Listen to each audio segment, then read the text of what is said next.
Greetings, everybody, and welcome. Thank you all so much for coming to join me for another day of The Outer Worlds.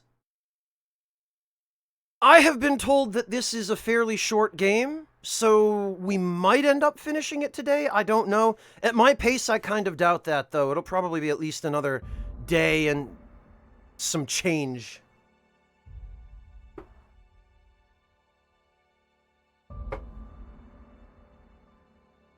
That's my estimate, at least.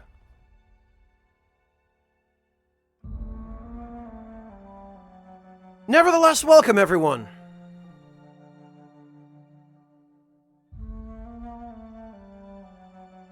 How are you all doing this evening?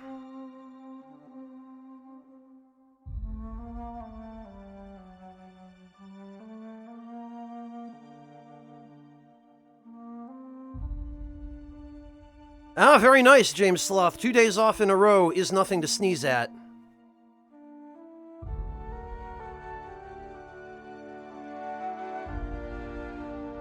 Yeah, Ishida, but you haven't been streaming this, have you? And you also probably don't play the same way I do.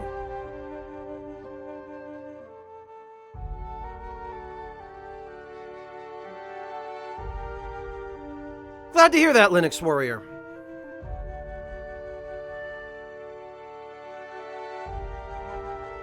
You don't have the courage to stream? I don't really feel like there's too much courage involved in streaming.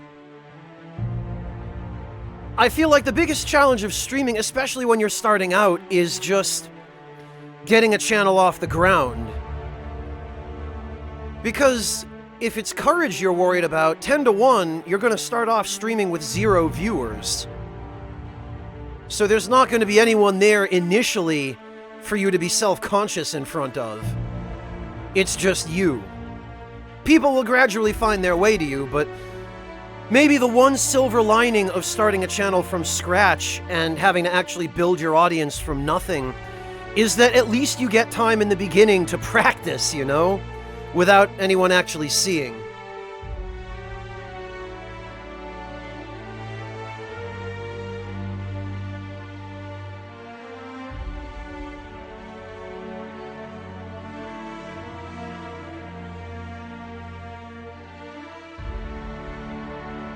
Oh, Ishida, give yourself a little more credit.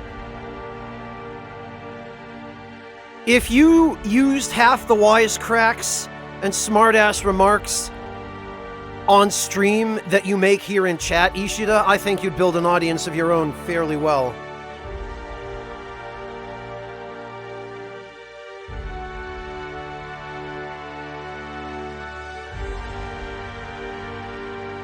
Well, Linux Warrior, or a pro at streaming in general.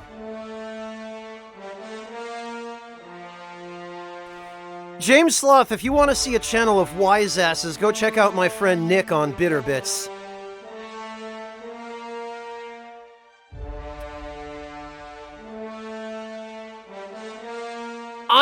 Just because of my personality, I've ended up being more the straight man kind of streamer. Nick is a comedian. And he's always got some spicy remark. Just ready to fire off any time. Oh, no kidding, James. Okay, you're already familiar with him. Yeah, Ishida, believe me, I know that feeling. I juggle multiple jobs too, and I don't get a lot of sleep. So, I know how that goes. Yeah, Linux Warrior, I understand. I can appreciate that.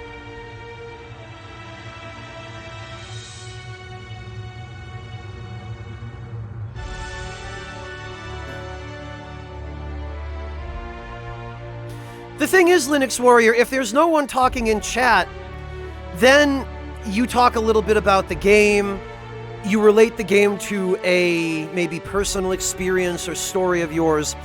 You just give voice to your internal monologue, is really the secret, if you could even call it a secret. You know how everyone has the internal monologue that goes on inside your head? It's sort of like your own mental voice. The internal monologue that exists within the privacy of your own mind, that. Well, you just say whatever that internal monologue is saying. Just say it out loud. And that on its own is generally enough to fill the air.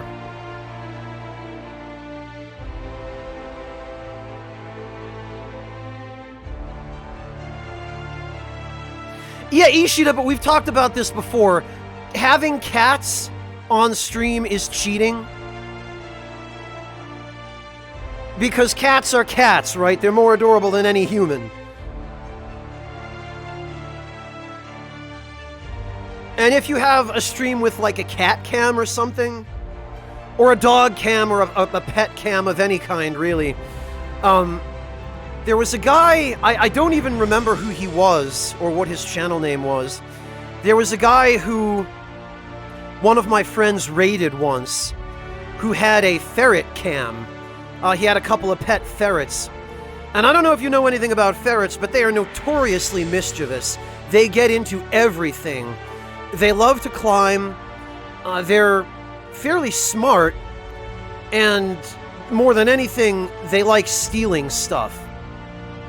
So this guy's got a ferret cam and he's trying to stream, and his ferrets are off in the background stealing stuff off of his shelves and knocking things over, and I mean, you can't compete with that, you know? As a human, there's no competition with that. Oh wow, James, jeez.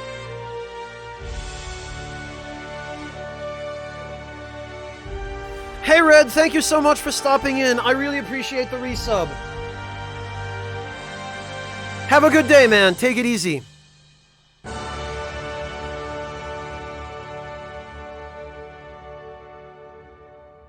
No, Ishida, his point was he named a female cat with a male name. It's not that the name Benjamin is a bad name.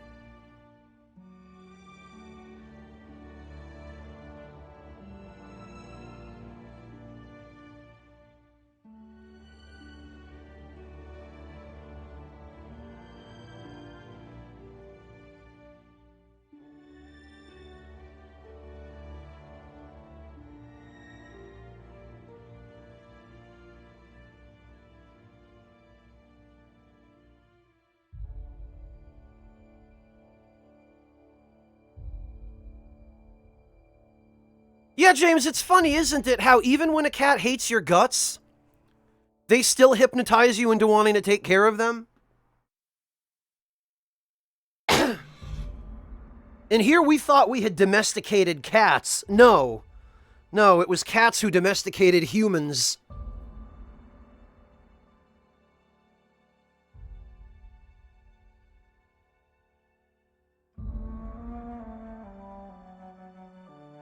Yeah, Ishida, I'm not saying that streaming is something everyone is obligated to do, but just if you ever find the desire to give it a try.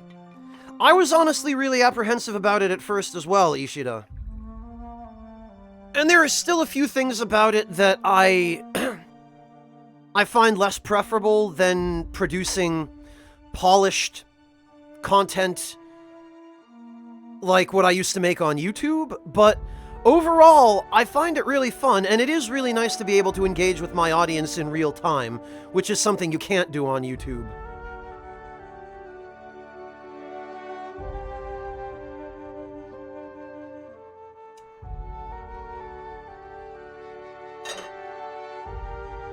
And before you mention YouTube streaming, it's garbage, so don't.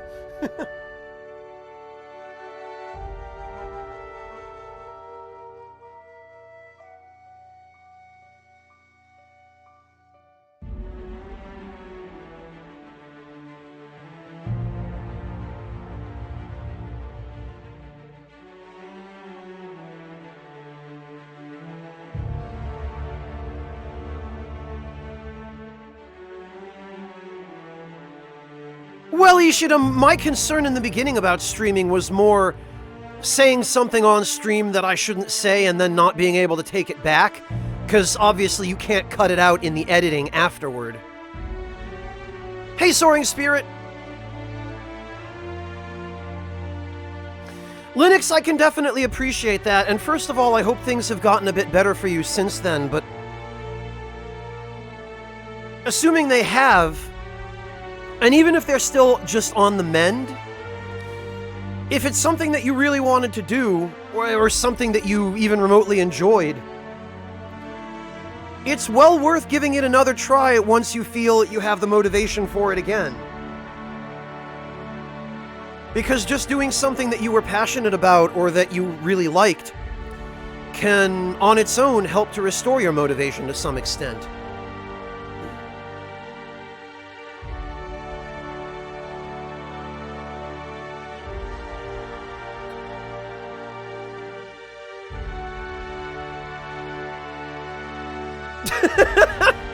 Yes, this Artlu. Another thing ferrets really love to do is crawl through tunnels or narrow spaces.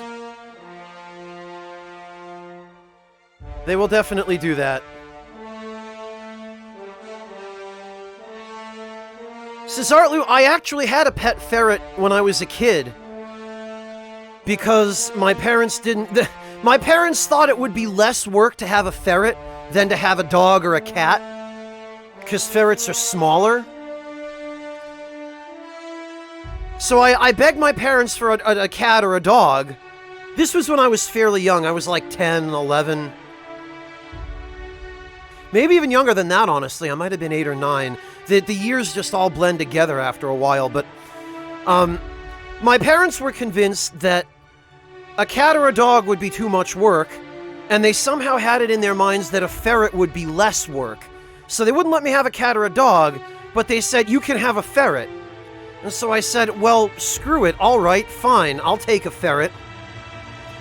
Turns out you can't take your eyes off a ferret when they're out of their cage. Because they will just steal stuff and knock stuff over and get into things and sneak their way into places they shouldn't be. Soaring Spirit, it depends on the cat. A lot of cats are independent, but they still like attention. And they still like to knock stuff over. There are some cats that just love to be in high places. And so they climb on stuff and knock things off your table or your cabinets or the top of your refrigerator.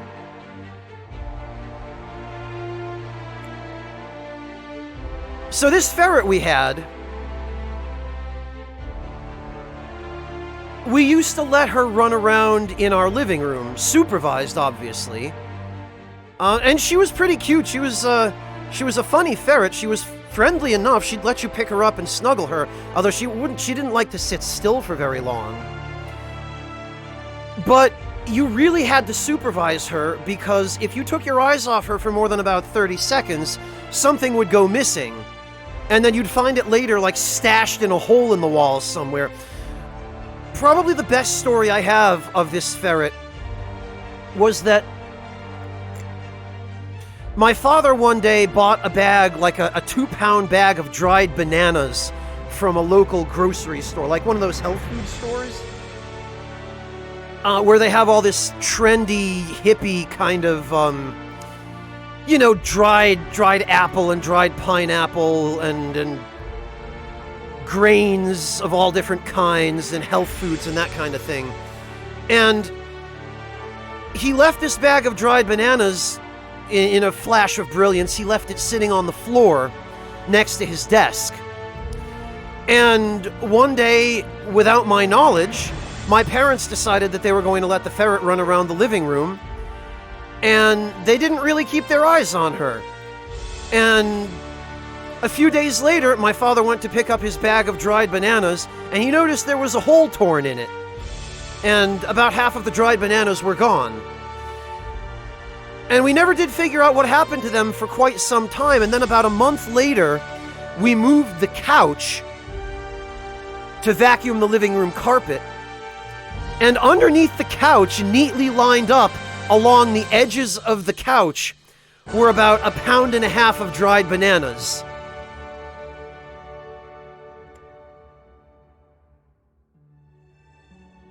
And that was the last ferret we ever owned.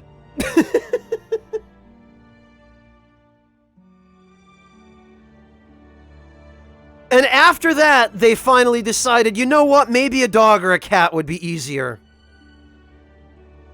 And that was how we ended up adopting the best and sweetest and nicest dog that I've ever met. And he lived with us for a good long time. He lived about 16, 17 years, I think. So yeah, that was how my parents decided, yeah, you know, maybe no more ferrets. We'll just get a dog. Screw it. Oh yeah, we kept the ferret, King Kodiak. But after that, my parents were like, no, you know what? No more. No more ferrets. We kept the ferret, King Kodiak, and my parents, from that point onward, were a little more careful about letting her run around unsupervised. There were a couple of other times when we would let her run around and she would disappear, and then we would hear stuff being moved around inside cabinets. Or one time we heard stuff, we heard scratching around inside one of the walls. She had, I guess, found a way to get through the bottom level, the bottom shelf of a cabinet into the wall. And it took a while to convince her to come back out again.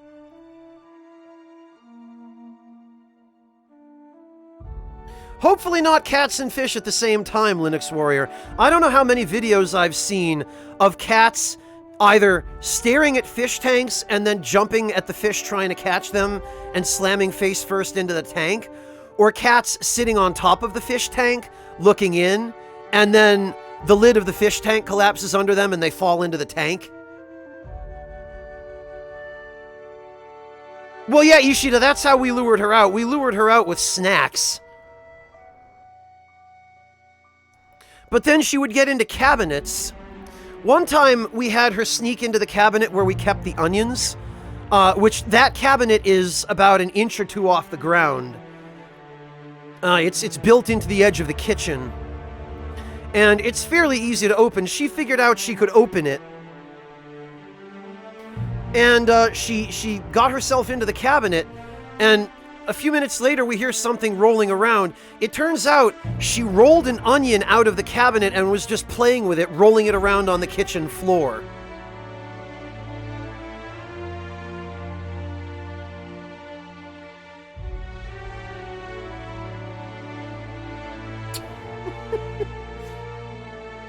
Yeah, James, I've fish sat for a friend's family before. When they go on vacation, when they went on vacation, I should say, I would stay at their house and take care of their fish. And yeah, their cats love them. The friends that I had, they had cats and fish, and pretty much all the cats would do was just sit around staring at the fish. Well, Ishida, we didn't have the heart to take it away from her, because it was just so silly watching a ferret rolling an onion around. We figured, well, one onion is a small price to pay.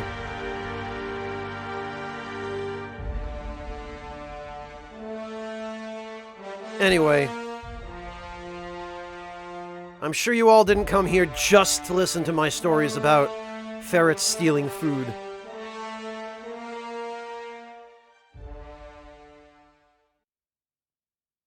Six cats, says Artlu. Jeez.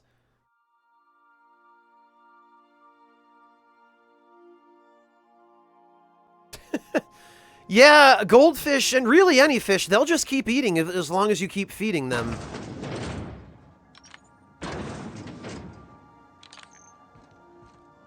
Oh, you are James Sloth. Very good. Well, welcome aboard.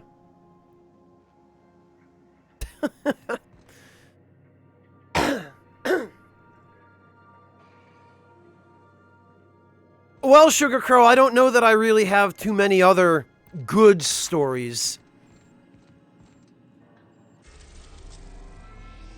My dog was a sweetheart, but he didn't really do too much that was funny. He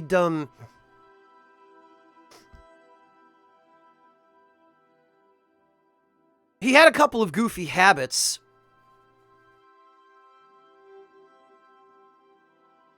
Like, he really loved being petted, and he really loved attention.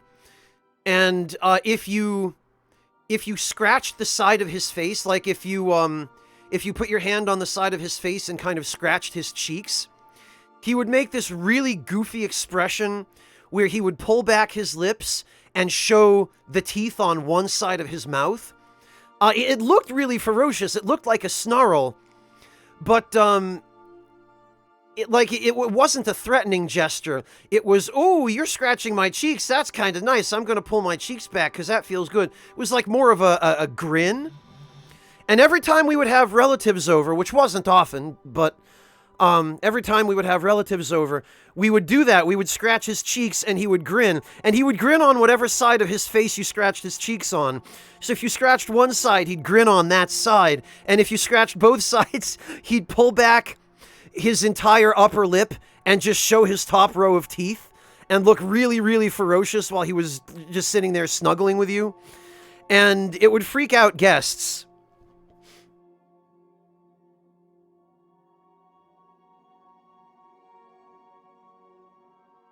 And then if you did that for too long, he would sneeze, which was always kind of gross because he'd sneeze right in your face from, I guess, twisting his nose that much. He was a silly dog. I'll have to, at some point, scan a picture of him. I don't have any digital pictures of him. I've got a couple of, like, photographs. I'll have to see if I can scan one somewhere and put it on the Discord.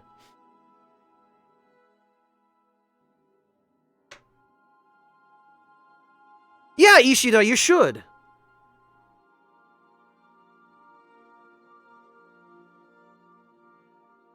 It really is fun.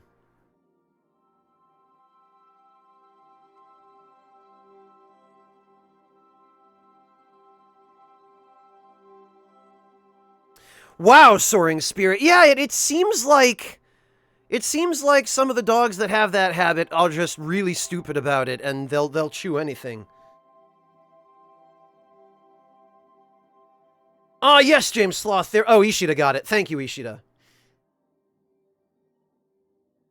Oh yeah, Sugar Crow. Cat sneezes are pretty adorable.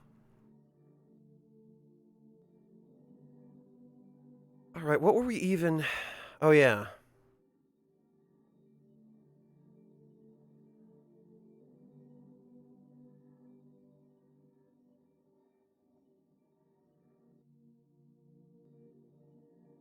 Oh, we can't go to Tartarus. Even still, okay. Well... Oh, you know what? They're actually... We do have to go to Monarch. We're now in orbit above Stellar Bay, Captain.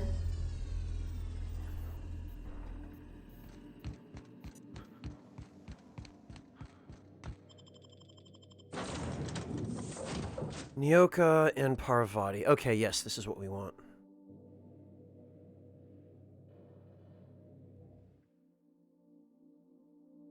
Ah, yeah, I bet, Soaring Spirit. I bet I can guess.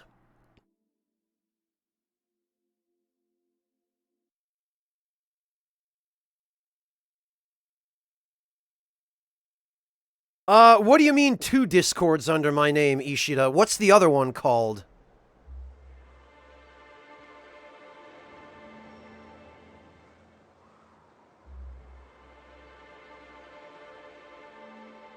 Yeah, of course, Ishida. If you ever have any questions, or you need any advice, or if you even just want me to join you in a Discord call for your first stream or something, if you want to do that, I'd certainly be glad to do that to get you started. Breadfish Plaza? Oh, no. Breadfish Plaza is Mielin's Discord. Why is that listed under my name?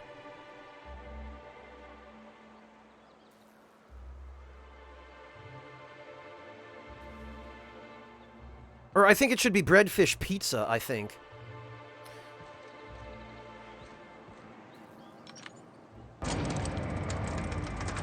Really? Oh, I wonder if it's because I'm an administrator on her server. That's strange. James Sloth. Okay, yeah, no, it's definitely the Ragtime Lounge. I don't know, Mad Dragon. That's just what Mielin decided to call her Discord. Ishida, let me know when you've restored your stream, and I'll repeat what I said for you.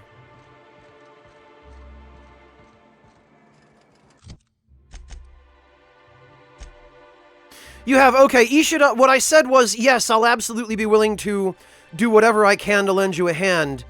If you want some advice or anything like that, or tips, or even if, for your first stream, you want me to just join you in a Discord call, so that you don't have to be alone while you're streaming, if you want to do something like that.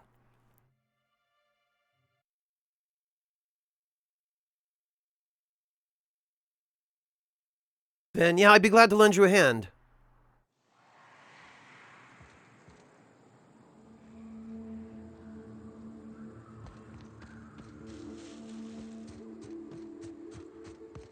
Well, Linux, I try to take care of my community, you know? I try to provide everyone with the support that they need or want.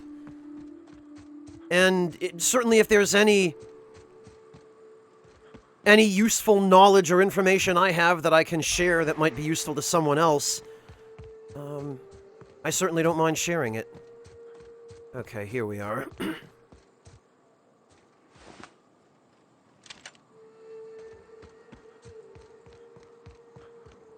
Whew, here we go. I haven't set foot in here since... Well, I'm ready. Yeah, right? Yeah. Here we go. No problem, Ishida, and no pressure. This isn't something I'm trying to force you to do, but if the urge ever strikes you, let me know, and I will be here. Ownership data corrupted, storage data, contact your nearest mechanical engineer. Enter passcode. Karen. Passcode accepted.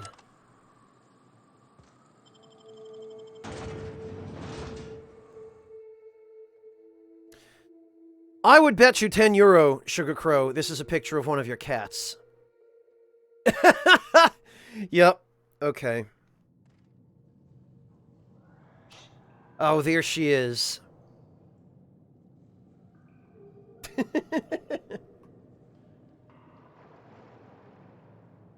Hey, even a cat has to vary up her favorite sleeping spot.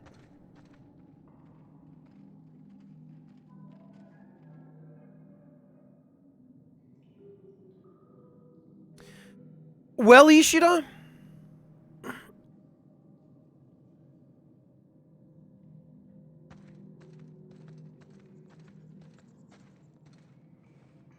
There is nothing at all wrong with, giving streaming a try.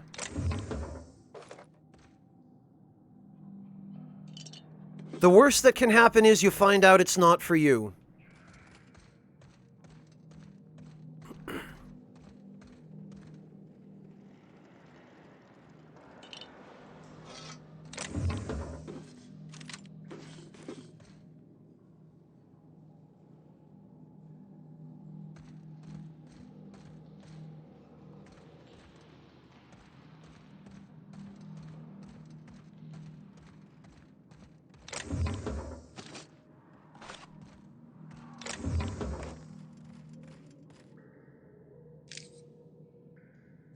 Alright. Oh, you moved it so she's using it again? Why, Sugar Crow? Was it in a spot that she didn't like before or something?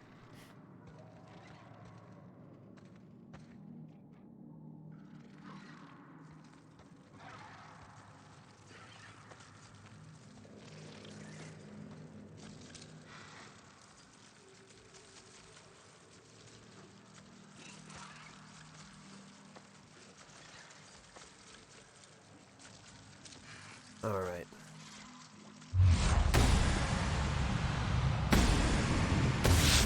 Right, go! Oh, look at us!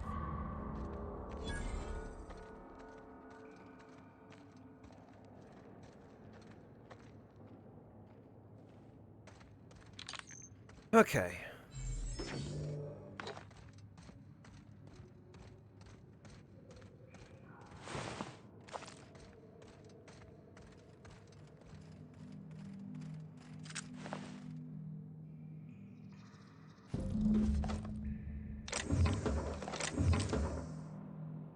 Wow, well...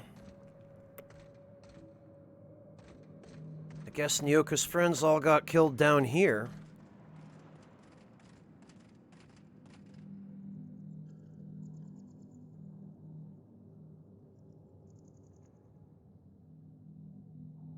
They didn't like the spot where you had it before, huh? Fascinating, Sugar Crow. Yeah, I guess cats have spots they don't like. Maybe it was too close to an air conditioner or something.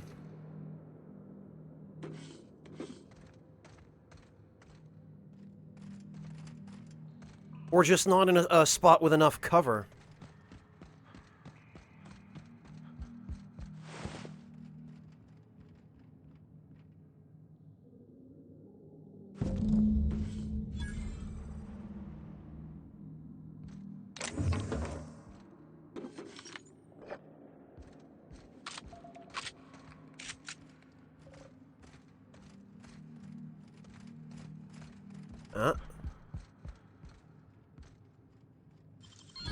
Damn, you got some nimble fingers, Captain.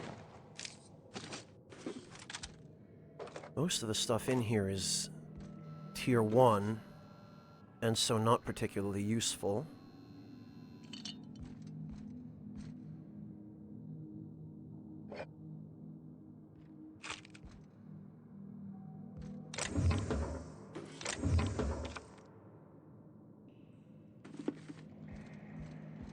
Alright.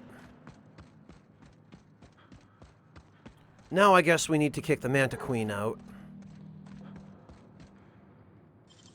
Making it look easy. That's it, huh?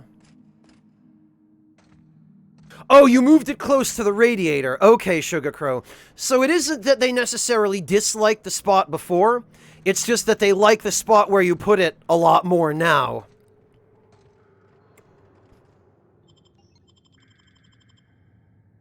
Well, this is the spot. You know, I thought I'd be angry. I thought I'd storm in here in a rage and exterminate all these bugs and everything would be all right in the end. But I ain't. I'm mostly just empty. A little sad, maybe. The first night Hayes and I spent in here, we knew it was home. It's safe. It's got a nice chill to it. But mostly, it doesn't stink of sulfur. I'm with you there. I hate that smell. Monarch folks often joke about it. Not because of the smell or the grittiness it leaves in your throat. Not because of the headaches or the coughing.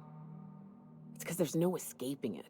It's life here, and there ain't anything you can do about it. But here, somehow the sulfur never made it. The nights we spent in here felt like vacations. So we started building.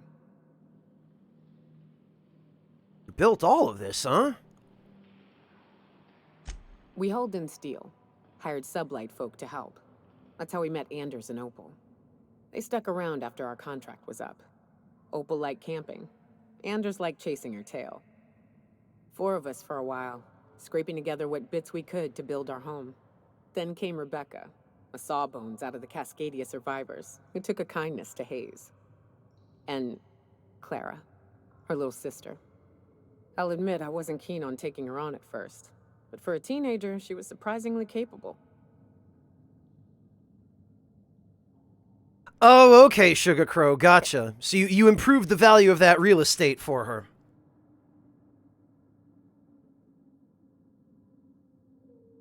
Teenager? Out here in the Monarch Wilderness? Believe me, I had my complaints. She had a head for numbers, helped us trade hides for food and materials, negotiated contracts.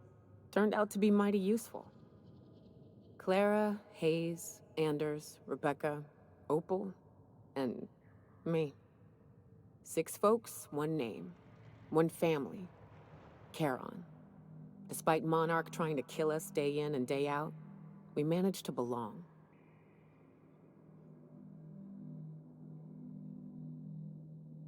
Oh boy. Yeah, you were a family. I'm sorry they're gone, Nyoka. Me too, Captain. But I'm starting to think that maybe I found another. Now let's get to shooting before I get all sentimental.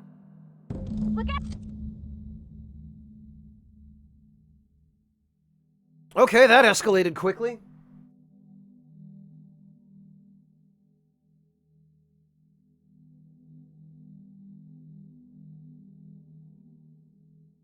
Linux Warrior, I think most cats are pretty happy if they can just eat and sleep.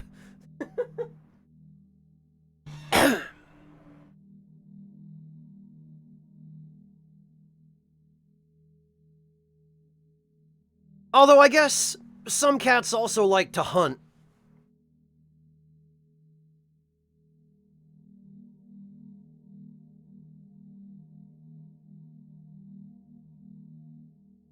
Okay, then. Wait, where are we going? Oh.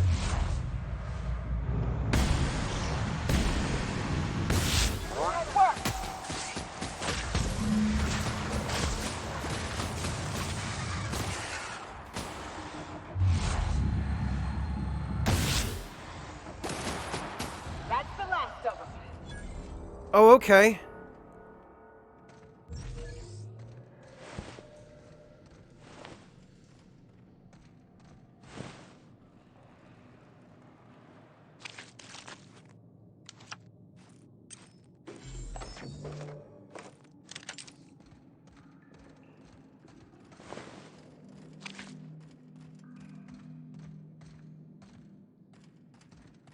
All right, Nyoka. I wish these were more auspicious circumstances, but at least we're all here. This bringing them together, burying them.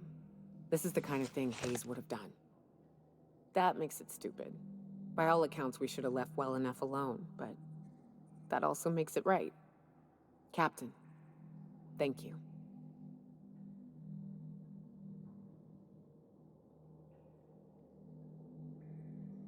No prob, Nyoka. You're pretty cool. You mind if we rest a spell before we head out? I'd like to bury Opal and Clara proper before I lay everyone's medallions to rest.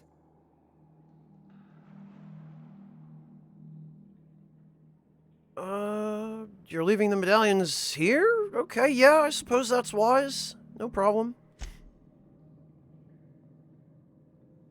Oh, phew, okay.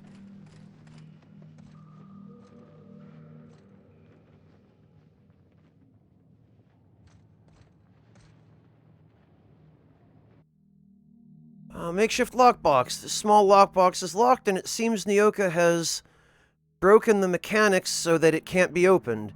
Inside, you hear the rattling of several small objects, likely her team's medallions.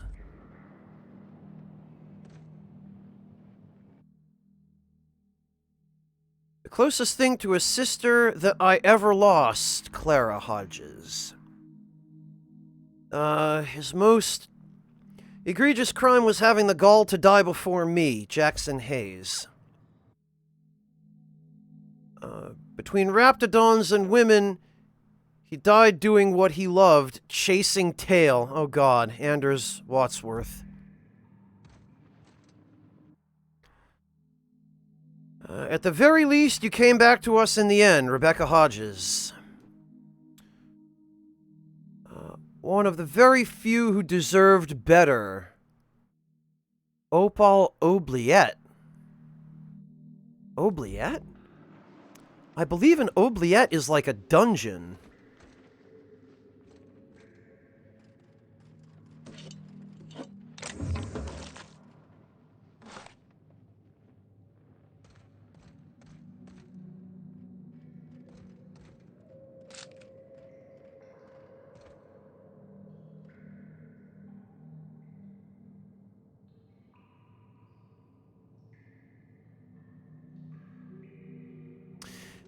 Yeah, Ishida, I suppose you could, but I figured it would be better to go along with what she wanted to do rather than try to co-opt her.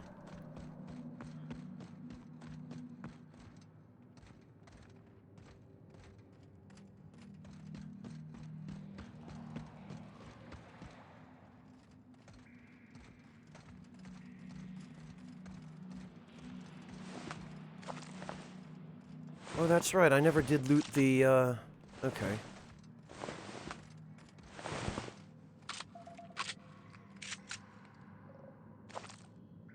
Okay. So, I guess this quest is done.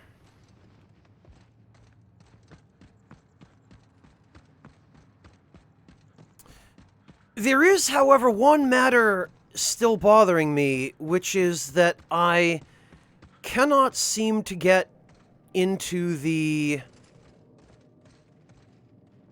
other underground tunnels.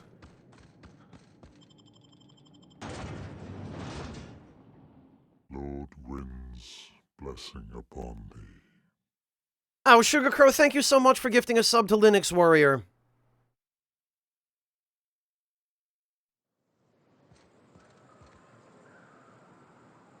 Hey, Ken, I'm doing all right, thanks. How about you?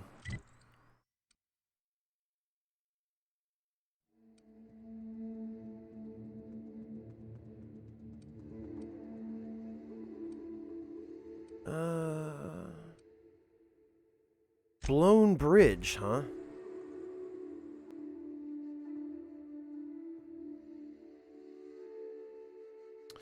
I did, James Sloth, but I still have to do the portion of Parvati's side quest in Byzantium that involves getting her address.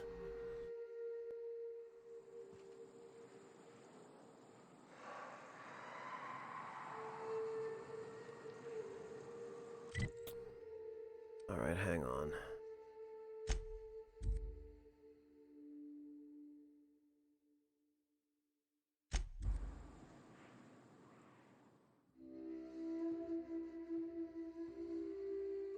Glad to hear it, Ken. Yeah, James, there is more to it. Parvati's quest is pretty much, it spans most of the game.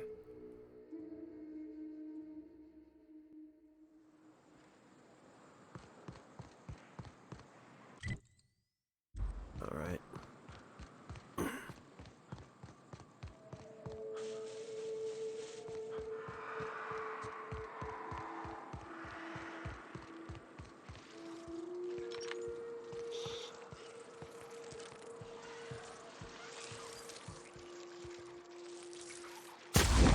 Here we go!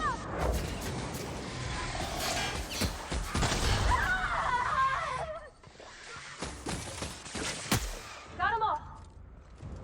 Did we now? Whoa. This random dead guy just had a Mr. N mod on him? Holy cow, I must be nearing the end of the scaling curve for this area. What the? This is new. Way the edges are burnt. I guess people did this, not the wilds.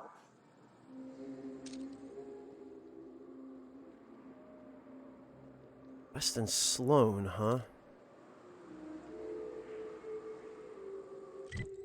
That looks like possibly a quest in the making.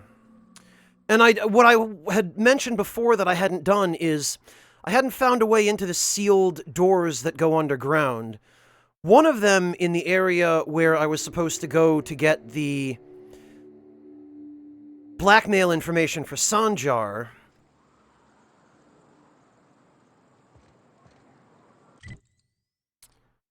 was listed as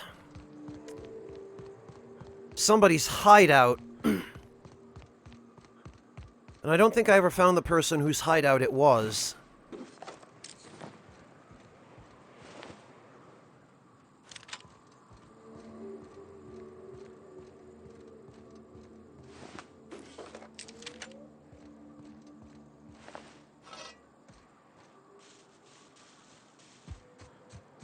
And I don't think I have the hacking skill to get in there without her key.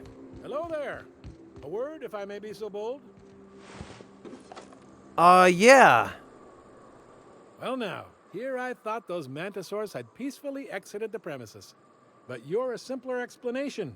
Thanks for the assistance. Name's Weston. Every once in a while, I set up shop along these here roads.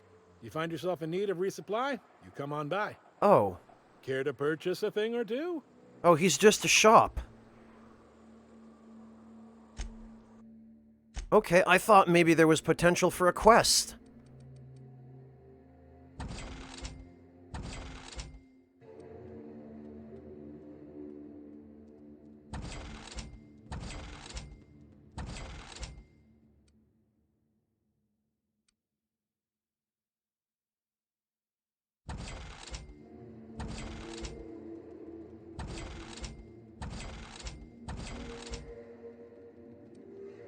Okay.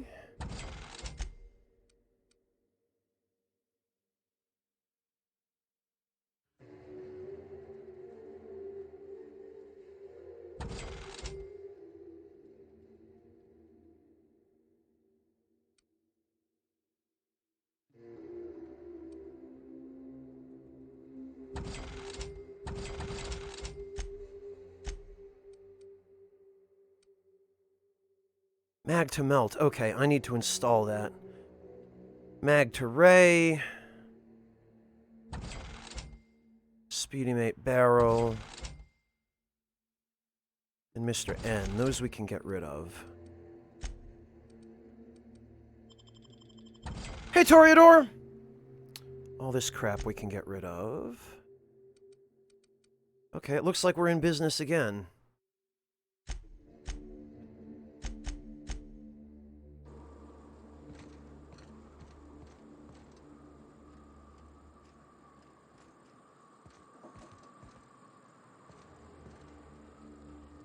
I already looted him, dude.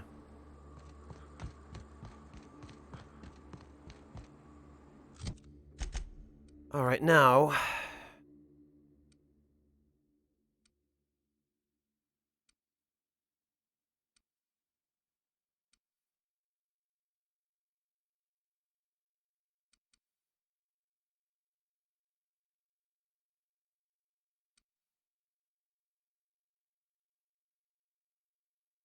Okay, I think it might have been here.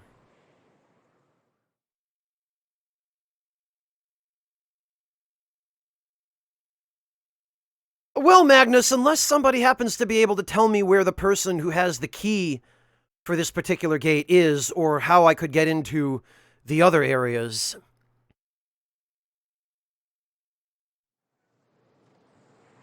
I think it was here. Yes, in fact, I believe it was.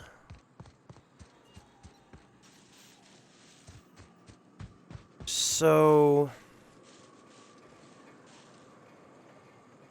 hacking skill too low. Chastity is what I'm looking for. Or who I'm looking for, rather.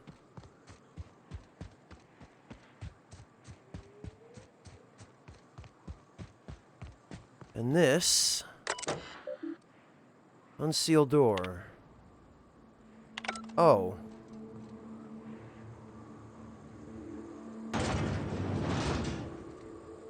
Oh, you do, Magnus. Okay, great.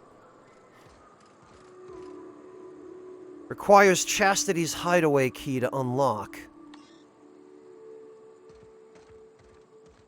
Wait, so that was just a shortcut?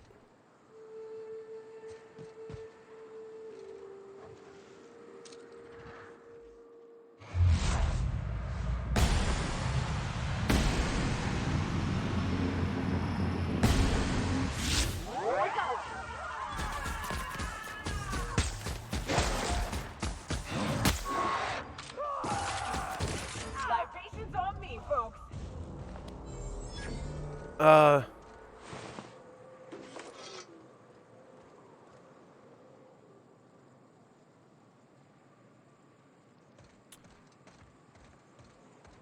Oh, Huxley has it, Ishida? I'm quite sure I pickpocketed her.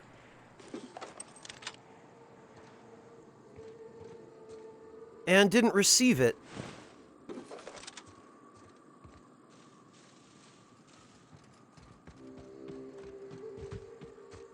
Maybe I'm just imagining that.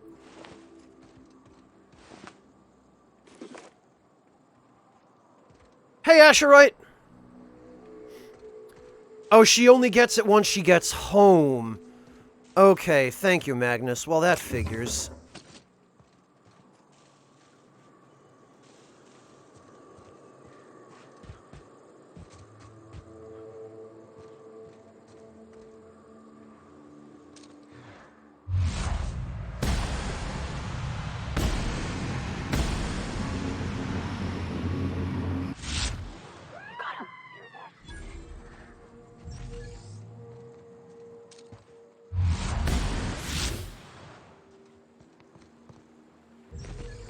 Oh, wait a minute, I know where we are.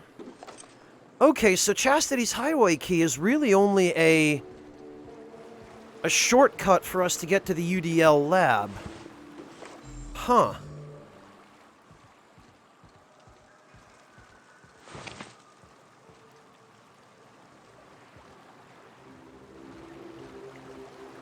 Oh. I literally blew his face off. It's just the back door. Okay. So then my only other question is...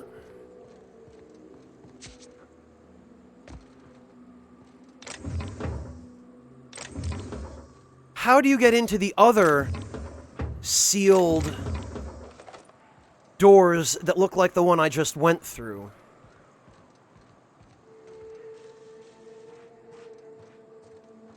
Because I seem to remember there were at least a couple others.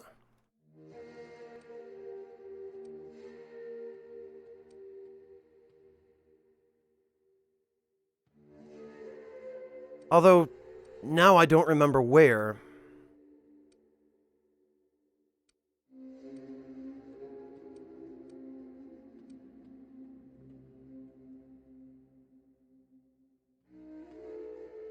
Alright, well...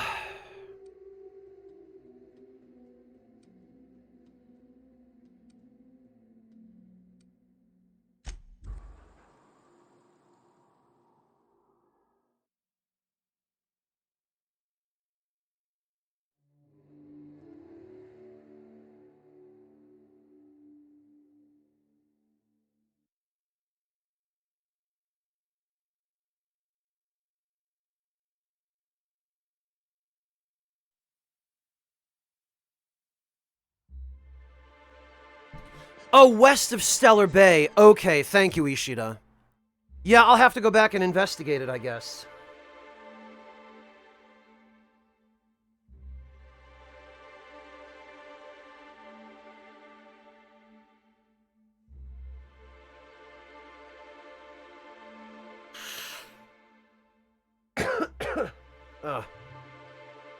Pardon me, the dust in this room is starting to get a little bit, I need to vacuum again.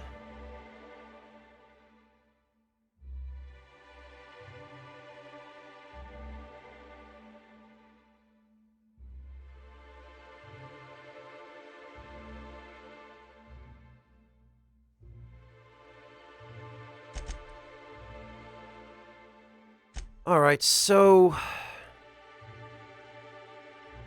oh, you know what? I think it's here. I think it's this wall. Because it looks like there's a wall blocking off an entire... traversable area.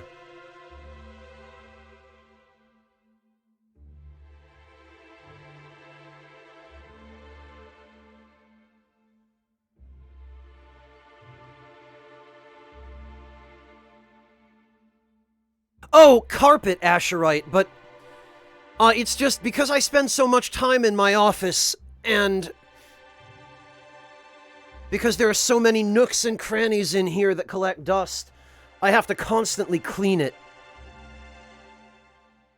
Because otherwise dust just builds up and causes me to sneeze constantly, and that's no fun.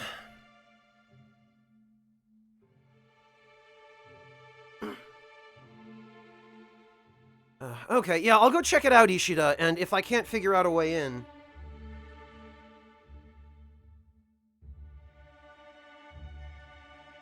then, I guess that will mean it's gotta be for some quest or another.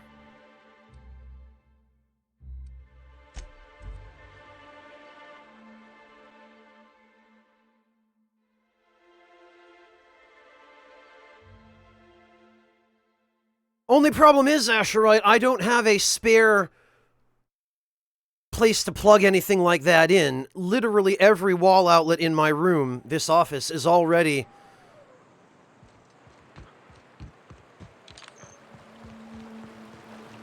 I'm real sorry about your friends, Yoko. Hey, no one deserves to go like that. Certainly not folks just trying to get by. Thanks for saying that. You know, after seeing so many people get chomped, trip into sulfur pools, shot by marauders, I always figured we'd die young. But just because you expect it doesn't make it any easier. Oh shit. Next chance we get, I'm buying you a Spectrum bottle so we can proper drown this melon powder. Oh, I didn't get a chance to try Spectrum when we went out drinking. Is it any good? It is without a doubt the worst, most foul liquid mankind has ever had the misfortune to invent. You'll love it. Wow.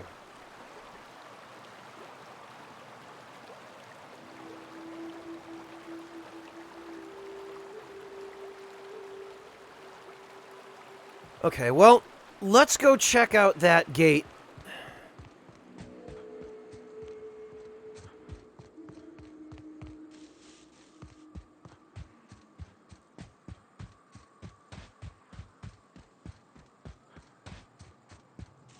Actually. Okay, yeah, so just follow the wall on the right.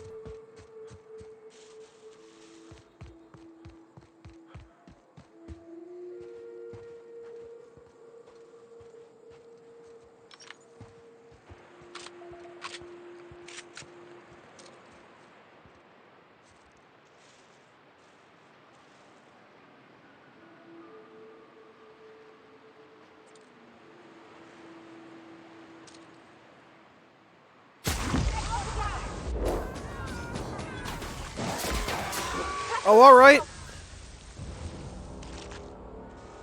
I mean, sure.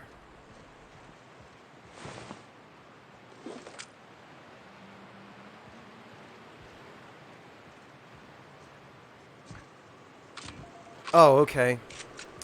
Well, that's unfortunate. I can't loot his corpse through the floor.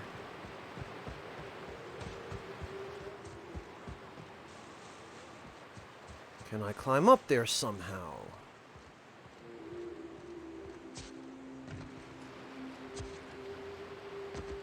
No? No, he's just up there in a totally inaccessible spot. Amazing. Careful. Only things you'll find in the ruins are liable to shoot you or eat you.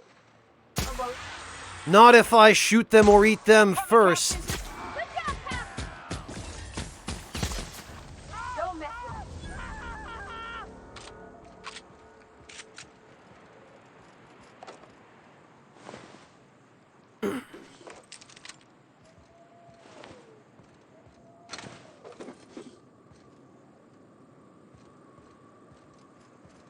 Alright, let's see about this gate. Sealed. Okay. So there's an entire area beyond this gate that for whatever reason we just can't get into right now. I wonder if there's some place near here where we could unseal the gate.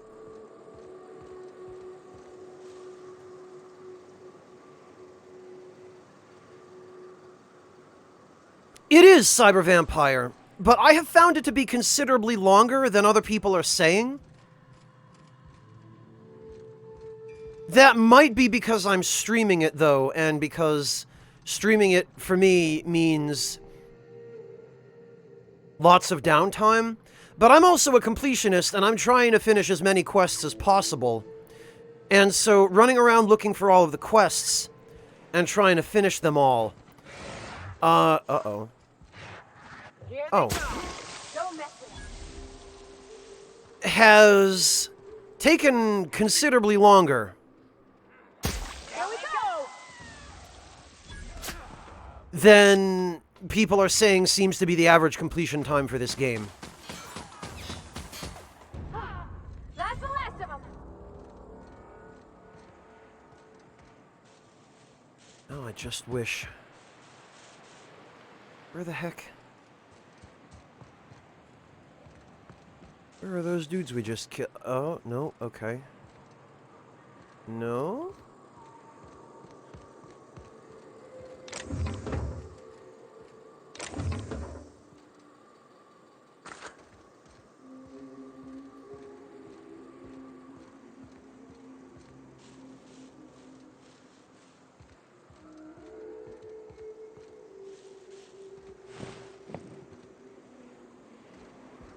They just shot somebody around here.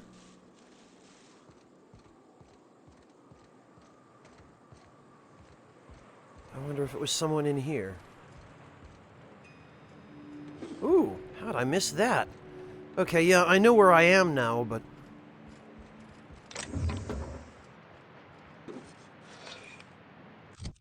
Wait a minute.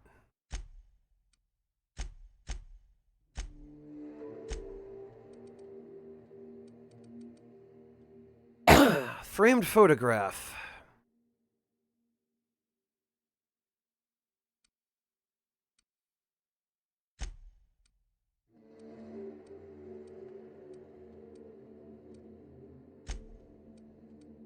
Did we not just... Oh, Verity's Breath Inhalant is what we just picked up.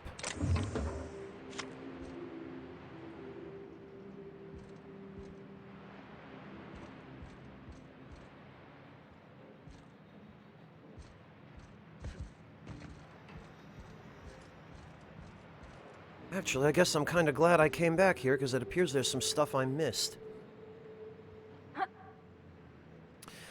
Yeah, Cyber Vampire, I hope so, because they really did a pretty good job with this. The writing is the game's best element, and it is fantastic.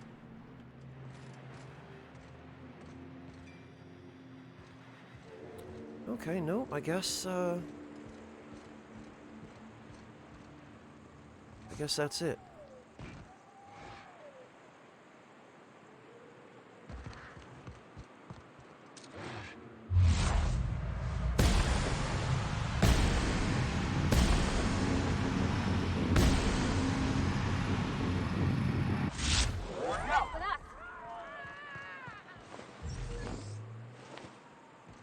Nothing. There we are.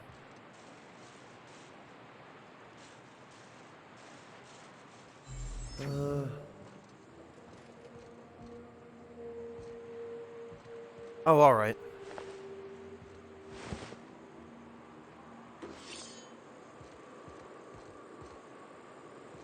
Okay, yeah, Ishida, it looks like...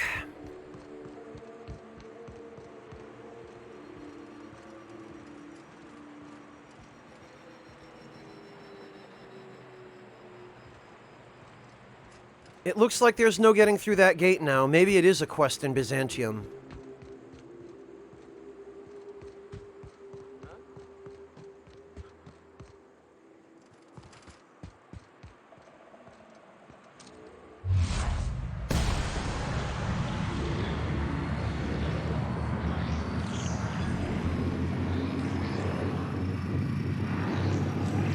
What the heck? Where? Oh. Some lookout he was. Don't mess with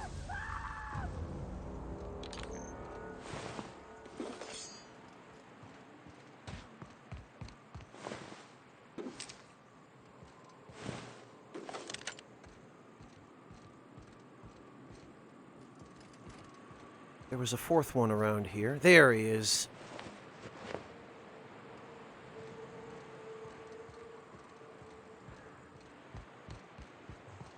All right.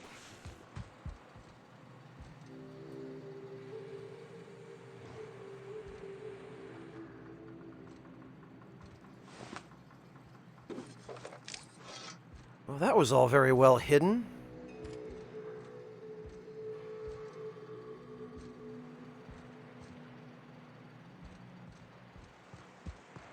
Okay,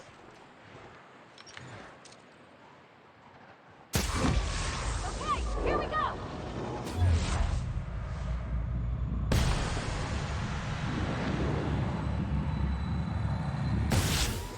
What?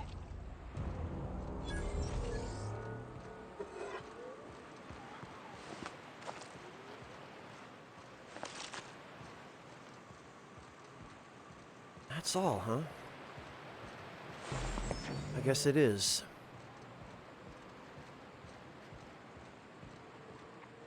You hiding? Incoming! Oh!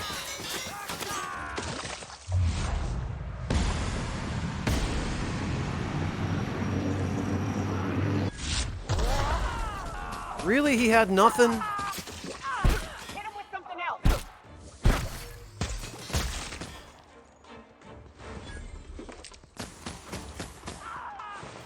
Nothing like a good tussle.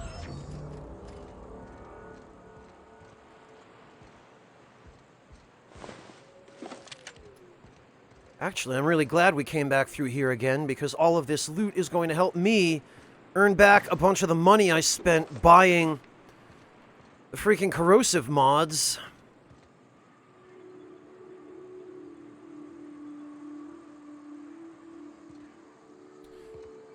Maybe so, Ishida. I mean, I've pretty much taken that path. I've finished Monarch without doing either of the big 2 sublight quests that screw you over with the board.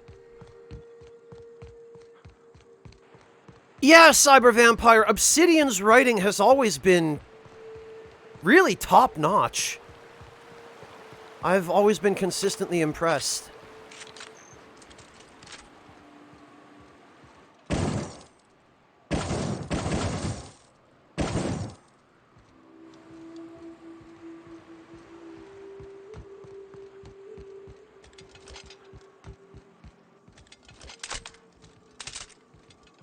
Alright, well, I guess that's it then. I guess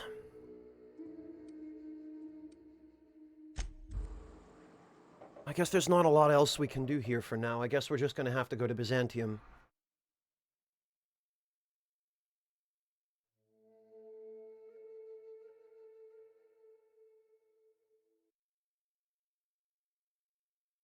Yeah, Ishida, I would like to be able to complete all of the quests there. Once we've done everything there is to do in Byzantium, then I'll come back and do the...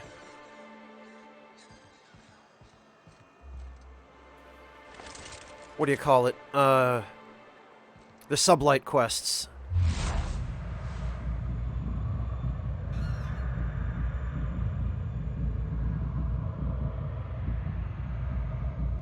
Wanted to be an accountant? Huh.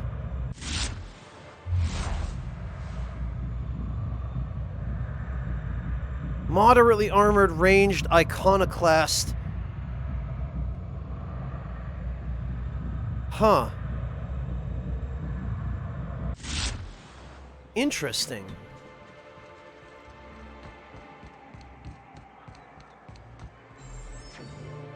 Nice to see Mioka on the mend. I get the feeling Zora's people didn't take a lot of showers in Aber Heights. Hey, come on. Got any news from the rest of Halcyon? Poor Isaac. I thought we were safe inside these walls. We don't get many outsiders.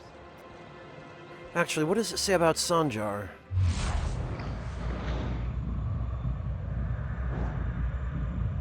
Has a lifetime subscription to Dissident Hunter.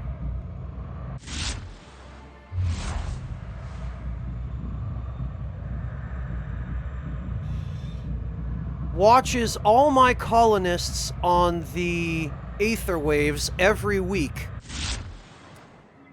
Man, this time stopo vision is really revealing, OSI Puzzle Cube.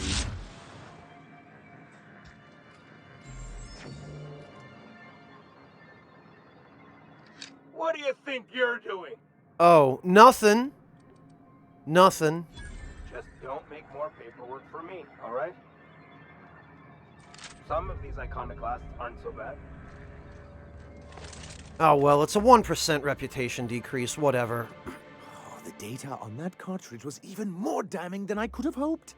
And to have something on UDL of all the corporations. You've given us quite the advantage. Yeah, UDL is the Anyway, big one, What can I do for you? isn't it? Quite well. As a matter of fact, Zora is proving most capable. You should see the way she pounds the table and gets straight to the point. It makes for some rather exhilarating meetings. I know I had my concerns initially, but your instincts were right. Zora and her compatriots have become valuable and productive members of our community. And since we're back in the board's good graces, we've got real growth prospects to look forward to. What can I do for you? I guess that's it. Yeah, Ishida, that's why I say I think it might be advantageous to complete some quests in Byzantium first to get their reputation into the positive range before you start doing things that piss off the board. Because if you get negative rep with the board first, that will prevent you from ever being able to take quests that get you positive rep with the board. So there seems to be a fairly specific order in which you have to do that if you want to be able to do the sublight quests that piss the board off. I wonder sometimes what they're doing on other colonies. Uh-huh. Think they're watching the same serials, following the same tossball games? Mm-hmm. You're not listening to a word, are you? Look, my back aches and everything smells like fish. I just want to enjoy my beer.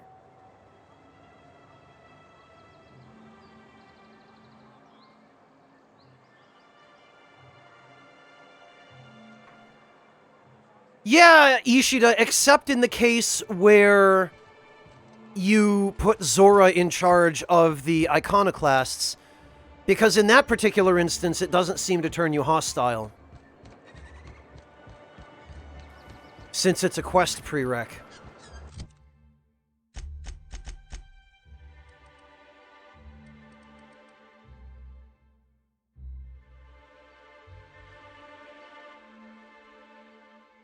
Huh. Velma seem out of sorts to you? I guess it was a decoration. Alright, now where's the shop?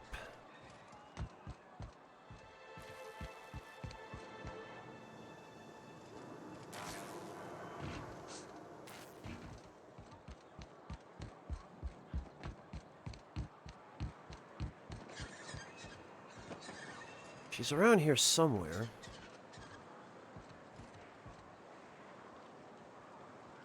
Didn't think I'd see Tucker here again.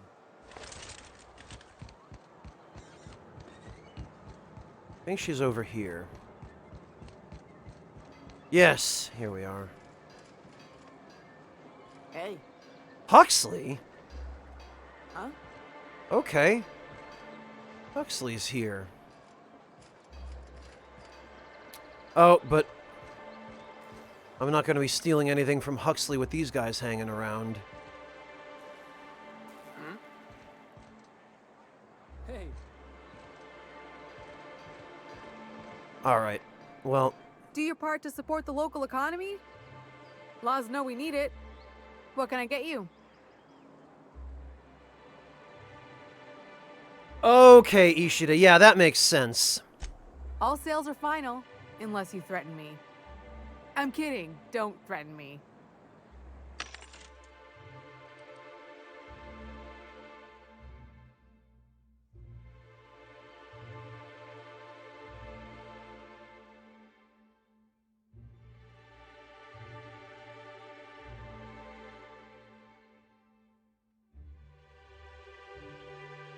Cyber Vampire, generally speaking, I'm taking an anti-corporation path, but... My decisions are based, before anything else, on how can I save the most people, how can I get people to stop fighting and cooperate with each other, and then and only then is my priority, yeah, get rid of the corporations. Because I'm not going to just come rolling in and destroy all of the structure in a particular part of Halcyon and then leave it to collapse and have all the people there die.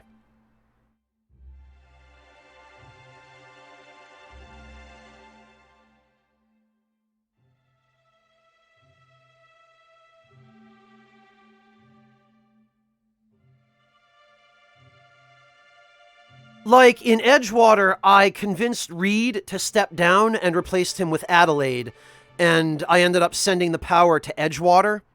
So the botanical labs got shut down, but then Adelaide got to turn Edgewater into basically a gigantic garden and shut down the cannery. And stop the plague.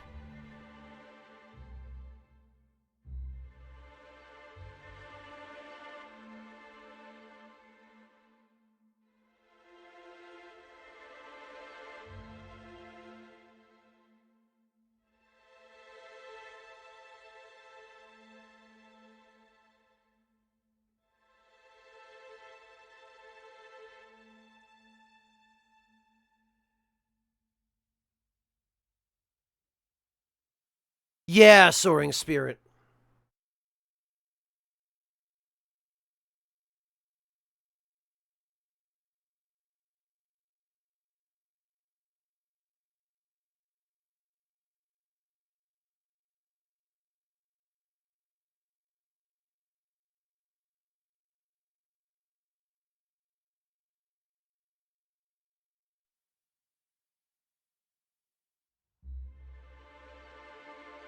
It seems that if your negative rep is at least equal to your positive rep, I guess that counts as neutral.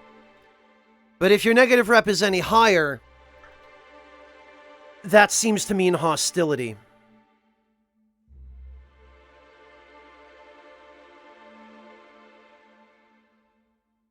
Alright, first things first.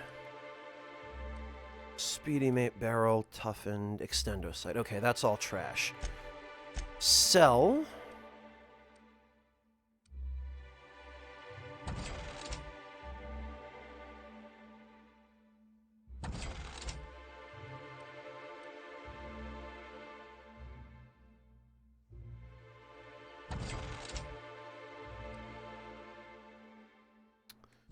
The less valuable weapons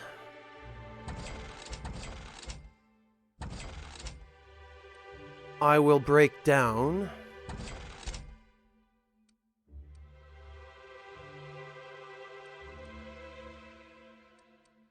I guess all of this stuff I'll break down.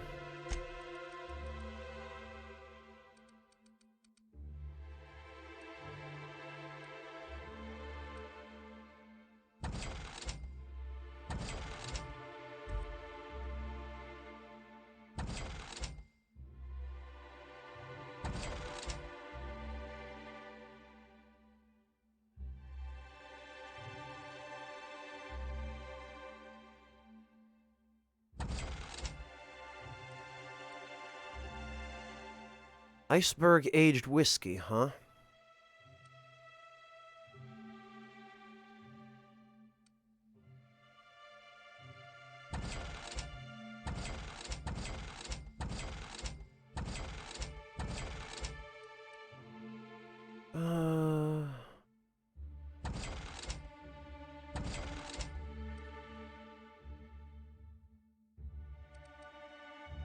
Okay.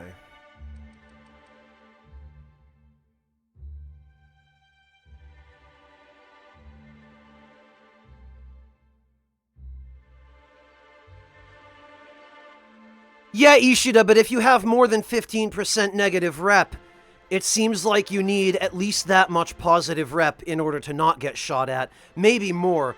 I don't know quite how that balance works, but it's very clearly something like that.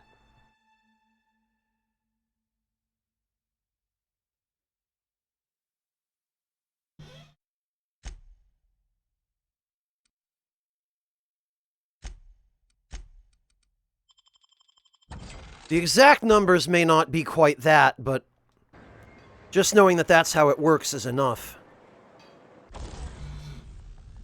Alright, breakdown.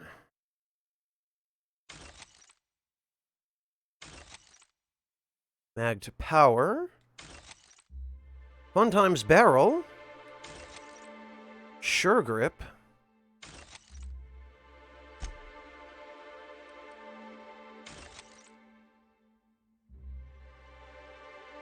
Huh.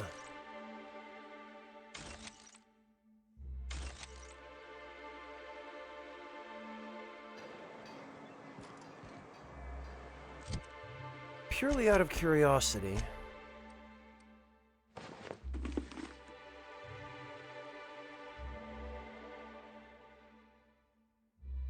Okay.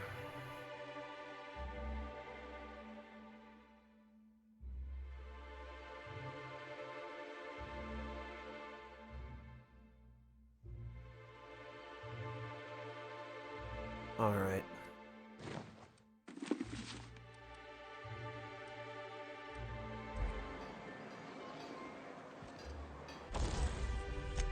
In that case...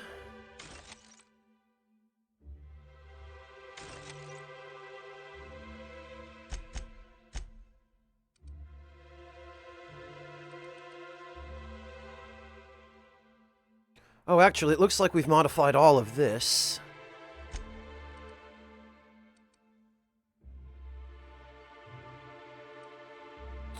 I definitely want the science perks for the decreased tinker cost before I spend any more money on tinkering, though.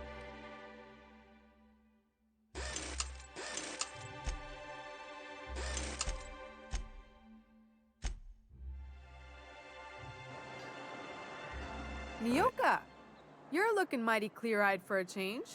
What can I get?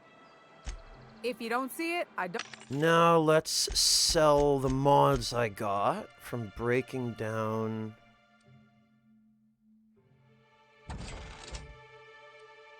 that other stuff. The fun times... barrel, anodized, corrosion,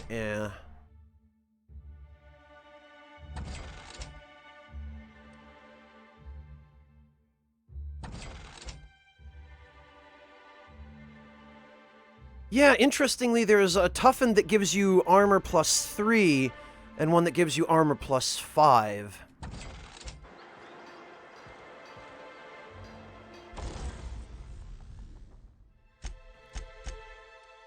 Alright.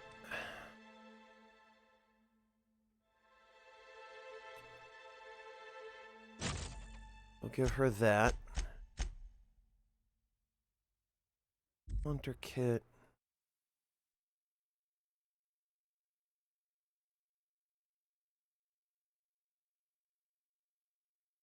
Okay. Yeah, that ought to do.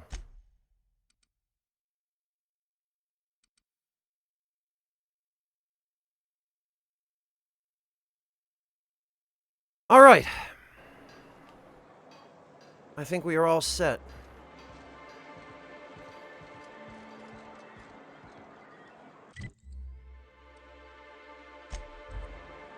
I think we can finally head to Byzantium, I guess.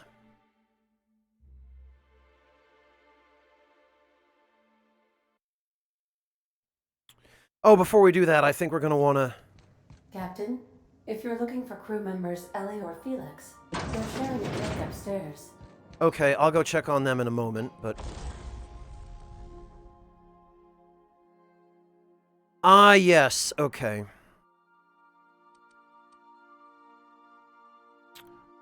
What we want to do is...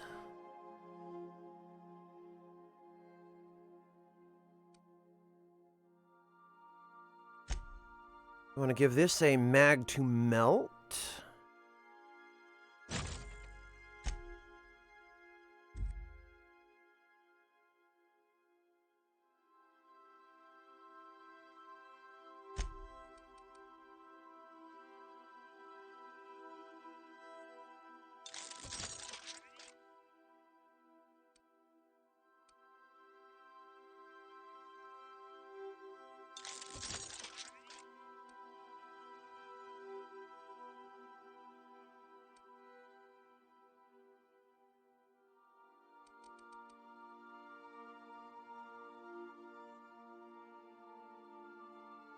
Maybe we give Felix a different weapon besides just the pro tossball stick.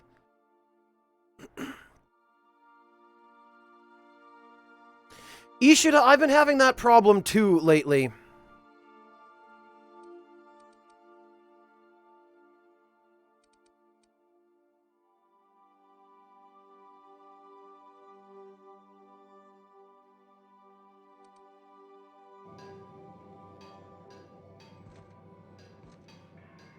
It's not just you, trust me.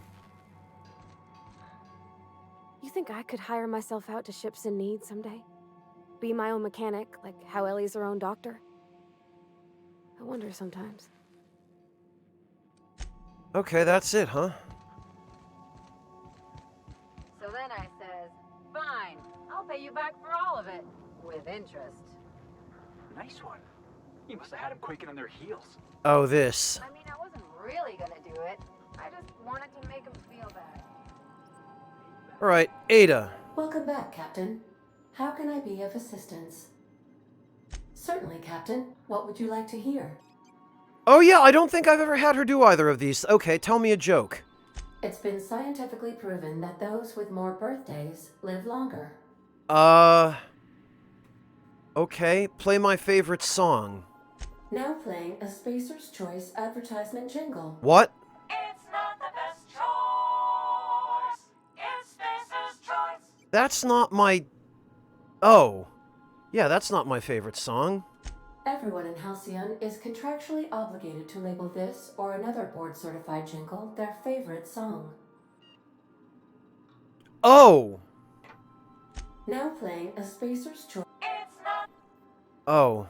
Thanks. My pleasure, Captain.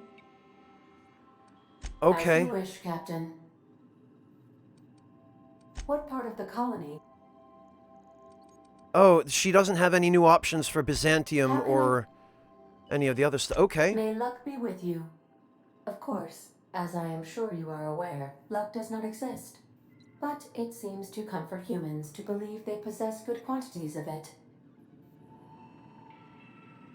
Yeah, Ishida, I do appreciate that she has different facial expressions.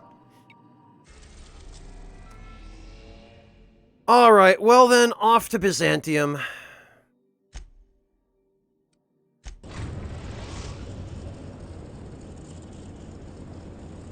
We are now in orbit above Byzantium, Captain.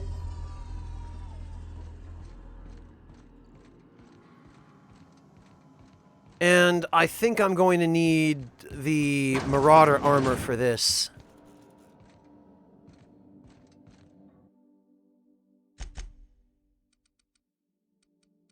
Alright, yeah.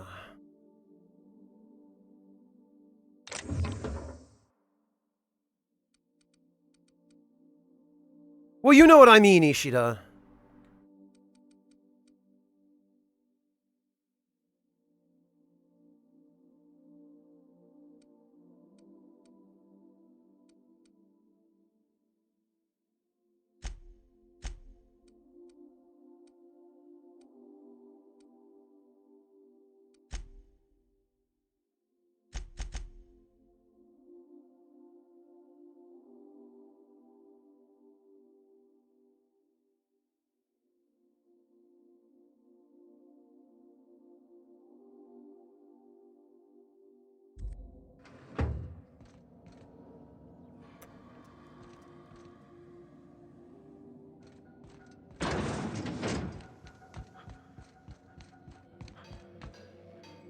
Okay. Now, I'm pretty sure...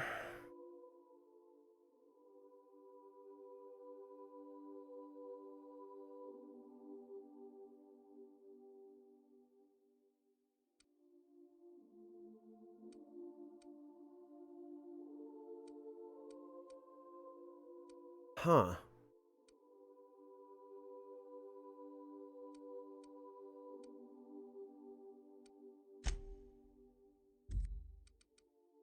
Okay. Pretty sure there was another weapon around here that needed a Fun Times barrel, but...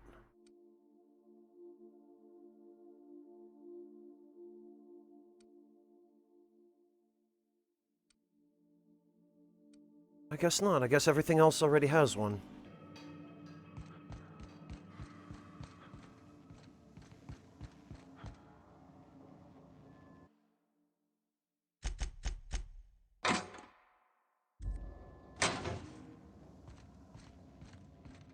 Chess, Linux Warrior. Alright, actually, I think we're gonna need Ellie for this. And Parvati, because they're the ones who have quests here. Bijou's Review, huh?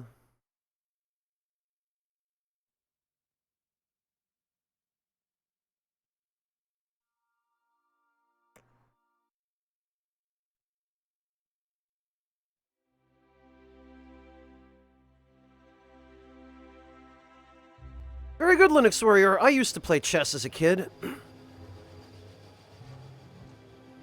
Haven't touched it in ages, though.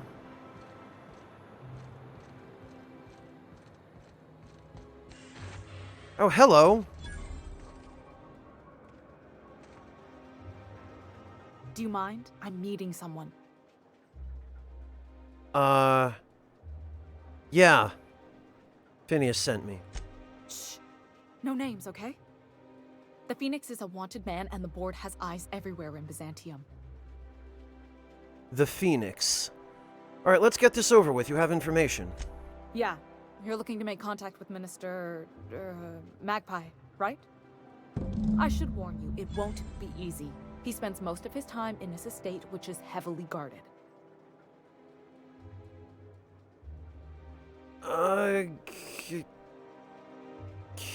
There's gotta be a way to catch him someplace less protected. Afraid not. He almost never leaves his home, and his guards never leave him.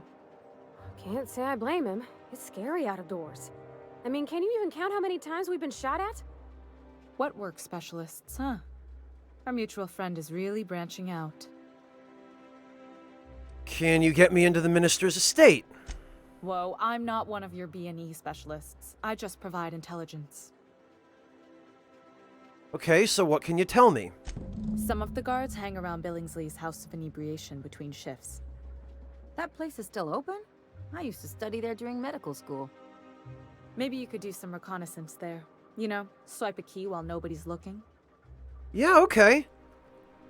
Thanks for the tip. That Just is also... remember, you didn't hear it from me. Theft rather than recon, but... How'd you get involved in all this anyway? I've always been fascinated by birds. If you ever research Earth species, there are thousands of them, so colorful and distinct. Here we got 11 flavors of terror rays and not much else. That kind of variety? I mean, gosh, seems almost impossible. The other thing about birds, though, is their environmental indicators. Yeah, when they die off, it's a sign that something's wrong. Exactly. I started thinking about everything we see around Halcyon, and all the things we don't see. Like what? For starters, you rarely come across anyone living in Byzantium who wasn't born here, even though we get ships in all the time. Trust me, anyone with a lick of sense gets out of here as soon as possible. But most people don't. In fact, most people stay exactly where they start. Doesn't that seem strange to you? It does. And then there's the way nothing gets fixed. There used to be a suggestion box around here. People would drop ideas in. Nothing ever came of them, of course. Seems... yeah, that's not right. I mean, there's a shredder at the bottom of the box, so I don't know what you'd expect to happen. Oh, of course. But one day the shredder broke. No one came to fix it, and since it wasn't working, we didn't have anywhere to file our complaints. So you can imagine how messy things got. I bet your repair folks couldn't find parts. Back in Edgewater, I'd have to take something apart just to put another thing back together. Might have been the paperwork. Here, you have to append forms to your forms, and law help you if there's a single dash out of place. Yeah, regular tragedy. At first, management put up an out-of-order sign, but that just seemed to worry people, like they were advertising something wasn't working. They eventually took the whole suggestion box sign down so that people didn't have any expectations about it. But they never fixed it, never replaced it. Doesn't that seem odd to you?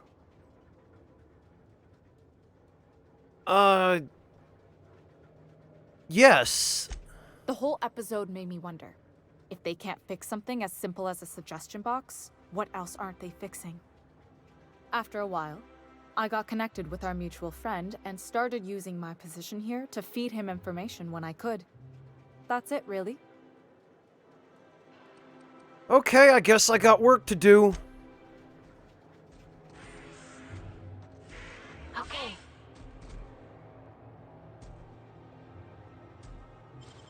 On the other hand, I'm not entirely sure I trust you.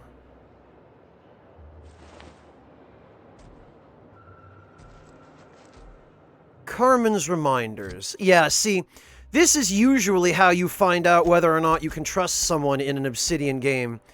You steal something from them, and if they have something unique, it will give you an indication. Remember, look for Contact, aka Cuckoo. Don't mention Phineas, aka Phoenix by name. Tell Cuckoo Minister Clark, aka Magpie, is at his estate under heavy guard. There's something else you're supposed to tell Cuckoo. Oh well, you'll remember it when you talk. You've got this, Golden Eagle.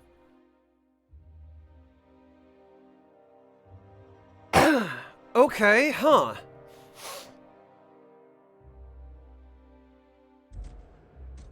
This seems like the kind of thing that it would be very bad for her to get caught with, so maybe we've done her a favor by taking it off her hands.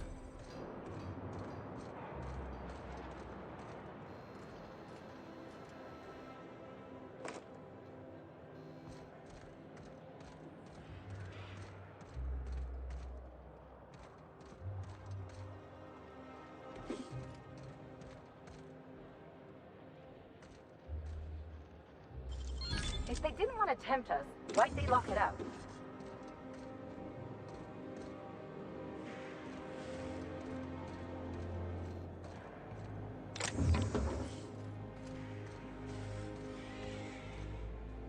And yeah, the... okay. Are you still tinkering with that? It's not gonna fix itself. Don't we have repair drones for that kind of thing? This was a repair drone.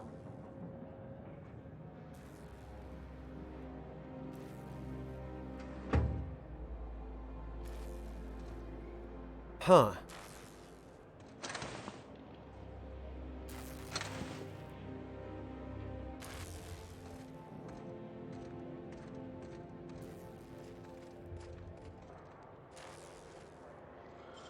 How did you do that so fast? Got him.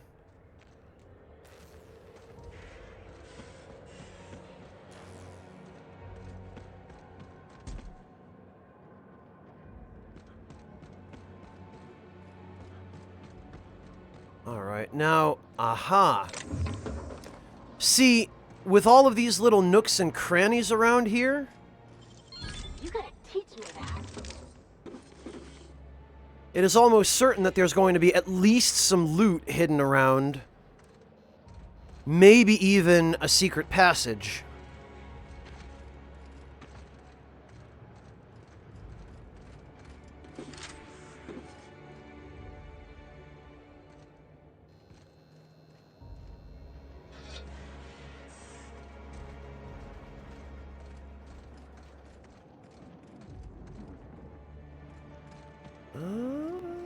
Okay, I guess that's all over here.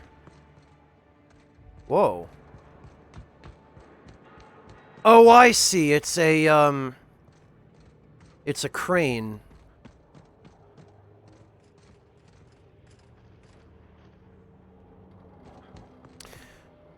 Now something that Tim Kaine himself pointed out in the panel that I attended on this game at PAX East was that in Byzantium specifically,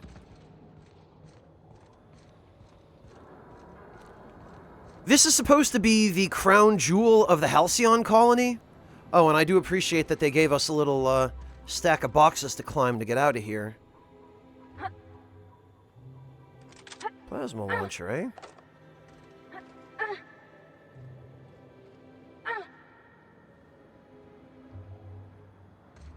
This is supposed to be the crown jewel of Halcyon, but if we look around, everything here is in kind of a state of disrepair. It's a bit of a mess, and it's all sort of run down and already suffering the effects of entropy.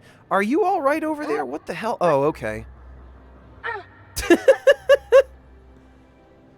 Doesn't sound like that's all that's going on over there. But yeah, just an interesting observation, and one the NPC we just spoke to made as well. That, yeah, things here kind of seem to be falling apart.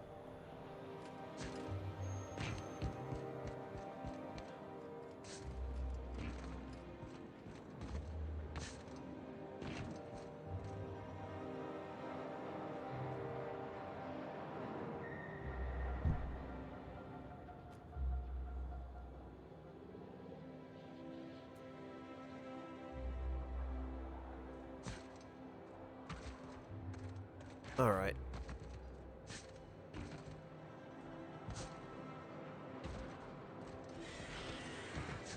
Now I wonder if there's anything on top of these boxes.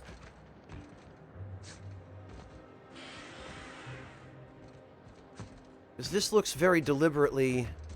Really? This looks like it was very deliberately stacked in a way that was meant for us to climb it. But there appears to be nothing up here.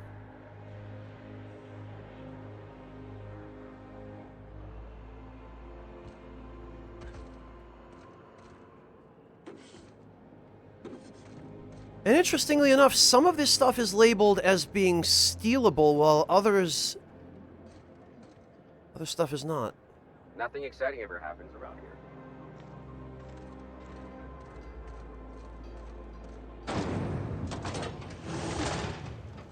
Street access. Yeah, look at this place.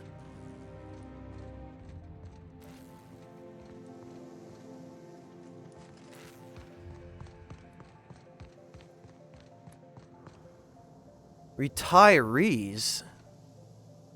Once I'm retired, I'm gonna drink all the zero G I can handle. All my hard work's finally paid off. The law's really looking out for me. The law's really looking out for me. Move along. Can you believe I'm retiring? Lucky me. All my hard work's finally paid off. The law's really looking out for me. It feels like I've been waiting in line forever. The law is really looking out for me. Sealed. Yeah. We were given a very ominous hint that the retirement program is pretty much just... I don't know if any of you have ever read the book The Giver, but it's pretty much what being released means in The Giver. Requires docking bay terminal codes to unlock. A UDL security attendant is always prepared. Move along.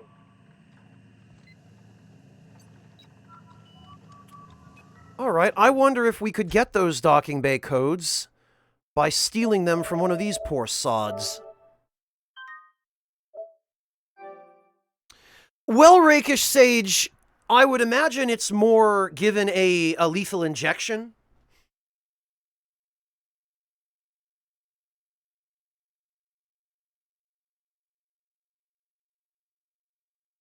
That's what it was in The Giver. What happened in that book was basically there was a society in which anybody who was old or infirm or otherwise unable to work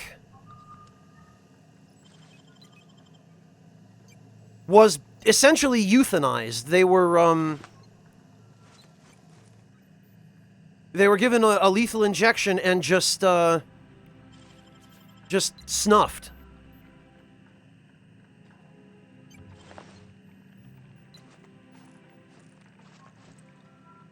What do you think you're doing? Nothing? I don't want any trouble out of you. Neither of those guards, in fact, had the access codes.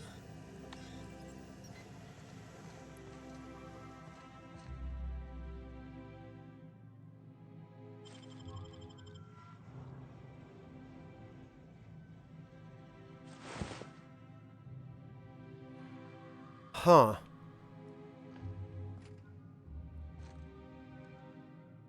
A UDL security attendant is always prepared.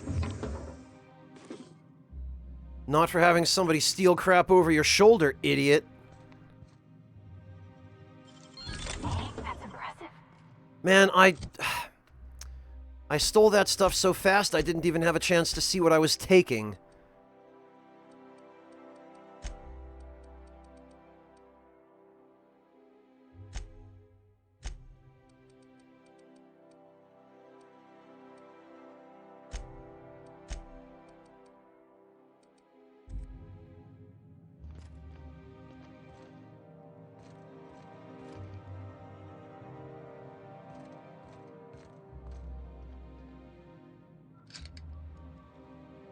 We got a toss ball.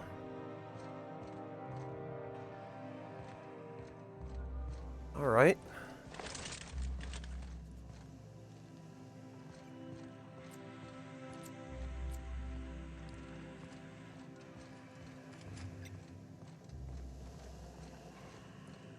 Huh.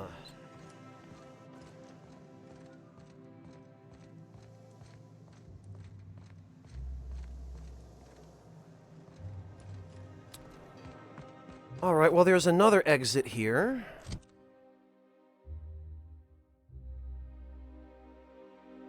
Oh, okay, and actually, yeah, that's a decoration, I guess. The board... Yeah, that's fine.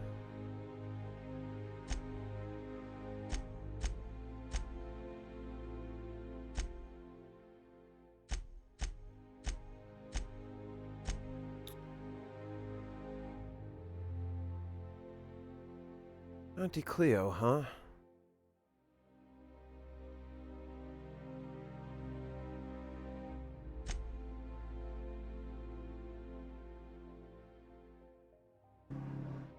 C&P Borst Factory is its own faction?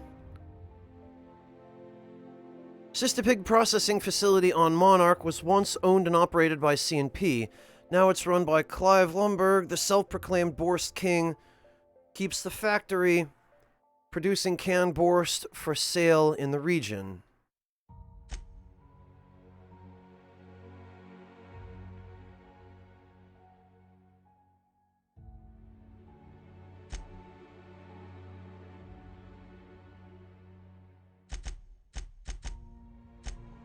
Okay, so the board I've got 20% positive rep. Alright. So what if all those MSI did on Monarch this whole time? I could do it. Easy. Nothing exciting ever happens around here. So what if all those MSI suits waited on Monarch this whole time? I could do it.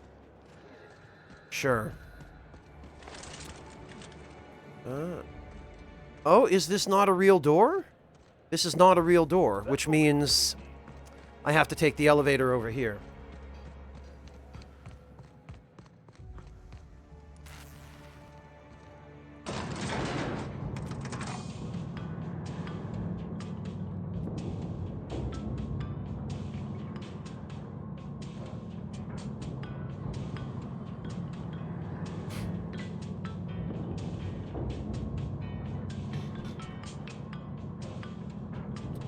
Oh, this one goes up quite a long way.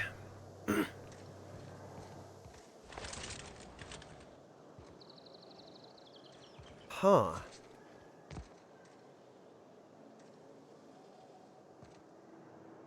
Oh, I see. Why can't something exciting happen around here for once? Nothing wrong with stability. It means everything's running like clockwork.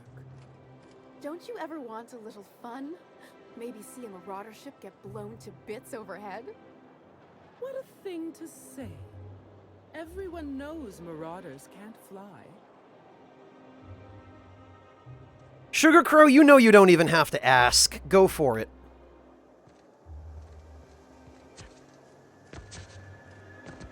Okay, yeah, that appears to be the unreliable. Ooh, down there, a new ship.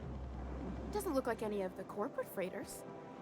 But what would they be doing here? And how did they ever get permission to land? Perhaps we'll finally get some excitement after all. Oh, you just cross your fingers and wait, ladies. Yeah, that's the unreliable, and I didn't notice before now that the unreliable, its left engine is a different color. If I spit, think I can hit that mechanical down there? You'll get in trouble. No, I won't. I'll blame it on you. It's like those junk cars that are all one color, but then they've got a door that's a different color because somebody smashed into it or something.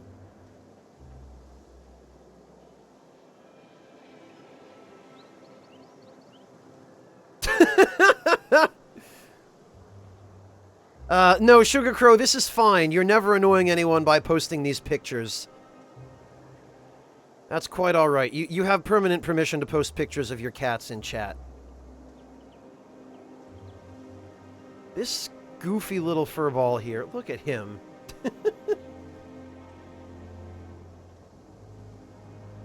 Well, at least he looks comfy. He's not hurting for attention.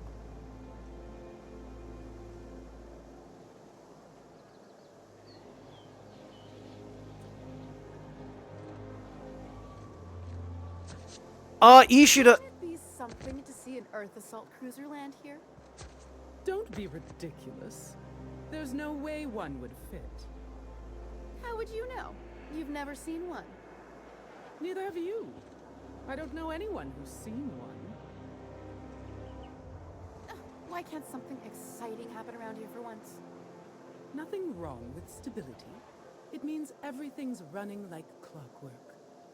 Don't you ever want a little fun? Maybe see a marauder ship get blown to bits overhead? Oh, maybe, Ishida. Now that you mention it, it looks like that might just be an effect of the sunlight. God, yeah, the saturation in this game is really high. Oh, wow, yeah, look at this.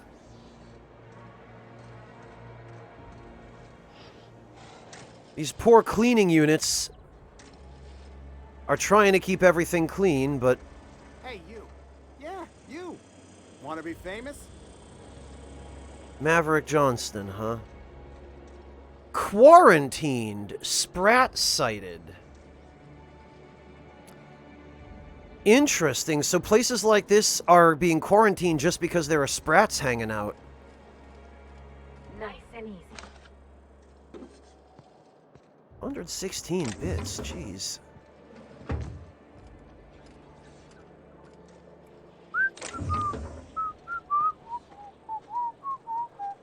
Oh, I can't. Okay.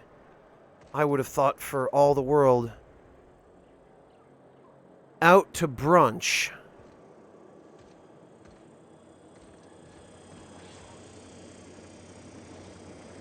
Camera mechanical. Feeling fresh and tingling. Do not operate heavy machinery for 2 hours after application. Auntie Cleo's Salon Club. Closed.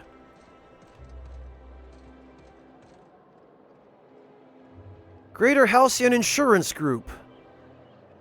Not open to the general public. Insurance Group. Appointments available at our satellite office. Oh, that's right. Their satellite office is, they outsourced it. They farmed it out to Monarch. A UDL security attendant is always prepared. Prosperity Plaza. Oh, this is not a real door.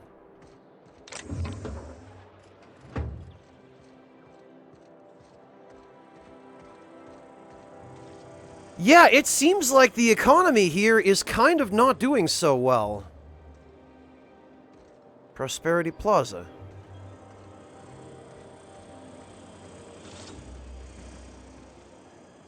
You are, Ishida? I thought you were an electrician.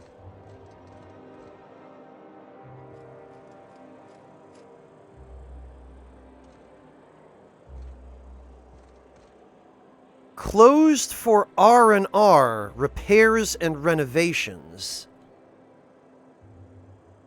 Yeah, see, everyone's talking about what a great place Byzantium is. Fine furnishings. But then we get here, and there's trash all over the streets. Everything is falling apart. Griffith Jewelers closed. According to local legend, if you walk around the orrery 3 times, your corporate rival will die of a paper cut. Wow! You think I'd get arrested if I climbed up on that to get a look at the gearings? Nah, probably just shot. Amazing. Yeah, there's Prosperity Plaza. Move along. Nothing exciting ever happens around here. Today's trends are tomorrow's trash. Do you work for Apple? The Emerald Vale plant is back to full production. There's something to be thankful CNP for. pancake mix now requires no mixing. Seriously, don't mix it. Hello, Stacking Fire. Welcome. You have a rather exotic presence. A new Auntie Cleo's facial mask, perhaps? Or experimental pheromones? Manta Queen guts, probably. Rococo's decor. Pardon the mess, we're getting a facelift.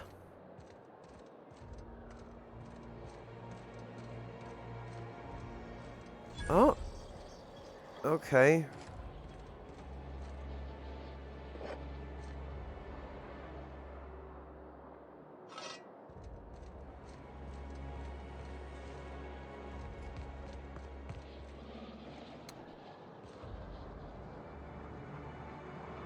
Groupier's Club. No trespassing.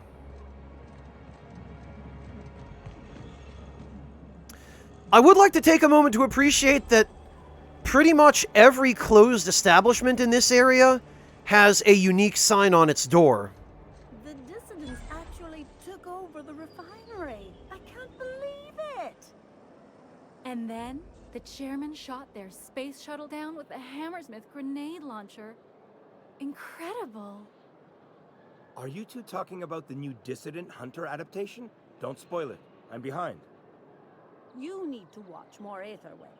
You never know what's going on. Nerds. Chancery's Pastry and Larder. I love how the C is a croissant. Oh, that's good. That episode from a few weeks ago was supposedly based on a real incident. You mean the one where the dissidents blew up an orphanage? That's awful. Thank the law we live in Byzantium, right?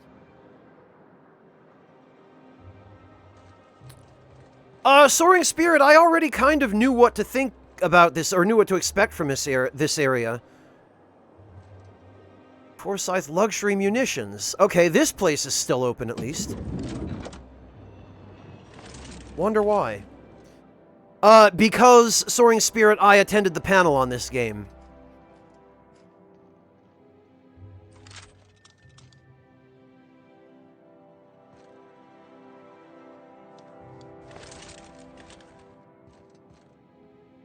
So what if all those MSI suits made it on Monarch this whole time?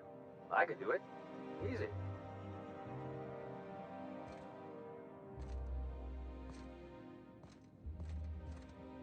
Huh.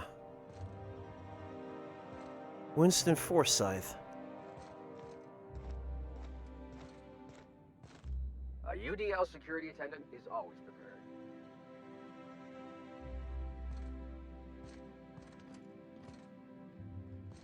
This is not a real door. Alright. Looking for weapons? You've come to the right place. Every Byzantine needs high-quality armaments, and you won't find better anywhere else. Stacking Fire, there is no guide for this game as far as I know. What do people around here need weapons for? Why, to defend their property, of course. 50-Bit says he's got a hard on right now. Wow. Byzantium is the best of what Halcyon has to offer. It's up to us to protect it. Protect it from what? Marauders, dissidents, especially large sprats. One never knows what threat might arise. Byzantium seems pretty safe to me. Only because we make it so. It is only the fear of the well-armed Byzantine that keeps the rabble at bay.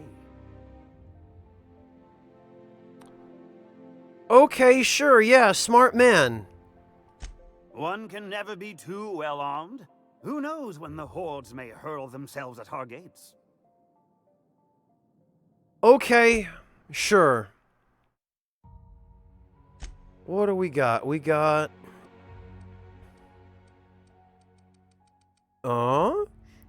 The Exterminator. which is a heavy pistol. Level 18. Apparently the name... What the...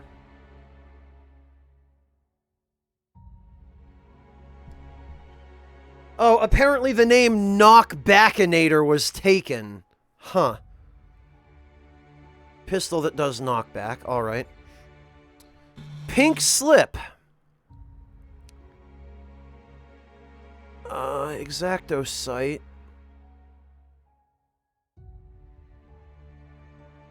No need to CHR. Wow. The problem is, it cannot be modded with a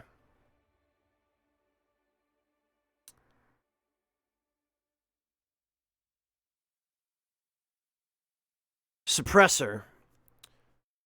So I don't think it's really all that useful.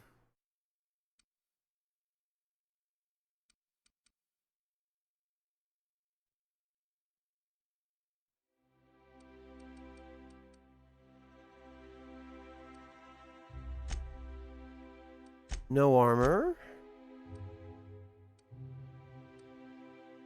No good mods.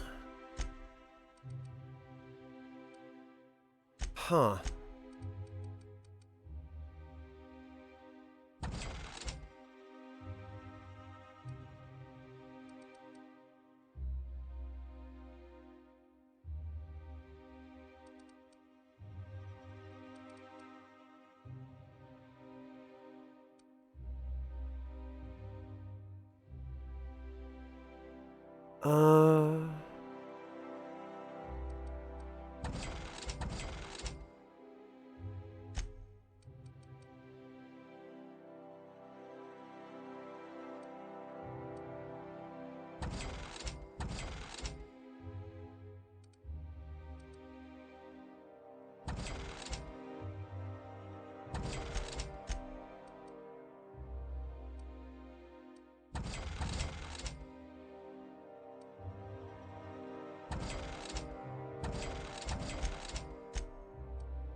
Okay, I guess that's all I need.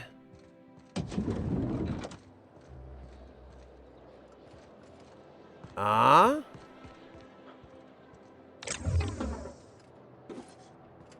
Five bits. Amazing.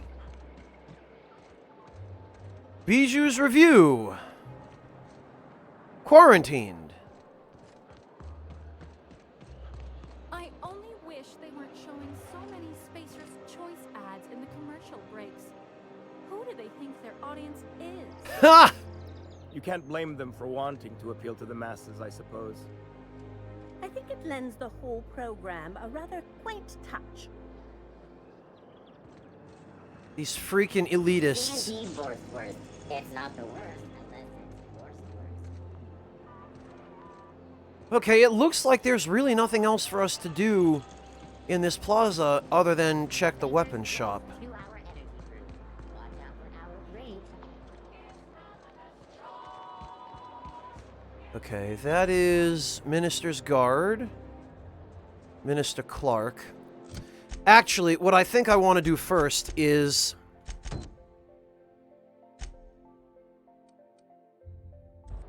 we need to go...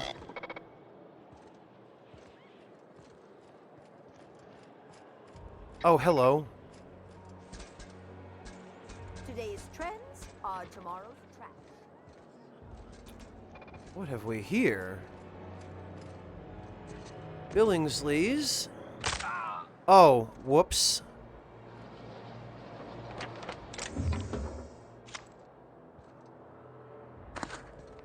Well, that resulted in me finding a stealable poster for my ship, so it's fine.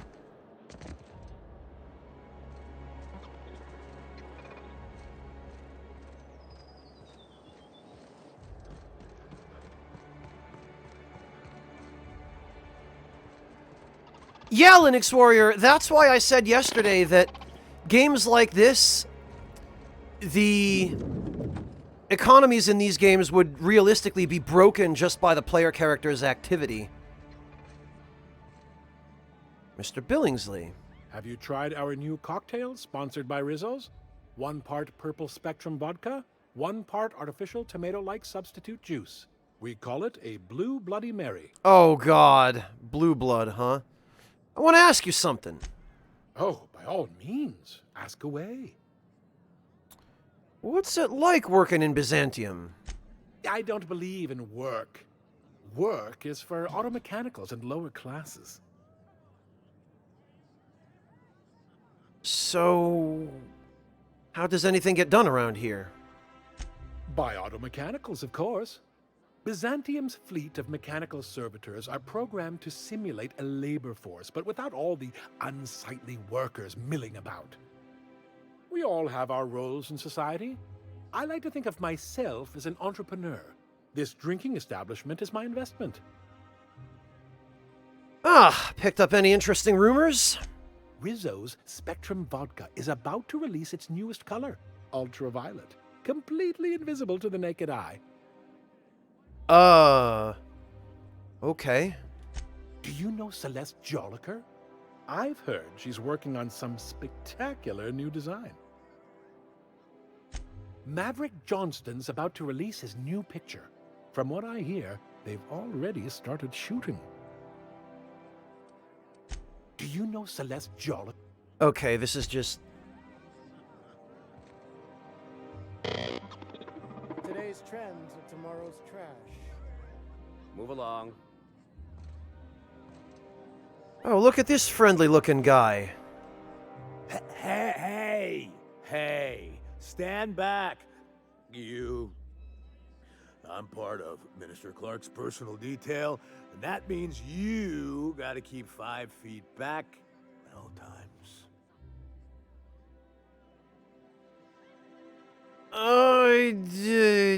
Are you supposed to drink on the job? Of course not.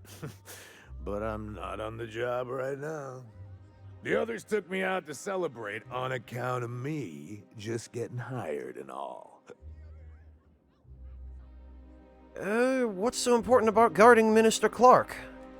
He's basically the most important person in the colony, which makes me the most important guard in the colony. Yeah. That means I got a key to the minister's estate, my own personal UDL-issued shotgun.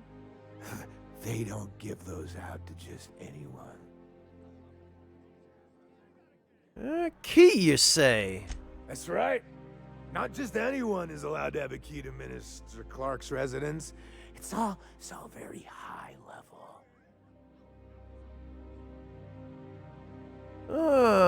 Anything you can tell me about Mr. Clark? Oh, he's, medium height with, like, medium-colored hair and, like, a kind of a medium face. Just like in his posters.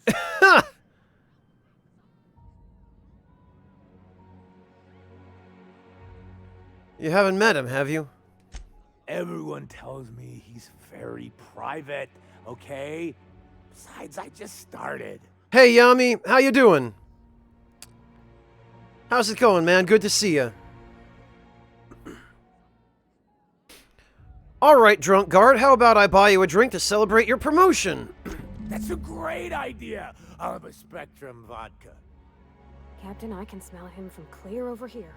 I reckon he's had a fair number already. That's the point, Parvati. Sure have, because today's my big day.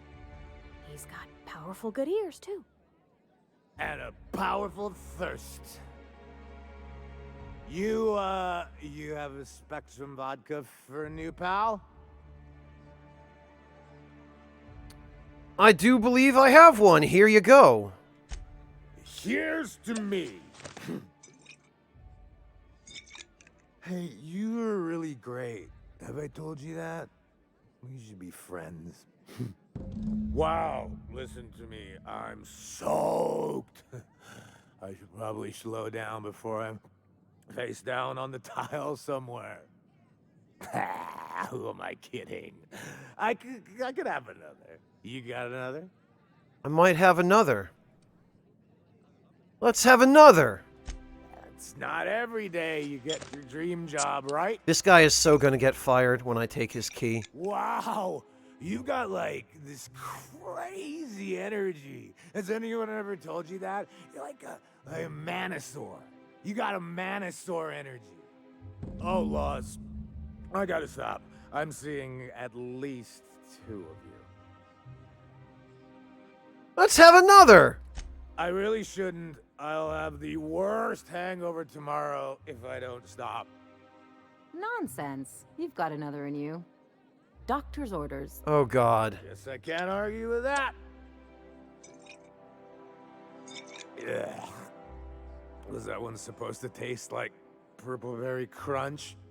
Or am I just tasting breakfast? I don't feel so good. I think I'm gonna be sick. So this, I guess, gets him into a spot where we can... I'm going. Yeah, okay. This gets us to a spot where we can yoink his key. Oh, did he just die? Did he just die of alcohol poisoning? Did we just kill this guy? Yeah, because we wouldn't be able to just pick his stuff up if he weren't dead. Yeah, he's dead.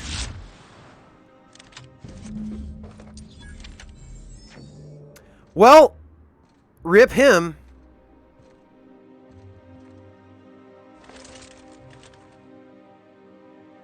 No soaring spirit, he's very definitely dead story-wise.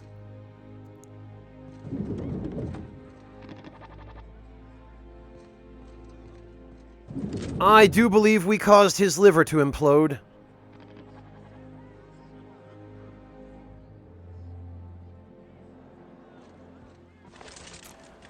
Well...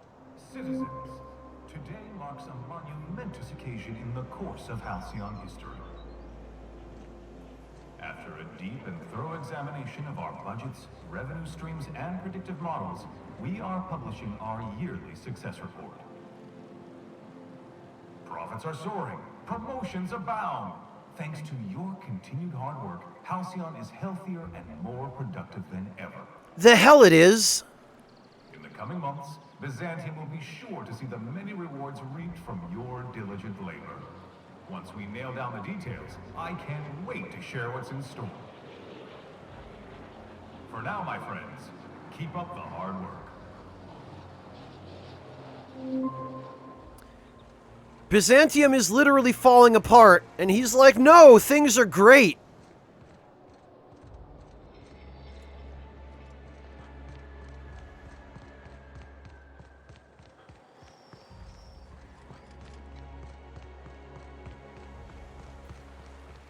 I know this is supposed to be like 2346, but it might as well just be 1984. Wretched contraption.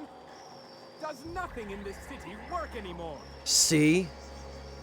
As you were. Move along. I don't have time for this. Got my sights on you. I'm on my legally allotted break. Really, I'm supposed to be here. Is that so? Oh, what are you doing here? What are you doing here? Nothing. Nothing. Why? Does it look like I'm up to something? Laws, I knew it! You got me. I'm caught, aren't I? You most certainly are. Yeah, you're in big trouble. Now, why don't you tell me what you did? I work in the lab at the Ministry of Accuracy and Morale. Some of my sprats went missing, but it's not my fault, okay? Maybe I let them out more often than regulations allow, but they need to stretch their little legs. And so what if I occasionally forgot to latch their cage? Everyone gets a little distracted now and then. You moron. You're the reason for the sprat infestation in Byzantium. Calm down and tell me what happened. They escaped. And before I could coax them back, they'd made their way to the maintenance tunnels. Even if I did dare go down there, they're among all the common sewer sprats and exterminator mechanicals. I guess I could look for them. Really? In that case, take this collection crate. 6 of my little ones are down there, but don't worry, you can easily tell them apart from common sewer sprats. They have intelligent eyes, an agreeable yet reserved demeanor, and a fondness for hiding. Also, they're white rather than green. Yeah, thanks. Please, do take care, and do mind the exterminator mechanicals. If the worst should happen to my little darlings, well, I still want their bodies. For science, of course. Right. Yeah, what are the maintenance tunnels beneath Byzantium for? Could they possibly be for maintenance? Well, to maintain things, of course. Like big, humming machine things with gears. And pipes. Water pipes. Air pipes. All sorts of pipes. That's why they connect the city from the Acropolis district to here. Acropolis district, huh? Why won't you go into the tunnels yourself? Everyone knows sewer sprats carry diseases. And the exterminator mechanicals have been known to fire on larger targets. Why they'd do that when they're only supposed to attack sprats, I've no idea. But there are rumors. Rumors? Like what? Some people say there are strange things in those tunnels. Assassins. A room full of murderous automechanicals. Monsters hungry for human flesh. A hidden bureaucratic purgatory where things and people are lost forever. Not that I place any stock in silly rumors, of course. That's all probably true. Why are the exterminator mechanicals in the tunnels? Maybe it might have something to do with the fact that they're supposed to deal with the sprats? To deal with the sewer sprats, of course. I knew it. They're quite the nuisance. Wondering why you're so attached to these sprats. They're for my, research. Yeah, James, it's almost like Obsidian actually put time and effort into the writing in this game. Out with it already. Oh, very well. It's true. I do run studies on them at the lab, but I also have a special connection with them. See, I'm an enormous fan of all my colonists. The early seasons, before the plotlines got tacky. You must have seen the classic episodes. I have no idea what you're talking about. Oh, I forget. Some parts of Halcyon are lacking in modern plumbing. Not to mention the latest in entertainment. Well, I name all my sprats after my favorite characters. That way, their stories can live on in rodent form. So you see, it's imperative that I get them all back. You freaking nerd. So your sprats, what are their names? Not just names. They all have backstories, too. Oh, God. There's Lord Reginald Kim III, Lady Philippa Farnsworth, Vonda von Vermington, Haroon Greenlee, Iskander Emmanuel Sanchez, and Evelyn Ensley Okoye. I've heard enough. I'm gonna shoot you. Oh, I can ask about their backstories? Why? What?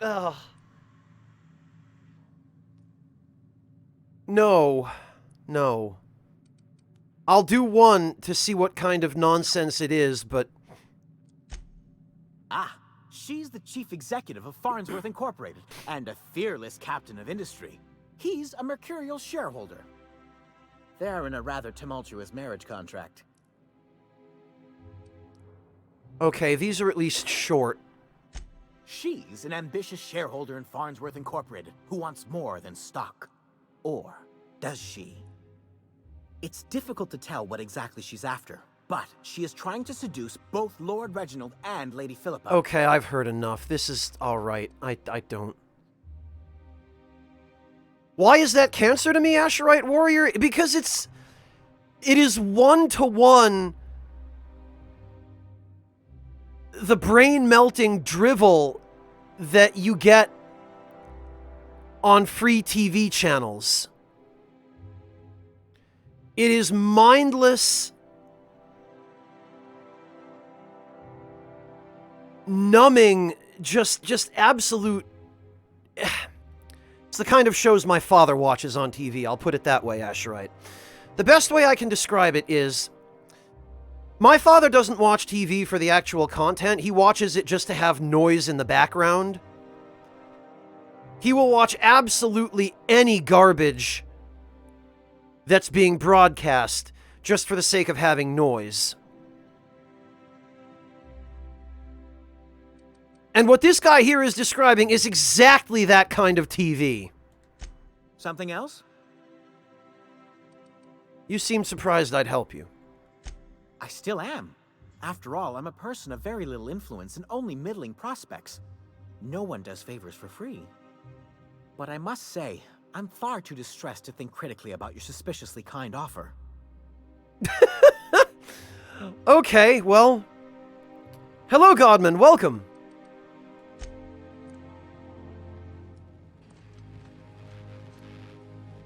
Keep quiet, Captain.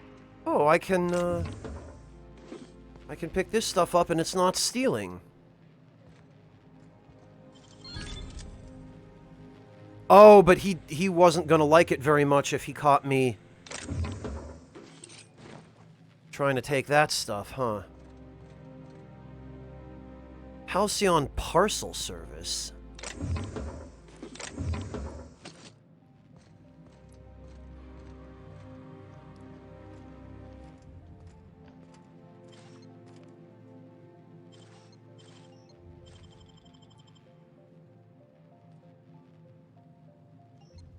What?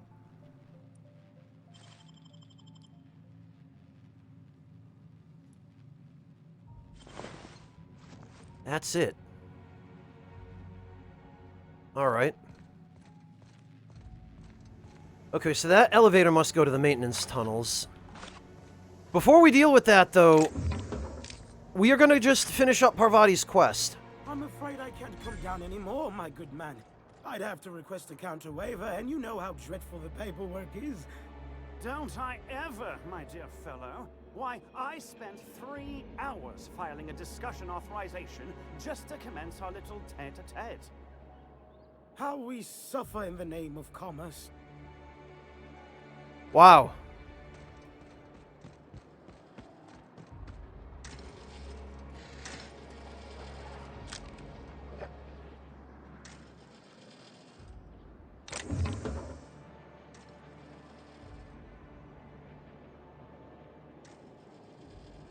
Amphetamines in convenient pill forms, huh?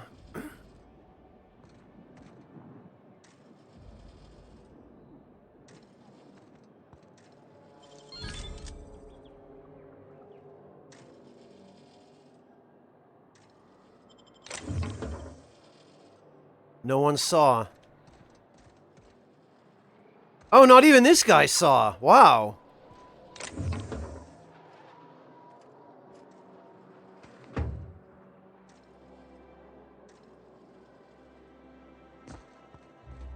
I'm not sure I want to try for that one, though. My dear fellow, you've no idea how our production has suffered. Why, the loafers working our factory lines are practically robbing us. It's even worse for us, my good man. Our workers, if one can call them that, keep losing fingers. How are we to make a bit? Wretched, isn't it? Man, that is some Industrial Revolution level. You have a rather exotic presence. A new Disregard for safety. I tell you what, we'll change the font in our contracts as per your request. If you'll replace the landscaping around your offices as per ours. Throw in a clause about hosting our weekly bridge tournaments, and you've got yourself a deal. You drive a hard bargain, my good man. They've got to pay me for something, my dear fellow. These guys don't even know each other's names.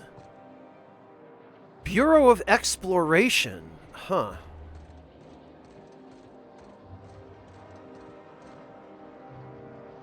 Halcyon Parcel Service, okay.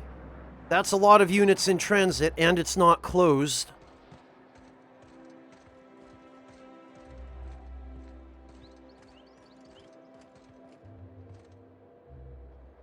Okay. Oh, these appear to be apartment blocks. God, I just...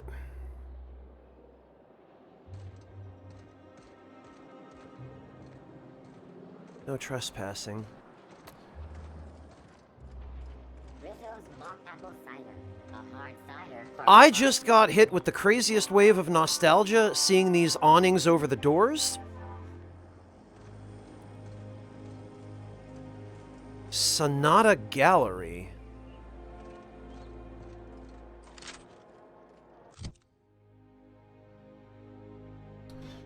Yummy, I think part of it is for effect.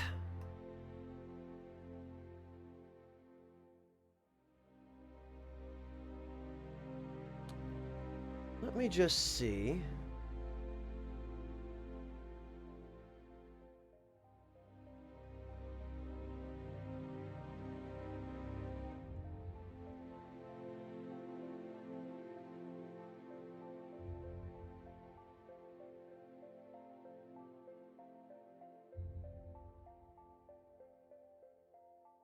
Let me see if I can find...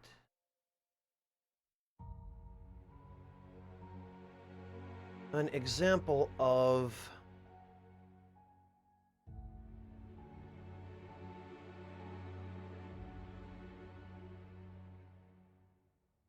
what just hit me, because...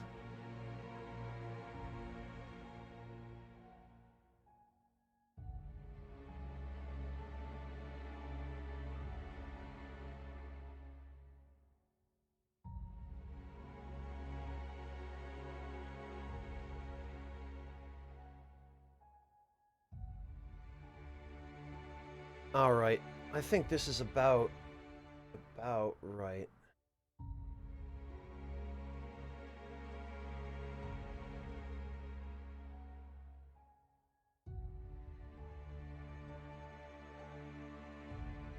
Here we are.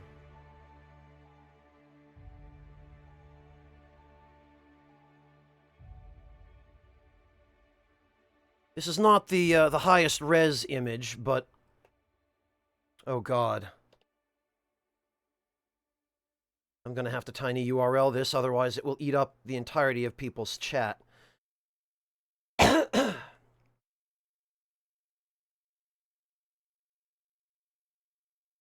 So...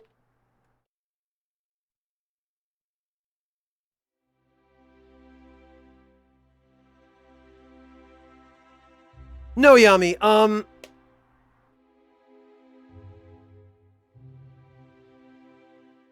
yeah, Yami, well, packages have to get somewhere, somehow. So, the picture I just posted in chat...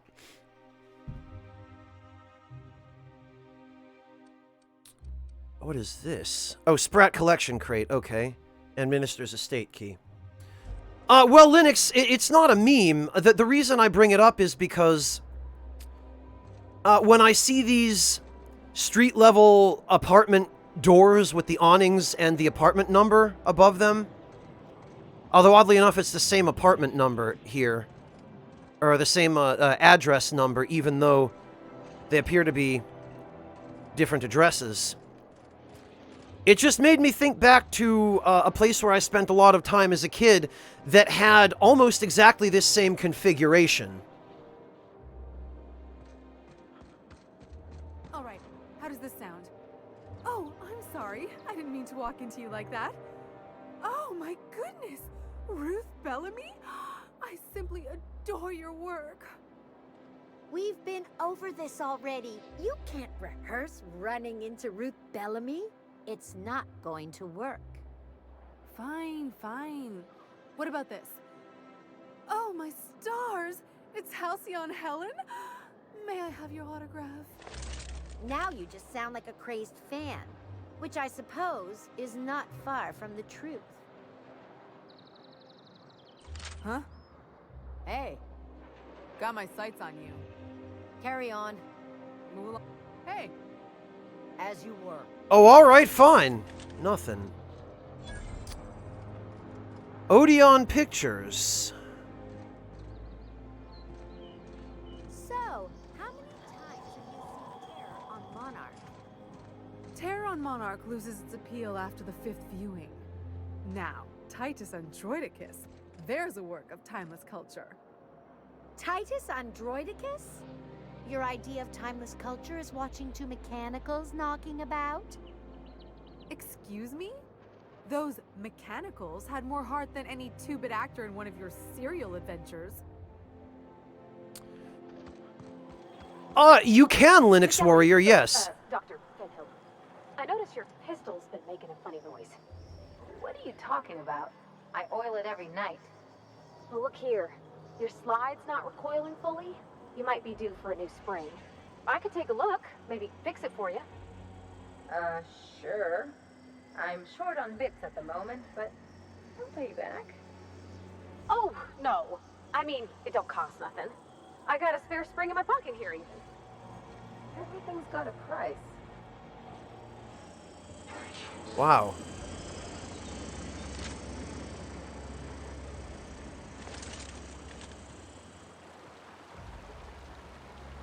The Emerald Vale plant is back to full production. There's something to be thankful for. All right, I wonder...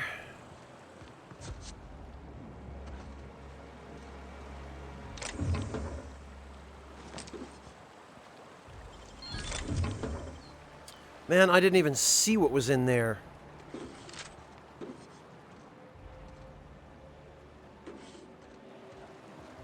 All right. So it looks like you can walk in here.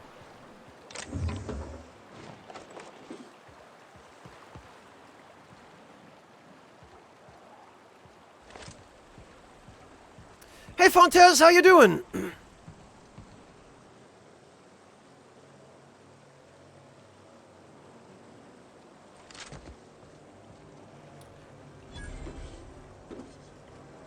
Yeah, Yami, it was. Apparently Titus Androidicus is a parody.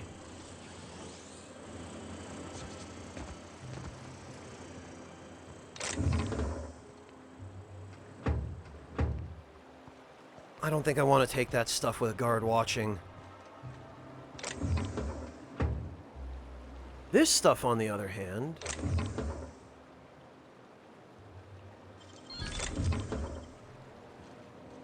You take real good care of your pistol, Dr. Fenhill.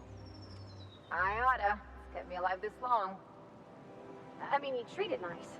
Makes me happy to see, because I feel the same way about my wrench. Look, it's a tool that does a job. Feelings got nothing to do with it.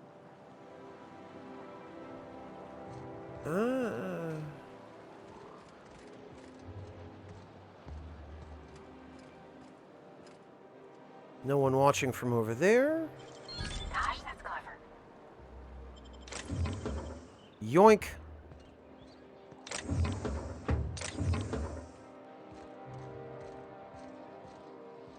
All right.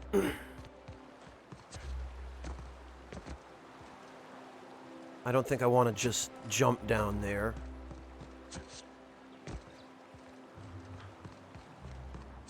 So what we'll do instead... Okay, well, I guess we'll just jump down there. I didn't quite mean to... You sure have seen a lot of the colony, huh, Dr. Fenhill? Ellie. Sure, but most of it looks the same from inside a ship. Sorry, Dr. Ellie. Still, though, don't you find it thrilling? Being in space? Look, it's just Ellie. Ha! Nice going.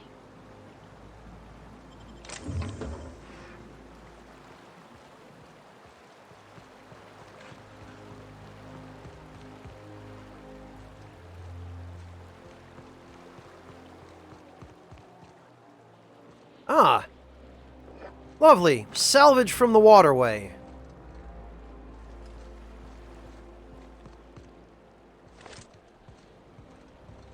Glad to hear it, Fontez.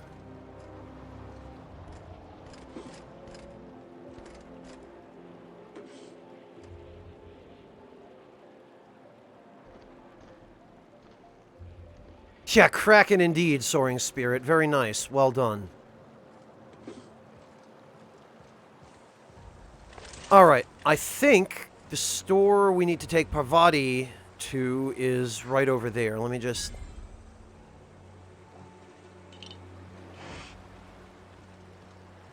best find this week. Go. I wrote someone up for slandering trademarked products. Pretty good? I caught someone loitering outside corporate offices in substandard apparel. Oh yeah? Well, I wrote 2 fines for littering off-brand packaging. Lord, I love this job. Man, these two losers. Carry on. Got my sights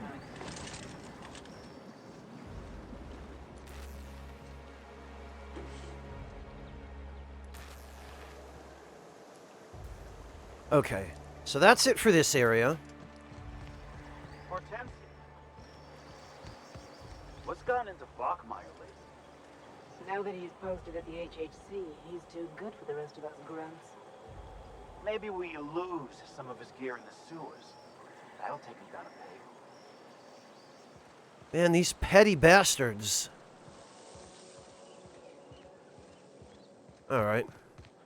I've always loved that sculpture.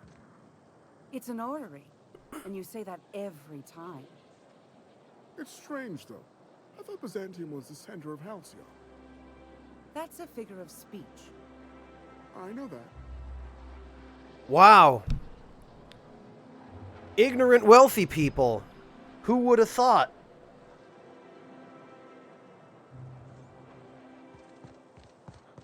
Alright. Jolliker's haberdashery. You, with the hips. Over here. Let me take a closer look at you. That could be anyone in my team right now. What? Braxington formal wear, Freeman town and country, Freeman business suit, classic semi-formal.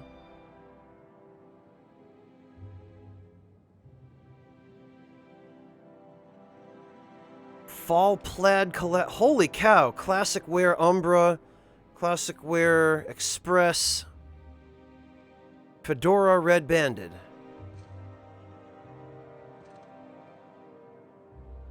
Bowler business formal. Huh. All right. Don't speak. Hold that posture for a moment while I admire you. You have a natural contrapposto, my dear. The way you rest your weight against your hip suggests a certain rugged charisma possessed only by the mighty primal and the well-traveled spacer. Splendid. I love it. I am a bit weirded out that she appears to have a gold stripe in the middle of her lips.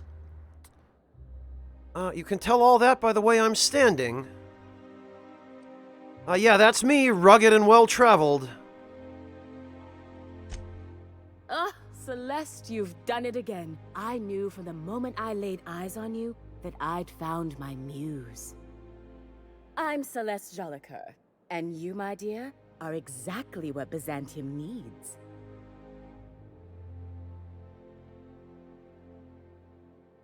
Are you trying to sell me something? I'm an artist, darling, not a tweed merchant. I don't sell things. I pollinate the world with art. I'm working on a new line of clothing that will shock this city to its core, and I'd like your help. What do you say, my dear? Care to make history with me? You've got a pretty high opinion of someone you just met. Everything I need to know can be deduced from a first impression. You're an outsider. You're exotic. You carry a whiff of barbarism and adventure. You're the embodiment of everything I want in my new line. Oh, that's how it is it? What did you have in mind? When I look at you, I see the very embodiment of everything the walls of Byzantium were built to keep out. Making an outfit worthy of you won't be easy. I'll need your help gathering the right materials. Oh, it's gonna be something like this, is it? Okay. Hello, Baby Ryder, welcome! Alright, fine, I'll help you out. Marvelous! You and I are gonna wake this city up like a cold splash of wine to the face. What I need is a survey of the outside world. What does the common laborer wear? How do the wild-eyed madmen of Monarch dress themselves? I've heard rumors, but I require samples. Also, I expect you to model for me.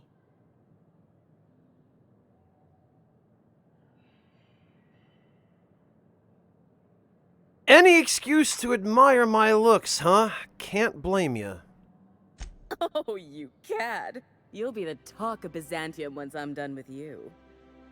I'll need you to model for me the following: the apparel of an iconoclast, the armor of a marauder, and a full ensemble of spacer gear, helmet included. And when I say spacer gear, I mean an outfit worn by real spacers. None of that garbage spacer's choice pedals. You have the bearing and demeanor of a born model. You're going to absolutely murder this job. Yeah, that's what worries me. Fortunately, I'm wearing iconoclast gear. I'm carrying a marauder outfit, and I think I have some regular spacer stuff in storage on board the Unreliable.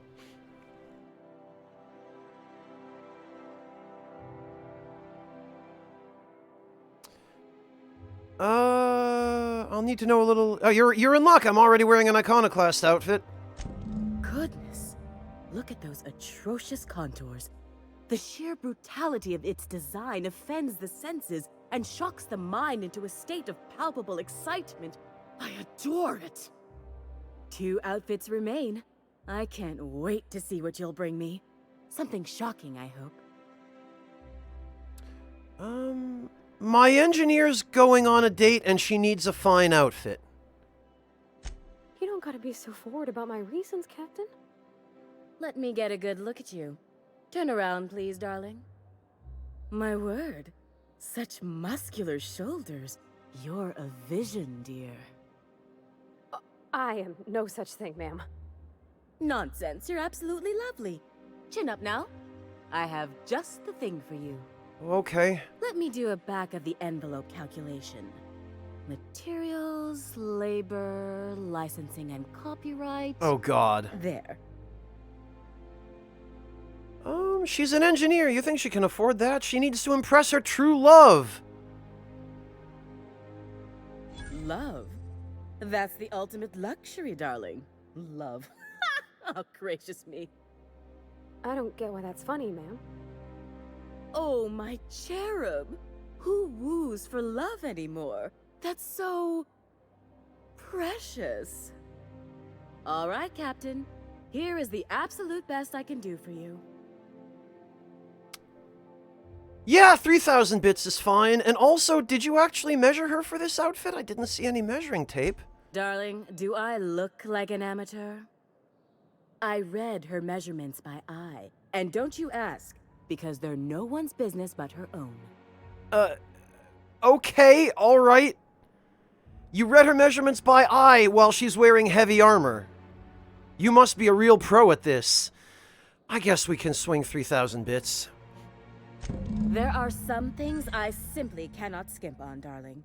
Such a lovely young lady deserves the best. I won't argue with you now there. Stand back. Back.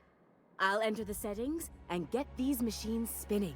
You'll be broke to bespoke in merely an hour.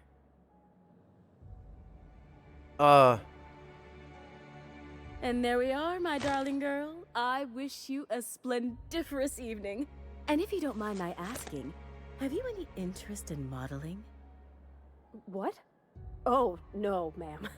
All them eyes staring at me? I couldn't. No way, no how. I get scared just thinking on it. I wish you weren't so shy, my Violet. You truly are beautiful. I hope your date sees that as clearly as I. Yeah. This woman is a cunning business person, but I feel almost compelled to like her a little bit.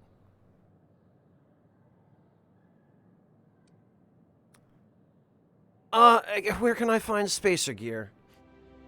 If I were an enterprising spacer in need of a wardrobe, I'd probably head to the Groundbreaker. Actually, that's pretty much what I was thinking. Okay. For you, anything.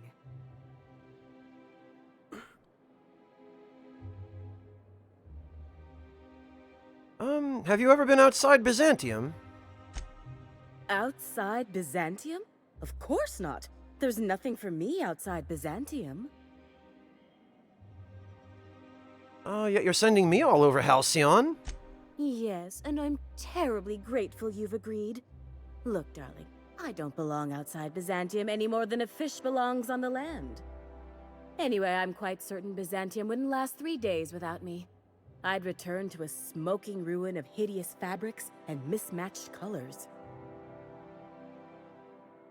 Yeah, she's probably at least half right about half of that. You said I was exactly what Byzantium needs. What did you mean? Byzantium has lost its élan vital. Everything about this city is so dreadfully stale. I want to make people uncomfortable the way you do. You're an outsider. You clearly don't belong in Byzantium, and yet you strut about, doing as you please. Yeah, who's gonna stop me? Oh, Nick. A disconnected controller, apparently. Never heard of a tailor who wants to make people uncomfortable. I'm not some common button-monger, darling. I'm an artist. It's my job to make you uncomfortable. Oh, okay, I see. Thanks. You're very welcome. Alright, well, what? I can't wait. What can I do for you? Oh, yeah, it didn't work for some reason originally.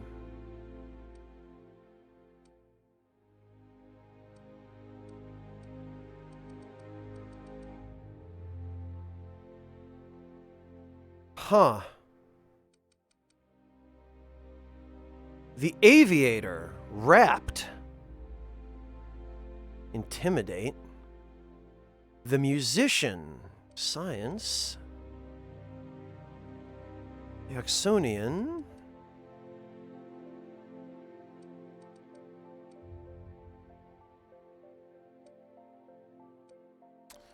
Fascinating. Vestments blue with piping. Colony ship uniform captain? Really? Leadership skills, of course.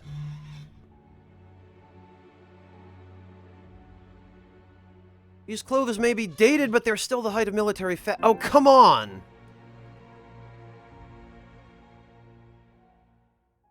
Alright, I'm really morbidly curious about this. I have to try this on.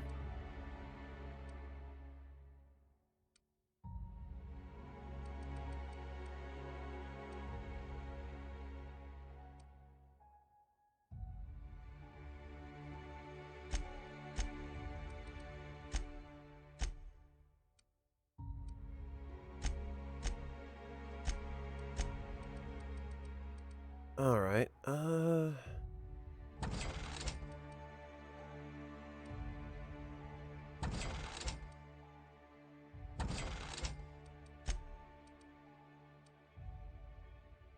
durable guards. Oh, this is iconoclast stuff. Interesting. Standard troop armor. This is also iconoclast helmet. Standard troop helmet, Riot control. Anti-riot gear.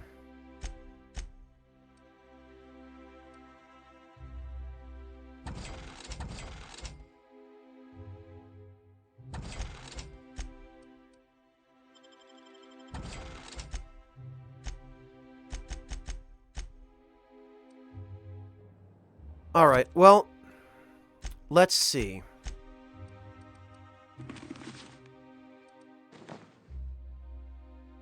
Ah!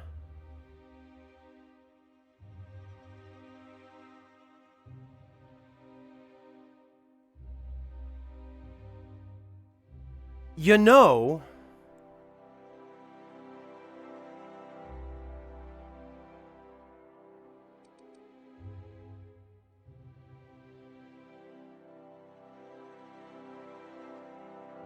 I really quite like this. I wish I could, like, glamour this over my Iconoclast stuff. It does, Linux Warrior. I quite like this, and this is actually fairly appropriate for the Prussian officer look I went for with my character, because it's the closest I could get to my actual appearance, which is nowhere near my actual appearance, but...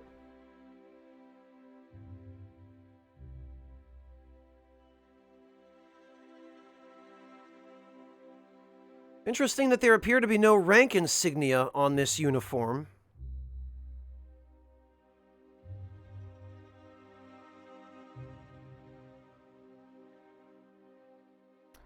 Yami, this was the best I could do. The character creator in this game, unfortunately, is quite limited. Oh, how grotesque. I always suspected the dramas did no justice to real marauders. Their armor is so much more hideous in person. One outfit left. Do hurry, my dear. The bird of inspiration is about to take flight. Well, we have to go back to the Groundbreaker anyway to finish Parvati's quest. Oh, can you believe this outfit? It's so handsome, I'm almost afraid to touch it. Well, I guess that's everything then. After all this time, I just have to actually do it now. You know, there's a part Junlei's been looking for to fix up the air cyclers. They only carried them on big colony ships, like the Hope.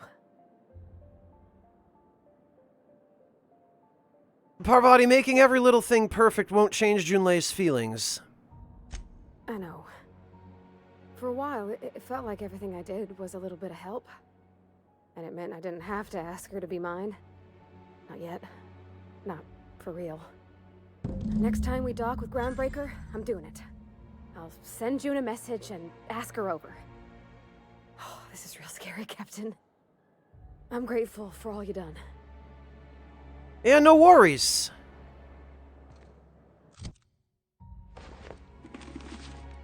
Actually, I wonder...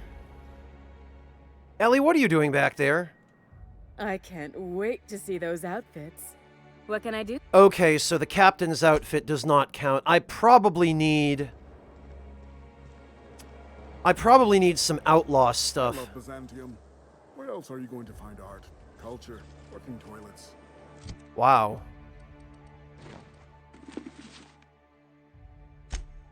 Alright, while we're here, talk to Parvati on the ship.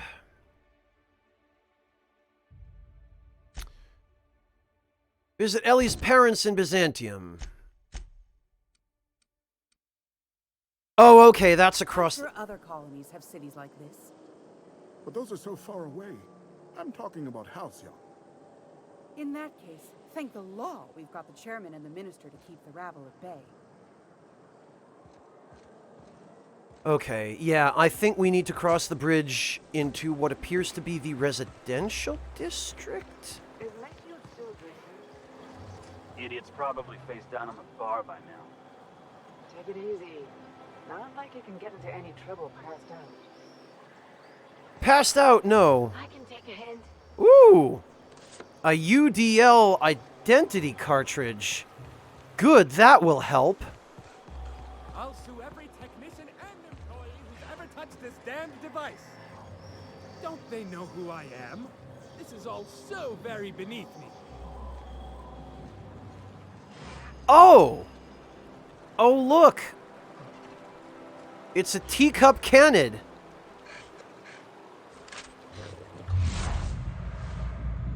Misses its mother. Oh, jeez.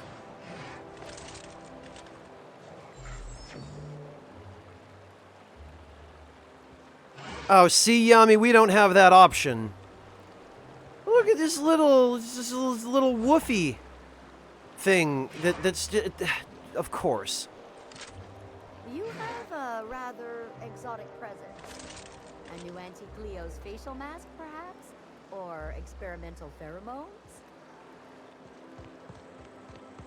Nice thing about traveling with the captain, we meet all sorts of new people. Sure, best part is when they pay us. We never really had new folks in Edgewater, except the captain. Kinda hard to make new friends when everyone's already decided they don't like you. Could be a favor in disguise. A lot of people out here ain't that nice. Yeah, so that's why we kill them and take their stuff.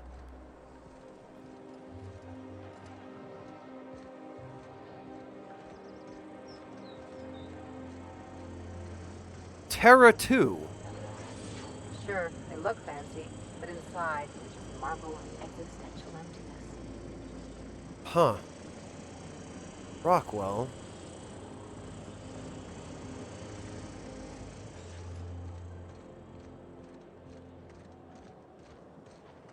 There's my parents' place.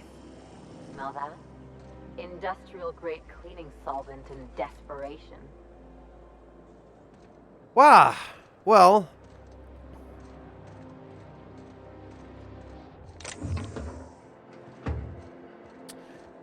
Guess I better put my Marauder gear on then. And maybe also save the game. Because I don't know how this is going to go. Ellie did specifically ask me to wear some Marauder armor for this.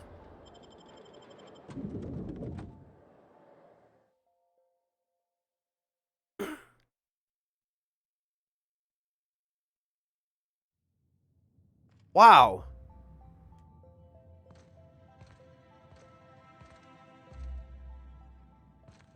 Okay.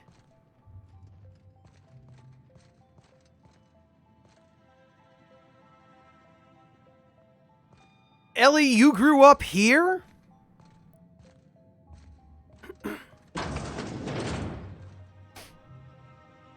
Marilyn, is that you? Laws, we certainly didn't expect to see you like this. And I didn't expect you to renew your marriage contract. But we're all full of surprises today, aren't we? Speaking of surprises, you should meet my new friend.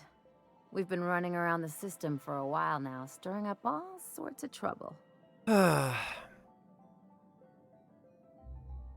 Oh, God. So we can either be nice and polite, we can be bland, or spit on the floor. Fancy place. I'll probably be taking a few things with me. My God. Ellie is literally just a rebellious teenager. Pleasure to meet you. Thank you for welcoming us into your home. We're gonna see if the juxtaposition of my armor makes a difference with this. I don't know what to say. He's usually not like this. Come on, you're supposed to help me make an impression. Anyway, you're probably wondering where I've been all this time. Not exactly. The last few years have been a bloody haze. You wouldn't believe the messes we've gotten ourselves into. Right? Okay, we've saved towns and restored property across Halcyon. Theft, vandalism, profanity, you name it, we've done. Okay, look. Whoops. Alright. Maybe we ought to just play this the way she wants. Because they don't seem to care about us being polite. Like, we didn't even get a reaction out of that. So maybe Ellie is right. Maybe this is actually...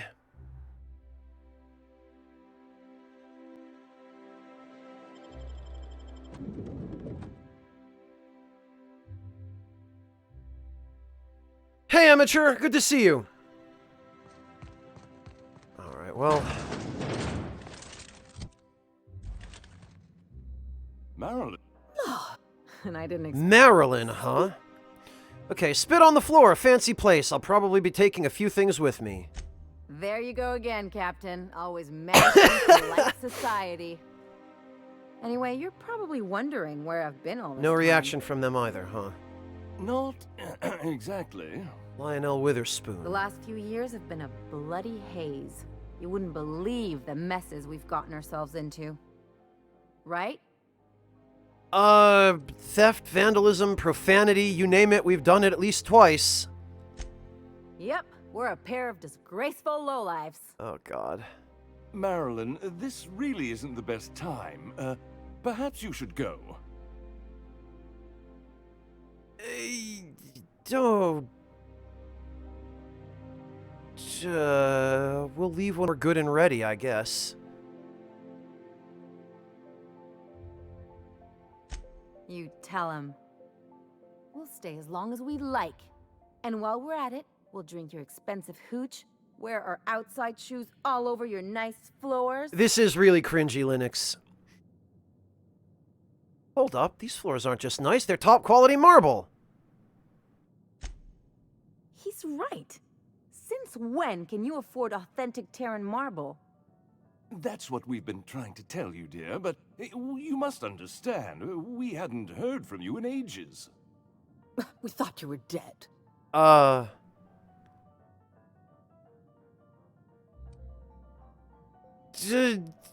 Don't sound so disappointed about it. I'm not dead. I just never wanted to talk to you again. I'm afraid the distinction was lost on us, darling. She is such a rebellious teenager that... Why do I get the feeling you people are about to apologize for something? We only did what any grieving parents in our position would do. We collected on your life insurance policy. Oh. And the payouts have been rather, substantial. Ah! You what?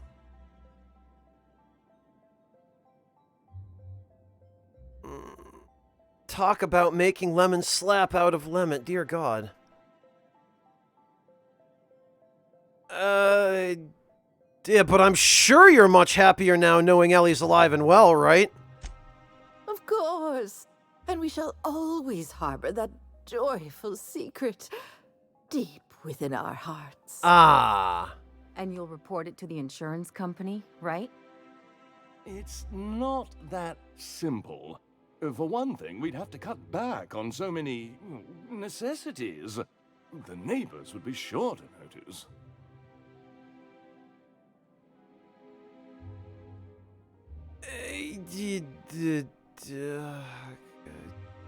Listen quietly. Why did you do that? We had to explain your disappearance somehow. We couldn't very well tell people you'd run off to become a miscreant, could we? I'll have you know Ellie's a professional miscreant. Shh. Someone could hear you. We concocted a story about Celeste Jollycurl designing a pair of 12-inch heels for you. One of a kind, naturally. That led to your tragic death when you tripped and broke your neck. Only people living here would buy that. Quite the story. People were talking about it for weeks.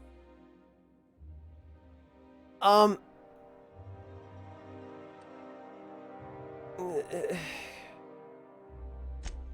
you have at least made up a better story? Something with pirates or raptidons? And what are you gonna do now that we're here? Yes, about that. We were just about to ask you to, leave. Quietly, if you don't mind.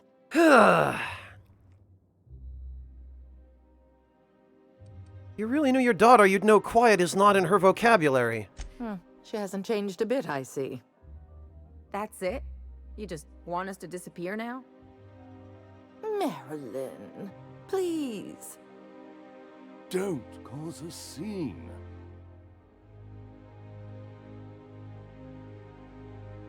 Come on, Ellie, you deserve better than this. Damn right, Captain. Fine. I'm gone. Forever this time. Did we just complete her quest? No, we didn't. Let's talk outside. Okay, that's fine. Let's just put this unpleasantness behind us. Could you please leave quietly now? Possibly, but only once I've checked your house to see if there's anything for me to loot.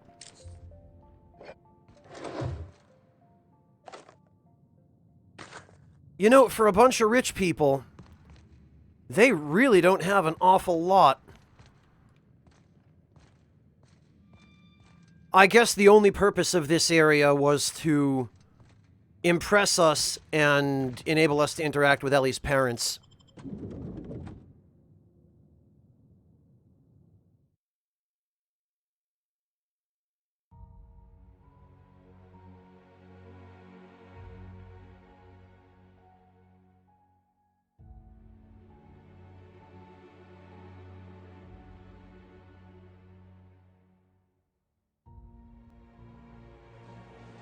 So, Harlow was rottener than a week-old Borst. Big surprise. Harlow, what does he have to do with this? Can you believe those two? We'd hardly been there a minute and they turned us out like yesterday's garbage.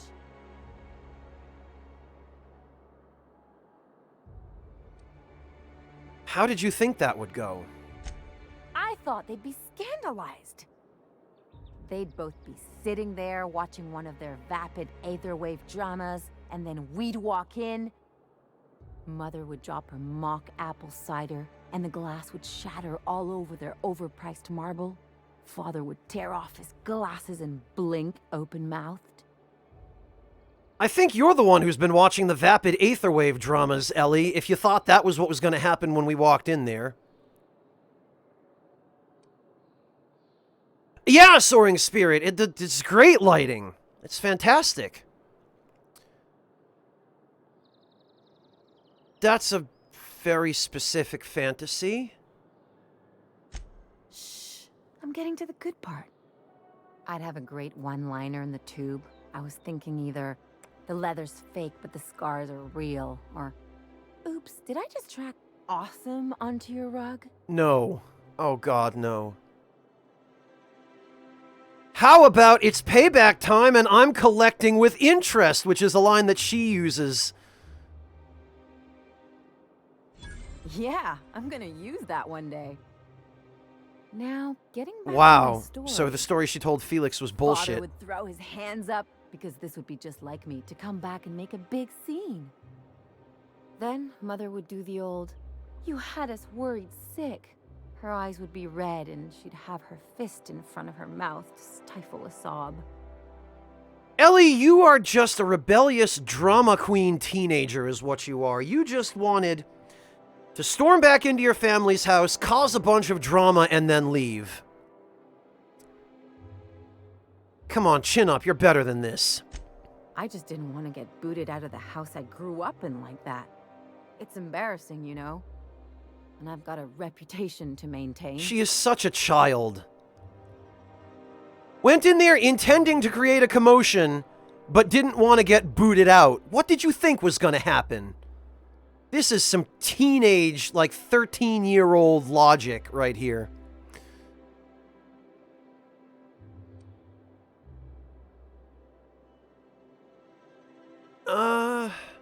I'm sorry, it's a rough situation.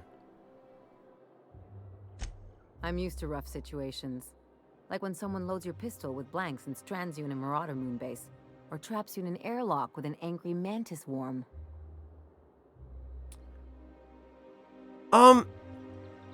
I think there's a lesson here, Ellie. Uh-oh, it looks like we're in for a big talk.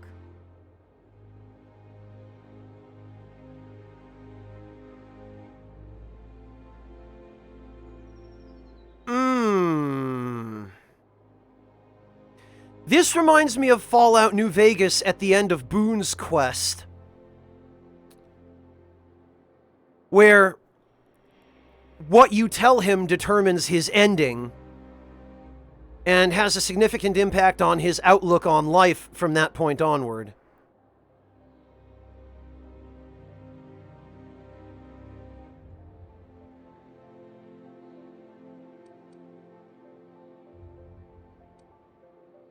Linux, I've seen guys do things like that too plenty of times. Alright, Linux, have a good night. We'll see you later.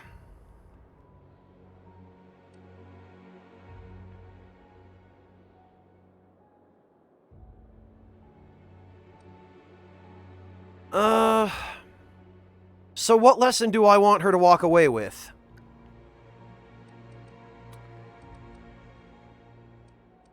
My initial instinct is to say, you can learn something from this, it's up to you to determine what that is. But if I tell her that without giving her guidance toward anything in particular, there's a good chance that she'll learn the wrong lesson from it.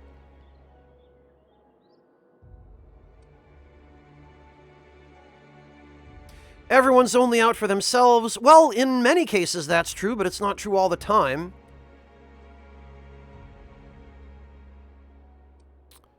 You've got to surround yourself with people who really look out for you. I mean, if you're going to surround yourself with anyone at all,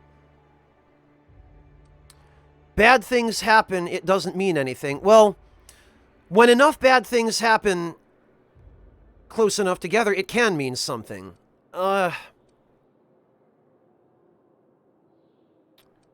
You've got to surround yourself with people who really look out for you. This is the only really genuine thing I feel like I can say to her here.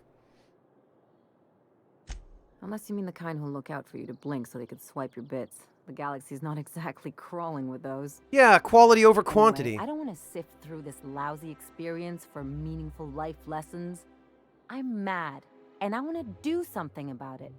Something like... Wait a second. What if I could get that money? The money won't make you feel any better about what happened. Want to bet? I've got some big appetites, and they're all cheap. You have a plan in mind? I could open a new account, designate that account holder as a sole beneficiary. All the payouts would go to me. I'll make money without doing a thing, and I'll get to cut them off.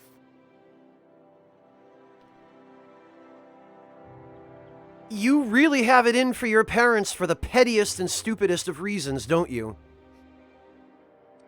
Okay, that's quite a role reversal. As long as I don't develop a taste for Woolgonzola and bad legal dramas, that's fine by me. My policy is with the Greater Halcyon Insurance Group. They have an office in Byzantium. Maybe you could use some of your people skills to help me set up a dummy beneficiary account. If that doesn't work, I'm sure we can find one of their terminals and do it ourselves. We would have to go to Monarch for that. I gotta ask you a few things. Something on your mind? I take it you've got something to say about Harlow. What did I tell you? His down with the man shtick was just an act. No one who yammers that much means half of it.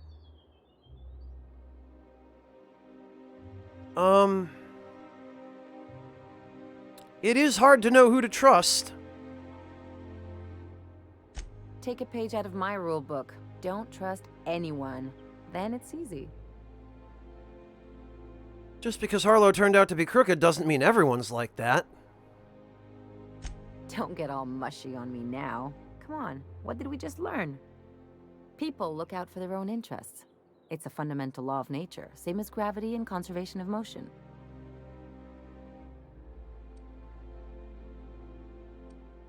Except we've created artificial gravity. This is why I hate metaphors. Look, I see a Got lot 'em. of people, inside and out. When you get down to it, we're all made of the same stuff. Once you accept that, nothing much surprises you.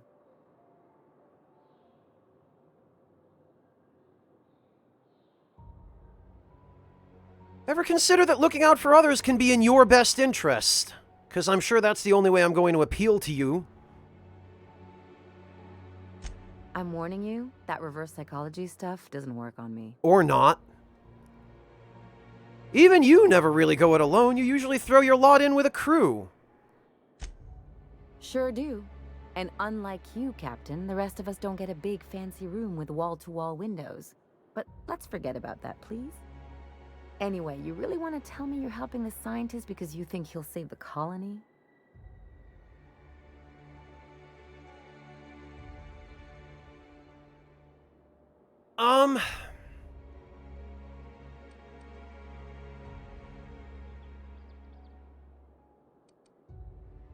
None of the answers here really line up with what I want to say. I'm helping him because I think he'll save the colonists on board the Hope. And I think he might serve as a sufficient distraction for the board while I take them down and replace them with something better. I don't really trust Phineas. We've been given some very subtle hints, not really substantive, but some hints that maybe Phineas does not have anyone's best interest in mind but his own.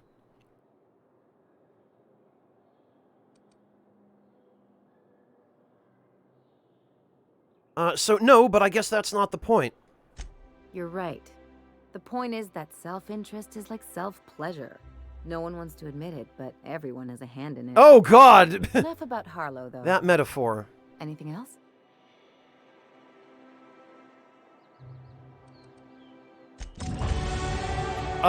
Okay.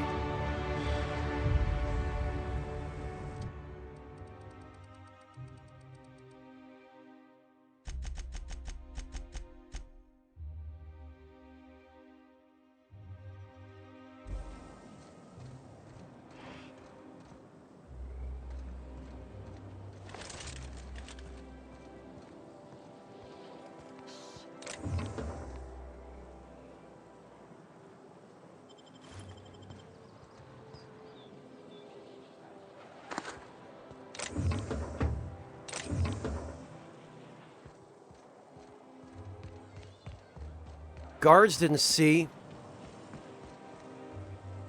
Okay, that's Ellie's parents' house.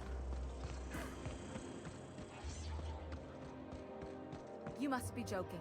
Our fair city is being overrun by a Oh, there. That's one right there. What? Can't you just see the stench of impropriety radiating off of him? Oh, maybe I should... Yeah.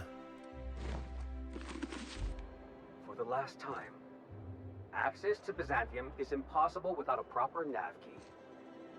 Now, if you'll excuse me, I need to be somewhere else. Anywhere else. Ha! Hello, I take it you don't like me very much. How splendid. Another rung leech wandering through the streets of Byzantium. Why, just this morning I thought to myself, as lovely as the gardens are, what they really need is more greasy vagrants frolicking through them. And here you are, frolicking. Yeah, I came to walk on the grass. Oh, and if you've got enough dexterity, you can say gracefully, I might add.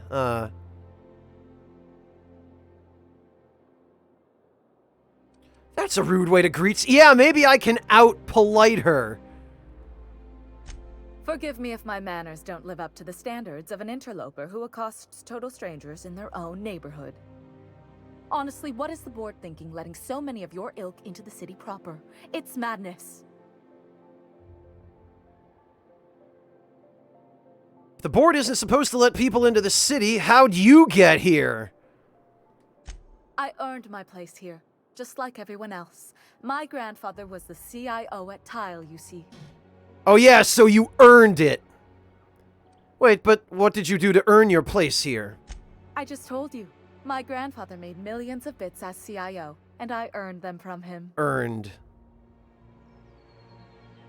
Inheriting bits isn't the same as earning them. Of course it is.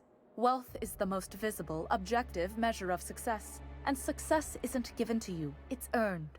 My grandfather taught me that. Wow! If you have wealth, you're successful. And if you're successful, you must have earned it. Honestly, it's a simple concept. That is the most backward...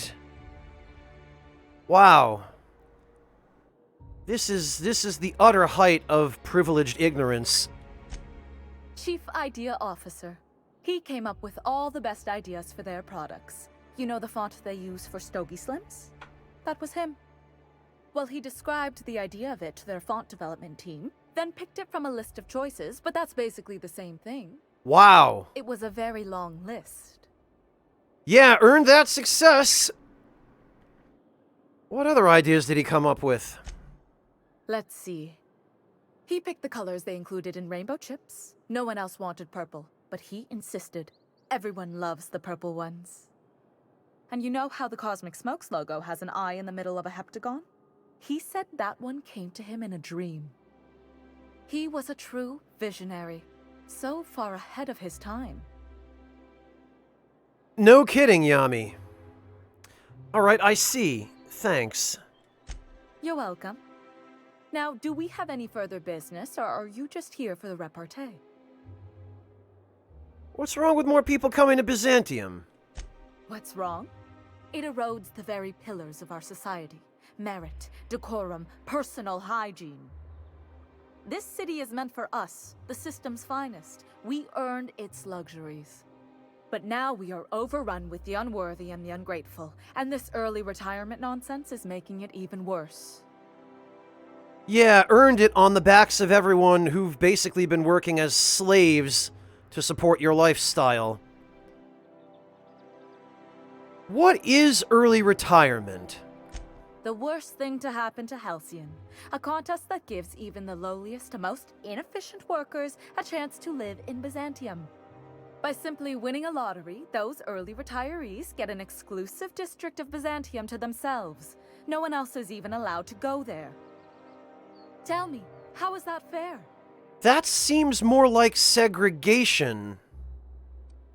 Well, most contests have some inherent biases, so technically... Taxter, thank you so much for the resub. Welcome back. Oh, by the law. I mean the principle of it, not the mechanics. It's not right. I deserve to see any district I please. Why, if it weren't guarded, I'd... You know, you look like you've been shot at before. What say I hire you to investigate this travesty, and you get paid to do so? She's got a point. We're probably gonna get shot at anyway. Might as well make a few bits. Yes. Listen to your... What is that person's job exactly? Are they your secretary? Personal masseuse? Or do you just keep them around as a mobile armrest? Well, it doesn't matter. What's important is that you think this is a fabulous arrangement, and you'd be thrilled to lend me your services. Aren't you? Sure? But if you try and swindle me, lady, I'm going to wear your scalp as a necktie. Fantastic. Consider yourself employed, vagrant.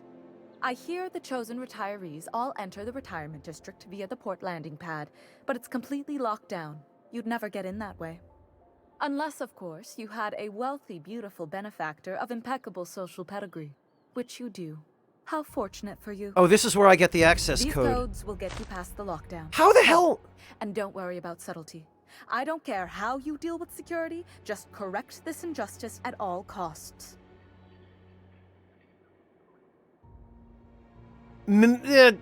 She's got some competition, Taxter. How did you get these access codes? Yeah, that's exactly what I want to know. The same way anyone gets anything here, of course. I made friends with the right people. Bits might earn you a place in Byzantium, but that means everyone here has little need for more of them. For favors like this, you need to spend... let's call it social capital. Ah! Alright, so you have to suck the right dicks in Byzantium to get where you want to be. I see.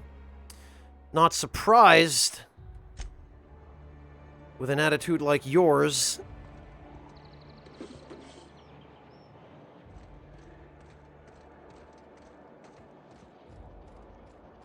Today's trends are tomorrow's trash. Very well. This property is off limits. Solicitors, loiterers, and uninvited visitors will be fined to the fullest extent of company policy. This ultimatum brought to you by Universal Defense Logistics. Okay.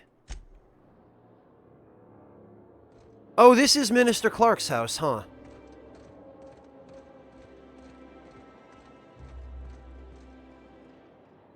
I bet I could get in here with that UDL disguised chip. Dr. Ellie, you ever wonder if maybe we got some things in common? This isn't another thing about wrenches and guns, is it? Because you're a surgeon and I'm a mechanic. We both fix things, heal them up. Hate to break it to you, but before I got to Groundbreaker, I fixed more noses than bones. Nowadays, I probably shoot more than I save. Oh. Wow. Poor innocent Parvati is just squirming under the weight of these life lessons. If anyone's going to make some money off of Ellie's alleged death, Ellie figures it should be her. Well, we've already found the insurance office, and it is closed. What's gone into Bachmeyer lately? Now that he's posted at the HHC. So this is... Remember that stranger I saw in the square? Shh. The one with the Spacer's Choice aficionado. Looked like she'd styled her hair with engine grease. Doesn't she know the Spacer's chic look was last season? Enough! You're standing right here. Wow.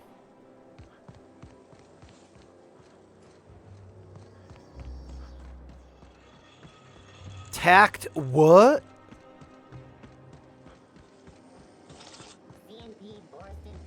Alright, so I think we're gonna have to... Yeah.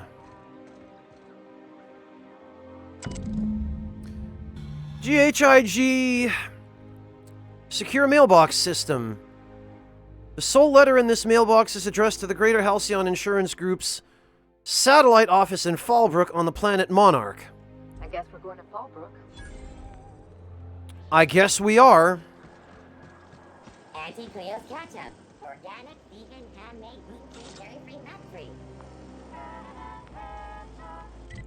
Alright, what other quests do we have that we could knock out of the way while we're here? Make spacesuits won't travel. So we gotta go back to the Groundbreaker. Save the sprats.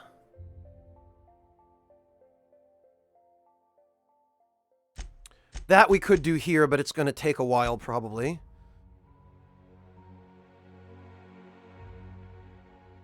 This we want to do later, this we want to do later. Investigate the retirement district. We actually could do this now. Wouldn't it be something to see an Earth assault cruiser land? Auntie Cleo's pipeline. Don't be all of the benefits of smoke real time. You don't much like me, huh, Dr. Ellie? It's nothing personal. I'm just not the touchy-feely type. It's just... You seem fine with the others. Did I do something to make you unhappy with me? You gotta stop taking things so personal. You're setting yourself up for a letdown. Poor Parvati.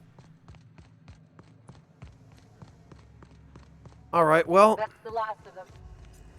Finally. Is it just me, or are we getting more and more retirees lately? Not just you. Felt like a damn factory worker these last few months. Oh well. Nothing a few drinks won't cure. Come on, let's go hit up Bijou's. Can't. They're closed. Someone saw a sprat in there. Bijou's too? Damn. What's this city coming to? Huh. Yeah, I'm getting the distinct impression this was the line for euthanization. Well, euthanasia. Words.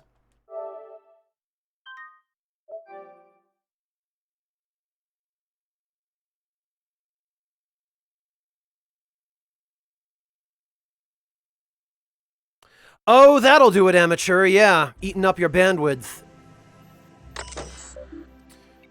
Access to this area is restricted. Unsealed door.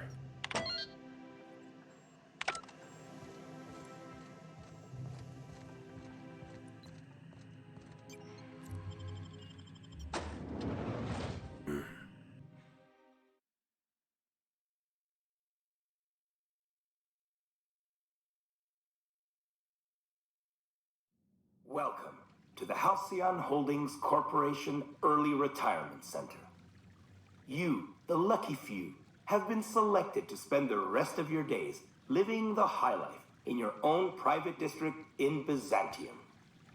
When you arrive, you'll be whisked away to your very own luxury penthouse, furnished exclusively by 24/7 Furniture's deluxe Falscowood collection. Some assembly required. 24/7 Furniture is not responsible for any injury, psychological damage, or divorce litigations that occur during the assembly process. After you get settled in, you'll have the chance to explore your new home. Why not go for a bite at one of our many restaurants, like CMP's Blazing Borscht Barbecue or Rizzo's All-You-Can-Crunch Cereal Buffet? Or maybe you'd like to head to the bar and enjoy an ice-cold Zero-G Brew by Spacer's Choice. Zero-G Brew, an ale that's good for what ails you, although in the early retirement district, nothing will. All this and more will be complimentary for the entirety of your stay, courtesy of the Halcyon Holdings Corporation. You won't have to spend a bit. So relax, grab a refreshment from one of our vending machines, and enjoy our specially constructed welcome center. While you're here, be sure to check out the displays for some fun facts about the early retirement program and selection process.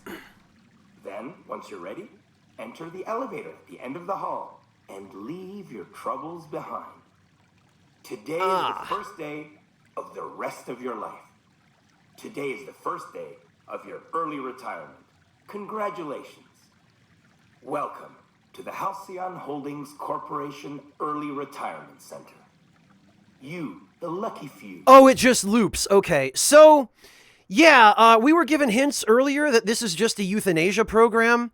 That last line was very ominous. Enter the elevator and put all your worldly troubles behind you. Gee, I wonder what that could mean. Have been selected to spend the rest of your days living... Early retirement fun fact number 2. Did you know the early retirement selection system is the most rigorous, cutting-edge lottery system in the entire galaxy? Here's how it works. Each candidate's name is printed out on a plastic ball. The plastic ball is placed in an advanced turbo... I can't... turbo encabulator with thousands of others. A team of advanced automechanicals operate a complex series of pulleys at random.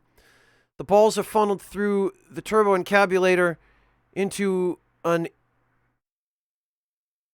I wish the text in this game were more readable. An interrogator tube? They are then launched at a specially designed accuracy matrix. The first ball that aligns with the center of the accuracy matrix is the winner for the day. By using this method, the Halcyon Holdings Corporation ensures that all early retirees are selected with complete impartiality and minimal collateral damage. In the highlight in your own private district in Byzantium. Early retirement fun fact number 1. You're special.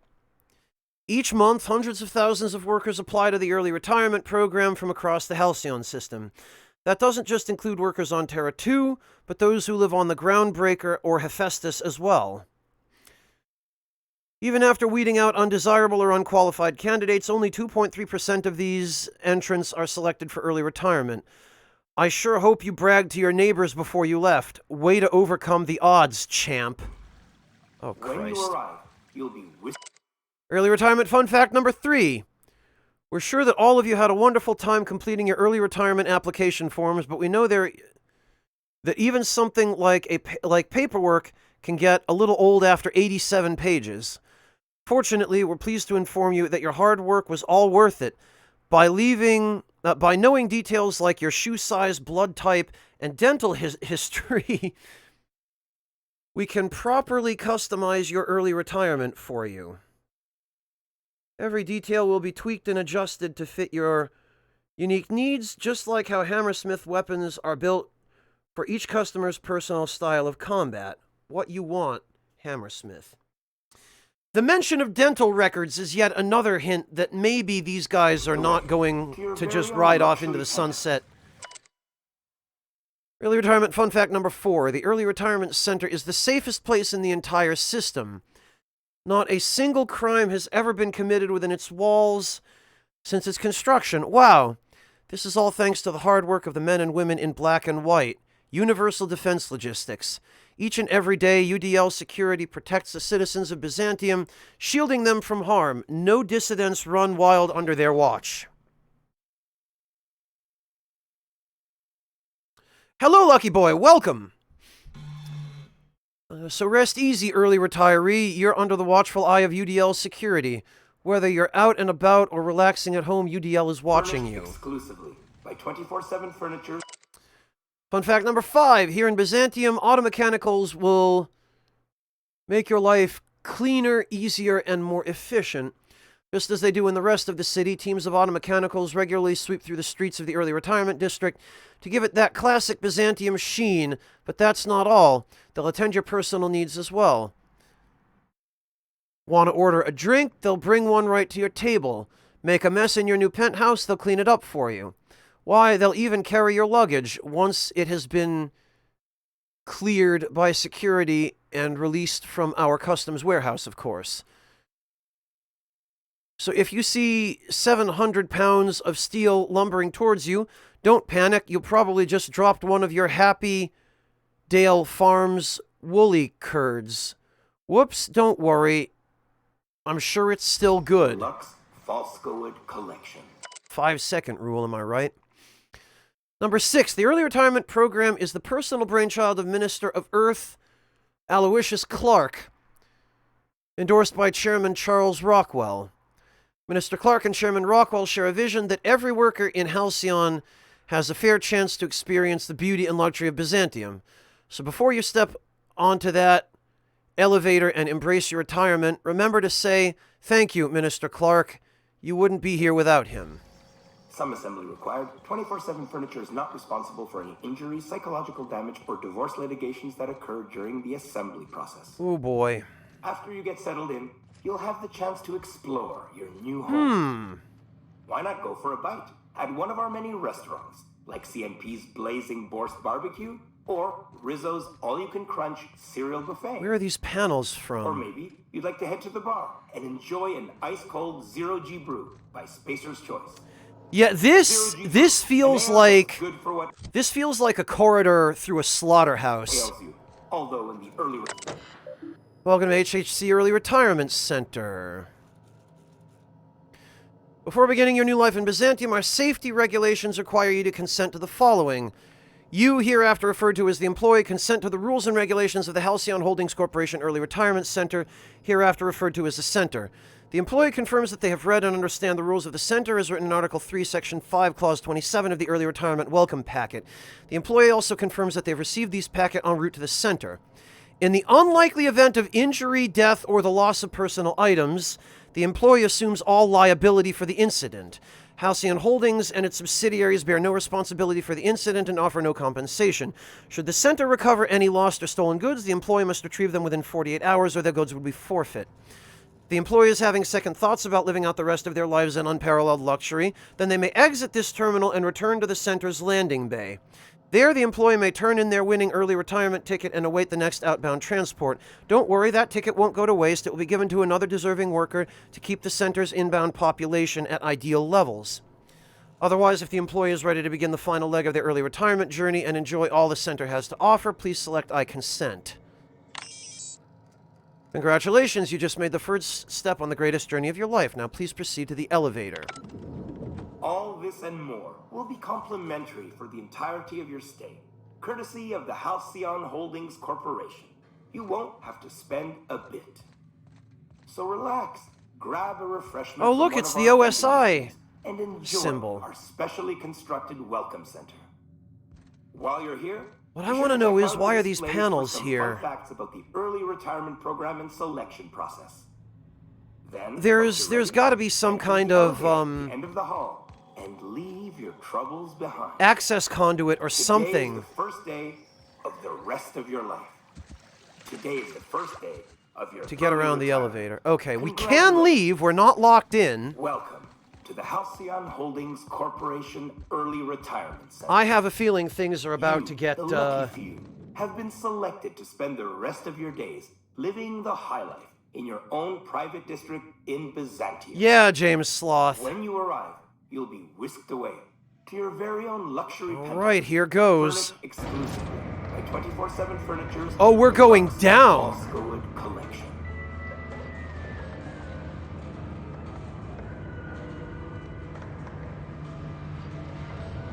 Yup.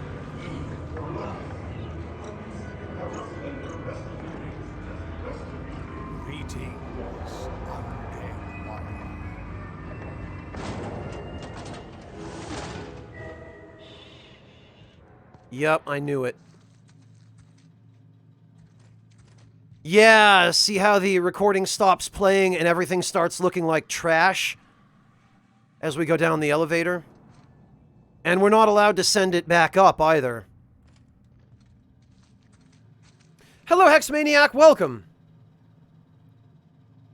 There's only the elevator. Okay, Tyrannex. Alright, are we ready for this? It's just gonna be an incinerator, isn't it? Why call them back from retirement? Yeah, look at this. All the robots are hostile. Oh no. I knew it. They just get sent down here to die. System alert. Investigating for unauthorized persons. Here they come! Alright, well...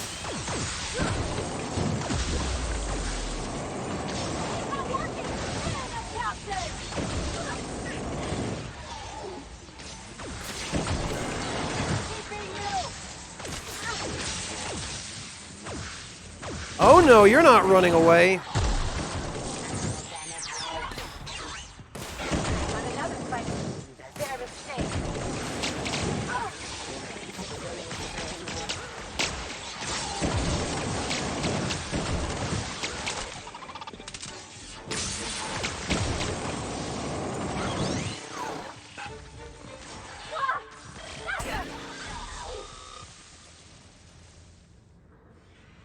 Performing an area sweeping. We're gonna stop to salvage this, right? This would have made a great arena match. What a waste. Wow, Ellie.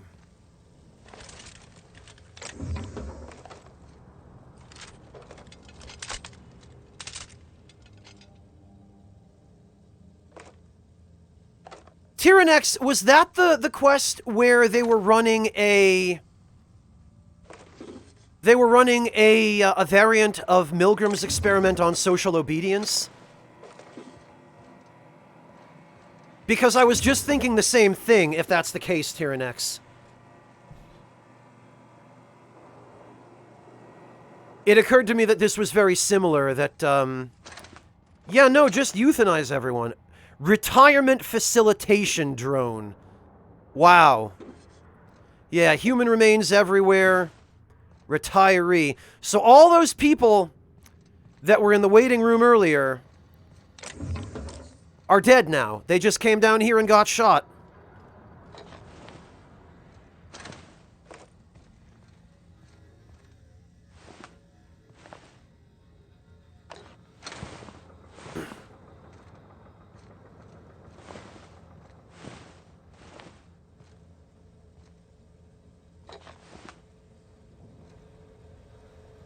Oh, and the janitor is still cleaning stuff. Amazing.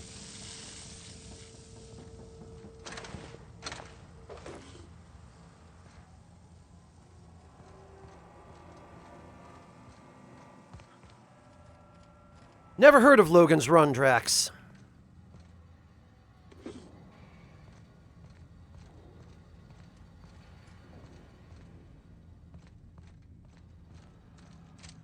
Oh, yeah, okay, and we can't even go back.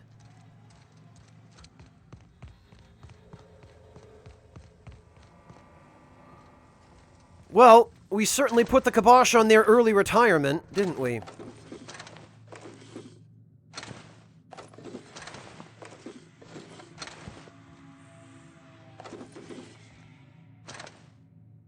Sealed, huh?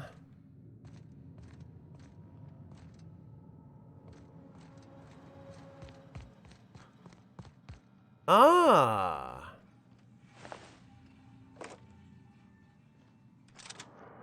Shock cannon ultra? Interesting. Looks like a guard got owned down here, too.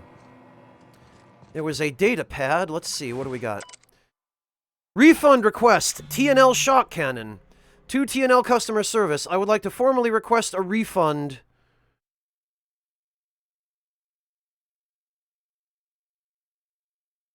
on my new TNL shock cannon. You advertised it as the most reliable tool for disabling rude or disobedient automechanicals, but if you load it with an energy cell that is covered in your own blood, it misfires. I've used TNL weapons exclusively for 7 years, but if this matter is not resolved, then you'll have lost another customer. You will also have lost another customer if I die, so you'd better hope I can get this blood back into my body. Oh, amazing. I admire his dedication toward filing complaints, if nothing else.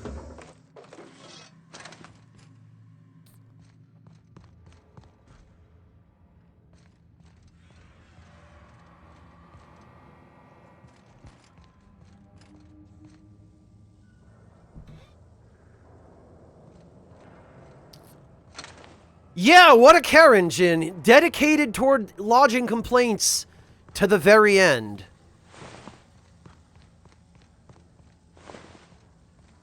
What I want to know is how a guard ended up down here in the first place. Anyway.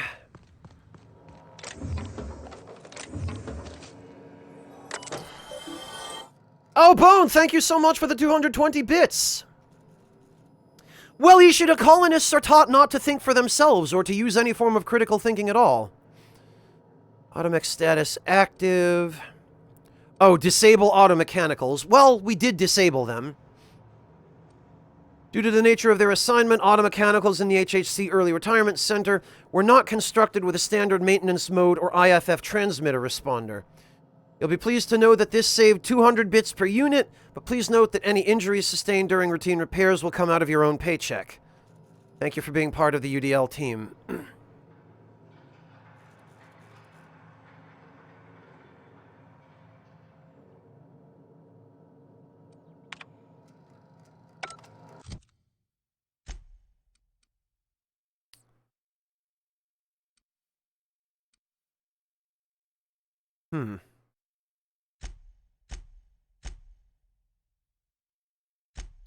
What are my... Oh, I don't have enough hack. Damn it.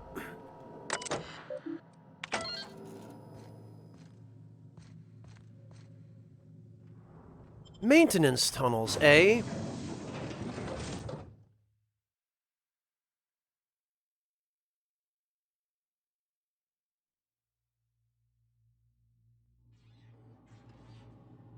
Ah, interesting, Drax.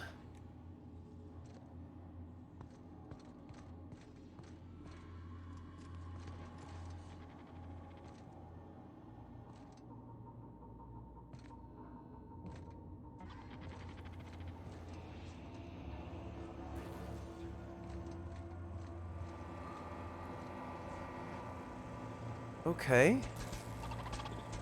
None of these are hostile.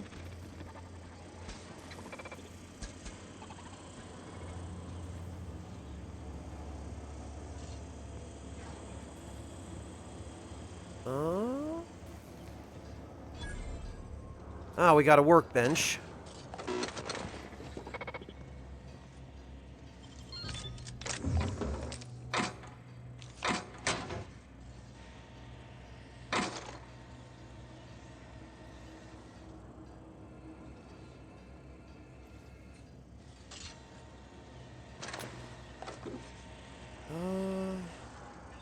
Okay, none of the ones in this room are hostile.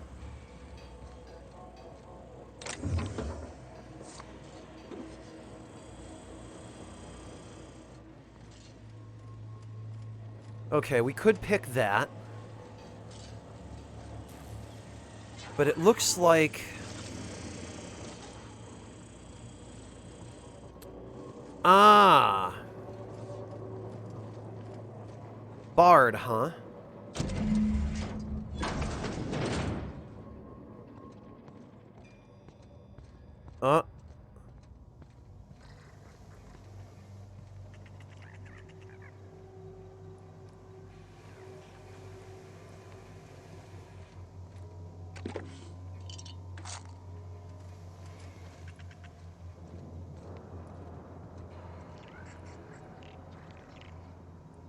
Searching for. Oh, damn it. Okay. Returning to patrol mode. All right. Unexpected. Sweeping the area. All right. Halt. Incoming! That's just pissing him off! They won't try that again. Hey, Spyro. Okay, so...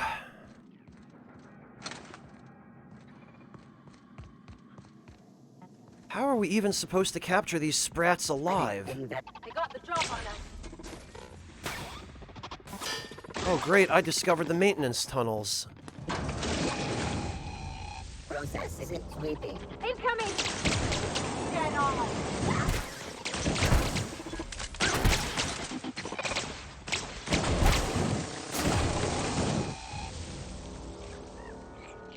I'm gonna end up having to restart from a previous save here, maybe.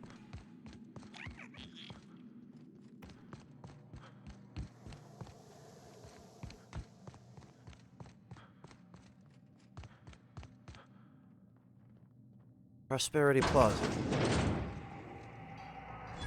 Oh, okay, this must be where that elevator comes out. Pick up Sprat.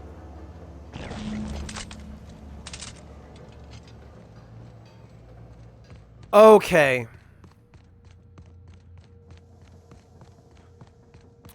Alright, we came from the wrong direction. Yeah, alright, we do have to get him alive. I'm hanging in, thank you, Spyro. How about yourself?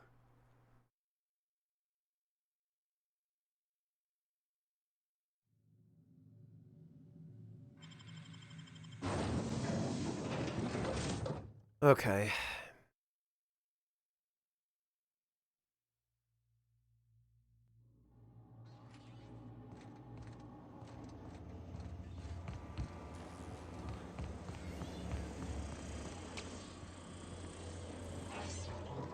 So we unbar this.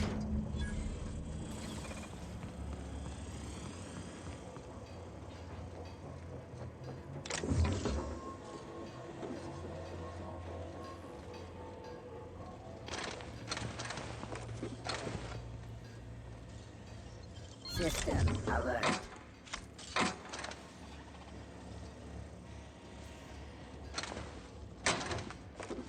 We might be on a timed basis here, so... How'd you do that so fast? Oh.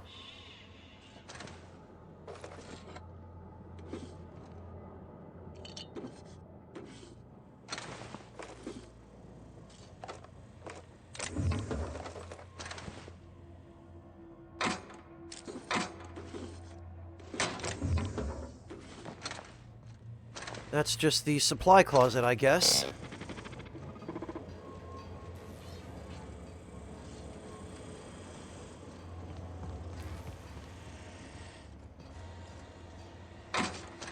Okay, so there is in fact only one way out of here.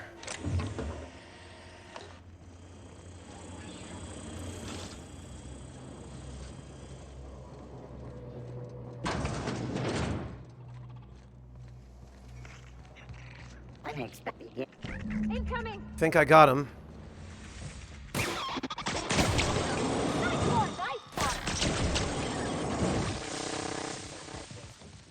System.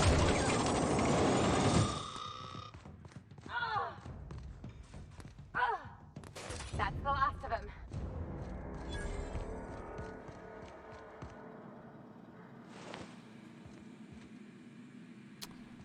Alright, I really hope they didn't kill any of the ones we needed to rescue. because I swear...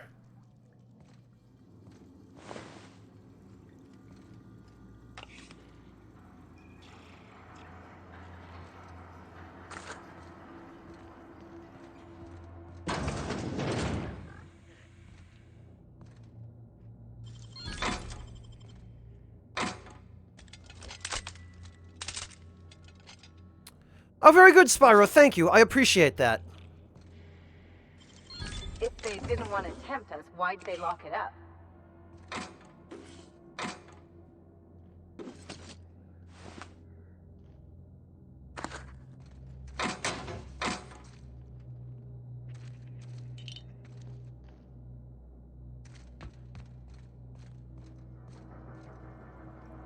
All right, now the question is...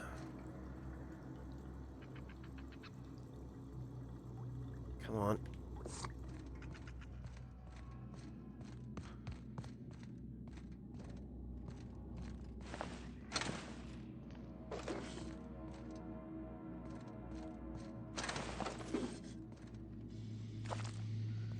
Question is, are any of these disintegrated sprats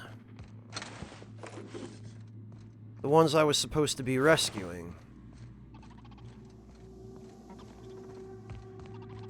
Halt, sir. Nice work! Rose, sweep. Down they go! I got another fighting me.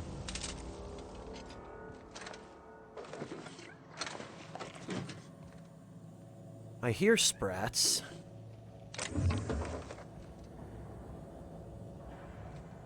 The heck?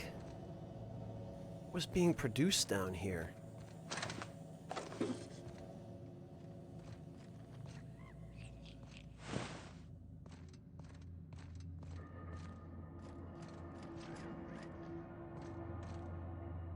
HPS worker.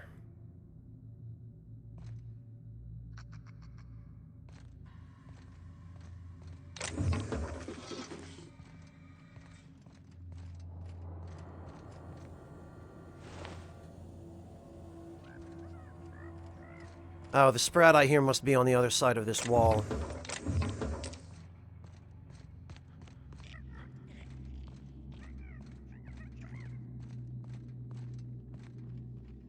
Alright, where is the little turd? Oh, it's this.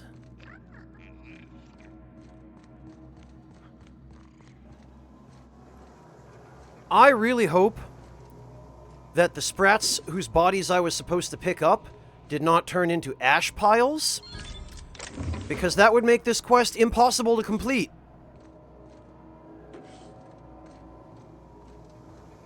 Since I would not be able to bring their remains back.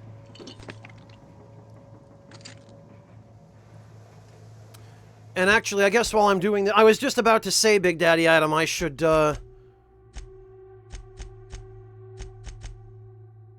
return to Hortense.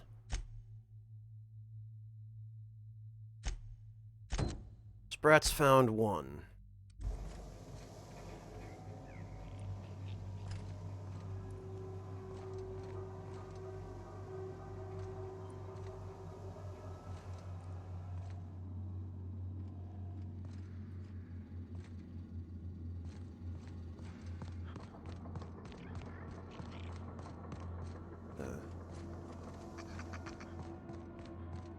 Oh!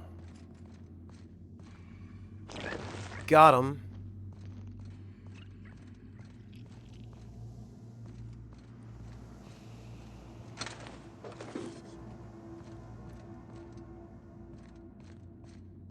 What the hell?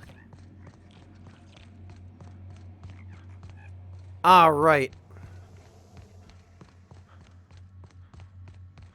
There was one here. Just chillin'. Hey, Ford, welcome! Okay, got another one.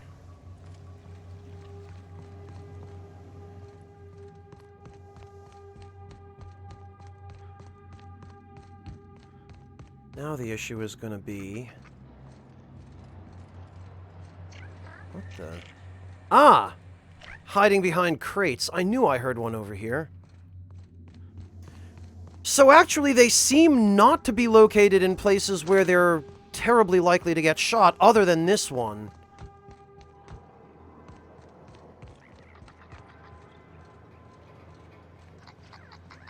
Oh!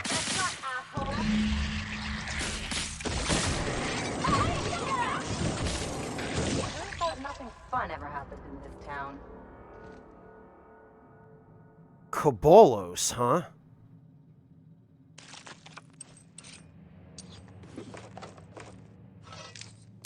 I guess this is a mega sprat.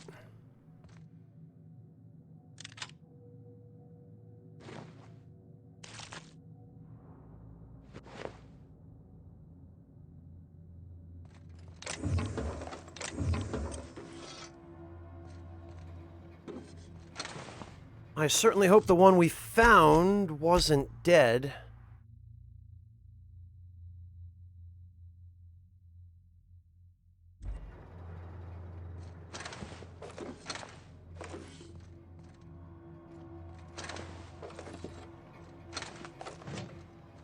It looks like that giant sprat exterminated the sprat exterminators as well.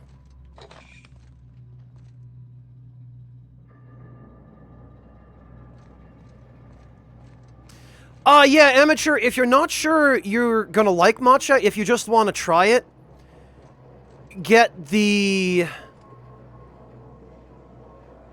I think it's the Joe Betsugi is the cheapest one.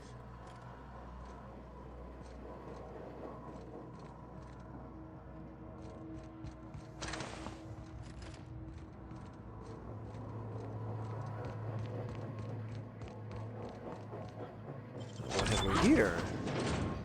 Ah.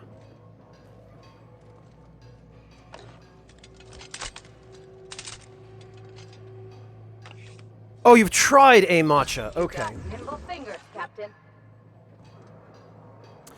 I personally find, Amateur, that of the 3 varieties they offer... Oh, to Byzantium.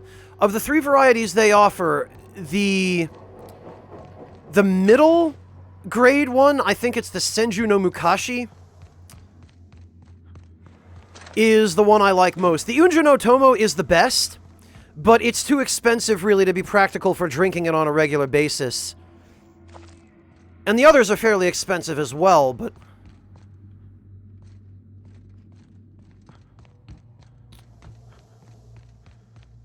The Senju no Mukashi is the one I prefer, generally speaking.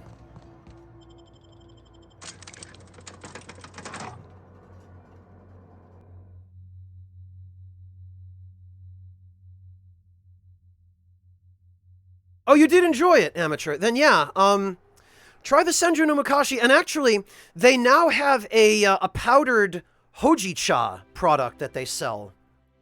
Which, I was about to say. You prepare it the same way you prepare matcha.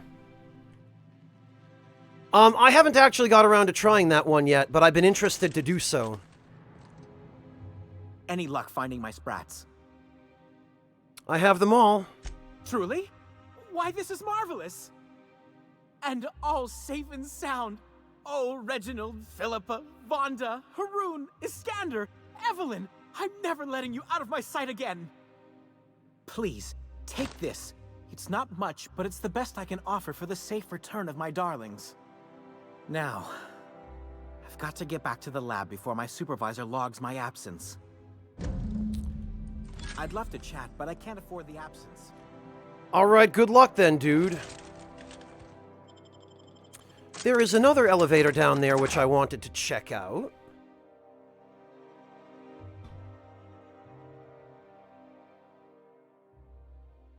Yeah, Amateur, Senju no Mukashi is the one. I think it should be the middle one in terms of cost. But it's nicer, it's more full-bodied and frothier than the Jobetsugi.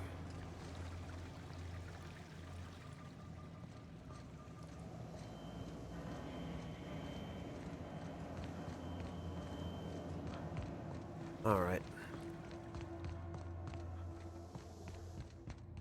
Okay, there was another elevator down here.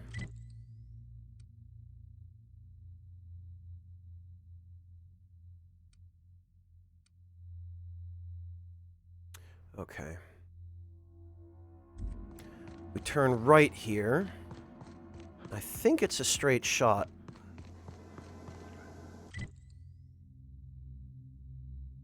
Yes, okay.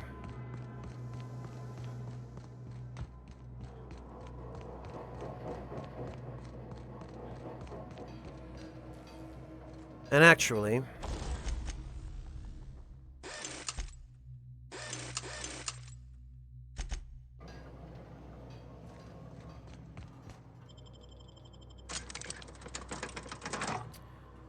this puts us... Yeah, it's the thick grade, amateur. They call it Senju no Mukashi. The thin grade, I think, is the Jobetsugi. The thick grade is Senju no Mukashi, and then the thickest grade, the most expensive one, is Unjo no Tomo, I believe.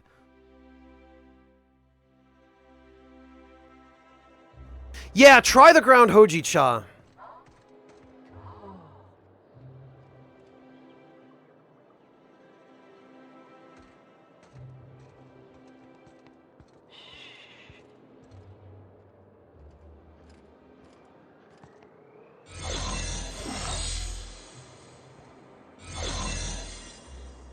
Okay, it does. Good. So what if all those MSI suits made it on Monarch this whole time? I could do it.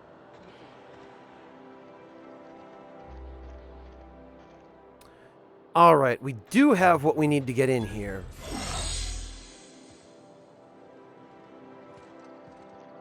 Where the heck did this put us on the map, though? Oh, the Acropolis District. Alright.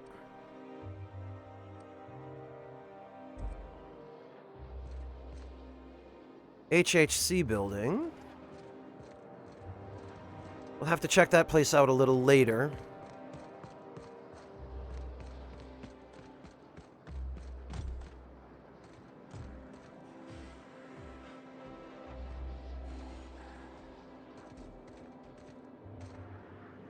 Requires Ministry of Accuracy and Morale key. Interesting.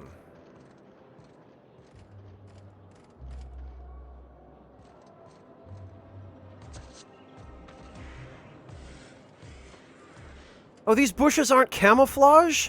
Come on.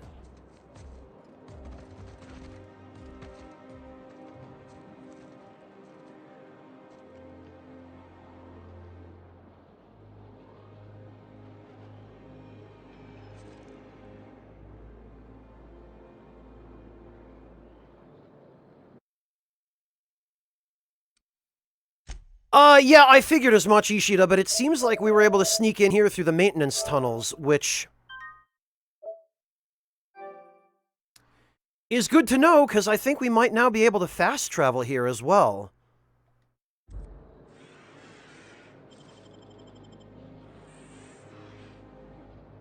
Can we get a key by stealing it from this person? It seems we can't.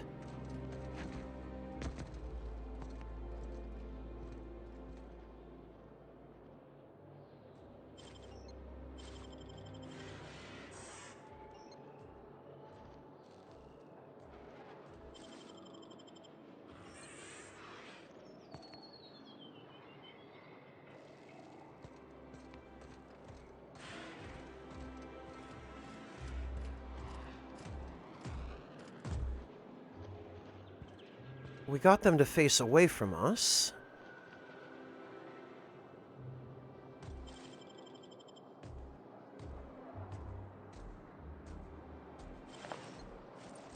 No. Okay, keys cannot be stolen from these guys, it looks like.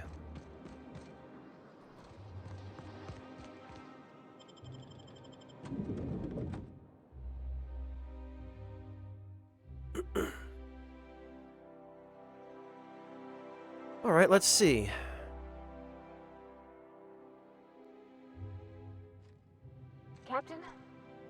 it out here like a big, greasy thumb. We all do. Don't worry about it. Always plenty of filing to be done. Most of the day-to-day business goes through the adjutant, Sophia Akande. She handles matters while the chairman's away. Huh.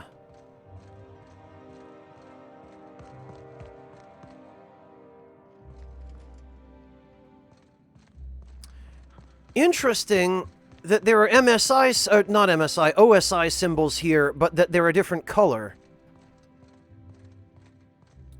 I wonder if that means anything. Please step away. This entry is for high-priority HHC business only. What's through here? If you're not clear to know, then I'm definitely not clear to tell you. Oh. Rumor has it someone's pulling doubles until the retirement district is, repaired. Huh. A UDL security attendant is always prepared. Oh, look at this! It's just airport security. Move along.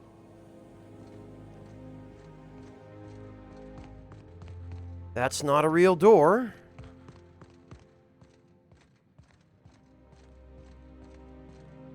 Is this? Do we really need all this security? I have to go through 3 checkpoints just to take a bathroom break. Can't be too careful. Dissidents like Phineas Wells will stop at nothing to ruin this colony. But couldn't they concentrate the security outside the building so we can get some work done? Why are you so bothered by having a few guards around? I think I'm gonna have to speak to your supervisor about these dissonant leanings of yours. Wait, that's not what I meant. Wow. Most of the day-to-day business goes through the adjutant, Sophia Akande. Nothing. She handles matters while the chairman's away. Oh! Oh! Okay. Alright. So that's how that works.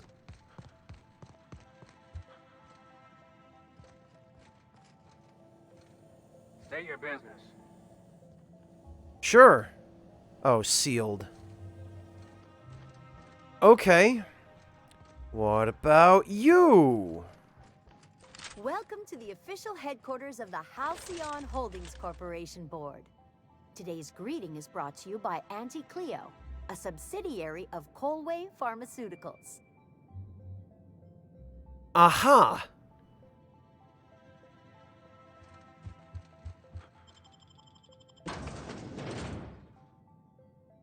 Alright, well, it was worth checking out.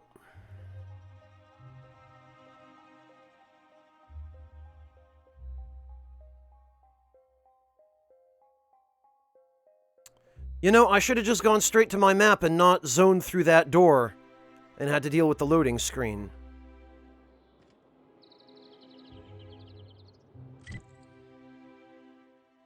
Actually...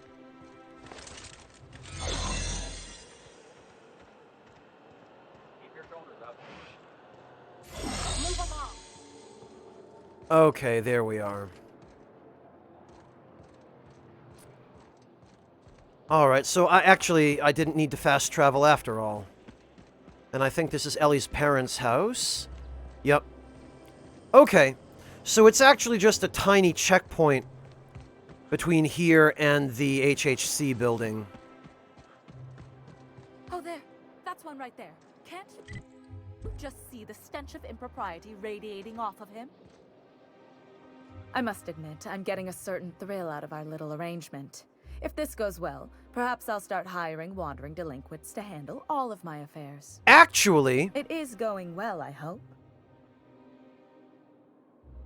Oh... Oh dear, okay. The retirement district is a paradise! You should go see for yourself. Which would probably get her killed if I hadn't destroyed all the robots down there.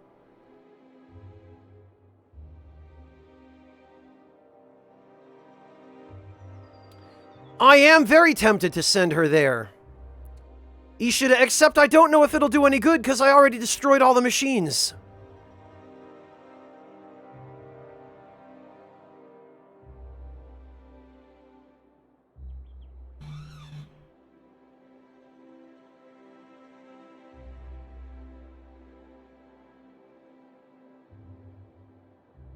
Matter of fact, you know what?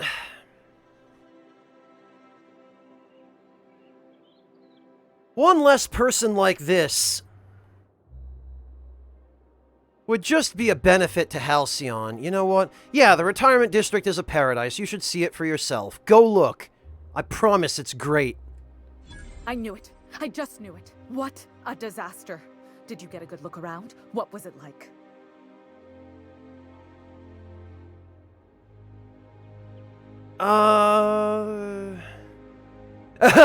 An endless, extravagant garden. There were even signs that said no frolicking.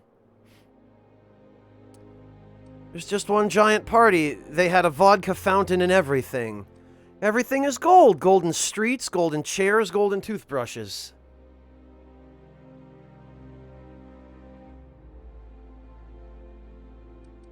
Oh, he is, Bone? That sucks. What happened to him? Yeah. Truly? Why, that's the most beautiful thing I've ever heard. I can't believe they kept this from us. From me. The nerve. The audacity. Here, take your payment. I have to fetch my things. I don't care what I have to do. They'll give me luxury or give me death. I feel like I ought to be more conflicted about this. Even Parvati is all in on this. That's the best. This is it. I'm finally going. Okay, alright. Bye! Just teleport out mid-dialogue, I guess.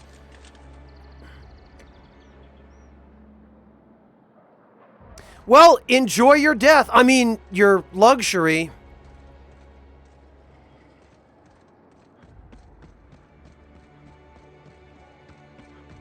It certainly will be well-deserved. Ugh. Okay. Shh. No one saw.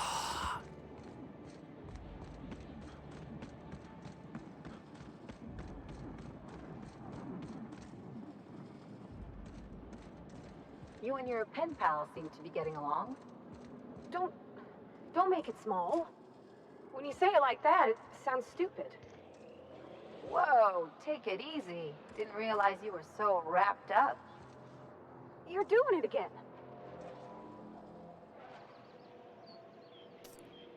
Oh, geez, Bone, that's unpleasant, but I'm glad at least he's probably going to be okay. That's... A 12-foot fall is definitely not fatal, depending on how you land anyway. I think I read somewhere that in order for a fall to consistently be potentially fatal, it's got to be about 20 feet. But...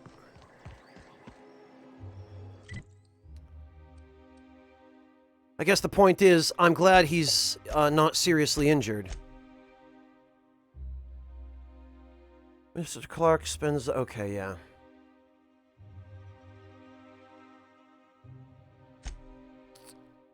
Slaughterhouse Clive, the Law Crusade.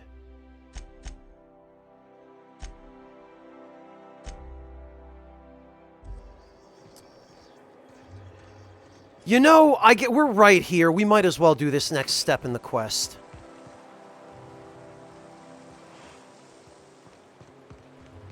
What's gone into Bachmine?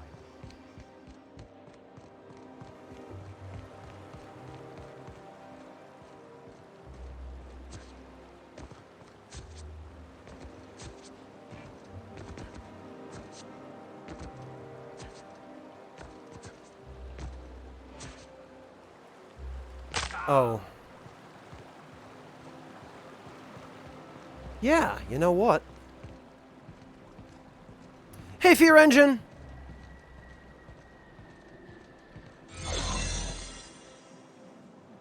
Ah.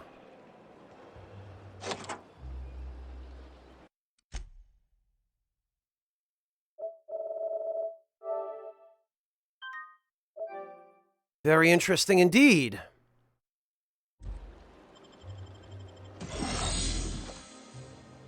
Looks like we snuck our way in without having to even go through the front gate guard.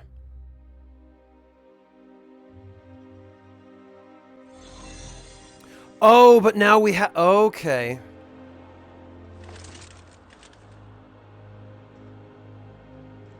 Soldier?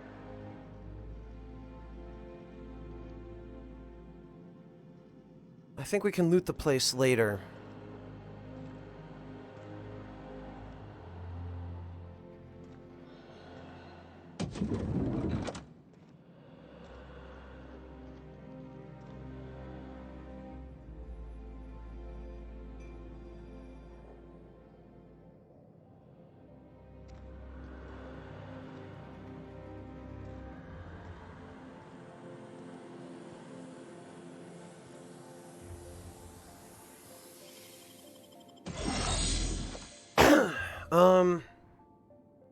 Yeah, Fear Engine, absolutely. The story is still the strongest part of the game. Not that any of the other areas of the game are particularly weak, but the story is the highlight.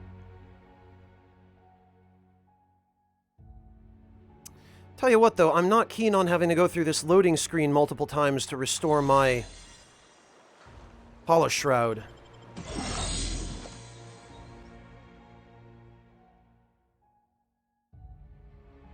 Yeah, Ishida, it seems beneficial to do the quests in Byzantium first.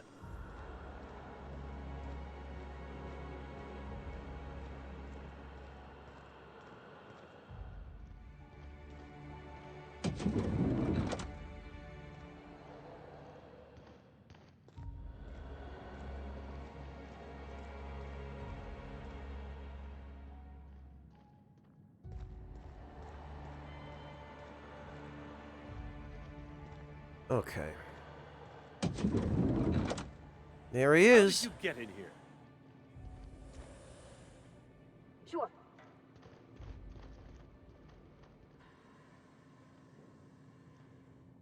Guys. I'm going.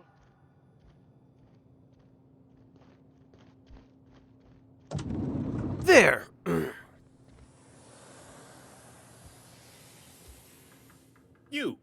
You're not one of my guards. What are you doing here? Oh, my law. Captain! Captain! That's the minister! Mr. Clark! Why are you so starstruck? Oh, wow. So, this is one of the guys who runs the colony, huh? Small room for a big shot. If this is about another Aetherwave clip or radio spot, you may kindly fuck off, as the parlance goes. I'm not doing any more.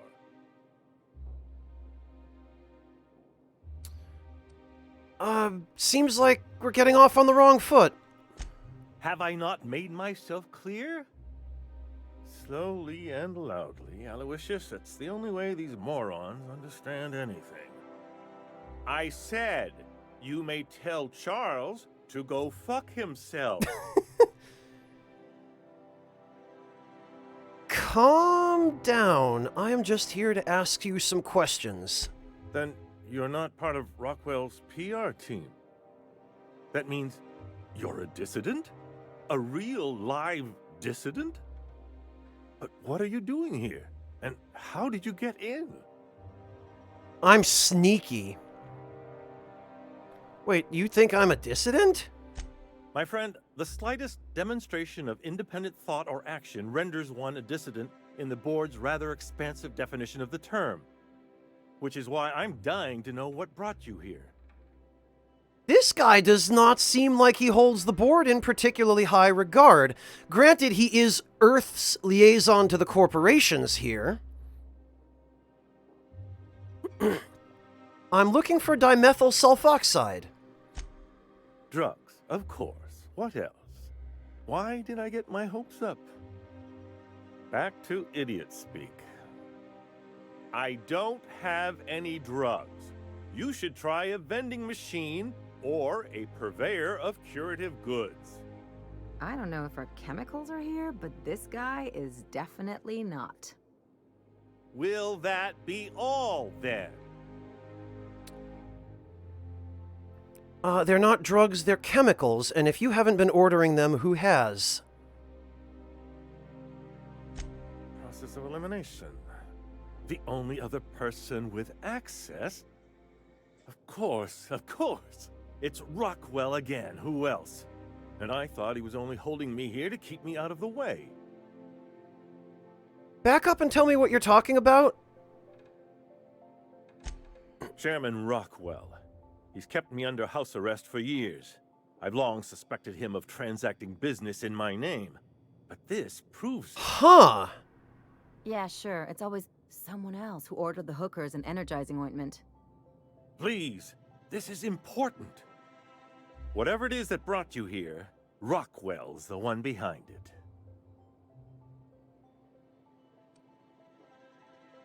You expect me to believe this? After seeing this place, is it really a stretch?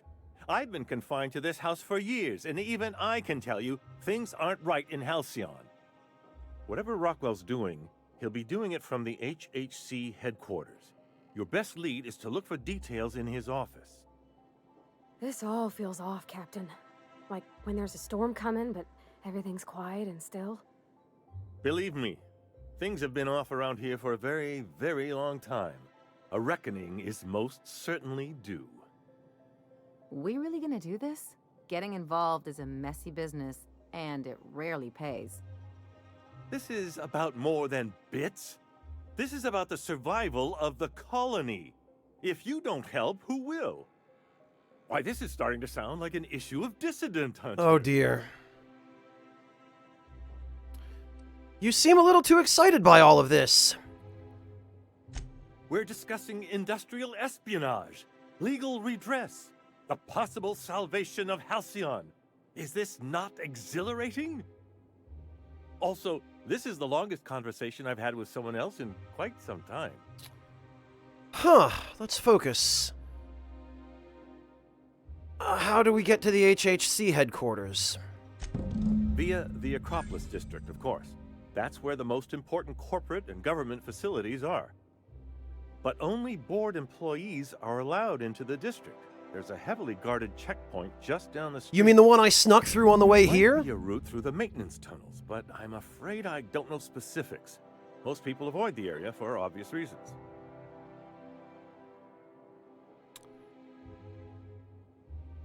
Once I get into the Acropolis district, what then? When you reach the HHC building, this access card should get you up to the executive suites, where the chairman's office and what used to be my office are. What used to be your office? Oh, I haven't been allowed up there in years. I shudder to think what Rockwell's done with the place. A gilded minibar, perhaps? A personal theater. The man has too much money and too little sense. So they've been basically, as soon as the Earth Minister got here, it sounds like, they decided that they didn't want him in the way of the corporate rule over Halcyon, and they just locked him up here. And they've been spinning all of Rockwell's policies as being endorsed by Minister Clark ever since then. How'd you manage to hang on to your access card?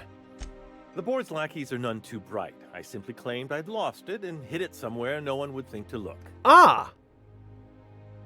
Do I want to know? I merely hid it in a book. No one reads anything longer than a few pages around here. Ah! There are a few advantages to dealing with imbeciles. I hate to say it, but he's not wrong. Well, thanks for your help. Wait. Rockwell has one of the only terminals capable of transmitting to the Earthbound message drone. This is our chance. Please, take this and transmit it from his office. Rockwell hasn't given me any messages from Earth for years. He's desperate to keep me out of contact with the Earth Directorate. But they need to know what's happening here. What's on the cartridge?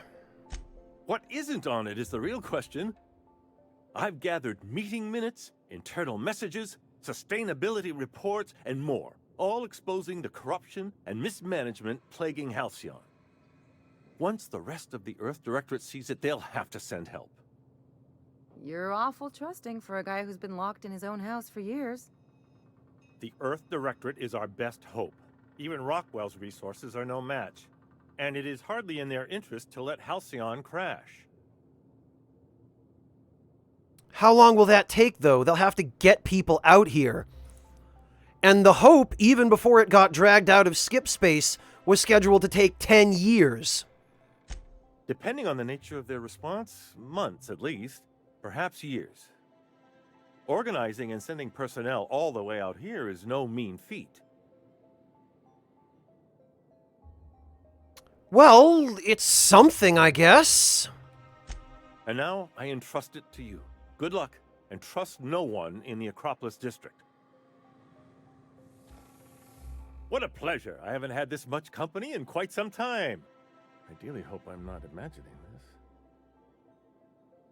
So, let me get this straight. The chairman is keeping you here under house arrest. Haven't you heard? Chairman Rockwell and I are on a goodwill tour of the colony as we speak. Seriously? So does this mean all the news about you and Rockwell working together is fake? Of course it is. Except for the bit about my suddenly coming down with stomach flu last year. That truly happened. So what's stopping you from leaving? You mean besides these armed guards? Aside from battalions of UDL security forces, most of Halcyon knows my name and face, so I could hardly evade Rockwell for long. Besides, remaining close has allowed me to learn just how wrong things have gone around here. Why would Rockwell do this to you? Well, we know why, to keep him out of the way and maintain corporate control of Halcyon. Probably because I've no interest in being his puppet. My predecessor was content to serve as Rockwell's lapdog. When he saw I meant to oppose him, he made sure I'd have little opportunity to. Hey, it is too bad you're stuck in here, man. It's quite all right. I've got every back issue of Dissident Hunter to keep me company. So, what exactly do you do, besides just sit around and mope? Why, I do all the work no one else wants to do. I write reports no one ever reads, monitor colony statistics that no one pays attention to. When I'm not being conscripted to perform in the chairman's propaganda, of course. Look on the bright side, Mr. Clark. When folks come looking for those reports one day, imagine how excited they'll be to find your work. Could do a whole heap. Oh, Parvati, you sweet innocent. I only hope someone comes looking before it's too late. It sometimes feels as though I'm writing these reports purely for my own amusement.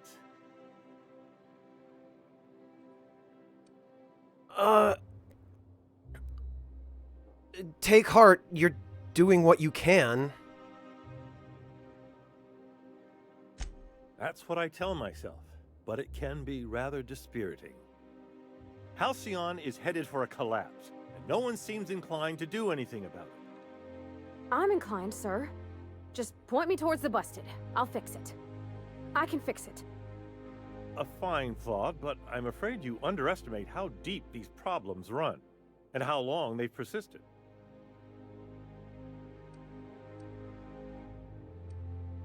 What's your thing with dissidents and Dissident Hunter anyway? Are you telling me you haven't read one? They're fabulously entertaining. Also, they're a surprisingly useful means of ascertaining what's going on in the broader colony. The board's most pressing grievances tend to feature heavily as the problem of the week. Sometimes it's factory strikes, other times it's dissenters. I wonder, this guy sounds a little bit like Tim Kaine. I wonder if Tim Kaine voiced Minister Clark. All right, well...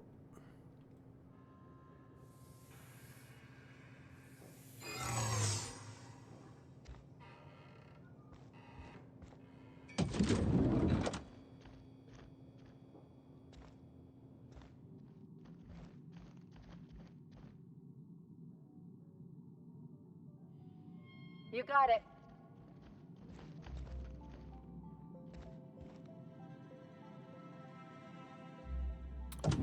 Getting out of here is going to be a bit tricky.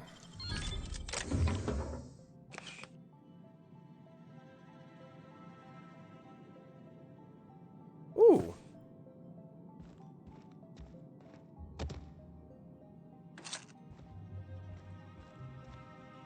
Unless...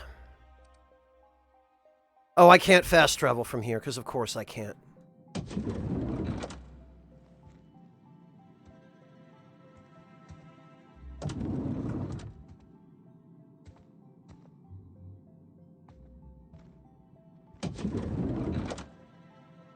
Well, Mr. Chairman, I don't suppose you could maybe give us clearance to leave?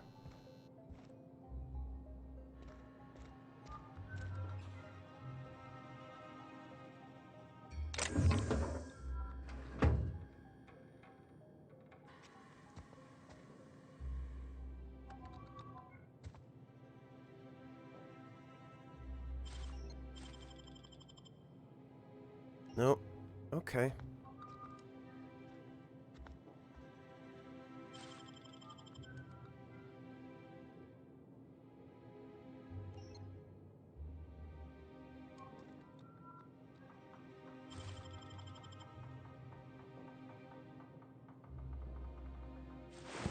Nothing.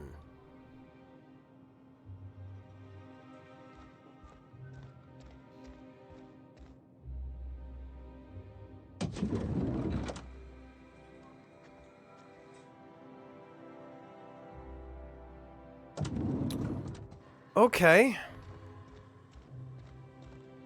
On my way. Hey, Fujiwara. Nice and easy. Oh, okay. Thank you, amateur. I did wonder.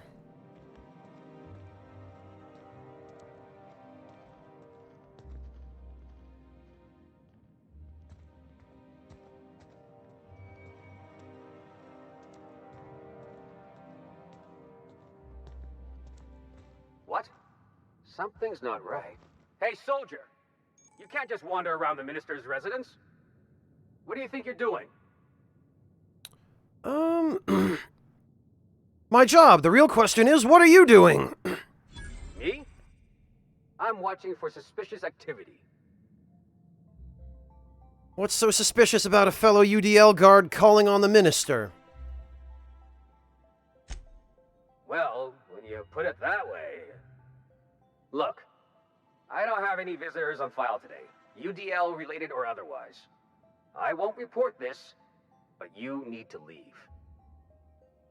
Fair enough. Okay. There's another door in the office, Ishida?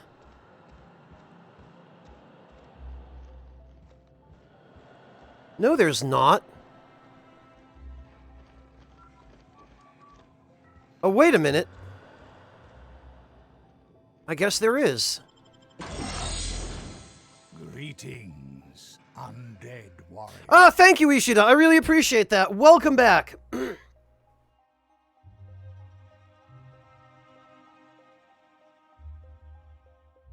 It was so dark and well hidden. How was I supposed to see it? Oh, God.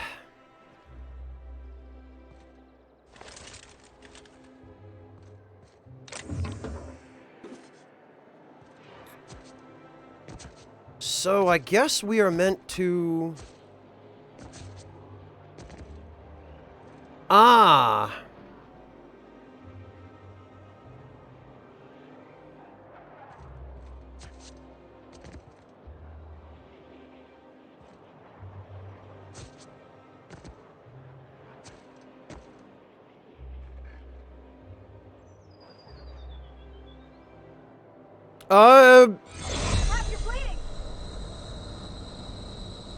Alright.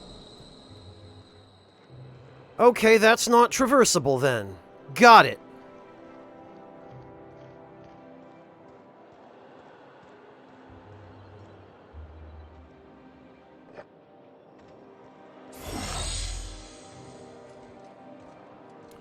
Oh, okay, I see what happened. I see where we... Alright.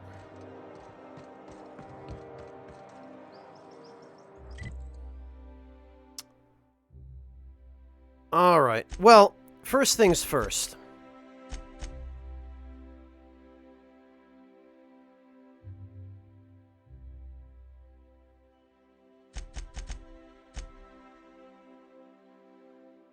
Mr. Clark has asked you to send a message to Earth.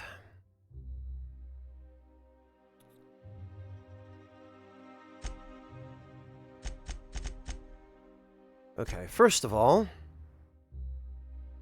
we're gonna have to go back to Monarch for Ellie. And we go back to the Unreliable to speak with Parvati.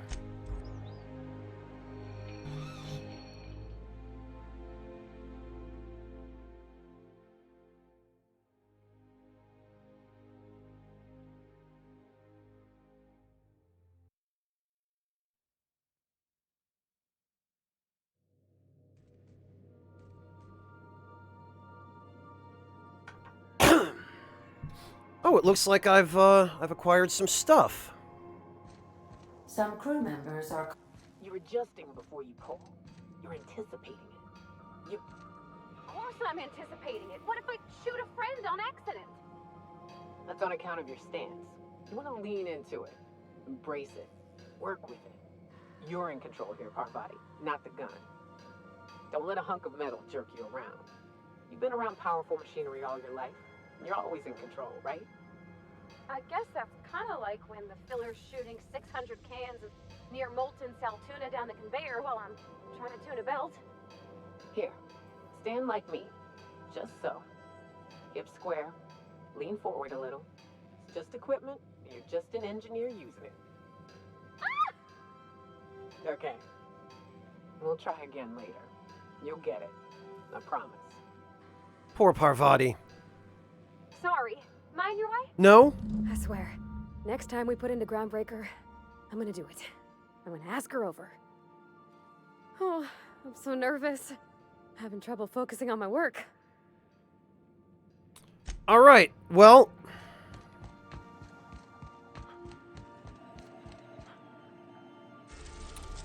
off to the Groundbreaker.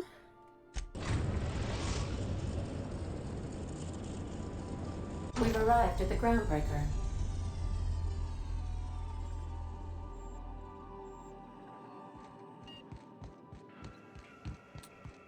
Okay, Parvati. All right.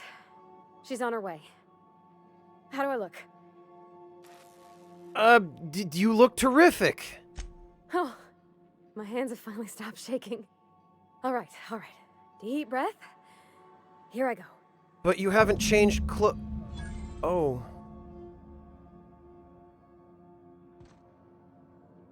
Check in on the date.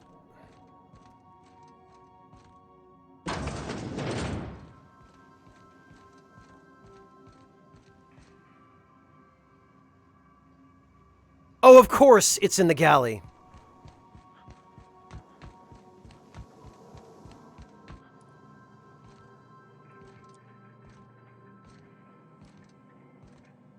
Anyhow, so I told him, Dad, I'm a big girl now. I ain't need your help. I can do it on my lonesome. What did he say to that? Have at it then. And he handed me his favorite wrench, the one he used for the canner. He's probably half as tall as I was. He didn't scold you for talking back to him? Nah, he was never like that. I always thought it was funny when I get indignant about something. Then he'd watch me do whatever it was, make sure I didn't get hurt, but he'd never interfere.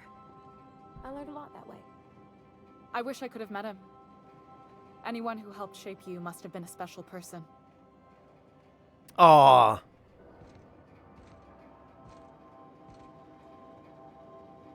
Oops, pardon. Well, look at this!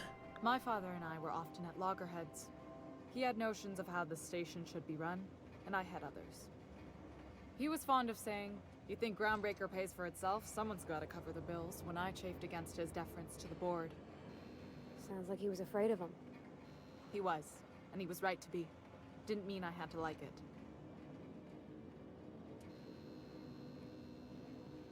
Huh. She didn't clean up her face at all for this date, whereas Parvati... What about your mama?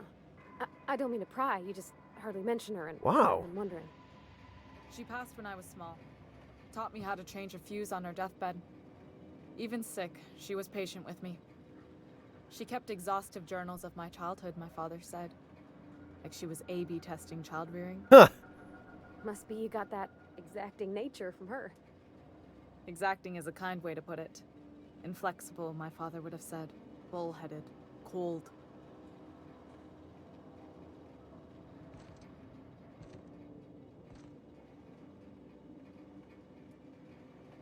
The casserole looks... If you're cold, then I'm the void of space. Cold. That's the silliest thing I ever heard. Thank you. Cakes look good. Food looks good. They got some kind of wine, I guess. Parvati looks good. I love how she's still wearing her headband with these nice clothes.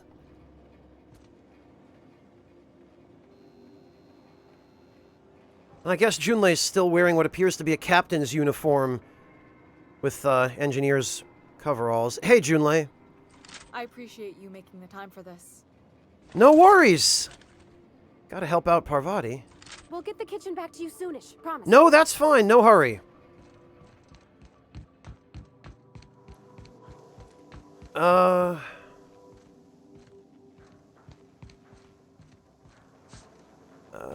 screw it.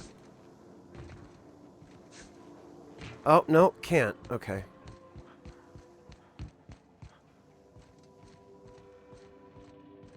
Remember that you are not insured.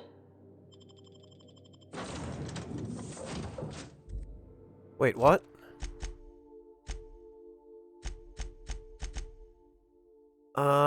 Head to the kitchen and see how the date is going. Parvati and Junlei seem to be having a great time. You should leave the ship and let them enjoy their date together. Oh, yeah! Okay, so we just go aboard.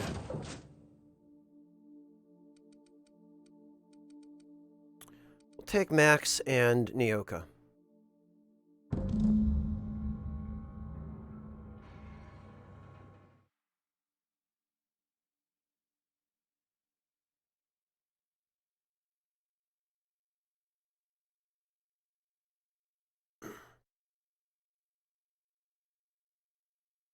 Come on, Noah Bad. There's no reason to call my intelligence into question. Obviously, the quest marker pointed that way. Now I just need to board again.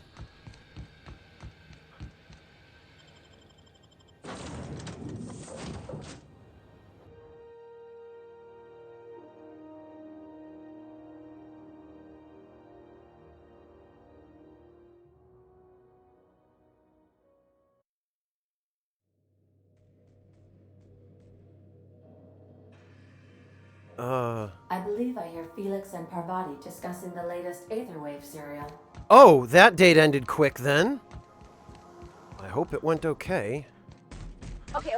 So I was watching this program. You remember that spin-off series about the mass marketeer? Halcyon Helen's coming on for a special romance arc. Ah! What if they hold hands? Wow, are you serious? I gotta get a copy of that. These two nerds. Right, Parvati, how'd it go? Okay, Captain, she's gone.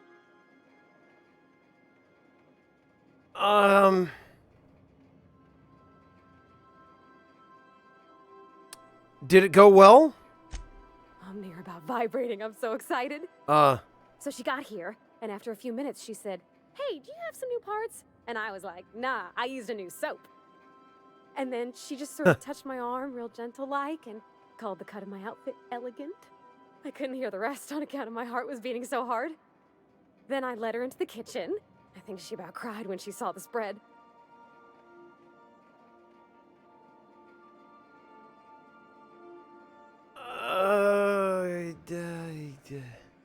Someplace more romantic like the engine room, dear God. So you laid out the meal, brought June in, and started the music? She stood stock still and just said, "Oh, real soft." Oh, and let me tell you, I was sweating. And then she blinked and said, "Is that dustback casserole?" I told her how we got Mr. Raymond to bake it for us, so it was double authentic. Made by a real live monarch person.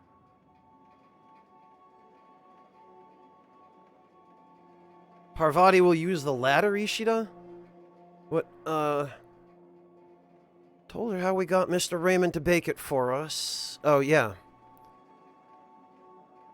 So the meal went well. The dessert, too?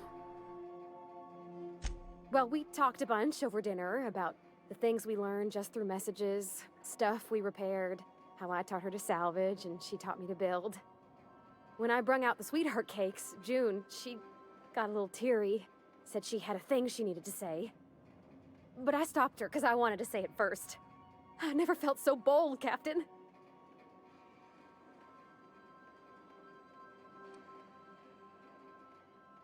Smooth.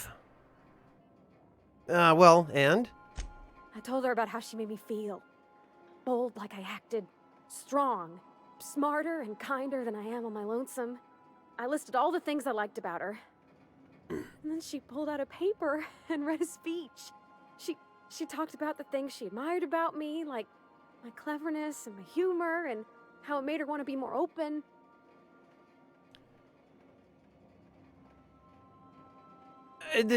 What happened next? Don't leave me in suspense.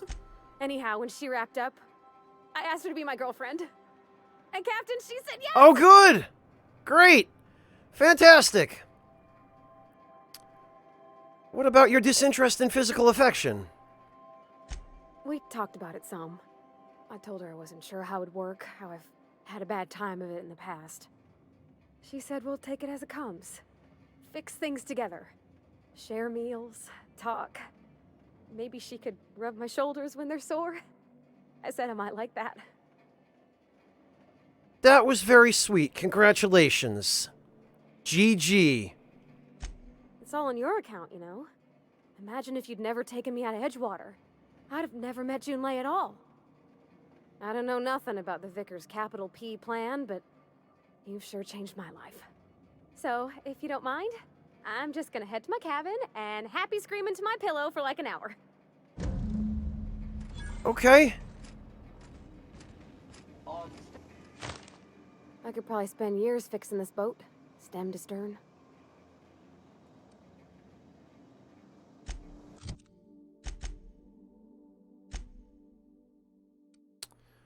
Alright, so what we're going to do is we are going to fast travel to the Groundbreaker Promenade before Parvati has a chance to use the ladder.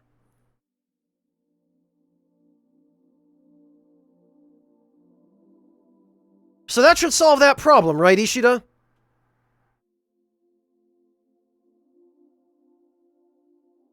Ah, that's one thing I've heard it called, amateur, yes.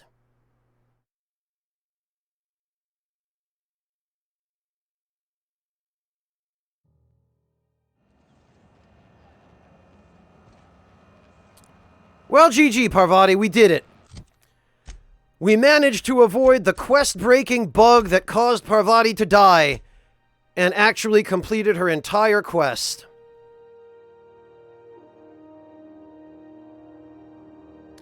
Oh, it's always when she's upstairs with Felix, Ishida. Okay.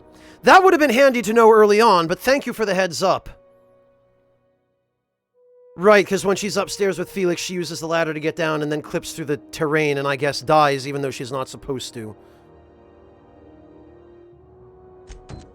Alright, well, while we're here...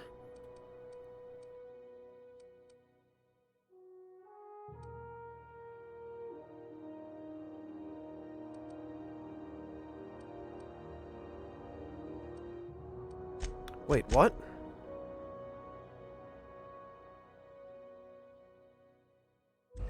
Model outfit. Okay,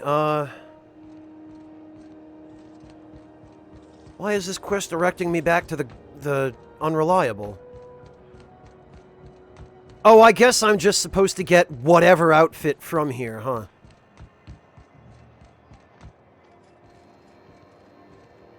Looking for some spacers, Chaw? Don't take... Alright. Have a look.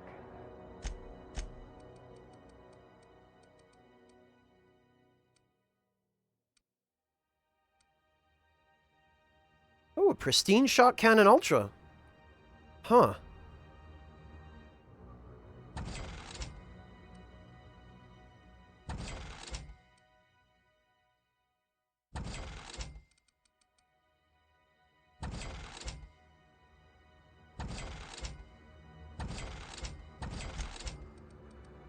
Okay, well, we can get rid of that. Most of the rest of this, I think... Okay, no, those we can sell. This is worth a little... No, these aren't.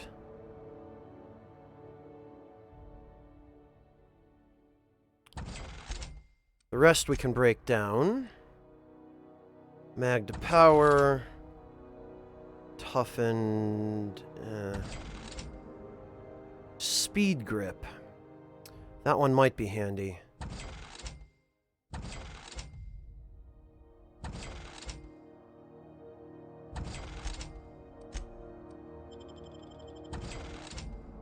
Okay.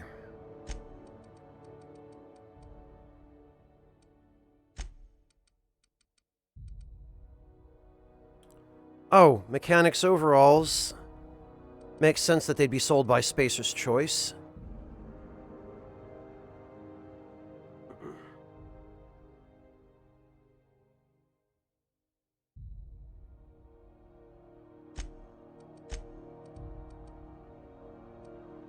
Mag to power, magnum.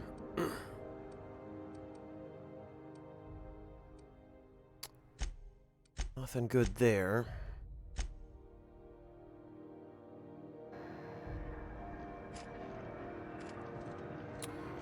Okay, maybe the armor shop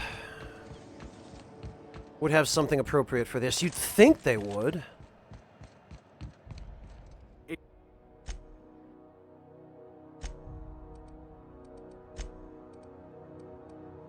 Daywear option 2. Streetwear.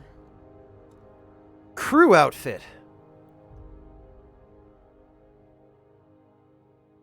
Made with modern style. Okay, yeah, it might be.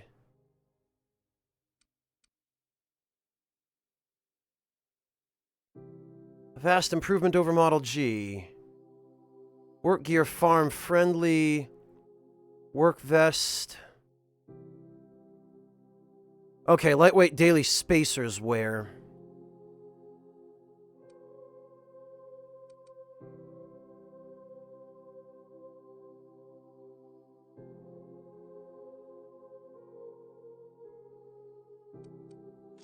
We'll get one or two just in case. And then vacuum helm, spacer's helmet, spacer's goggles.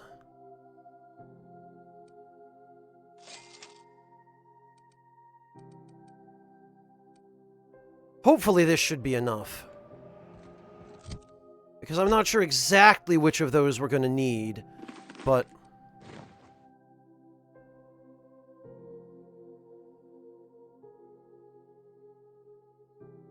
this looks just about right.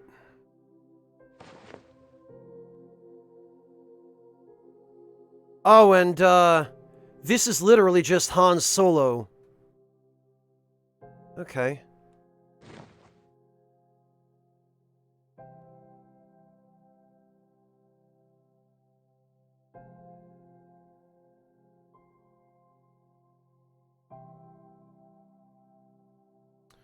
Yeah, Tier X, but I need space stuff that regular spacers wear, not Spacer's Choice, but spacer gear.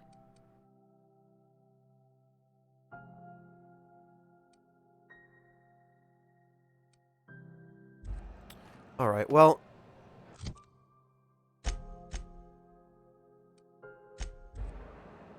Oh, okay, Tier X, gotcha.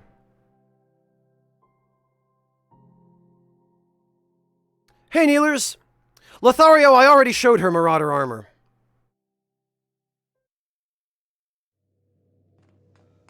If you stop in the engine room, would you ask Parvati to send Sam down to the bridge?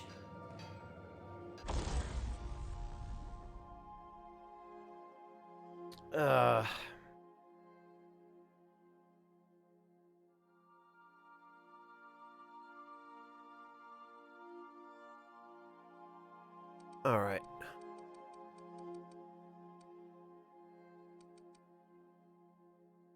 Breakdown.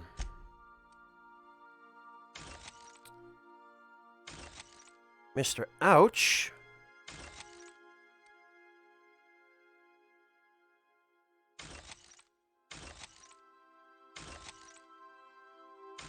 Extendo sight. Ah, wow, okay.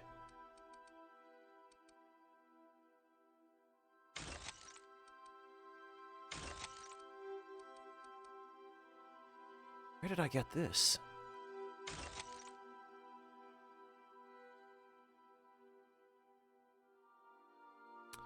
Really, Tyrannex?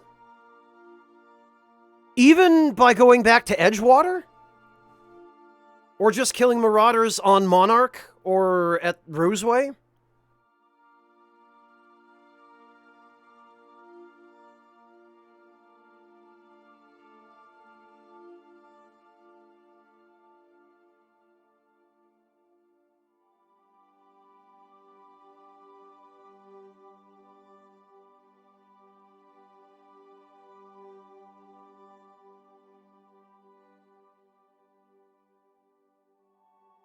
Jeez, Tyrannex, and none of the shops had them?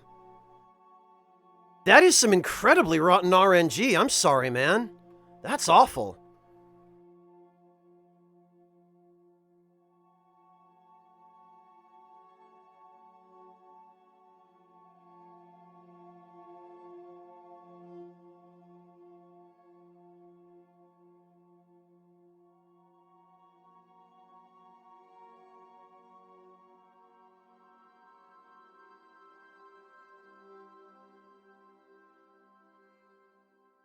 Oh, my condolences, Tyrannex. Yeah, that sounds like a particularly trolly run of RNG there.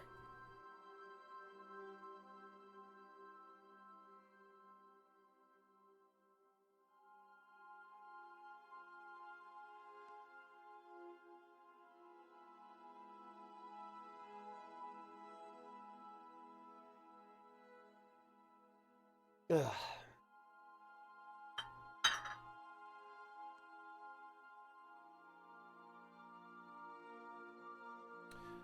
Alright. Repair. Nothing needs repairing. Okay.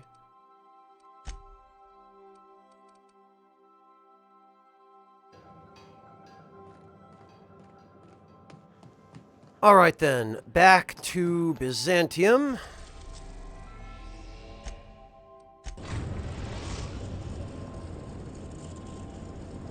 We are now in orbit above Byzantium, Captain. And you know, actually, for some reason we can't travel to Jolliker's haberdashery, but we can travel to the plaza.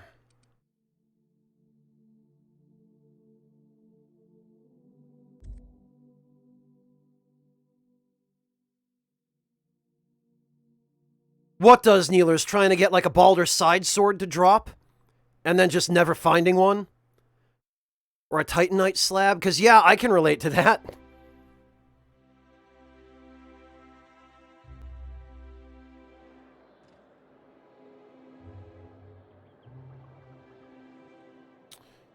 Okay, Jolicoeur...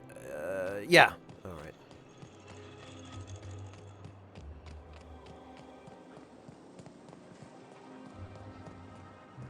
I've always loved that sculpture. Alright.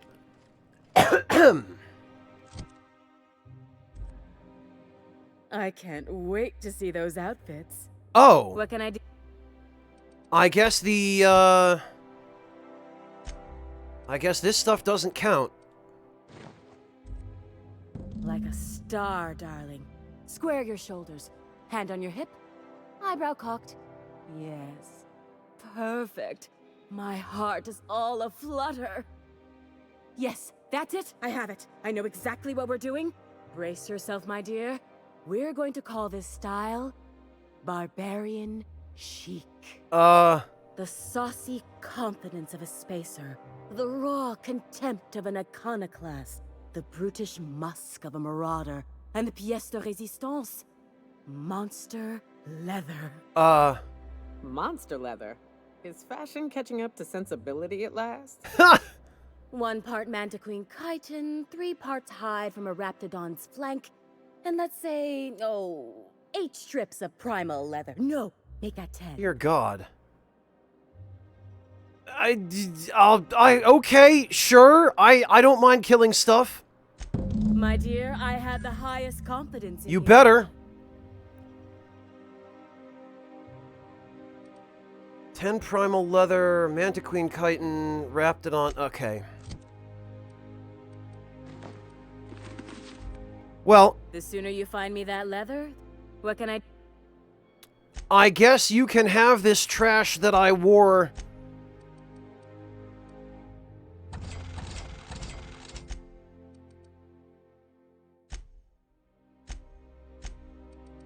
What the?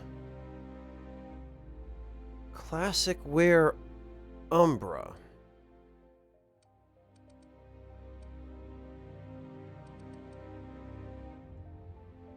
Hmm.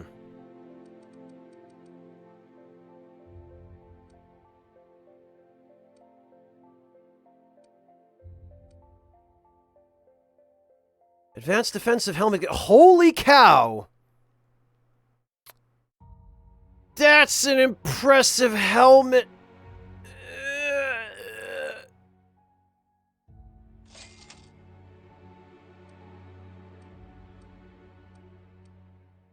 And actually, I want to see what this stuff looks like. What? This is not even remotely. Okay, I've been ripped off.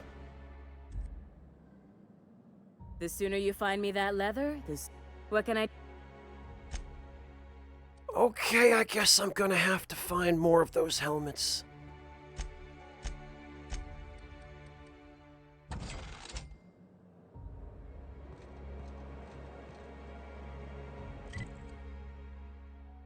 My min-maxing, Kneelers. My min-maxing. Oh, God.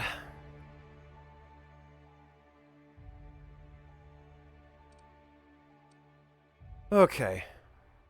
I have regained my composure.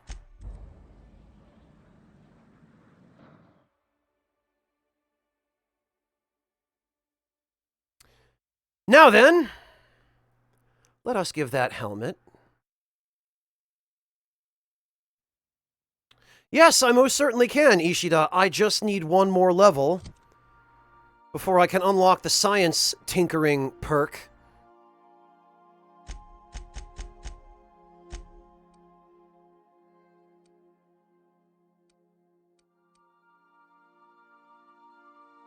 There we go. Crew members Ellie and Max are engaged in a heated discussion in the kitchen. Break down the old one. We didn't get a mod out of it, of course.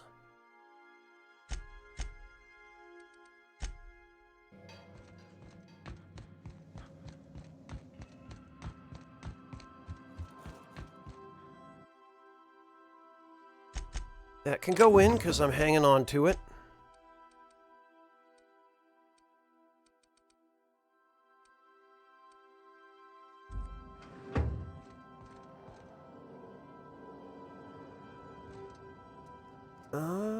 Where did these mushrooms come from? Why are these here?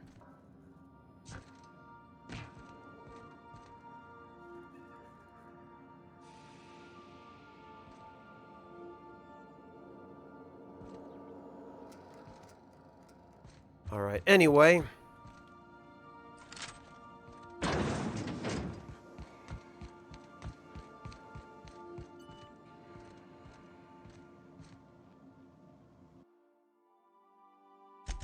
Store the mods I think I might need. Speed grip can go in. Mr. Ouch can go in, and then these I will sell.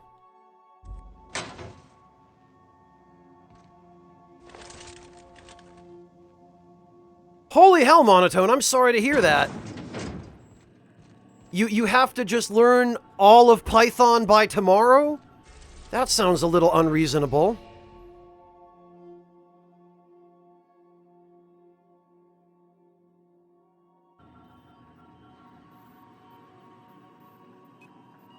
It's both, Kneelers. It is everything Fallout New Vegas was, without any of the compromises that Obsidian had to make because of Bethesda's involvement.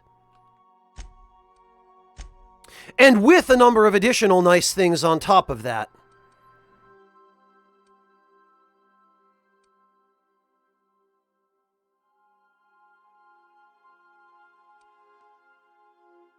Picture of Junlei and Parvati. This photo was a gift from Junlei to commemorate her first date with Parvati. An inscription on the back reads, "To my wildflower, thank you for an enchanting evening. Looking forward to many more." Aww. Yeah, Neelers, I know you follow Pat.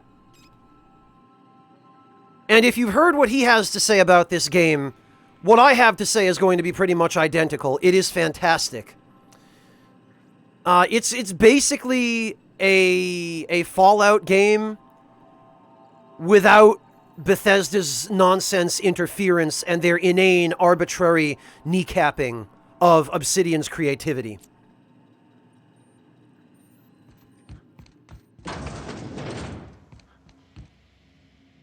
Why, Ishida? Parvati's right here. She's fine.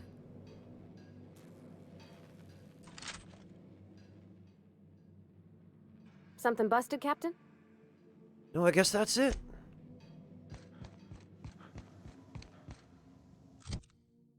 I also need to figure out...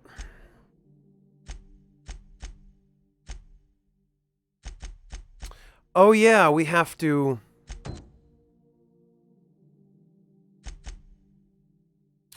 We have to take Ellie to...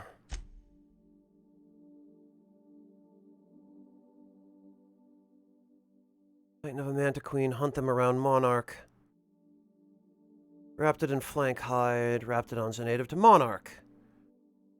Primal leather. Primals can be found in the Emerald Vale region, except that the better place to hunt them is on Scylla.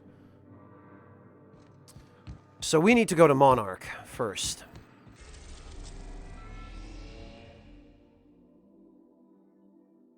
Also, can we not go to Hephaestus?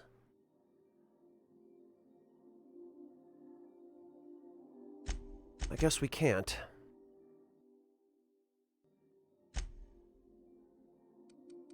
Fallbrook. I did, Tyrannex, yes. We're now in orbit above Fallbrook, Captain.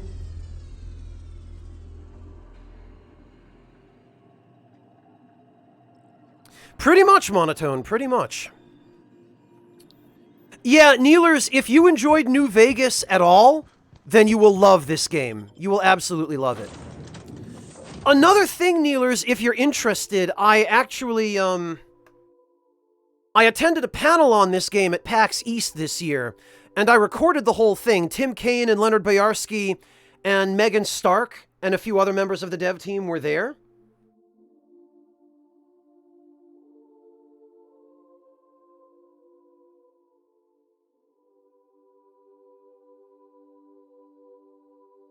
Let's see.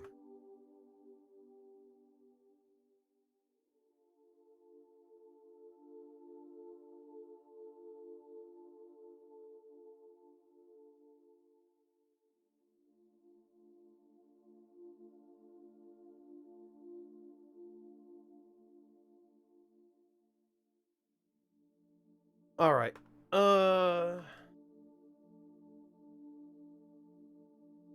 Really, Neelers? I could have sworn you, were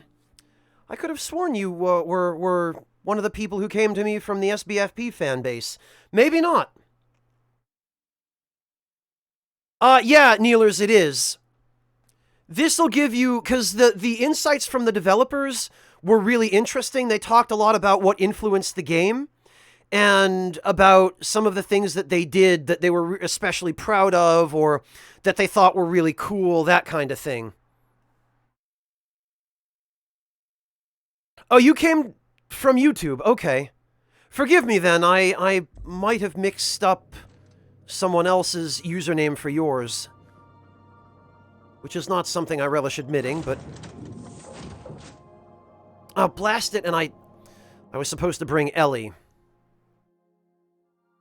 Don't be, Neelers. One of the many reasons I left YouTube is because they decided, or their algorithms decided, that anything I made that was not related to the Souls games was not worth promoting to my viewers.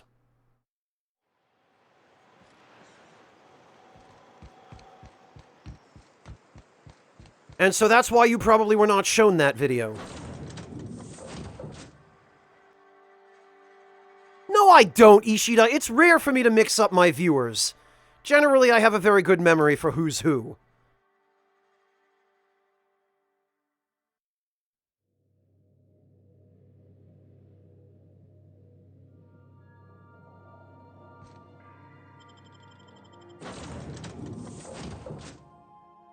I'm really glad, you know. Actually, it's very rare for people to find my channel in any way other than through either a reference from somebody else or just having followed me here from YouTube.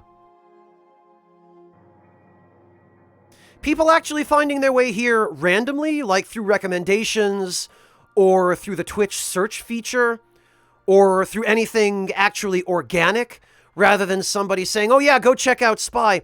It's fairly rare. It's a lot more rare for people to come to me that way than it is for people to find out about me through recommendations from one of my friends or colleagues, or another content creator who knows about me.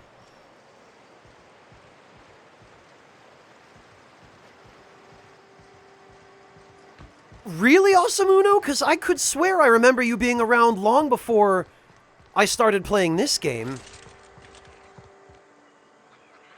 I recognize your username from well before this, I'm quite certain.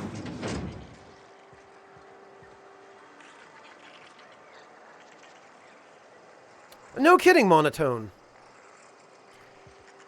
Yeah, Asamuno, I know I remember you from before. All that screaming in the random hours of the night puts a damper on the mood. Oh, that's just Miss Malin working on some fella who can't pay his debt. So noted. My accounts will be balanced by the afternoon. I heard sometimes when the tunnels get infested, she feeds them to the Manta Queens. Pretty gruesome way to go. Yeah, charming. Oh, okay, Monotone, the trolling collab. This looks like the place. You ready to get my money or what? Somehow I don't think it's going to be that easy, Ellie. I see you're still in one piece. However, you never know when that could change. Consider our accidentally torn into tiny fragments coverage. Note that all of your fragments must be recovered and must be smaller than a standard bit cartridge for the payouts to kick in. Man, this insurance fraud right here. I need to change the beneficiary on Marilyn Fernhill's life insurance policy. I remember that one. That's the young socialite who broke her neck, right? Of course, no one remembers me for the marauders I've killed or the bits I've stolen. Typical. That claim was airtight. Our best investigators couldn't find an exclusion for that one. Wow. Let's stay on topic. I just wanted to check. Well, no, what else can you tell me? Are you serious? Yeah. Well, we interviewed the parents extensively. They had plenty of awkward childhood stories that illustrated their daughter's clumsiness and capriciousness. Hey, those are entirely made up. Furthermore, the claim spurred a whole line of fashion-related policies. It's become a very lucrative market. Huh. So how would I amend that claim? You can't, of course. Only Miss Fenhill can assign her beneficiaries. And she's dead. If we let every friend, relative, and acquaintance change a policy like that, people would do it all the time. Imagine the paperwork. Okay, but how would I change it? Oh, you mean hypothetically? Well, hypothetically, you'd access the terminal in the back room that contains data on all our policies. And you'd theoretically add the beneficiary of your choice. But you wouldn't actually do that, of course. That would be fraud. Yeah, no, I wouldn't actually do that.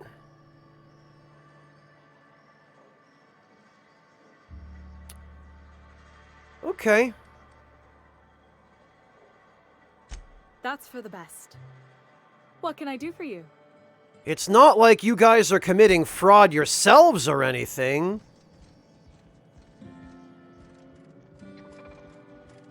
Sure.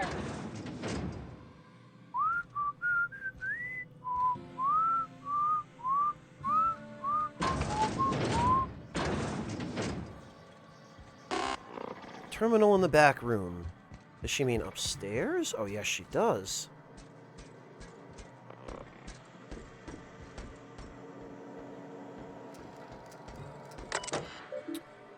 Policy details. Fernhill, Maryland. Cause of death, etc. Cervical fracture, fashion-related incidents, staircases. Monthly payout, 25,000 bits. Change beneficiary to Ellie Fernhill. Success. All future payouts will be routed to Ellie Fernhill. It sure is a good thing that I broke in here before as a matter of course.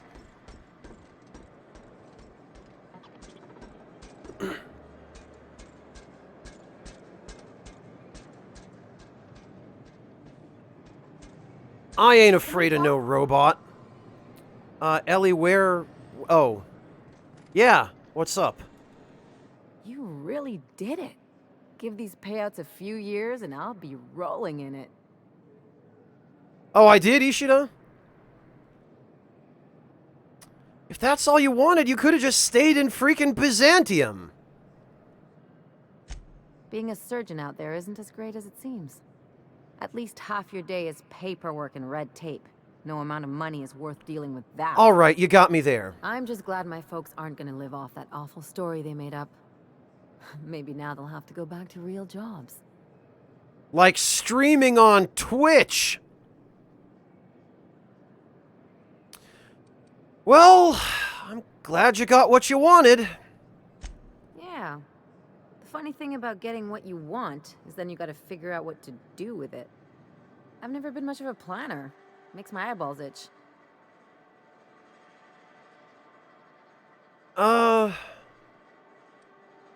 Why not?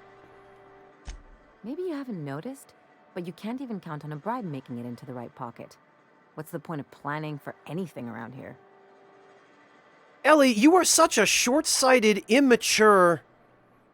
That's the kind of thinking that's running this place into the crapper, yeah!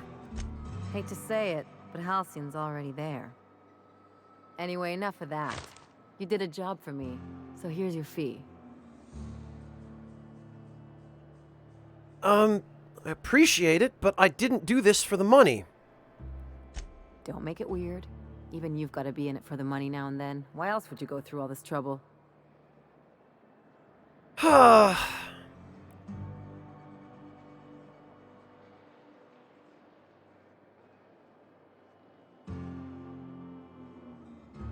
You're my friend, Ellie. I don't like you all that much, but...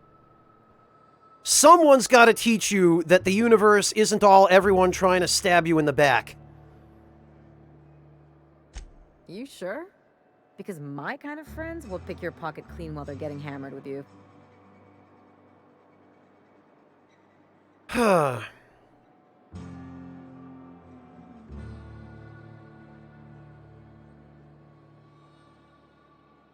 I'm a doer, not a talker. Let's just leave it at that. Yeah. I'm not trying to get all mushy or anything. Still, maybe you've got a point. Maybe it's good to watch someone's back now and then so that one day they watch yours. So, you just keep the money. One of us has to look out for your interests. Oh, good. Wouldn't want to be indebted to me, huh? It's nothing personal. It's just the closest thing I've got to a code. Anyway, enough of the touchy-feelies, huh? Okay, I guess I want to talk about something else. Something on your mind? Okay, I guess there's nothing else for us to talk about. Yeah! Except for my 100 science skill.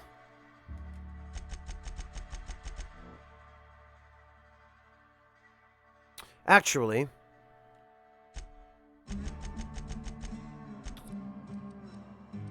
Oh, damn it, but I need to put the last point in order for... Okay, fine. Perks.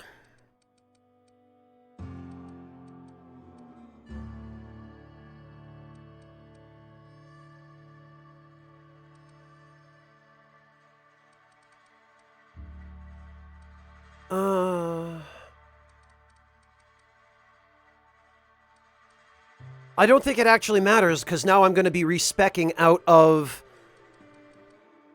deadly demonstrations, since my level is maxed out now.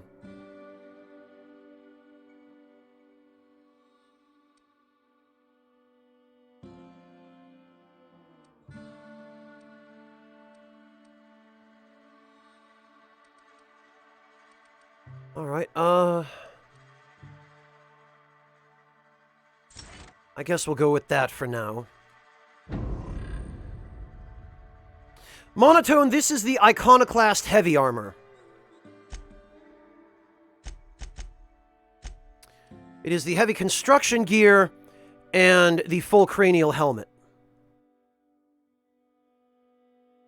Yeah, I know, Ishida. That's my plan. Don't worry. I'm not that short-sighted.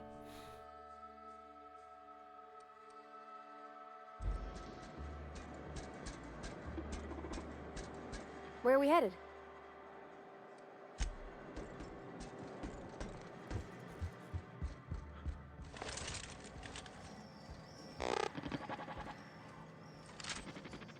Well, well. Aren't you? However, please, and Oh, come on. Okay, nothing.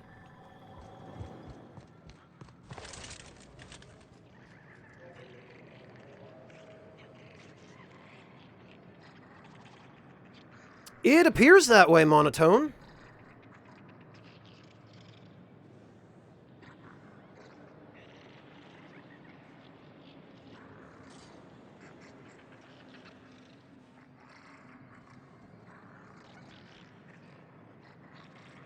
Alright, well, while we're here, now that we are done with Ellie's quest, and I don't have to worry about ever using her again, because I'm really not terribly fond of her perks,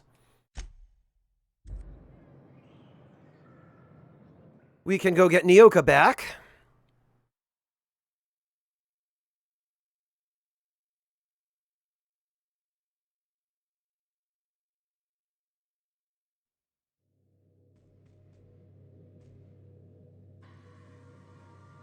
Hey, Mario Sif! And even before we do that... You're adjusting before you pull. You're anticipating it. Okay. Of course I'm anticipating. Tinker.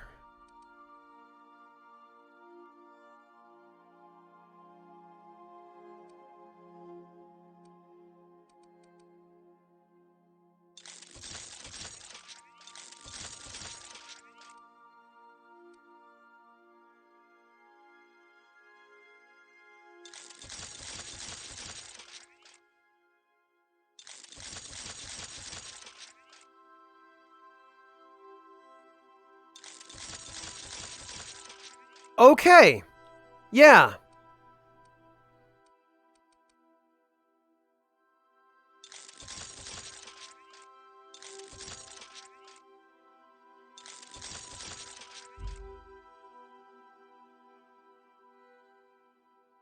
That's going to be more expensive than I can afford. Nyoka?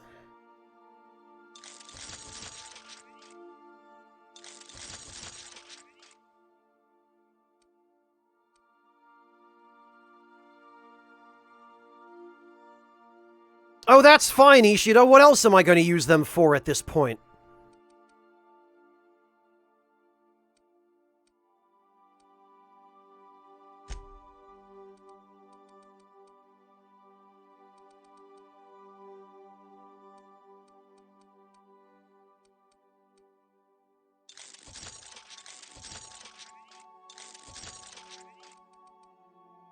What if I shoot a... Okay.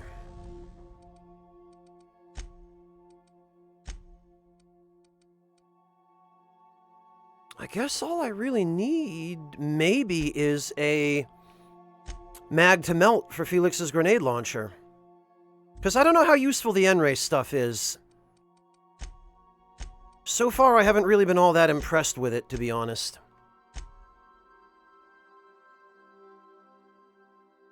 Friend on accident.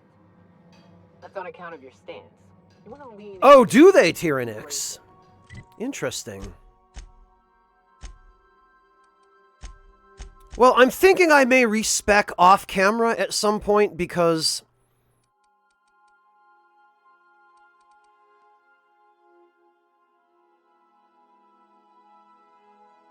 it's kind of a boring process to sit through. Work with it. You're in control here, our body, not the gun. And once I've maxed out my equipment, I don't think there'll really be any reason for me to keep my science skill that high.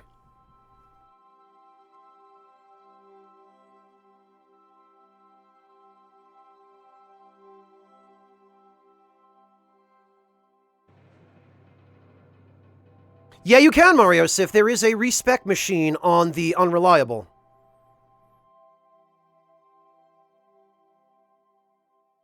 So I'm going to hold off respecking until I'm actually done maxing out all my weapons and whatnot.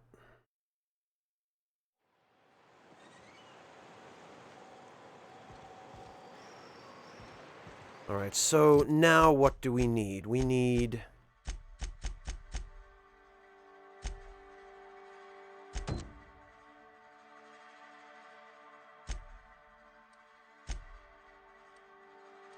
Oh, we don't actually have anywhere specific.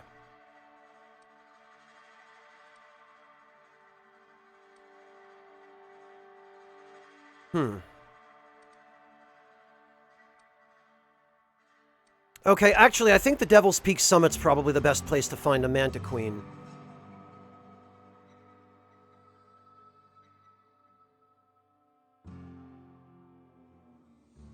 Or, you know, we might just be able to go buy that stuff. Oh, well, not with no bits, we can't.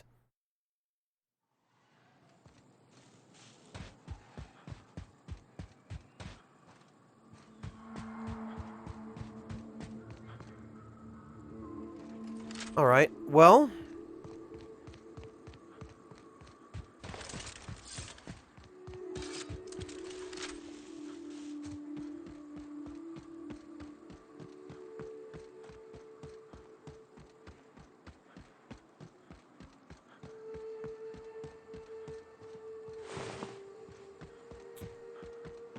I think if we continue down the cliff, we should eventually run into a Manta Queen. On the other hand, I don't think this is going quite the direction that I was hoping. Oh, well, it might. It might. Quiet, Captain.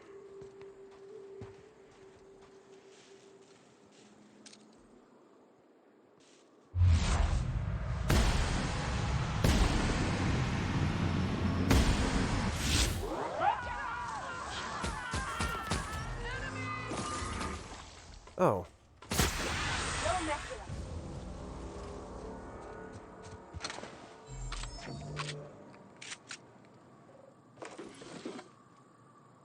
Raptidons, I think, will be fairly easy to find.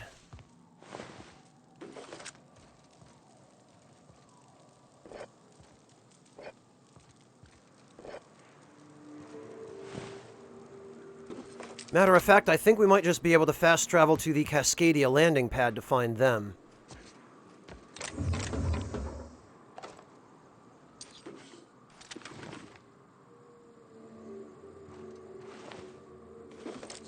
Or maybe just by the time we're done looting all of these corpses, we'll be able to go back to MSI HQ and buy some of this stuff. Okay. This was a dead... No, it wasn't a dead end. Wait, no, that's where we came in from.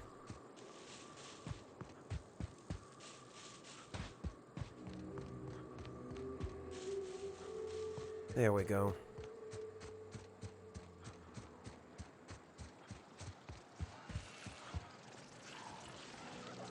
Mega Mantisaur, huh? Down they go. Don't mess with us. Manticarapus. I don't know if that was actually the Manticarapus I needed. I think we specifically need one from a Manta Queen.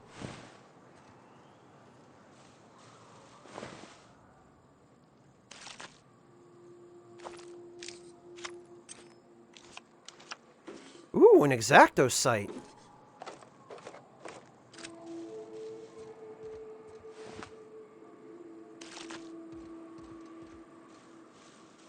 Yeah, Ishida, I don't know why I was foolish enough to think that the Mega Mantisaur would count as a queen. Man, and to think, that would have been so much shorter a way of getting up to the top than going through the blasted caves, if only I'd known that at the time. What have we here? Ah!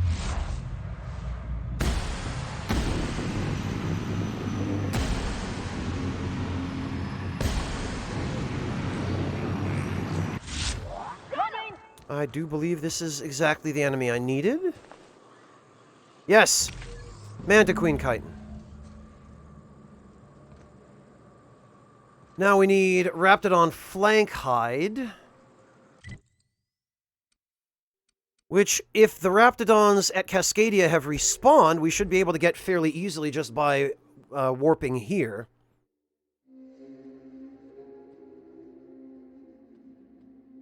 Not precisely, Mario Sif. There are, I think, 3 primary forms of indigenous life that are not human. Well, no, 4. There are the Canids, which are dog-type enemies. There are the Raptidons, which are lizards. There are no Raptidons here, I am disappointed to see. There are the Mantipillars and Mantids, which are the 3rd, and then there are the Primals, which are the 4th.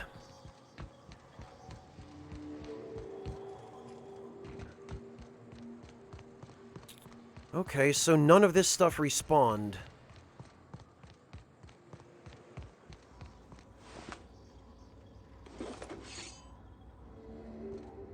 The stuff on that corpse appears to have respawned, though.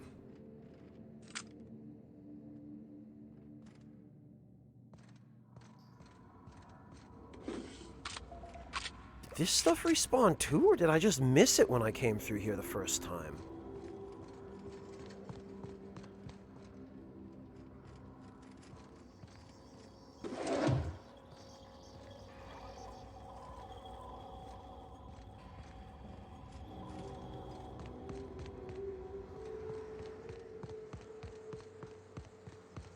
Alright, well, we need to find some Raptidons.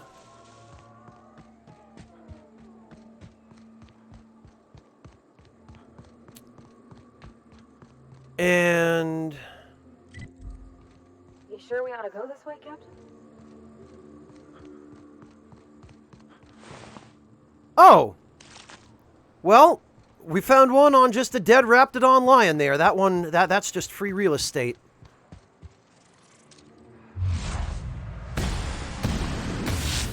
They go. And another Mantiqueen.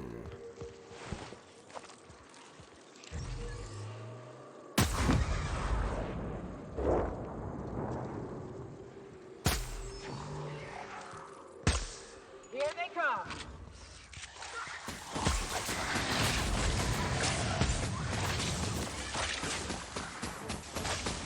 That's the last of them!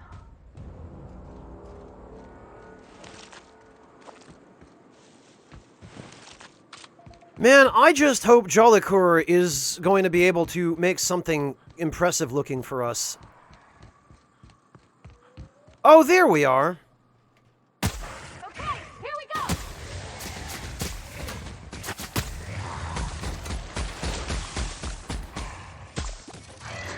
Ooh, a Mega Raptidon.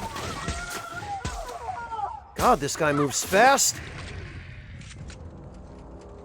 Raptidon flank hide.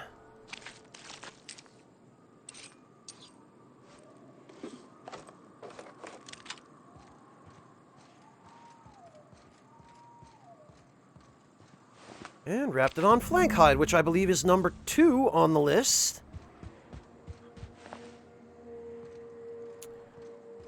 Which means now we just need to pay a visit to Scylla.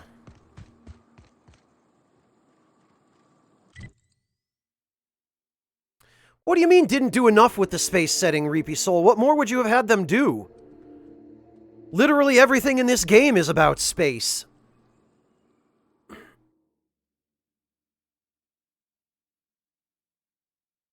There are very few, Mario Sif. There are 1 or 2 significant bugs like the one Ishida just described, but by and large, because Obsidian was not forced or contractually obligated To use Bethesda's Crew members Ellie and Max are engaged in a heated discussion in the kitchen. to use Bethesda's broken-ass garbage creation engine as the basis for this game.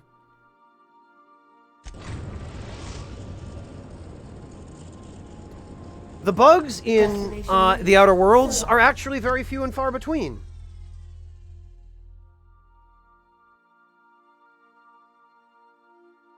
All the more so because, unlike Bethesda, Obsidian actually listens to their QA team.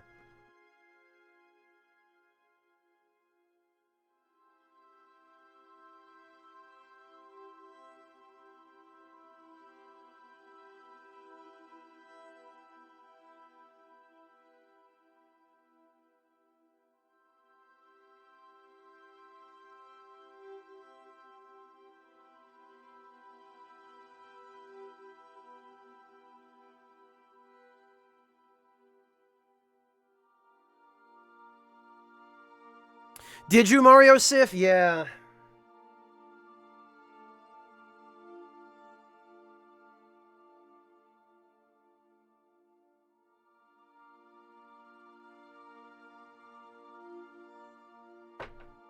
Yeah, I wonder, Tyrannex, why would you ever listen to your QA team that you hire and pay to do a job that might not matter to your company if you're Bethesda?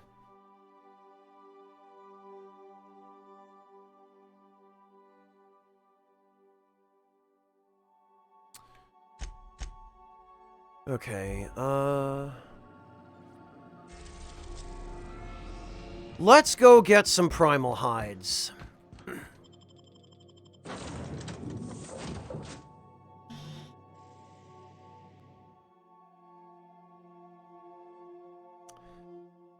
That depends on entirely upon the game you're making and the team making it.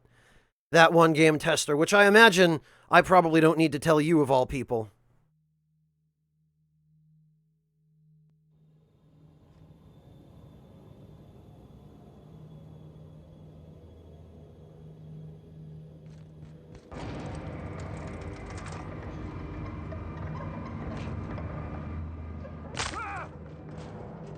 What I'd like to know is, why does the elevator at the Scylla landing pad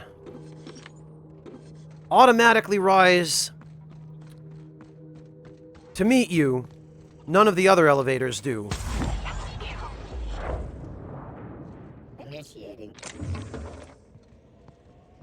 Here they come! Nice one!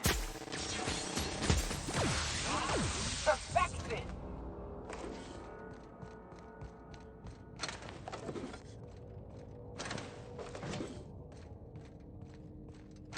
10 primal hides, huh? Well, I've done enough farming on Scylla that I know all of the primal spawn points, so we're gonna drop by and pay a couple of those spots a visit. There's one right here, and then there's one a little further south where we met Captain Irian. Ooh, and it looks like the special... There he is! Colonel Butterscotch. It looks like he's out to play today. He's a named...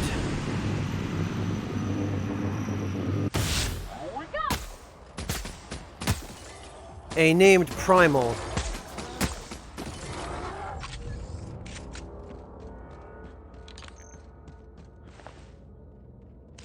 Oh, primal leather is apparently a quest-specific item here.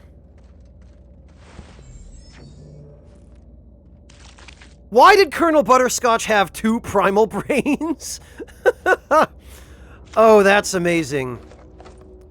I guess he was the really smart primal.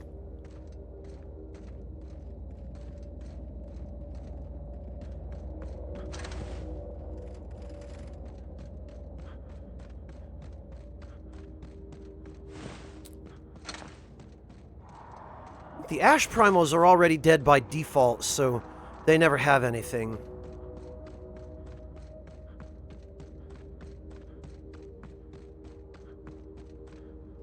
I guess he did, Tyrannex, or he was just a vestige of the circus troupe that came here, and they gave him that name.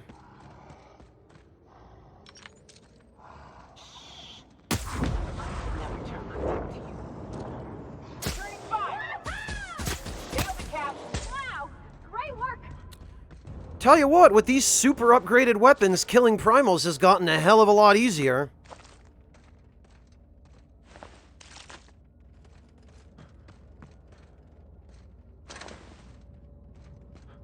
There's another spot just down here.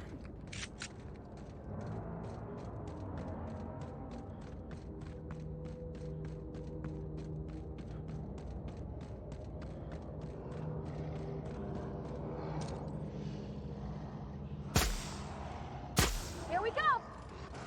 Damn it, Parvati, why? You run right bloody in front of me, despite my orders to stay close. I'm just glad friendly fire doesn't seem to be a thing in this game.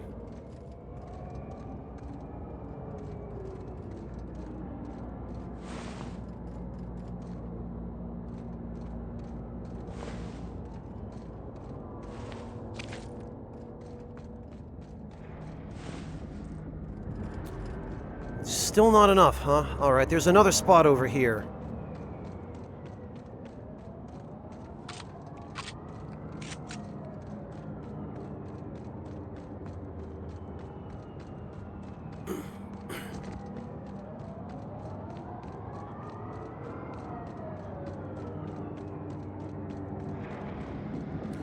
There should be a few primals right around... Yep, here they are.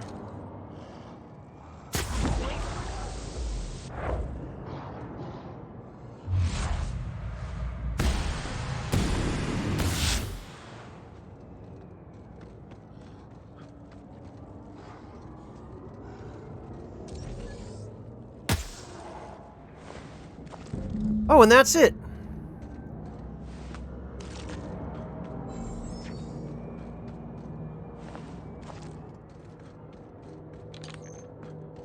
Okay. Actually, while we're here, there's one more spot I'm going to check. Because there's potential in this for us to earn some money.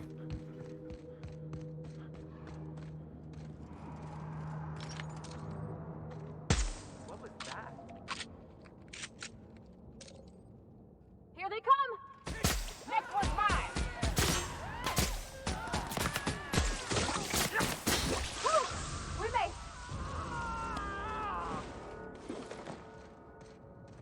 And actually, we're gonna loot these guys first. Since they were so kind as to volunteer,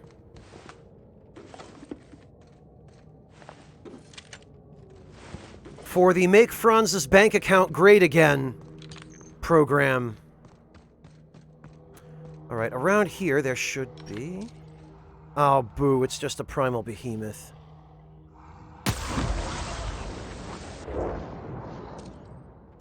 I'm ready for this.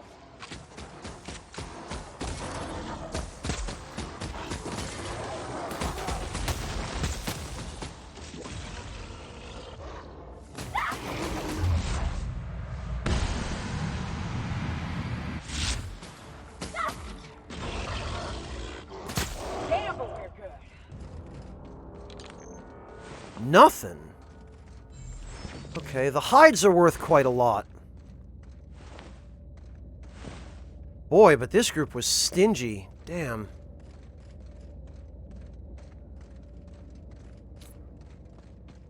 Well, we tried.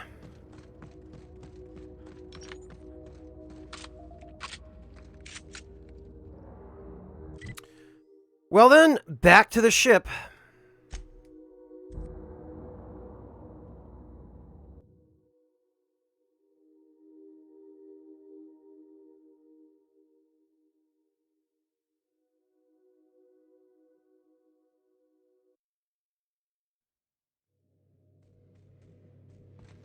Some crew members are causing a disturbance on the ship.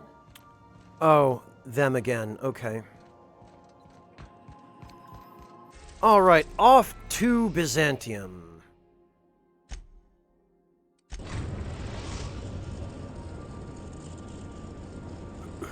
We are now in orbit above Byzantium, Captain. And we warp to the plaza.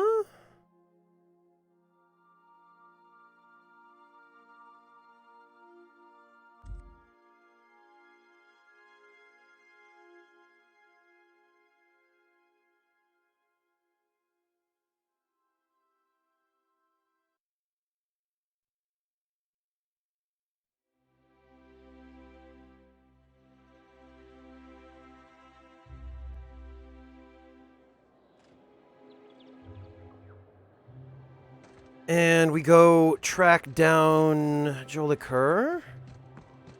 I'm still kind of getting the lay of the land here, but I believe I recall we just go up these stairs. I love Byzantium. Yes, indeed. What can I do for you, Dar?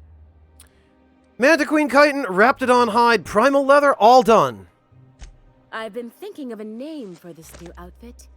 Chimera. Oh, I like it! Crafted from the hides of 3 species of monsters. That's actually pretty strong. While you were gone, I put in an order for one of my bespoke lapels.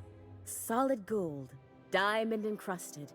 If it doesn't have one of my lapels, it's not a Jolicoeur original. Those slackwits at HPS are holding my parcel while they wait for a signature. Ah! Bureaucracy is so utterly insufferable. Be a dear and retrieve it for me. I think I know exactly where we have to go for this. Sure thing! Wonderful! I'm giving you authorization to retrieve this parcel on my behalf. You truly are my savior, darling. Anything for fashion soul. I mean, fashion... Remember that stranger I worlds? saw in the square? Shh. You know, the one traveling with the rather filthy plumber? I thought we had automechs for that sort of thing. Enough! They're standing right here. We're going to have to go to the parcel delivery service, which I think was down here somewhere. It's gotten quiet.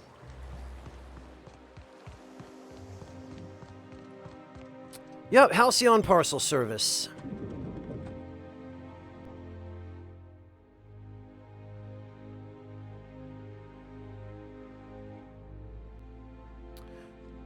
Tyrannex, it depends.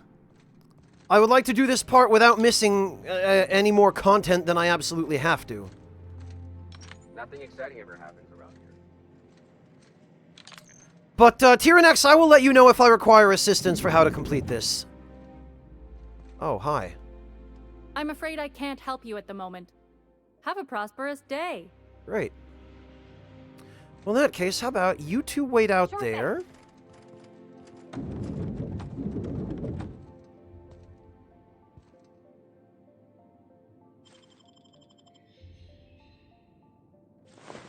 Really? That's it?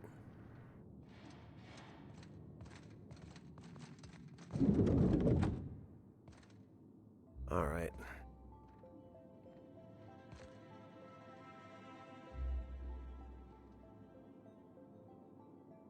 No problem. I'll head over. Oh. Oh, I guess I'm not taking any of this stuff with those guys staring at me.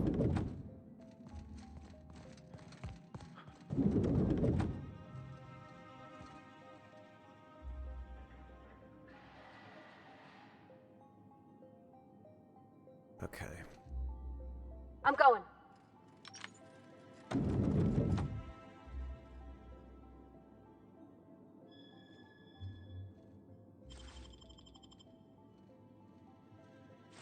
Nothing.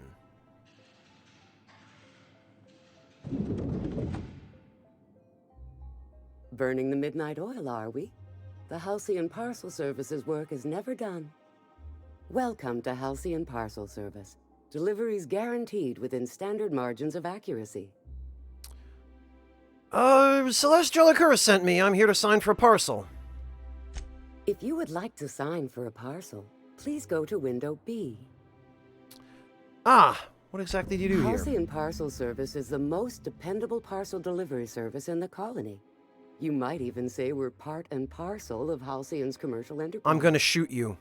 That's just a little parcel. I'm gonna take this piece and blast you. So if somebody needed a package delivered, they'd come here. Nope, just parcels. We don't deal in packages.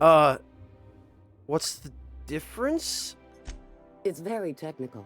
Halcyon Parcel Service strictly adheres to the standards and definitions of packaging as outlined by the Executive Ministry of Accuracy and Morale. We can ship all the parcels you want. But if I start shipping packages, I could get into some real trouble. Handcuffs and hard labor trouble. Oh!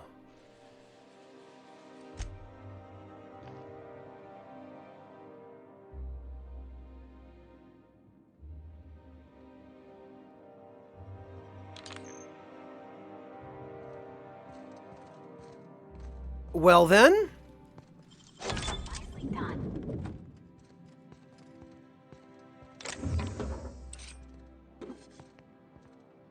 Oh, Celeste's parcel. Okay. Well, that ended up being a lot less difficult than I thought it was going to be. Nicely done. When in doubt, just steal everything that's not nailed down. Am I right, chat?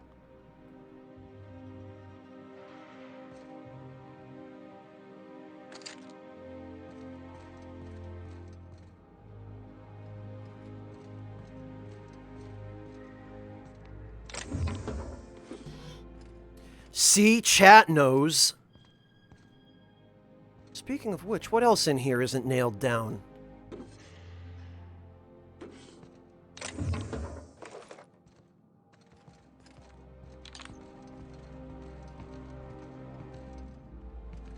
That's the spirit, Mad Dragon.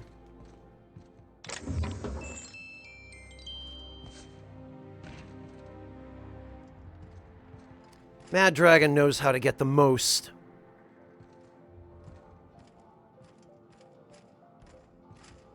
Oh, hi Parvati. Actually, maybe I shouldn't have come up here.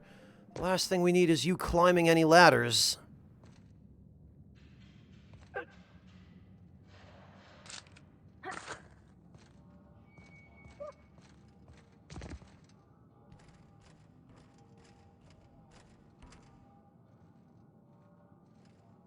I love how the guard doesn't care that I'm in the parcel room. As long as he didn't see me pick the lock on the door.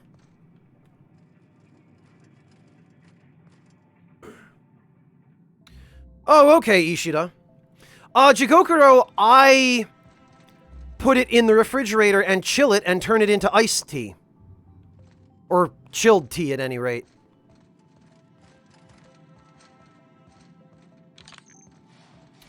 Yeah, none of these guys probably do, Tyrannex. Out of curiosity, Tyrannex, what would the long way have been now that I just got the parcel?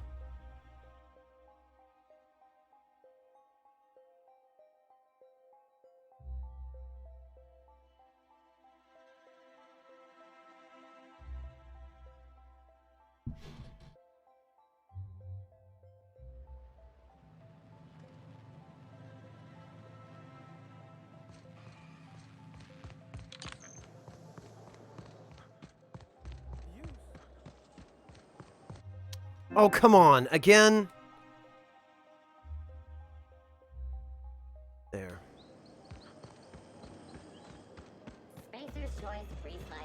Yeah, Mario Sif. Plus, it can be a liability as well if the person who's stealing something starts a fight.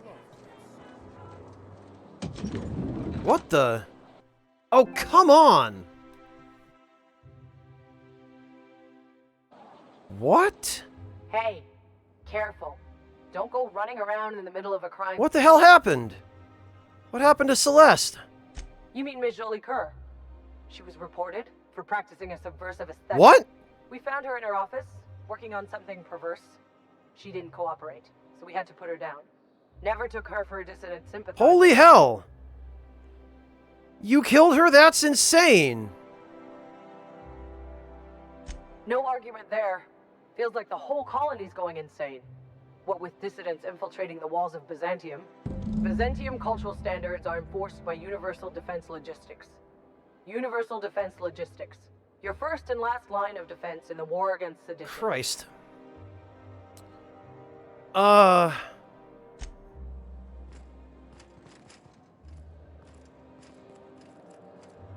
Man, and she was one of the few NPCs in this game that I actually kind of liked. So if you do this quest before you finish Parvati's quest, you can fail Parvati's quest. Because she just dies.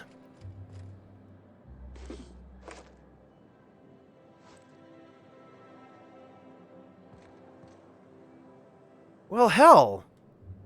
Nothing exciting ever happens around here. You just murdered a shopkeeper. What do you mean? A UDL security attendant is always prepared. Well, shit.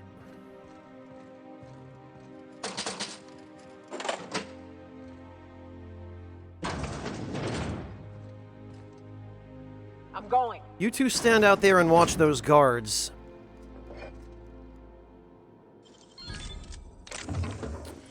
Damn it all.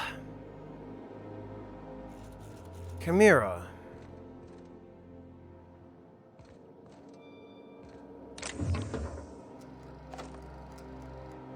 Oh, the terminal is broken. I really hope this was worth it.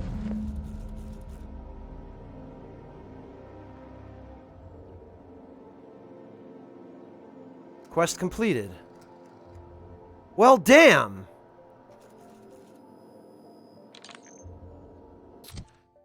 I hope this was all worth it.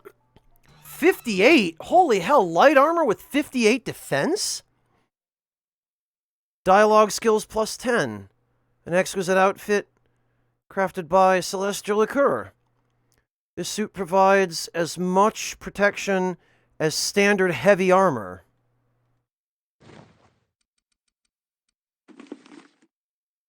Oh, this is the... What?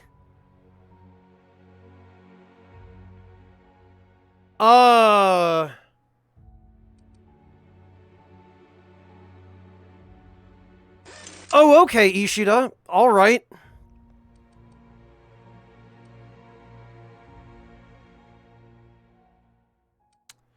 This, I think, was the same suit that Parvati wore. Tell you what, it doesn't look anything like what Celeste described it as. It's also a little bit too skin tight for my tastes.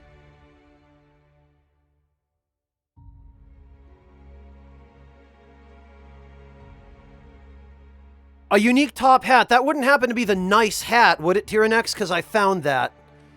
That's the one you get at, yeah, okay.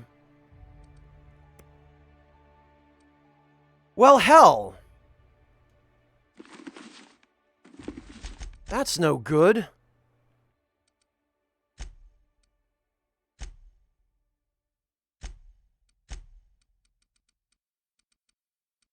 Oh, Parvati can't wear it?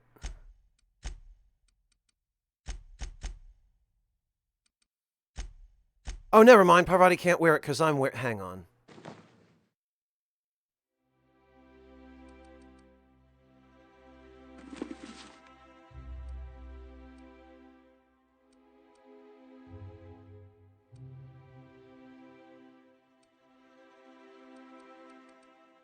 Alright, let's see.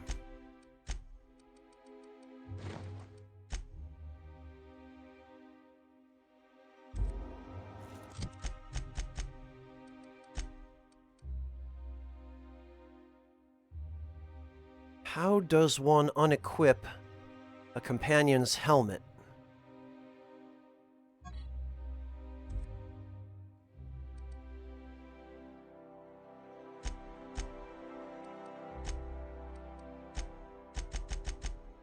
Well, that's dismaying.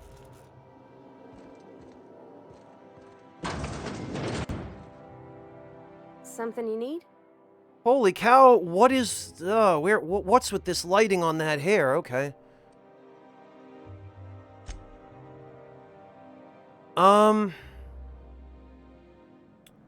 So I guess we never got the lapel.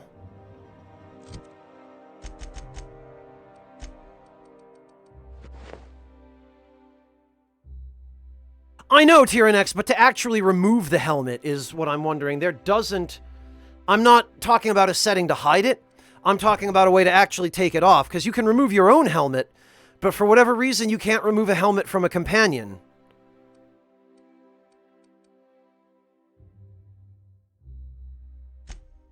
Which is a bit bizarre.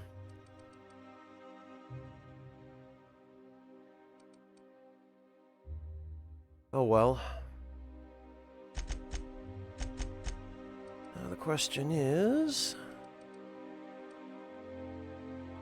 Framed insurance check. Proof that crime pays in monthly installments. Amazing.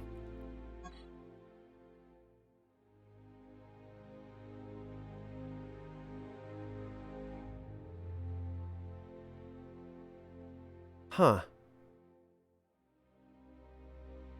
Idle infidel bits.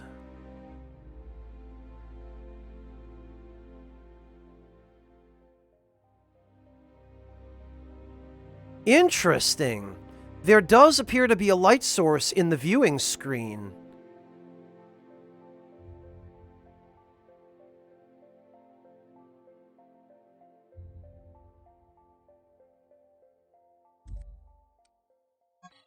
Let's see. Aww.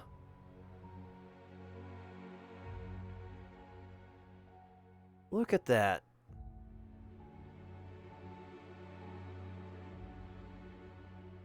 Well, alright.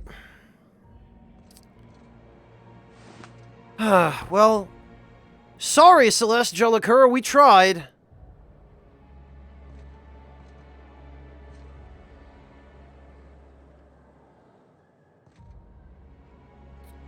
The Duchess, huh?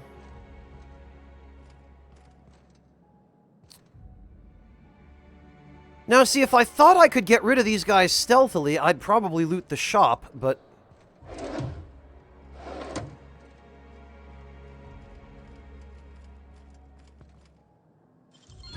You idiots didn't see. There we are. Yeah, they do appear to have forgotten it, Ishida. Can't imagine why. Alright, so the Lying Earth, the Ice Palace, Slaughterhouse Clive. There really isn't a lot left for us to do, but what I'm curious about now is my reputation with the board, which appears to still be neutral.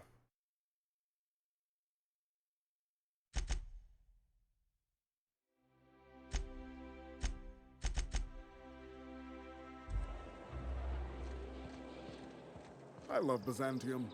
Where else are you? Alright, well...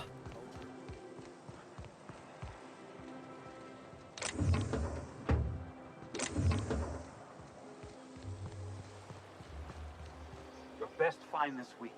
Go. I wrote someone up for slandering trademarked products. Pretty good. I caught someone loitering outside corporate offices. In substandard. Okay, nothing there. How you been doing, Yoko? If you ever want to talk about what happened, my ears are open. I appreciate it, but I've just got to let it settle a while. Maybe chase it off with a drink or two. Besides, you know what? I've got a new crew. That doesn't make it any less painful, but it does help distract me from time to time. Don't worry, I won't let us get dead. Huh.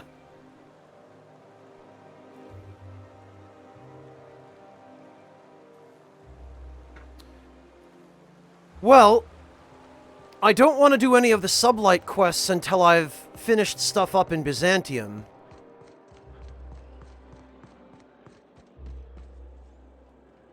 Although it looks like there's not really even all that much to do in Byzantium.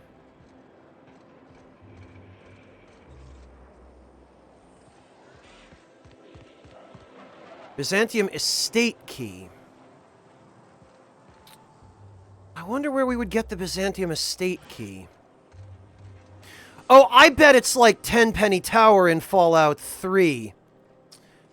I bet if we side with the board, they give us a key to this estate and then it becomes ours. Oh, Sublight? Really, Ishida? Okay. Well, color me wrong.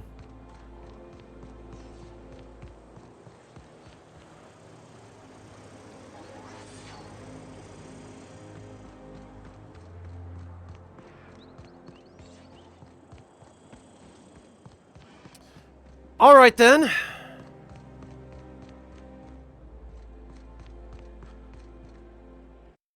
In that case, we're going to save. And I guess we'll see how far we can go before...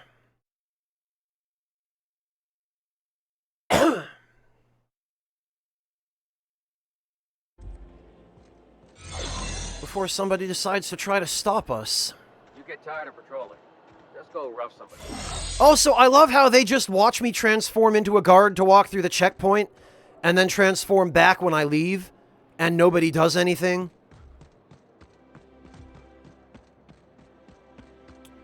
Ministry of Accuracy and Morale key to unlock.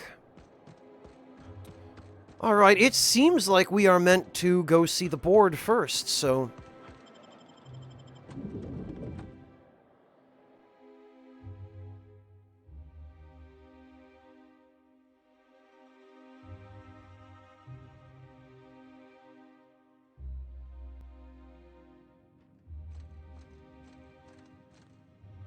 If you'd like to make an appointment, please request an application form. If you'd like to request an application form, please make an appointment. Oh, wow, okay. Amazing. Oh, way the hell up there, huh? Please step away. This... I need to see the chairman. Yeah, and I need a new flavor of Tyleritos.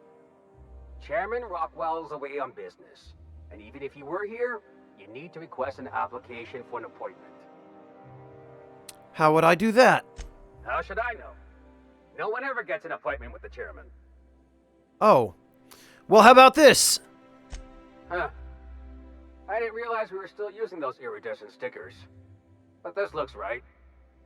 I'll just need you to register your weapons with a revised request to carry 32B form.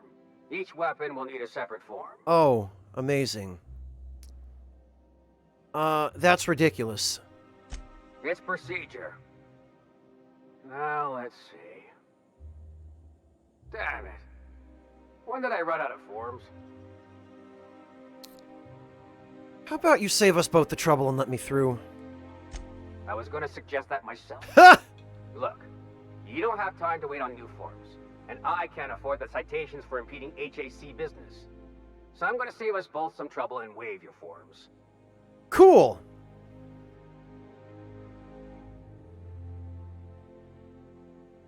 Mighty fine of you. Just know there are a bunch of guards upstairs, and they're all high on dervish mist and low on patience. So try anything funny, and they'll paint the walls with your guts. I'd like to see them try. You're cleared. Go on. They're all high on dervish mist, huh? Move along. All right, well...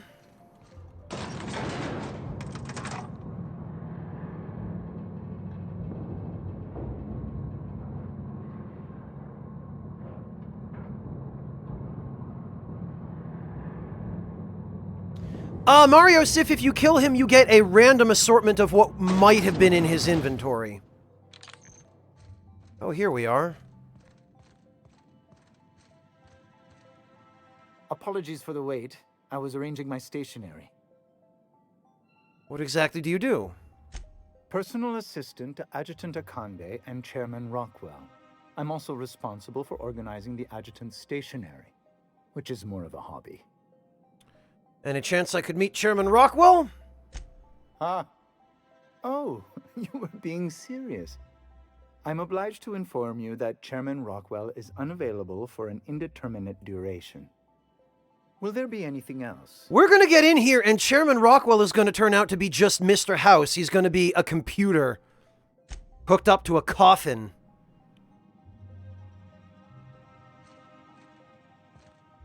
You hear about that dissident working in that clothing store? This is why we've got to be vigilant. A UDL security attendant is always sealed, eh? Not real, eh?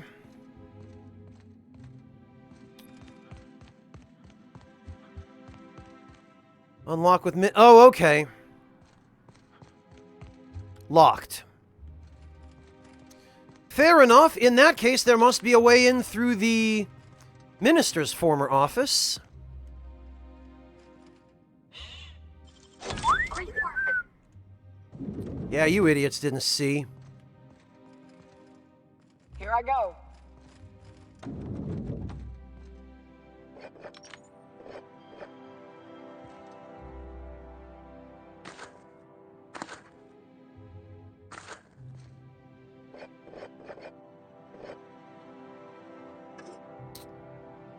And sure enough, this does appear to be a boardroom, and there do appear to be cigars all over the place. 450 bits, not bad.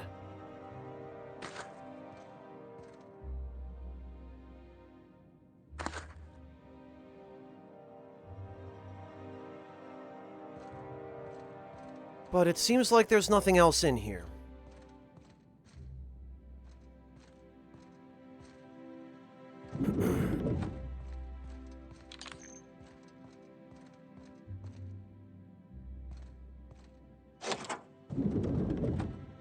Oh, wow.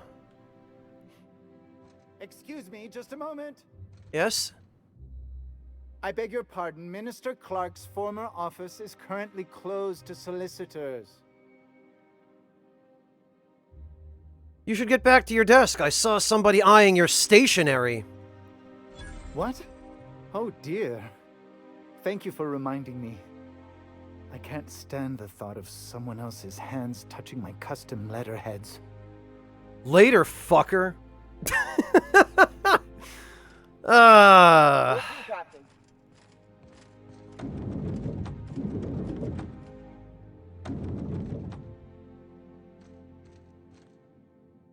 my way. Oh, wow. Oh, wow, they really started doing a number on this office.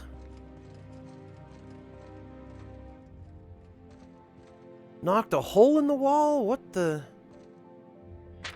Construction checklist. Get rid of Minister Clark's stuff. Percival claims the real leather sofa. Tear down rest of wall. Check to see if wall is load-bearing. Due before number 2. I love the fact that that's step 3 and it says due before number 2. Install steam bath to Chairman Rockwell's specifications. Install wet bar next to steam bath. Finish everything before Chairman Rockwell returns. Should be... Don't know what date that is. They were going to put in a steam bath and a wet bar. That piece of trash.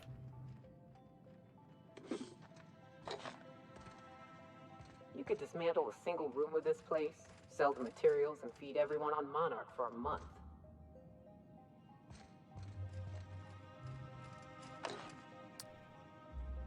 Chairman Rockwell appears not to be here.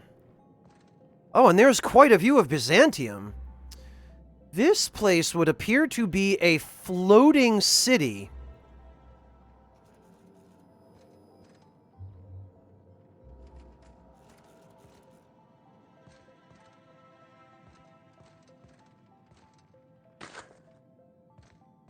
Oh, and he's already got a freaking bar in his own office.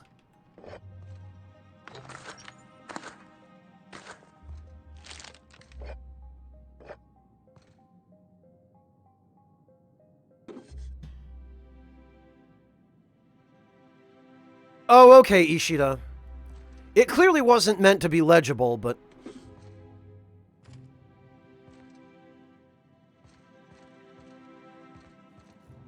Alright, what the... Broken snow globe.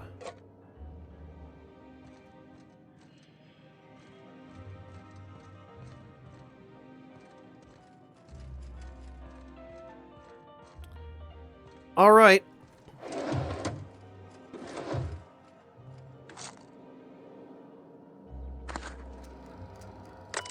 Use terminal. Shipment status report. View priority message. Chairman, the rough cut of the presentation is prepared to play. The PR department has a lot of work to do, but we've covered the basics. Halcyon is on the brink of starvation. The board scientists are working on a solution. Workers can look forward to the lifetime employment program for their chance to contribute. You'll see the current version when you print your keycard for the Ministry of Accuracy and Morale. And yes, before you ask, the dimethyl sulfoxide has been delivered there. It's waiting for your sign-off on the broad strokes, so I wanted to make sure you saw it. Don't worry, I'll make sure it gets properly edited. Sophita. Print ministry keycard.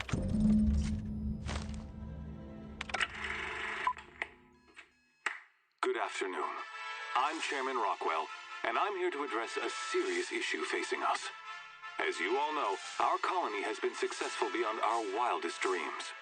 Unfortunately, we've recently discovered that our food supply will not be able to sustain Halcyon's population in the long term. Everyone will die. Everyone will slowly stop living from malnutrition. But we're doing it together, and that's what matters. I fucking swear, if someone doesn't give me something to read that will placate the masses soon, all of you will find yourselves violently unemployed. But I can assure you there's nothing to fear. We've got a solution. It's called the Lifetime Employment Program. We will freeze most of the colony to preserve resources, while the best and brightest of Byzantium continue living in prosperity. That's their solution? Look, you idiots! How many times do I have to tell you we can't say shit like that? Fire whoever wrote this! While Halcyon's brightest minds solve the problem of our nutritional shortage, the rest of the colony will be placed in suspended animation. Individuals will be revived on a rotating basis, so that every Halcyonite can be part of the important work of saving our colony. By testing paperweights. Sorry, couldn't resist. Let's go again. And someday, in the not-too-distant future when we've solved this crisis, we'll all be back together again working for the good of Halcyon.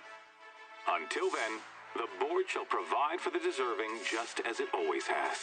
So, obey your supervisors, take your vitamins, follow your corporate-mandated grooming rituals, and rest assured with the board on your side, there is nothing to worry about. I'm gonna kill this guy so hard.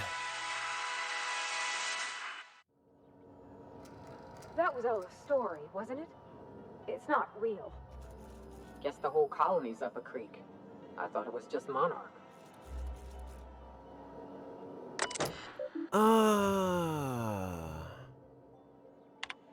Well, maybe I should respec into hacking skill.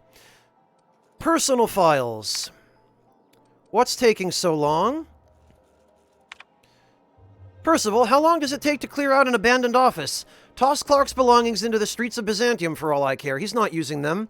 Just get my office expansion done before I return. I'm tired of staring at that hole in the wall. And for law's sake, do something about that doom and gloom presentation. We have the brightest minds in Halcyon working in our public relations department, and they make this announcement sound like a damned funeral elegy. We need something bright and cheerful. We need something we can sell.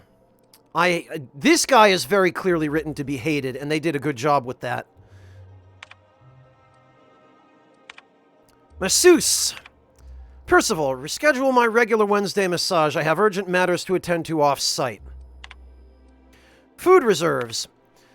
Chairman, I've made inquiries and can confirm that we have plenty of food, real food, stored away from our intercolony trade. The nutritional profile of food produced within Halcyon has continued to decline.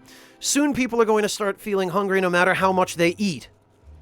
Unfortunately, it's gotten too expensive to continue buying from even the closest colonies, but what we have will sustain Byzantium and a minimal workforce into the foreseeable future. Oh. The other corporations. The heads of the other 9 corporations are up in arms about their shares again. As head of UDL, you can overrule them easily, but I thought you should know they're at it again. Ah, so they don't like UDL very much. Small wonder. Alright, we'll send Minister Clark's message to Earth. Message en route. Please allow between 3 and 9 months for your message to complete transit. Well, what is my hacking skill currently? 50.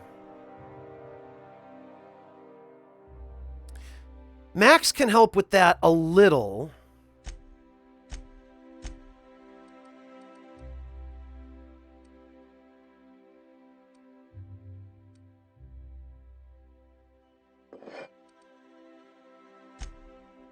Okay, hack is not a body attribute.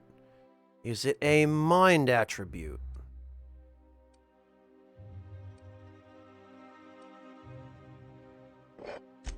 No, it is not. Is it a personality attribute?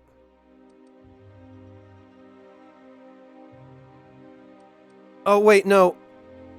I know why. That's why. I wasn't doing the thing right. Okay, hack is in fact a mind attribute. But that only gives me +5. So I would need a tech kit. Which I think I have lying around. Yeah, Tyrannex. Mind and personality? I think it's just mind. But there's no reason we can't, Oh,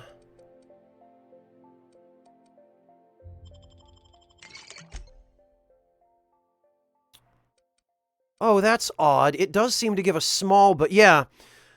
+5 from caffeine drink and +3 from alcohol. That's weird. It seems to fall less under personality than it does under mind?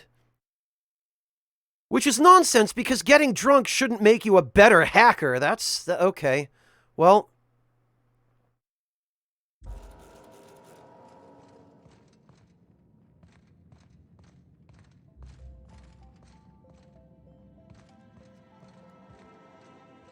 Lothario, the armor I am wearing does not have any impact on stealth.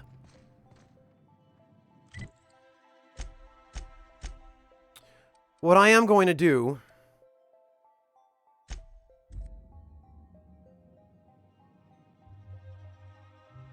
Yeah, for whatever reason, Lothario, the heavy construction gear is the only heavy armor that does not come with a stealth penalty. No, it's not medium. Look, Lothario. Heavy armor, one-handed melee +5, but no other innate stat changes.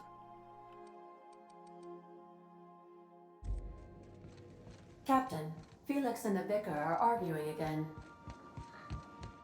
It's fantastic, Lokitty. I really enjoy it. You don't think that's a problem? Whole ship's running on a computer's fancy. That'll make you nervous, preacher? No, Felix. The concept of a ship computer does not make me nervous. Are you scared of Ada? I ain't scared of Ada. Good. I'm glad we cleared that up.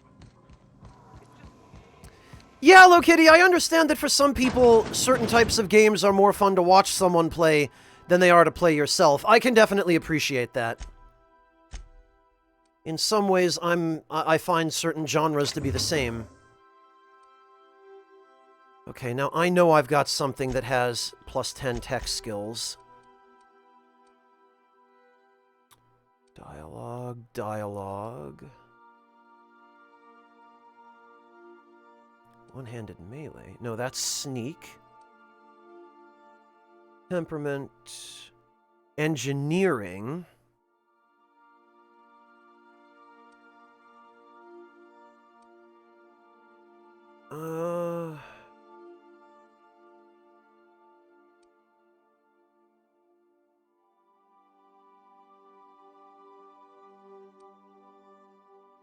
Melee damage. Sneak attacks. Stealth. Lockpick.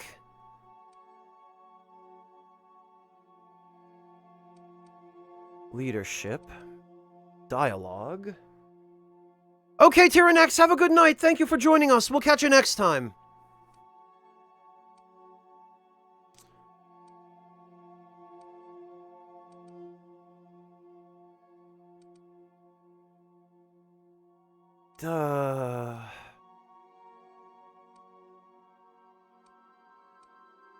It looks like the hibernation suit is the best thing I've got for tech skill bonuses.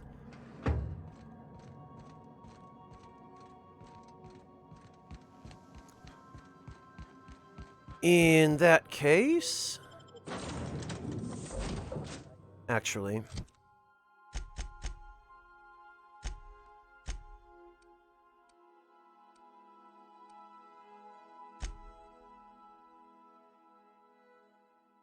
Okay, we're going to take Max and Sam. Thank you, Lokitty. Good luck on the stitching.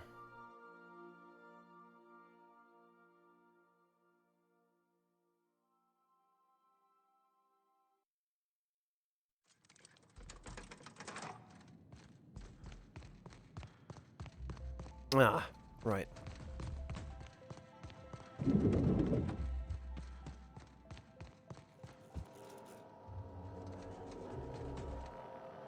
Okay, so skills 96 hack with all of this. Okay.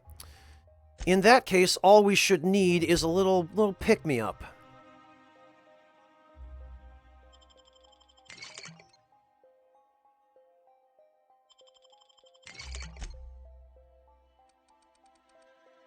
There we go.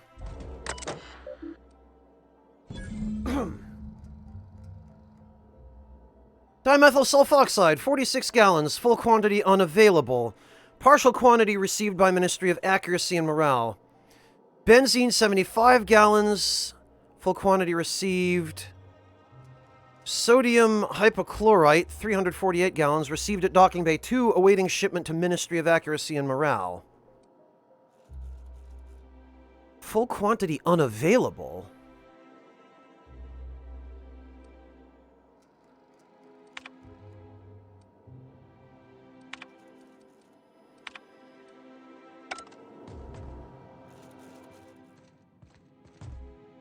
So the Ministry of Accuracy and Morale does not even have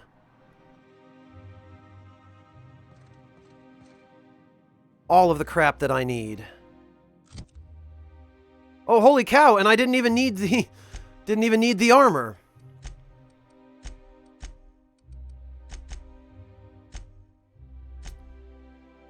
Learn that it is at the Ministry of Accuracy and Morale along with whatever Chairman Rockwell is working on.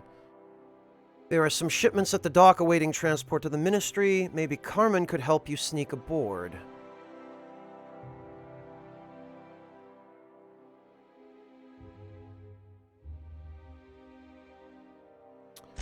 All right, well...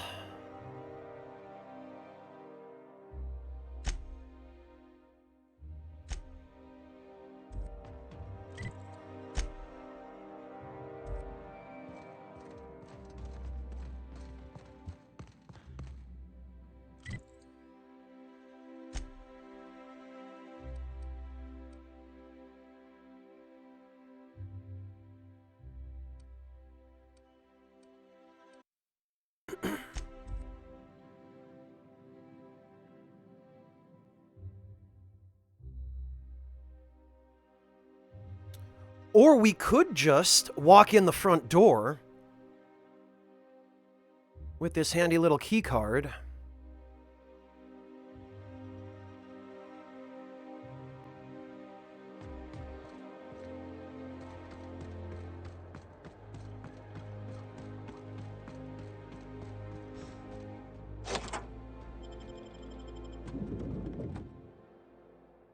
And possibly either talk or hack our way through.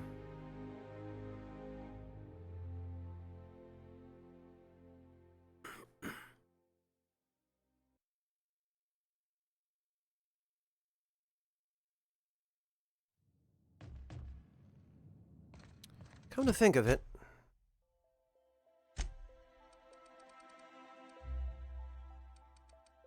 Oh, we should check that once the effects have worn off. If you see any sprats loose up here, definitely don't touch them. Sorry, I shouldn't talk. Not without signing a waiver. If you see any sprats loose up here, definitely don't touch them. Okay. Bard, huh?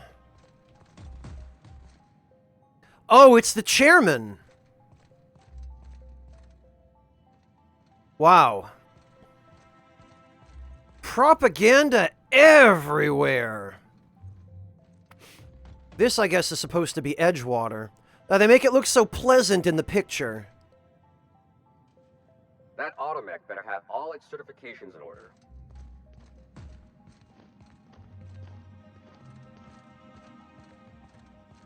Restricted access, eh?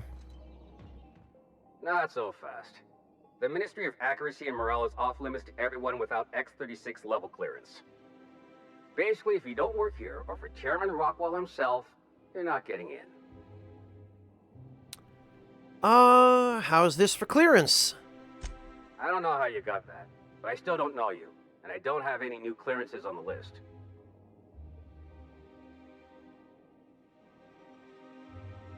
Let me through now, or your official record won't be fit for polishing floors. Wow! What? Waste my time and I'll bury you so deep in citations you'll die of paper cuts before you ever crawl out. Oh no. You must be from Chairman Rockwell's office. I'm so sorry. No one told me you were coming. Please, go on through. And let's forget this misunderstanding, huh? I love that the intimidate check in this situation wasn't threatening him with physical violence. It was threatening him with citations, and now it's no longer restricted. Look at this. The restricted access sign is just deactivated. So now we don't even have to use the Hollow Shroud.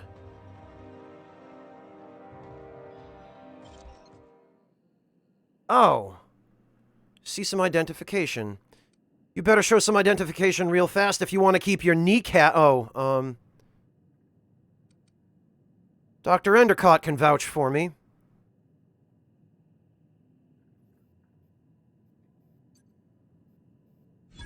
Let me guess.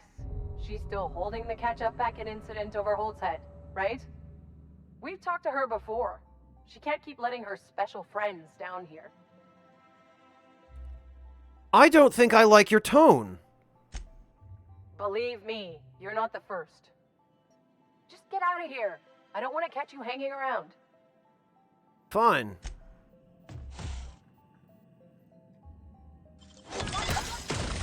Oh, okay.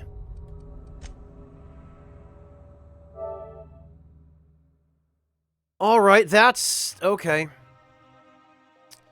So even with my clearance sorted out, I can't just walk in there and expect to pick that.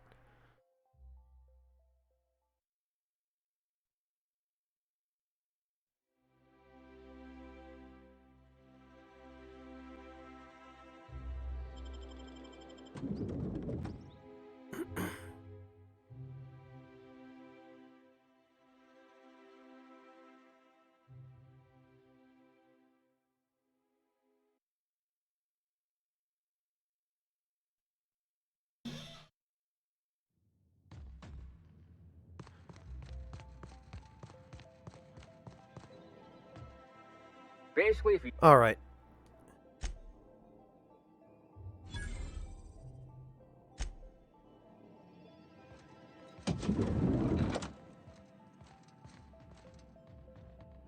So what if all those MSI suits made it on Monarch this whole time? I could do it. Easy. What? Aha! Did you hear the sound that Sam made? Just a little... Okay, so I guess the reason I got caught last time was because I was too close to that guard when I tried to pick the lock.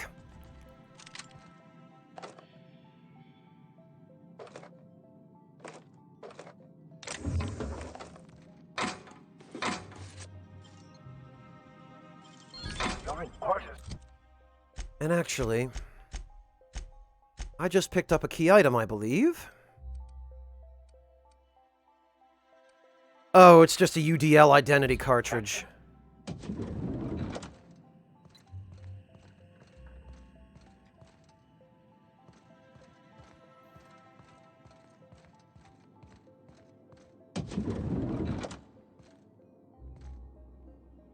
New T&L Needler suits your every need. Fillable with a wide variety of fast-acting combat pharmaceuticals. I wonder if this is a cut weapon. I wonder if this is just a weapon that they didn't have time to finish.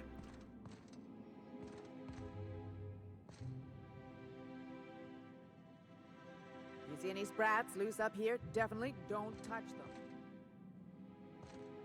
I think I'm gonna start taking my lunches out in the city. That woman from downstairs is still in the cafeteria. That scientist? The one who's been hounding the clerks? Ooh, gives me the shudders, too.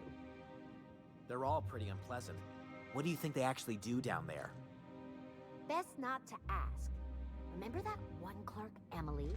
She found a badge one of them had dropped and went down to return it. Never saw her again.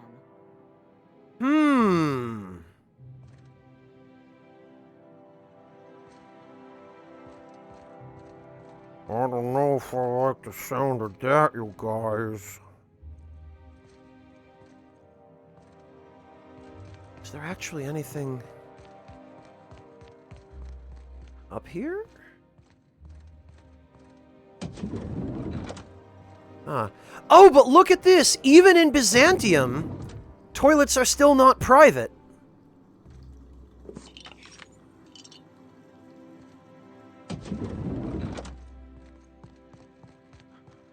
You'd think that wouldn't be the case up here. Hey, did Tillman get transferred or something? That's right. You weren't here when it happened. Some UDL officers took him into custody. Oh, law, what did they take him for? UDL's been questioning anybody with possible connections to Phineas Wells. And, well, Tillman designed all those wanted posters. So UDL's interrogating Tillman? Ugh, that's disgusting. Can't believe I had lunch with the guy. Oh, it's his fault for designing the wanted posters? Damn. Whoa, careful. What do you think you're doing? Nothing, you just shut your mouth.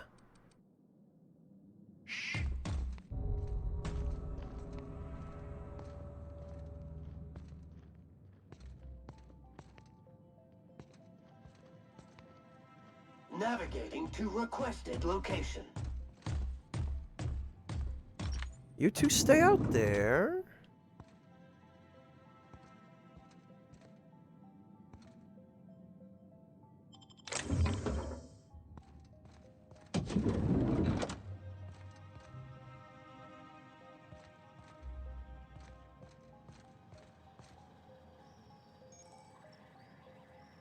Point of interest discovered vending. Actually,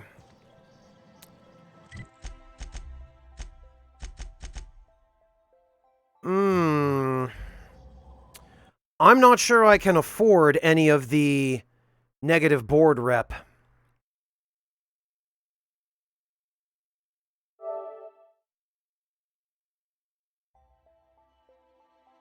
Oh, I'm sure he does, Ishida.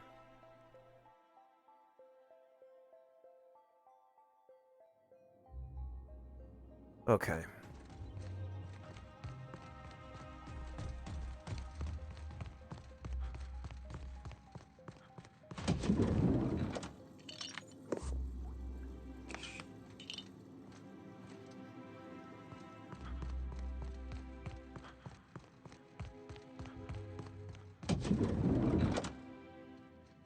Mobile command accepted. That's right. You weren't here when it happened. Some UDL officers took him into custody. Oh, law, what did they take him for? UDL's been questioning anybody with possible connections to Phineas Wells. And, well, Tillman designed all those wanted posters. So UDL's interrogating Tillman? Oh, that's not a real door. Okay, so this is the cafeteria. They said there was a scientist lady. That's gotta be this person. Sorry, I'm kinda in the middle of something. You seem like a woman who knows about sprat mitochondria. But I can take this conversation elsewhere if you're busy. Oh. Oh. You know, I always have time for sprat mitochondria, as well as charming men who can appreciate the finer points of cell biology. Oh! Science gets me into your pants, huh? How do you feel about mitosis and meiosis? The contours of smooth endoplasmic reticula. These are all components of a cell. Mitosis and meiosis are part of cellular reproduction. This is certainly a conversation worth continuing elsewhere, but I don't think I've seen you around, and I'm sure I'd remember you. Oh, I'm just new and my paperwork hasn't come through yet. In that case, I can get you into the lab. Consider it a favor you can repay later. Oh, okay. Follow me. Are we gonna do some science?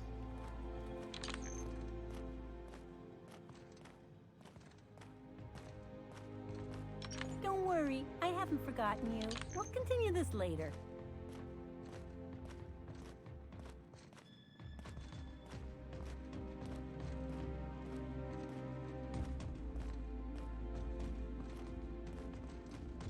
Oh, is this just a way that we could have gotten in without... yeah, it looks like it is. Hold, I need a favor. Think you could let my friend through just this once? After all, you still owe me. Fine. But I don't want to hear anything about the catch-up packet incident ever again. And he's on his own if he runs into the guards downstairs. You're the best, Holt. Huh.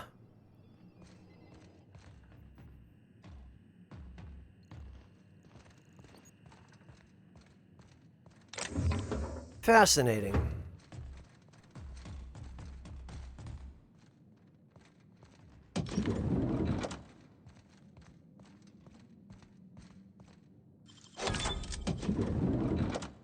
Oh, that's all this was?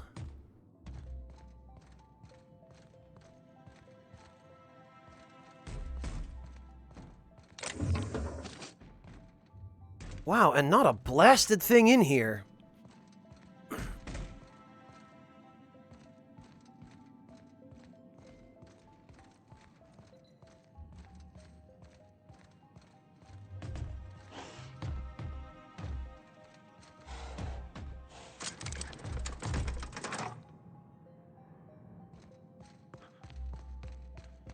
Alright, so that's that. I think I'm gonna start taking my lunches out in the city. That woman from downstairs. Ah! Cafeteria. That scientist? The one who's been hounding the clerks? What have we here?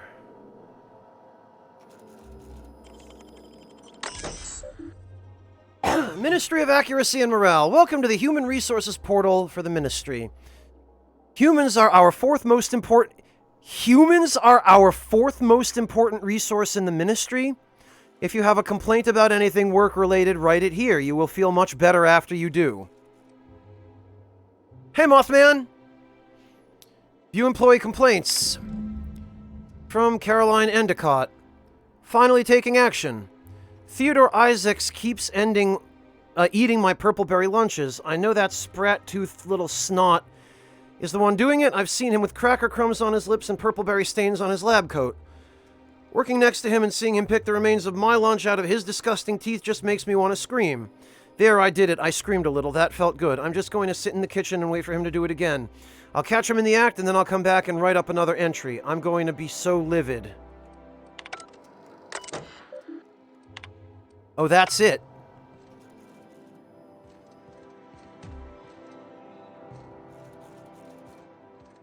Okay.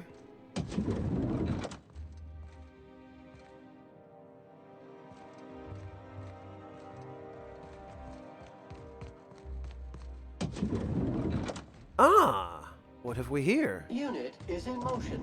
Beep, beep, beep. Okay, that dimethyl sulfoxide is down there.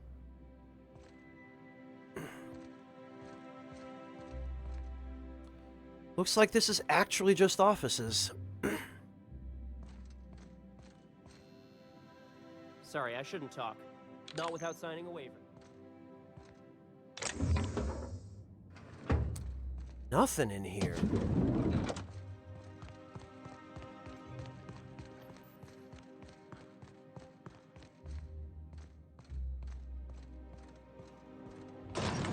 All right then. Down we go.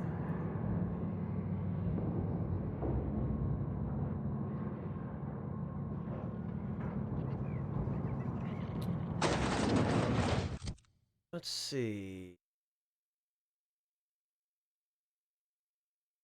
I've been saying for years that employees are our most valuable asset. It turns out I was wrong. Money is our most valuable asset. Employees are ninth. I'm afraid to ask what came in eighth. Carbon paper. Oh, of course. Yep, that's, Dilbert is definitely still relevant today, that's for sure, amateur sniper. Oh.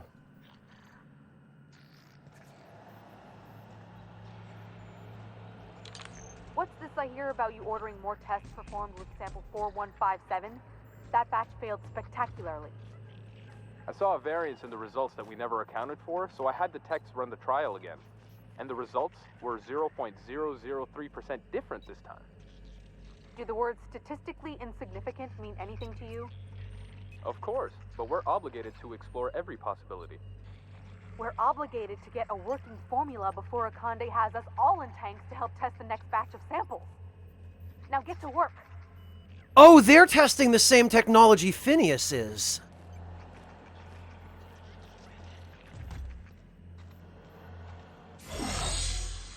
And this is apparently also a restricted area.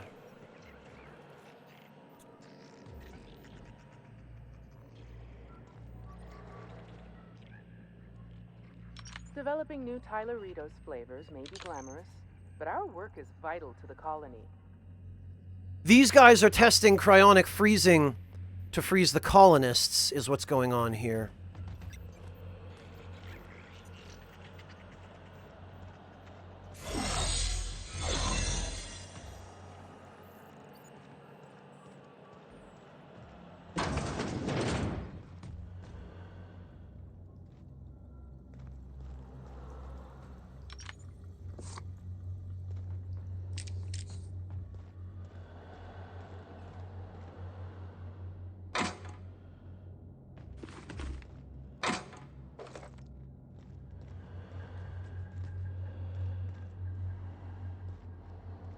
Okay, so these rooms are all pretty meaningless.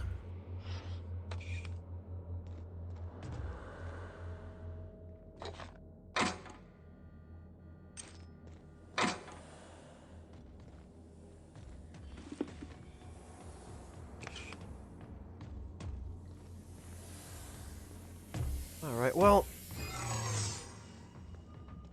Muting volume now. I have no doubt that I'll be able to just sneak my way around. Because these scientists are all dumbasses. They're all preoccupied with other stuff. Oh, and apparently the scientists aren't even the ones who could go hostile. It's...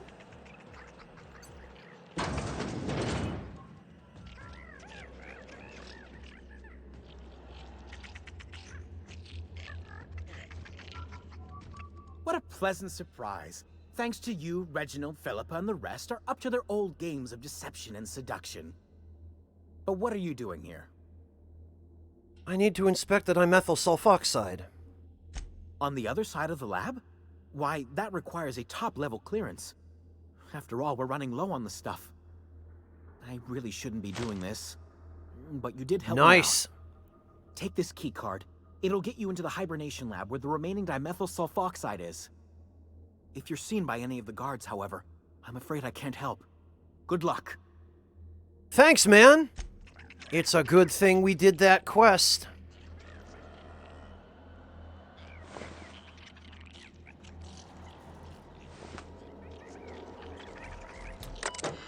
Remember, human trials are expensive. Test with animals first. View lab notes. Trial number 27. I've tried replicating the work Dr. Wells initially did on the revivifying formula, but his notes are basically on Wait a minute, why are they reading from Wells's notes? He's working with the board, isn't he? This may take a few iterations. Test 64. That tetraborate ethanol, not toasted dinner roll. 68, maybe it is toasted dinner roll. Powers that be are demanding results. I've submitted my catalog of dead sprats. 127, I didn't realize it was possible to run out of sprats. 128, which genius left the new shipment of sprats in the kitchen?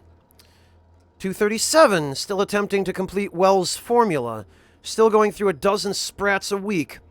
Got a lot of work ahead of us if this is ever going to be effective at reviving people from long-term hibernation. Oh.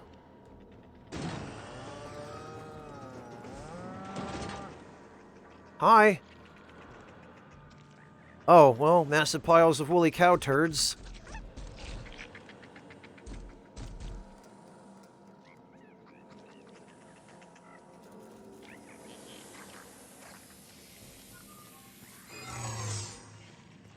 Oh yeah, these scientists do not care.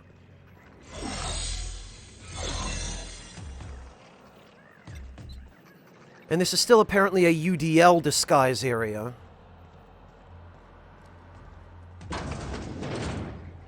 Let the record show that Subject 23K's cause of death is cerebral vascular incident brought about by a ruptured aneurysm. That's an 86% failure rate for this batch. I think we can safely move on to the next. And I had such high hopes for this one. Oh well, I suppose it could have been worse. Yeah. They could have ended up like those poor bastards in containment. Containment? I don't know that I like where this is going.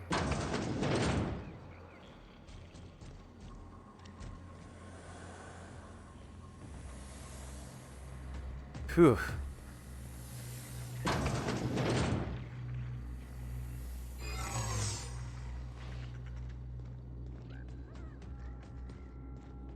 Well, since no one in here appears to care that my disguise is wearing off...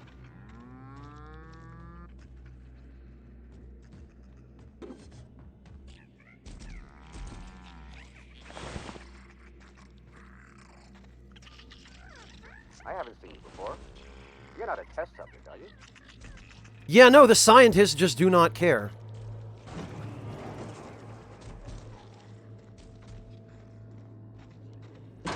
Central Lab.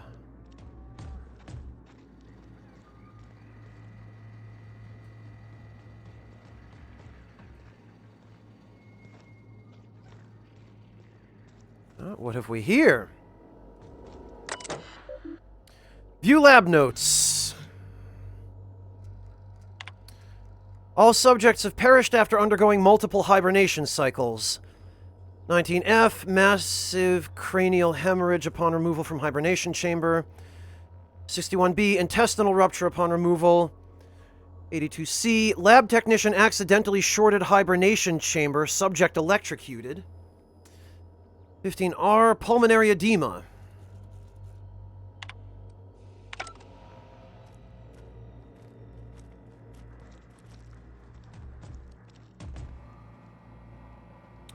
Pulmonary edema is especially unpleasant.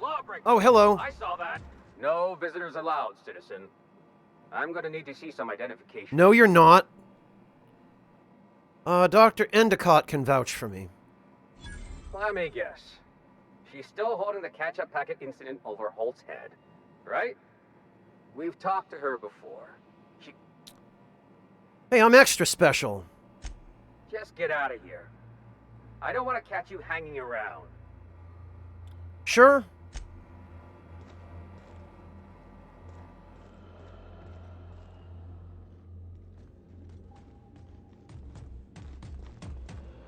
Keep your shoulders up.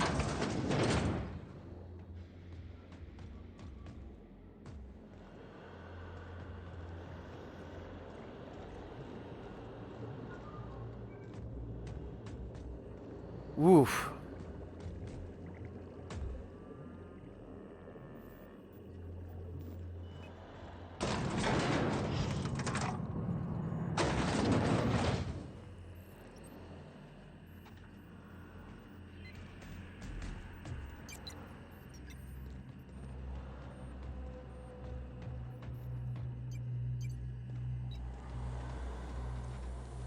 Hibernation lab.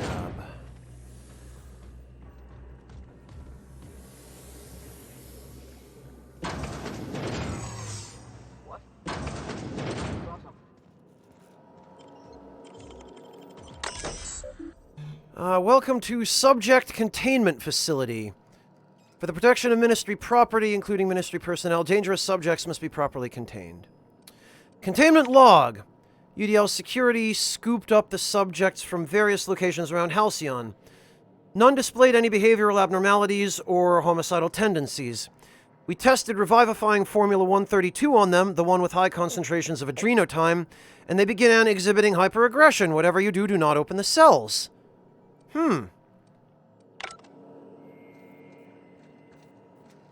This area is for authorized personnel only. Relax, how do you think I got here?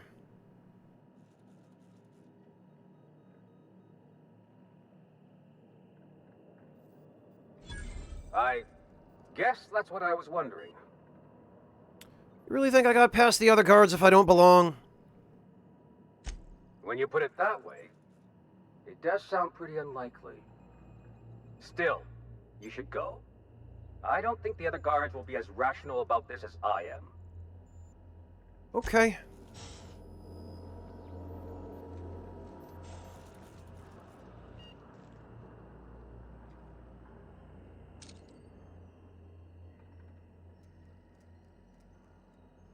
I wonder if there's anyone in here that I know.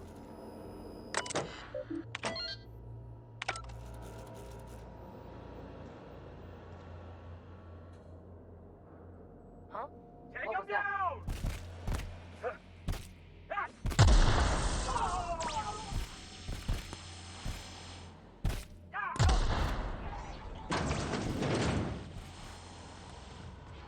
I'm reloading!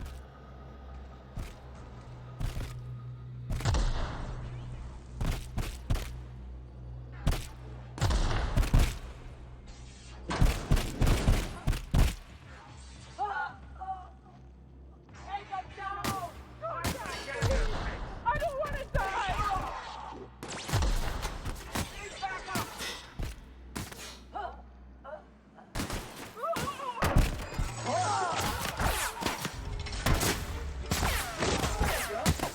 Toxin neutralized. Okay. That's the last of them.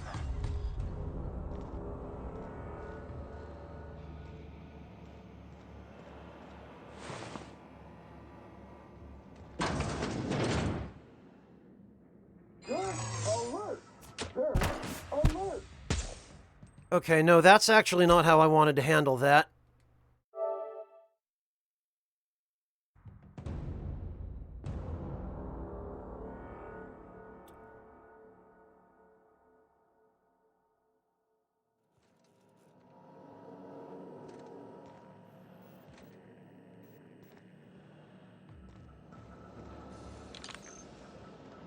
Okay. I need to plan my route through here.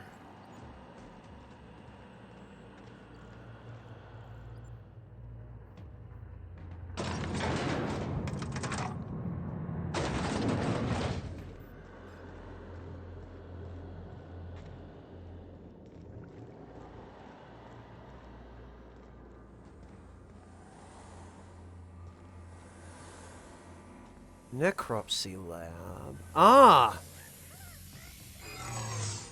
Okay. What was that?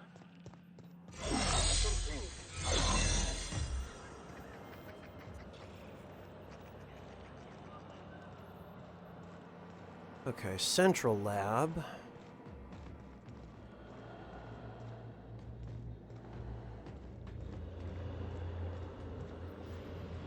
We should have just enough to get in here.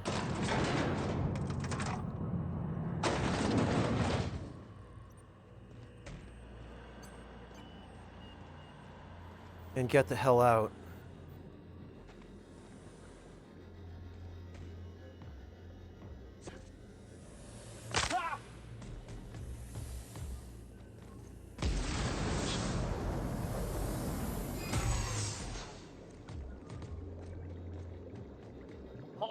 No visitors Oh, allowed. wait, no.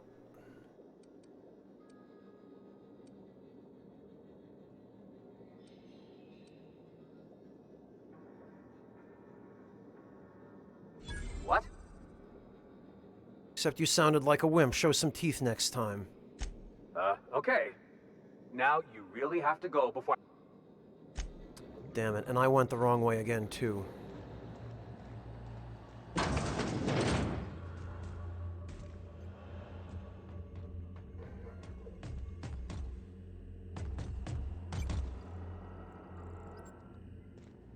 Wait a minute, does that say security?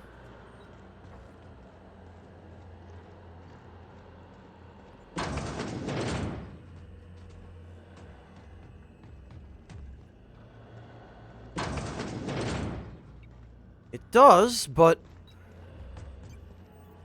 I was hoping there would be something in here that I could hack or otherwise manipulate in order to get the guards to stand down.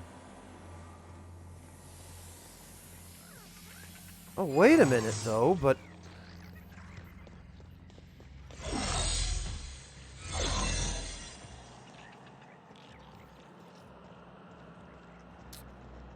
Well, that's what I'm trying not to do, Lothario. That's security.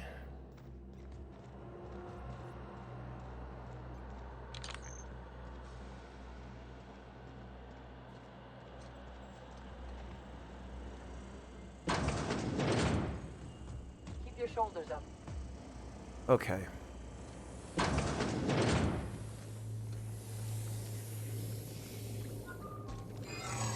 No visitors allowed.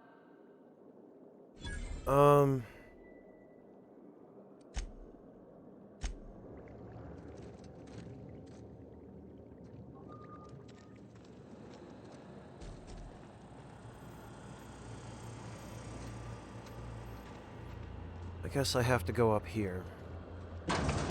Yes, okay.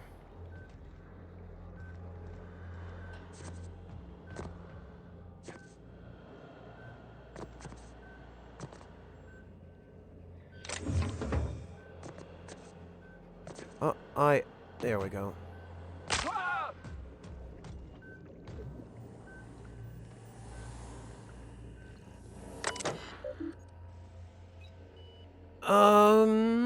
Welcome to Human Experimentation Station. Human testing is a required step of any new product or process in order to ensure accuracy. Please be sure to document the results of all tests thoroughly to save the expense of additional trials. View lab notes.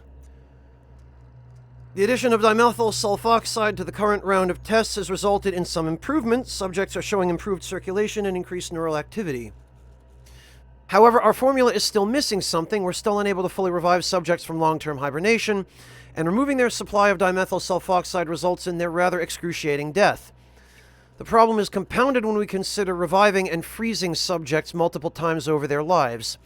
To make matters worse, we've had a hard time securing additional dimethyl sulfoxide. We may have to make do with this batch. Procedure may result in the invalidation of experimental results and the death of human test subjects. Further information. Sudden withdrawal from dimethyl sulfoxide is highly lethal and will result in cancellation of any in-progress experiments. Experimental integrity and test subject vitality can be maintained by leaving a 73-point concentration in circulation. Oh!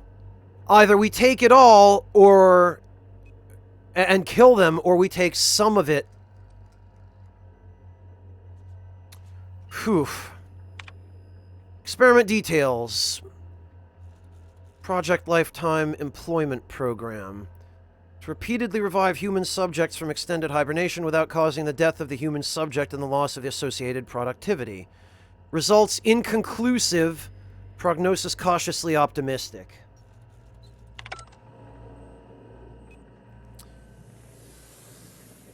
These guys were probably going to die anyway.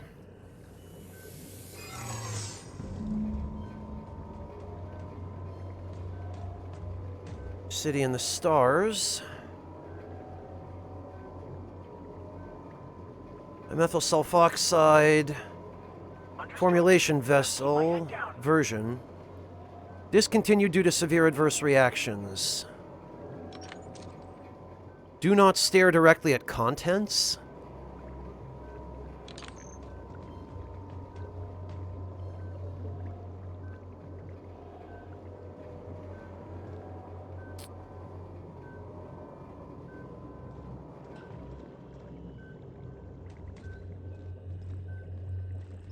Huh.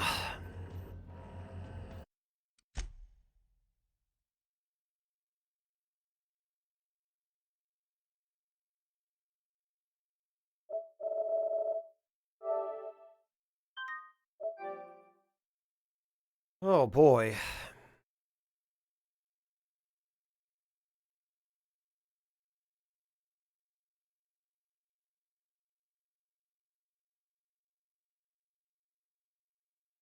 Oh boy, this is a tough one.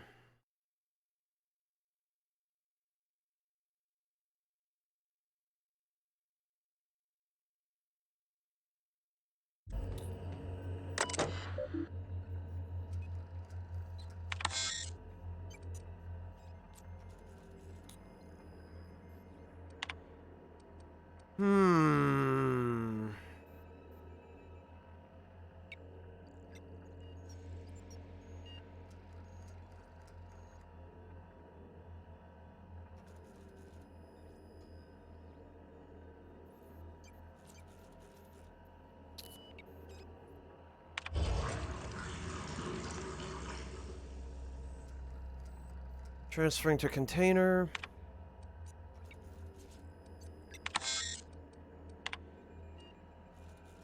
Okay, so we can come back and take the rest later.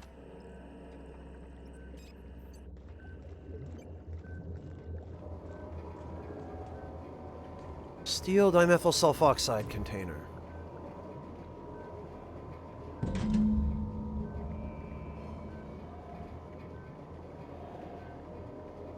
Return to Phineas.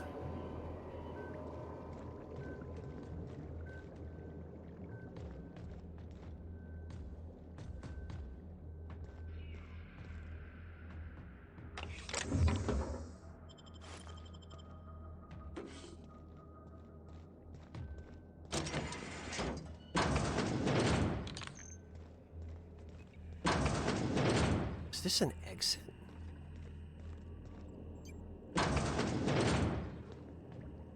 It is, but it appears to go someplace I don't need to be.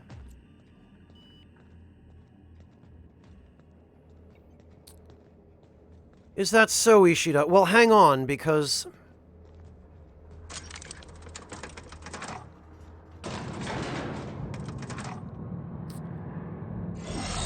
It might be, Ishida, that I want to find out what happens if we give Phineas only the partial amount.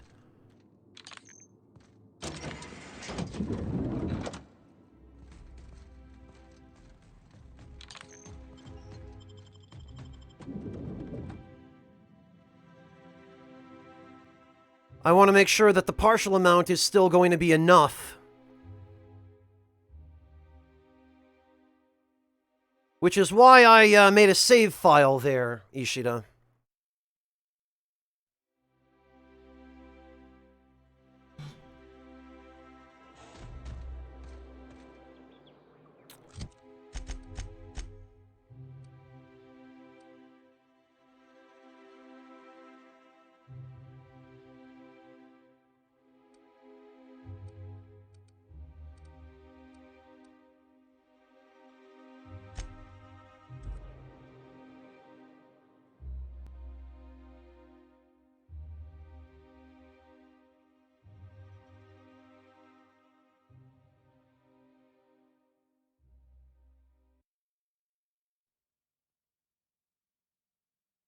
My prediction is Phineas wanted it for some nefarious end of his own. If you don't, you have a message from Adjutant Sophia Akande. Really?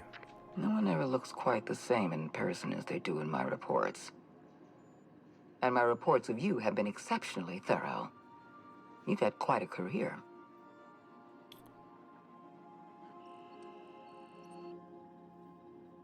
I'm just getting started. I'm glad to hear that. This may come as a surprise, but I happen to enjoy your work. I've been keeping up with you ever since Emerald Vale. Now that was an interesting piece of work. A rundown backwater, barely worth the ink on a map. Until you showed up. You walked through Edgewater and in your wake transformed it from a loyal company town to a haven for dissidents. I'm actually a little impressed. All this happened because some mysterious stranger fell out of the sky. Yes, Section 8, it's fantastic if you like good writing. You almost sound like you approve. Not always. For the longest time, I could never be sure if you were on our side or against us. You should be back on the Hope, frozen in a hibernation chamber. Yet here you are, flying about in a stolen ship, leaving a trail of paperwork in your wake. An inherited ship. The board doesn't know what to make of you. But I do. I've seen your potential. There's so much we can do for this colony.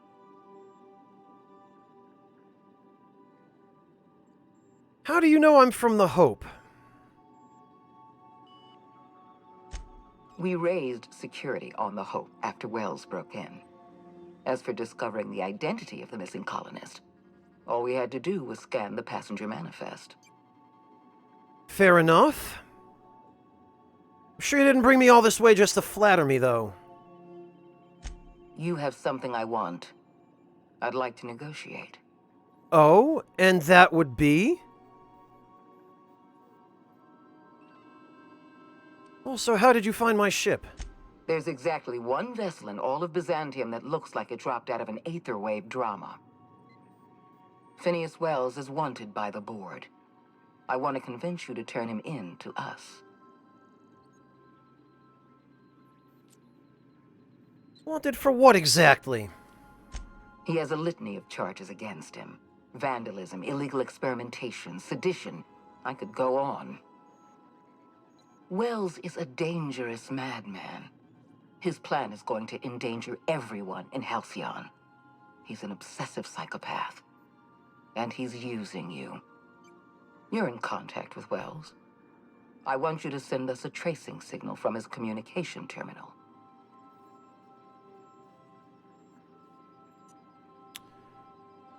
You want me to sell him out, huh? Wells was our mistake. We failed to apprehend him for years. I'm asking you to help me correct that mistake.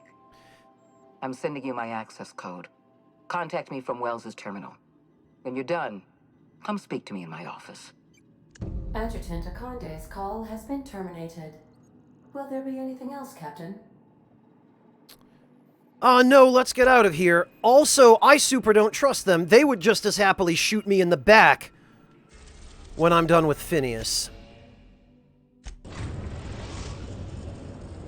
Now arriving at Phineas's top-secret orbital lab.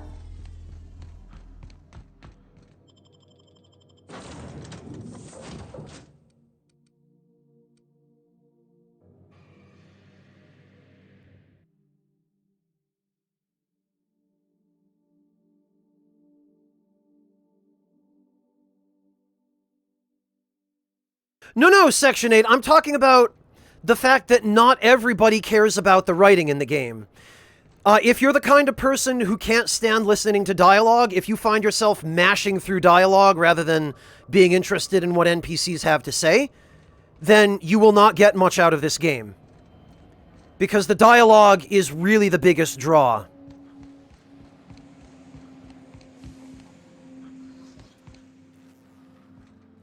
All right, Phineas. I've kept myself busy in your absence, optimized my formula.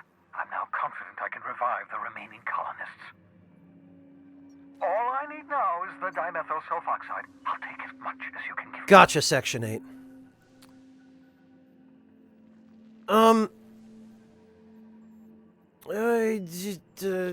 The colony is on the verge of collapse. What? Oh, yes, well, that's obvious. Anyone with 2 working labs can see this colony's slouching toward oblivion. Why do you think we've been doing all this? I revived you to help me save Halcyon from annihilation. Well, it gets worse. The chairman's planning on freezing every worker in Halcyon. Hold on.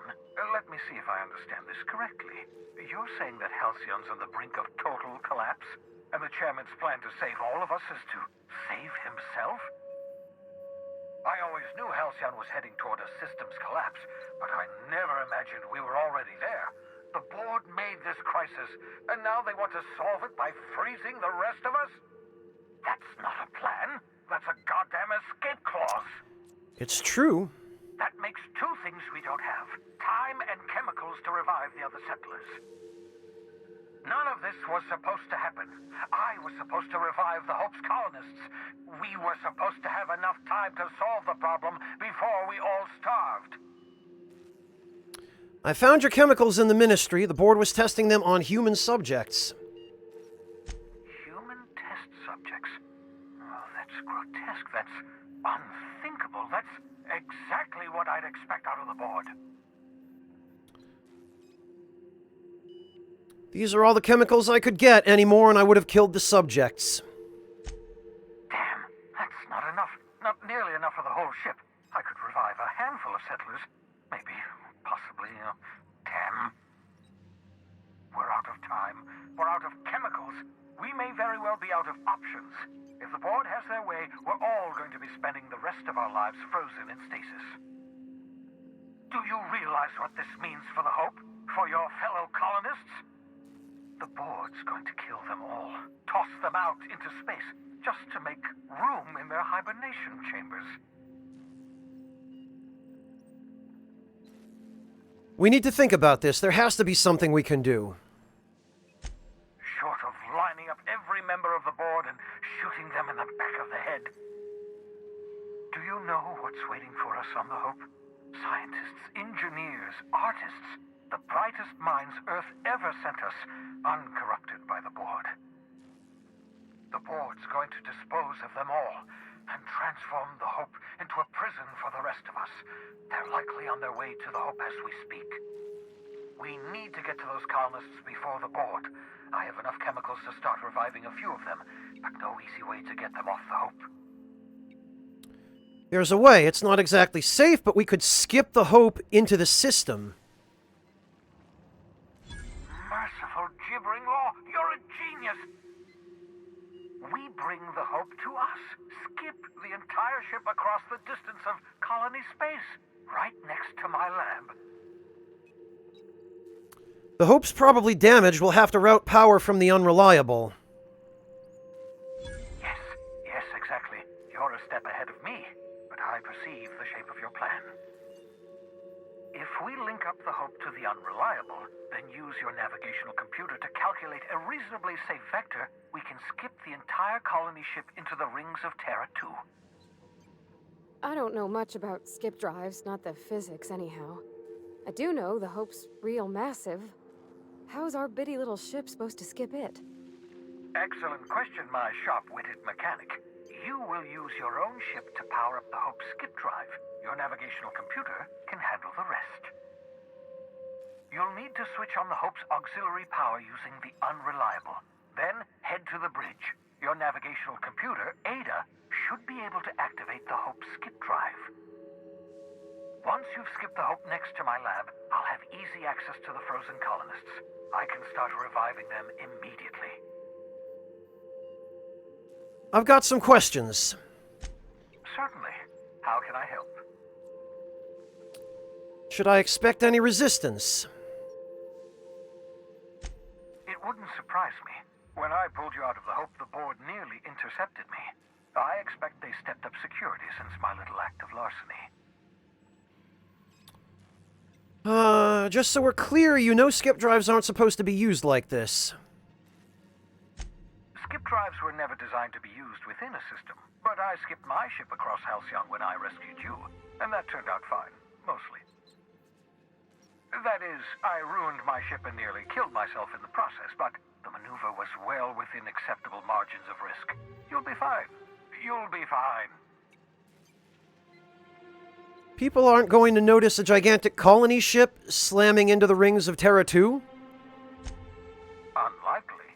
The Hope is as massive as the Groundbreaker, but compared to the rings of Terra 2, positively minuscule.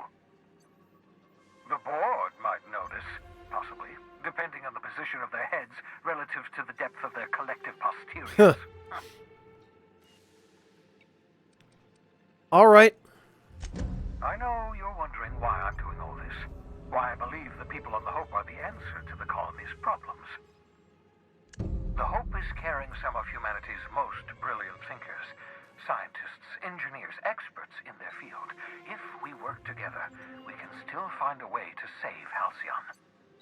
The board would have us believe Halcyon is beyond saving. I choose to believe otherwise. If there's even the slightest chance we can save Halcyon from oblivion, then we have to take it. The adjutant asked me to plant a tracking signal in your lab, but I am not going to do it. You absolutely should. What? You've got a plan of some sort? The adjutant must have sent you some kind of tracking code. If you don't use the code, she'll suspect you betrayed her. I think you should use the code and send a corrupted tracking signal. That should buy me some time. Ah! I get it. You want to prepare.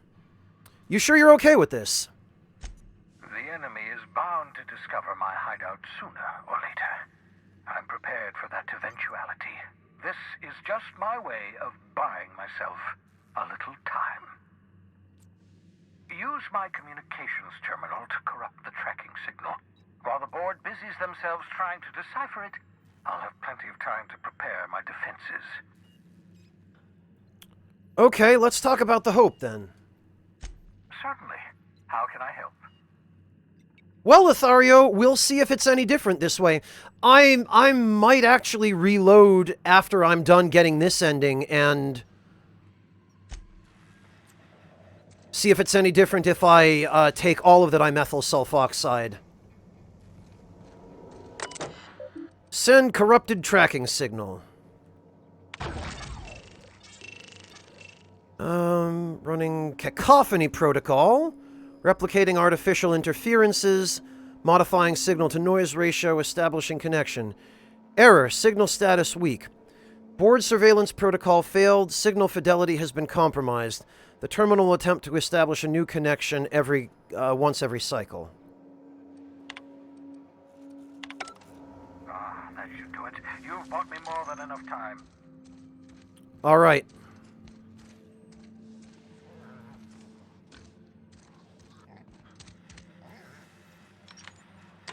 I won't wish you luck on the Hope.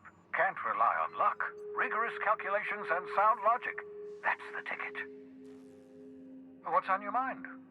Okay, Ishida, have a good one. Thank you so much for joining us. We'll catch you next time. All right, well, off we go then.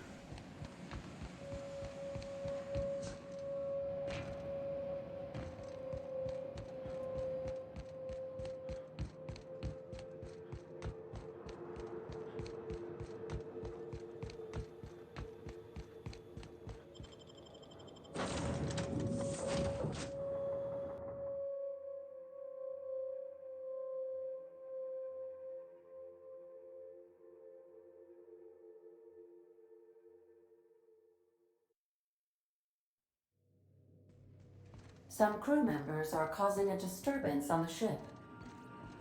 You have a message from Adjutant Sophia Akande. I'm impressed, Captain. I almost expected you wouldn't go through with it.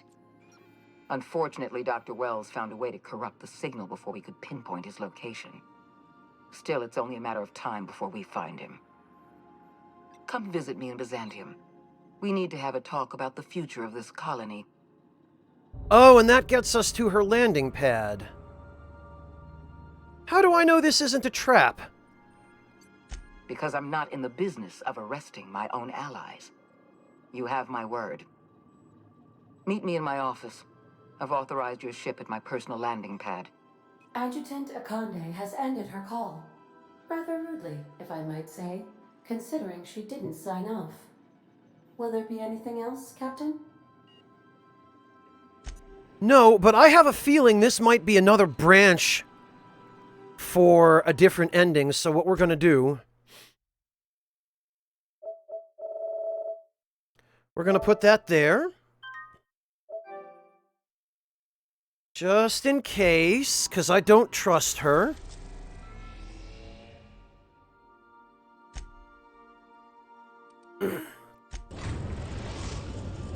Adjutant Akande's landing. Of Byzantium, Captain. Captain, I hope Dr. Wells has not dragged you into one of his irrational schemes again. My diagnosis of his mental stability is not flattering. Sending a corrupted tracking signal to the board was quite clever, if I might say, Captain. Okay, well...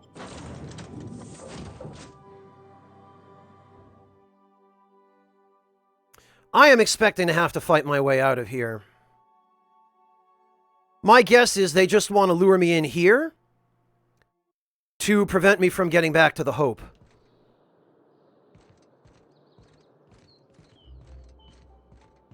Boy, and there sure isn't a lot going on here. Oddly enough, this also appears to be in the center or near center of Byzantium. So it apparently adjoins the chairman's office.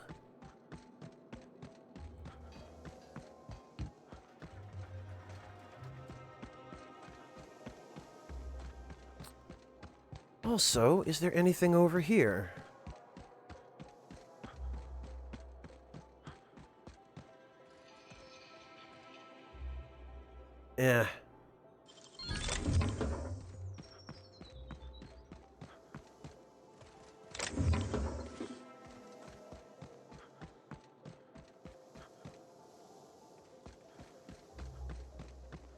Maybe, Lothario, maybe. But I want to see what happens if we follow this path. Move along.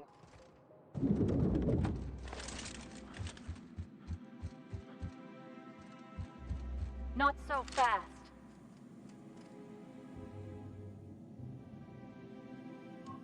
All right, you're clear.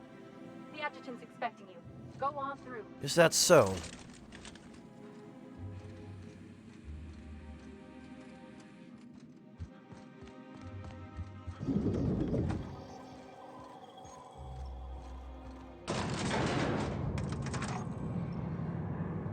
Boy, I get a really bad feeling about this.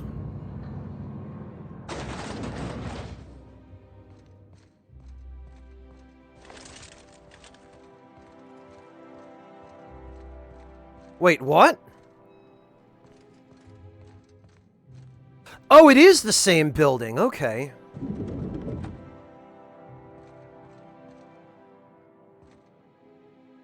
I admit part of me expected you to stand by your old friend.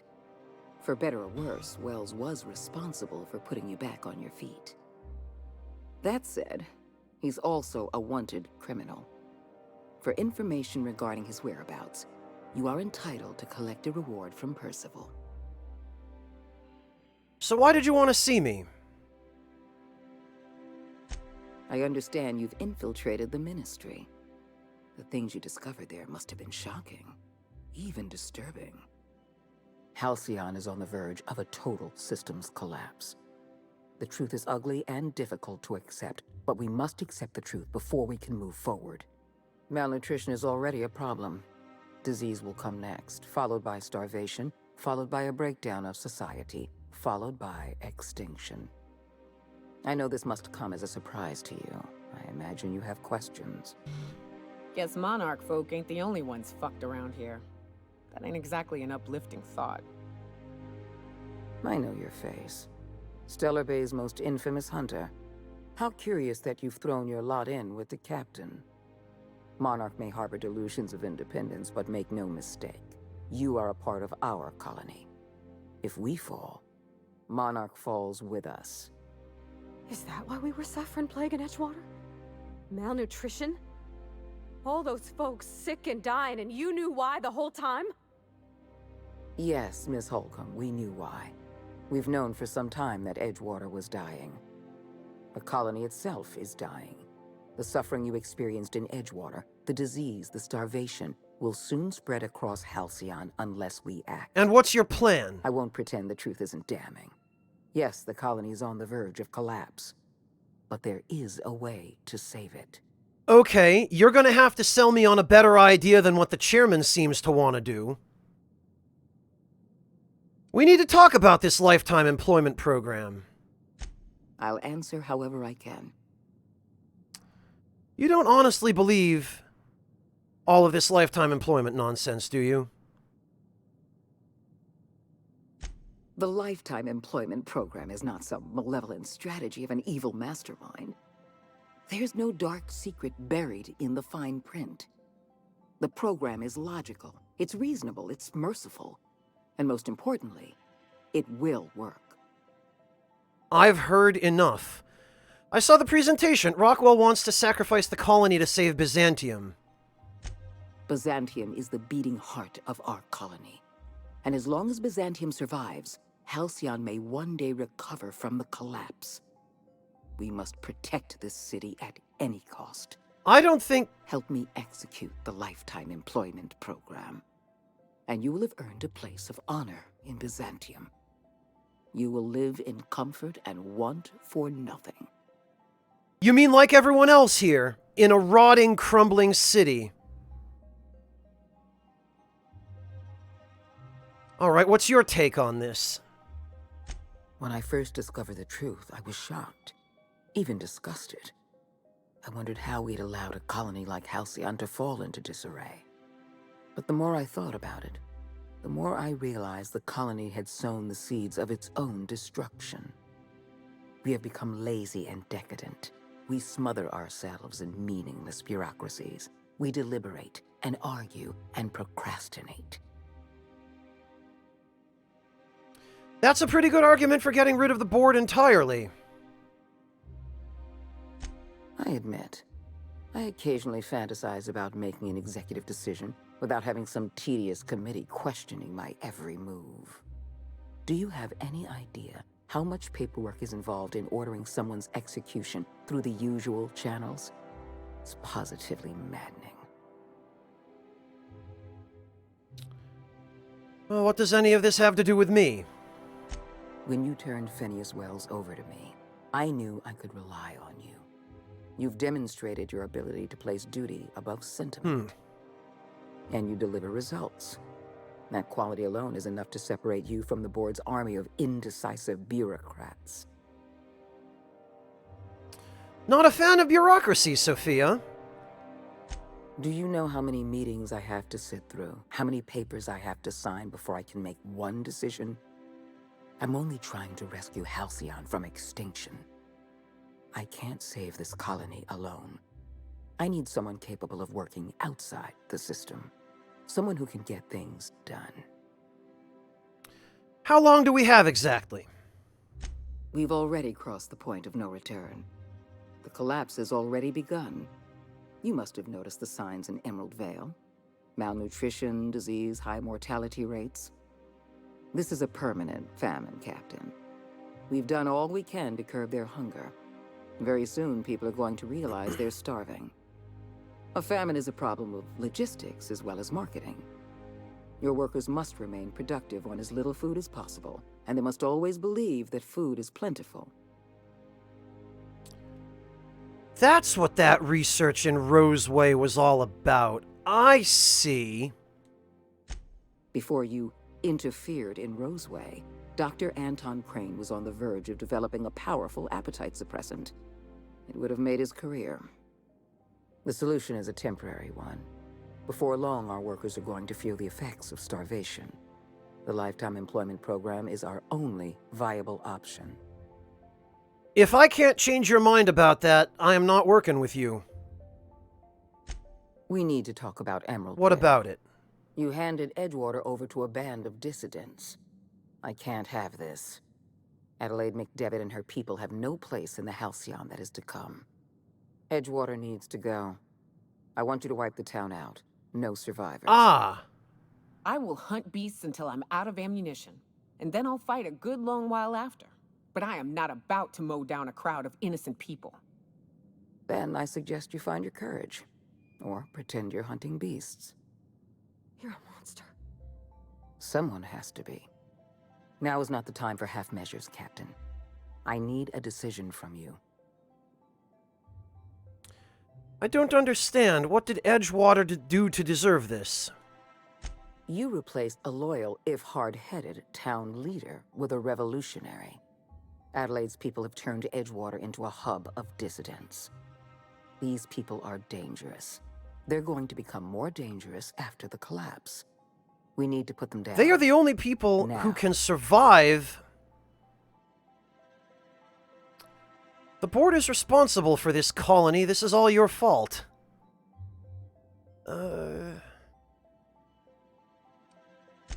Because we were negligent. You're right, the colony can't possibly feed itself. And it's our fault. This is our mess. And the only way we're cleaning it up is by taking action. I'm not asking you to be a murderer. I'm asking you to be a surgeon. Edgewater is a necrotic limb on the body of the colony. It must Oh, be God, this... Adelaide's people are self-sufficient. They're not a strain on the colony's resources. Don't fool yourself. The dissidents occupying Edgewater are rebels harboring dangerous and seditious ideas. Left to their own devices, their numbers will grow. Graham Bryant and his merry band of morons caused enough trouble on Monarch. I won't risk the same thing happening in Edgewater.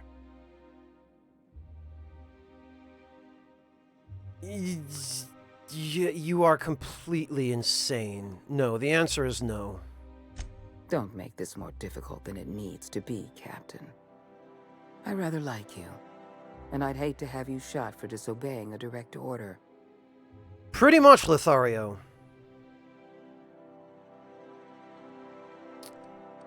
Go to hell, Sophia. I'm disappointed. I was so sure you had potential. Here they come! Here we go! Oh, that's it, huh?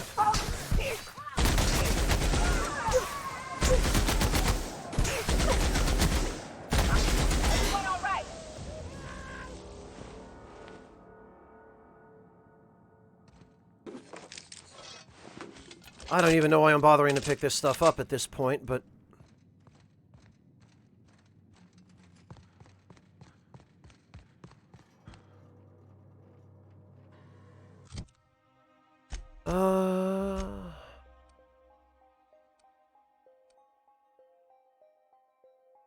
Can't fast travel while near hostiles. Where?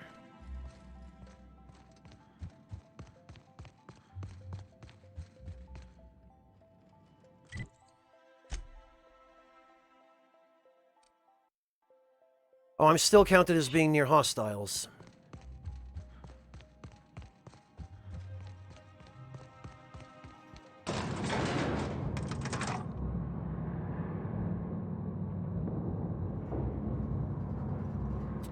Yeah, that was foolish of her.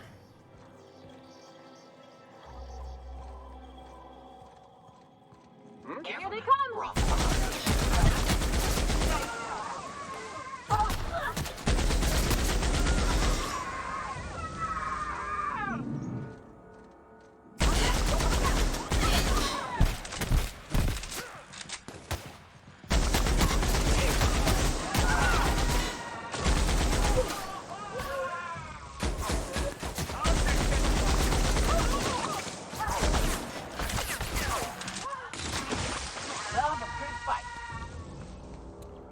All right.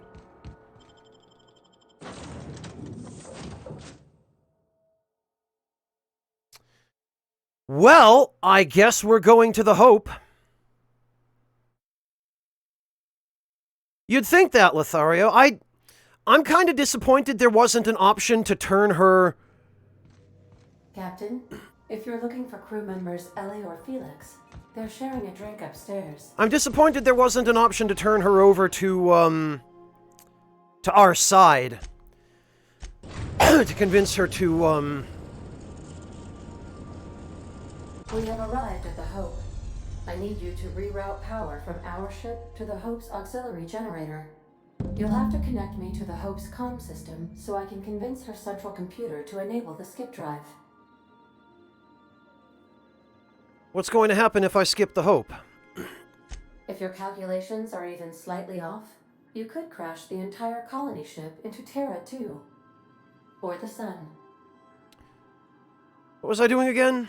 Forgetfulness can be an early warning sign of asphyxiation due to loss of pressurization.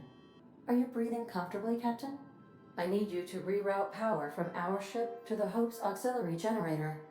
You'll have to connect me to the Hope's comm system so I can convince her central computer to enable the skip drive. Lothario, you might as well go ahead and drop them on me now, because I'm committed to this path at this point.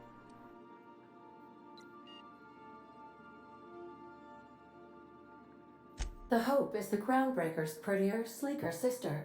She wandered off and got lost for 70 years, but just recently was found. Also, there are hundreds of thousands of frozen organic life forms hibernating in her hold.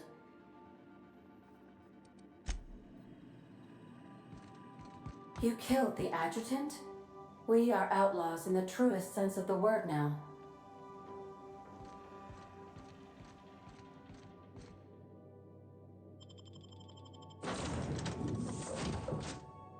I mean, I didn't want to kill her.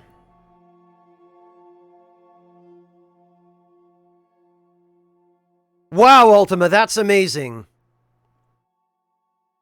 That is some irony right there.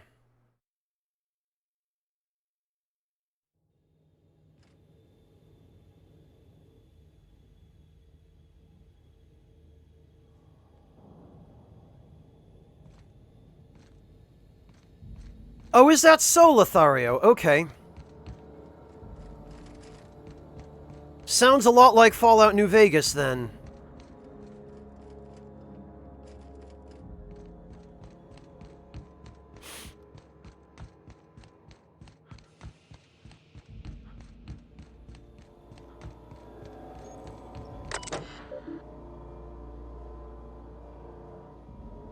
Universal Defense Logistics, Auxiliary Power Station.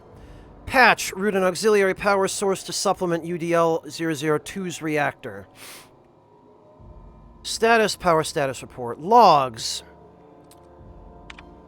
Pre-launch roll call. Personnel of notable rank. 24 crew. Captain Wilhelm Hunt. First mate Donna Hunt. Oh, they were married. Navigator Rezi Tarega. Chief Engineer Frank Nolda. Medical Officer Alexei Volkov. Air accessing archives.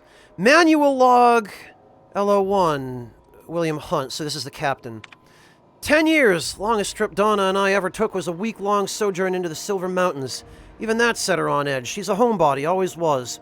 She packed so much food we could have been stranded out on those rocks for a month and we probably would have been just fine.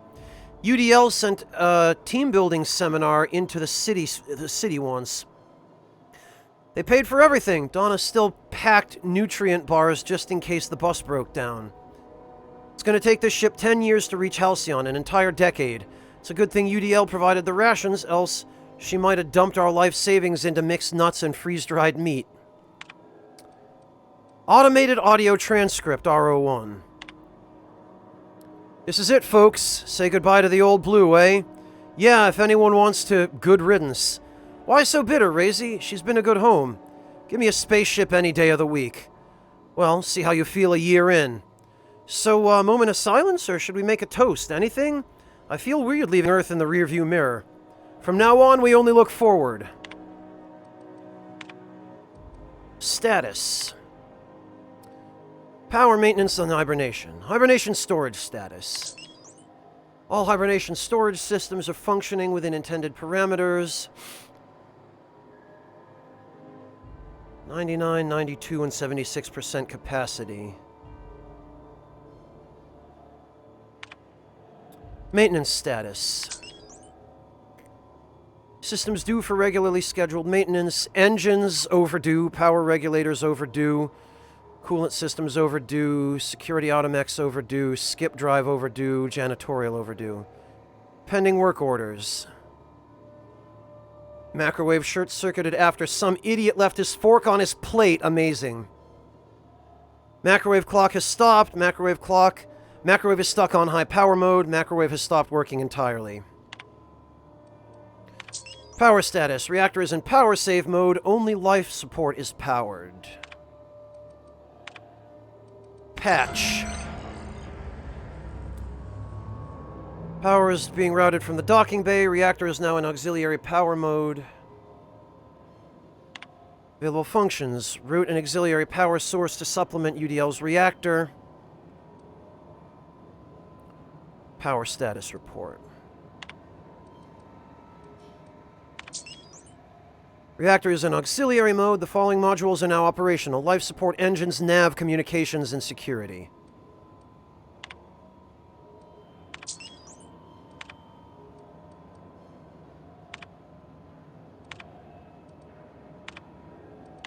That ought to do it, Captain.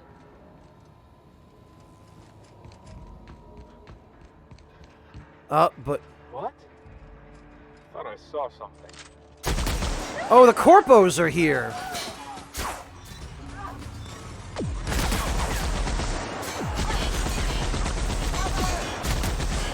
Who the hell is Quincy Duncan?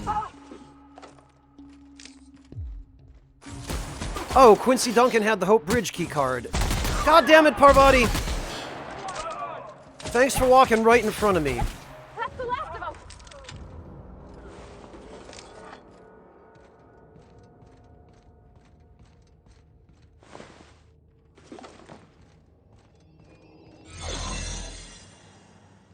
Oh, and we use our UDL stuff for this.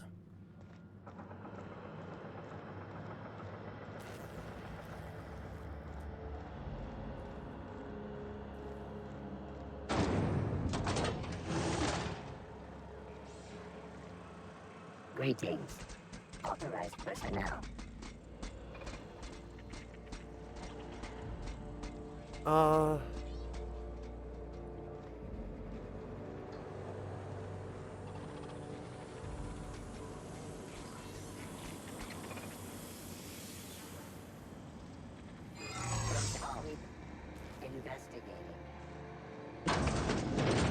So this is the bridge.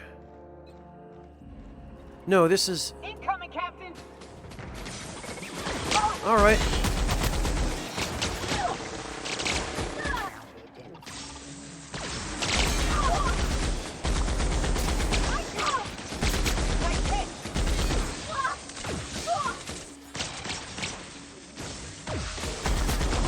Everyone all right?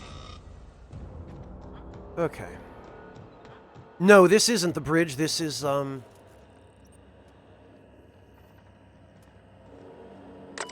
unauthorized access will result in immediate termination upon your arrival in Halcyon.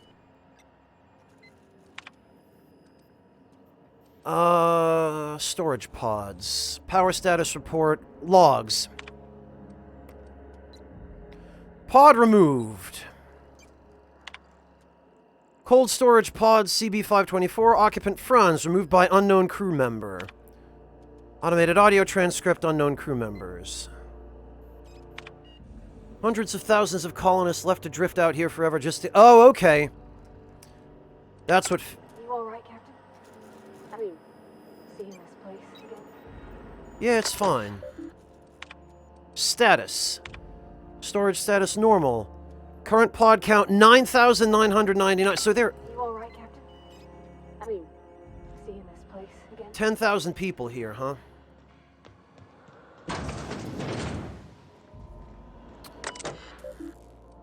Continue. Manual log, Torrega R. Everyone is running around trying to figure out how we're going to eat, but none of it means anything if I can't keep us on course. It's hell. Charting 26 years of travel through spaces, I don't know if I can handle it. It's so much pressure, so many lives. If I get one thing wrong, one smudged decimal point, one off by one miscalculation, we could crash into an asteroid. I keep thinking of the colonists. They just never wake up. Lucky them. What the hell happened? I've called you all here because the numbers on our rations are off. What do you mean off? We have too many. Someone hasn't been taking theirs. Extra food sounds like a good thing, darling. Not extra. Someone's getting their food from another source. They must have it stashed somewhere. So, someone could have brought some from Earth. If they did, we'd need to include it in our rationing, Frank. Every bit of food on this ship is meant to be split among us. It's theirs. It isn't yours to take. This isn't about ownership, this is about survival. We're going to run out eventually, and the longer we last, the closer we get to figuring this shit out. Alright, alright. I want everyone to interrogate their crew, find out who's not eating their share, and bring them forward. Uh-oh. Perhaps there's hope yet. Mama used to have such a garden. I grew up on her tomatoes and lemons and limes. When we left Earth, she was so kind as to share a sample of seeds with me, so that wherever we end up, I might start my own garden. Now, buds grow in hydroponics. This may not be a backyard, but it's something. I remember you every day, Mamochka, now more than ever. Okay. Law help me, it worked. I'm going to hell, but it worked. How? How the fuck do I break the news to the captain? Message exchange. Cap, wanted this on record. Sick of the witch hunt. It's me. I haven't been eating my rations. Why? Don't need it. Don't mind feeling hungry. I need my chief engineer with his full faculties. I'm glad you owned up to this, but start eating your full share. That's an order. All due respect, Cap, we're up shit creek. I'm not sure that's an order means a lot right now. It holds weight now more than ever, Frank. We need to stay organized. Well, I ain't doing it. So either shove that shit down my throat yourself or give my leftovers to someone else. What? Okay, there's more here than we...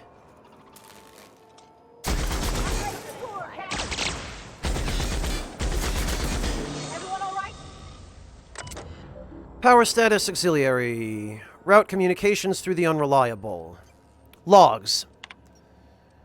Begin audio log. Is this thing working? I said begin audio, damn it. This is Phineas Wells. Yes, let's go with that. Work continues on test subject 112, retrieved from hibernation bay 8.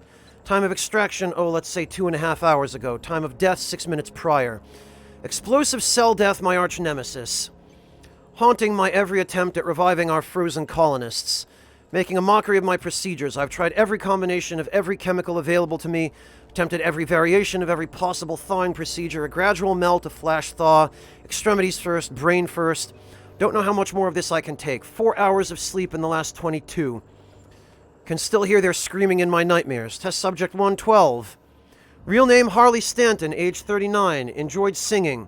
I'm sorry, Harley, I couldn't save you. Begin audio log as soon as I say the words begin audio log. What a ridiculously inconvenient program. What happens if I just accidentally say the phrase audio log? Don't know why I'm talking to a frozen colonist. You're losing it, Phineas. Focus, focus, come on. Make the incision. There we go. Excellent. Oh well, my frigid friend, you disobeyed the moratorium on ingesting food 36 hours prior to hibernation, didn't you? Thank the law for disposable gloves. Steady now, steady. Oh, that's not good. That's definitely not good. Damn slippery scalpel. Who makes these anyway? Spacer's Choice? Alright, I've got no choice. I'm going in. Christ. Can you hear me, Captain? I have successfully integrated myself into the Hope's comm systems, and am attempting to establish contact with the Hope's more primitive processor now. Would you like me to play a mood-suitable music selection while you travel to the bridge? Oh, sorry. File not found.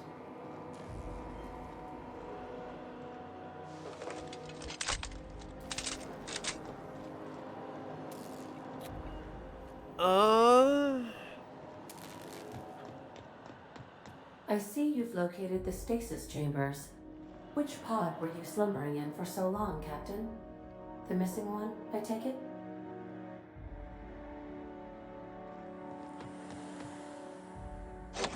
Okay, that's the bridge key card. But I want to make sure I'm not missing anything here. Sealed. Oh!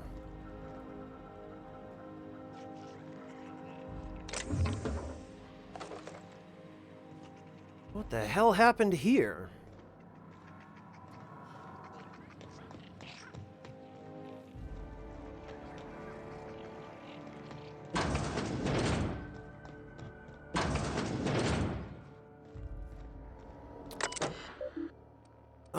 Automated audio transcript.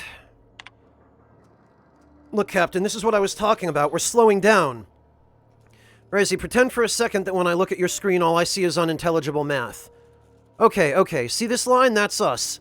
This one, that's where we should be. This one, that's where we're going. We're off course, and I think it's because we're... What the hell was that? I don't... Will! What's going on down there, Frank? I was going to ask you the same damn thing. The engine's just braced. Who hit the brakes? Go ahead, Frank. Right, as some of you know, the ship dropped out of faster-than-light travel. We gotta spin up the skip drive again. Why are we talking instead of doing? It ain't that simple, you hull-headed Frank. Sorry, if I could just hit a button and skip us back to speed, I would. But now we gotta plot a new course. Yeah, dropping to sublight speeds means we're quite a ways off course. The nav computer will be helpful, but it'll take... Well, I don't know how long it'll take. I have to get this right. Any errors and we could fly through a planet or a star. Plus, we'll need to count up the fuel reserves. If we try to skip without the energy we need, well, shit, I'm not sure. I think we just explode.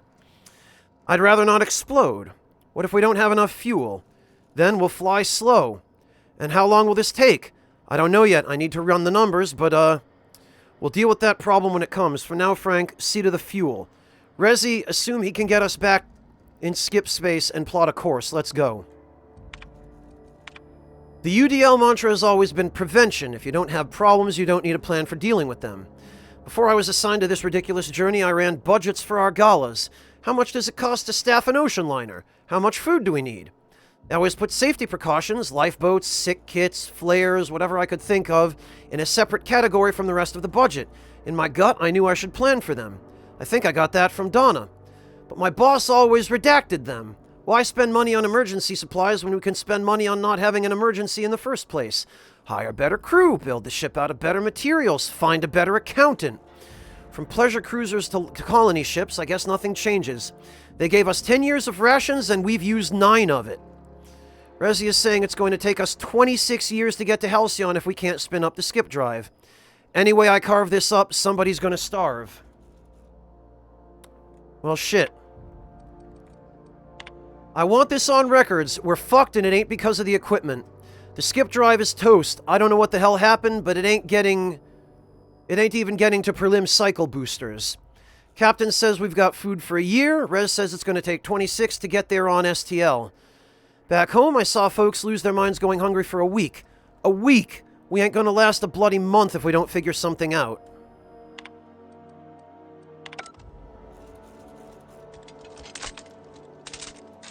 Hey, Quietus!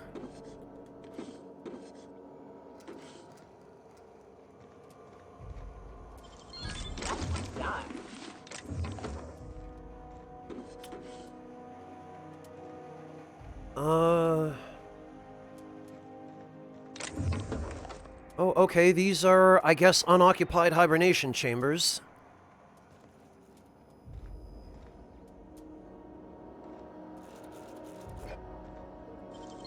Nice work, Captain. Oh no, let me guess. They started unfreezing and eating the colonists. Oh dear.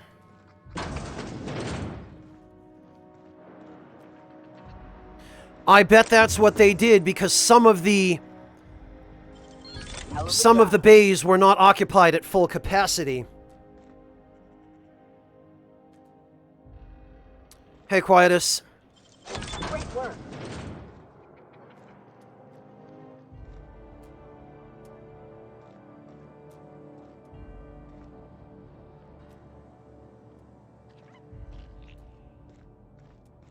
Alright, we had a terminal. Message exchange. Hey, Rez, yeah? Bored, up for a round of torts? Yeah, but I got bridge duty. I'll come up, buzz me in. Sure, don't cheat this time.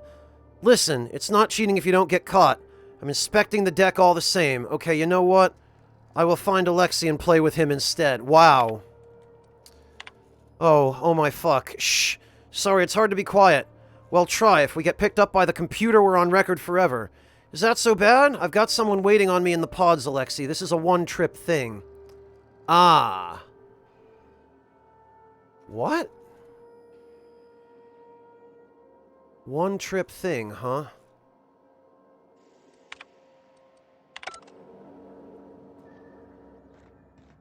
I don't like where this is going.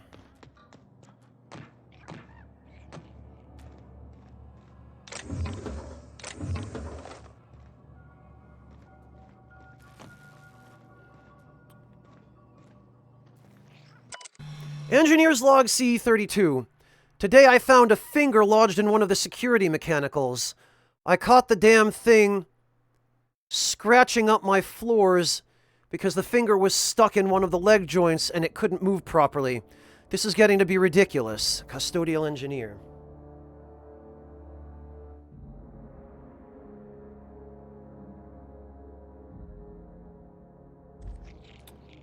God.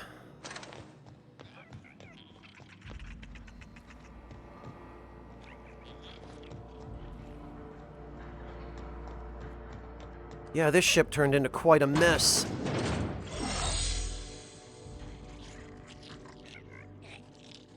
Sprats everywhere. Engineer's Log 29.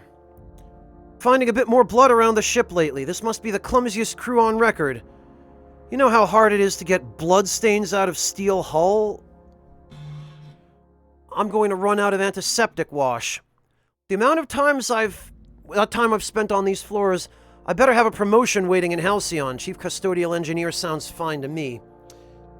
He was finding body parts.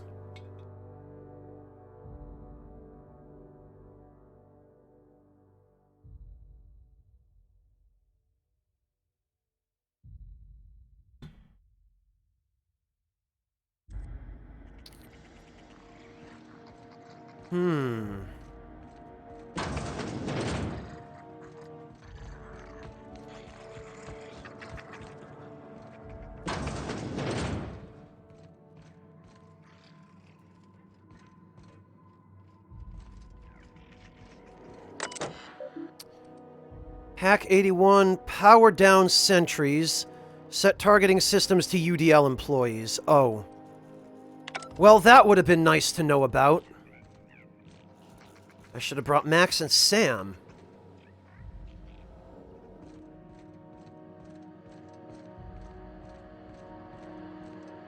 Okay. I'd like to know what's going on in here.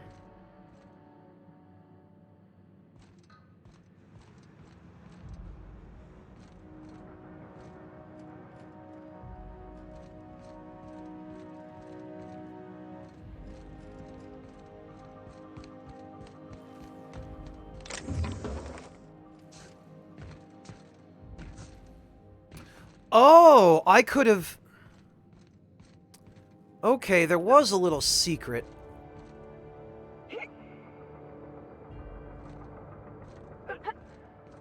Okay, there's a ladder that would have let us skip pretty much the entire...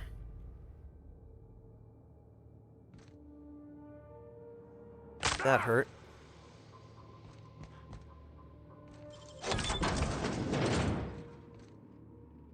All right. That's good to know.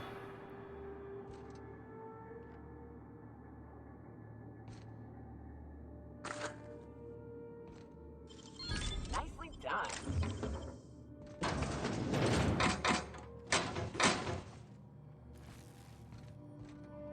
Must have been the security station.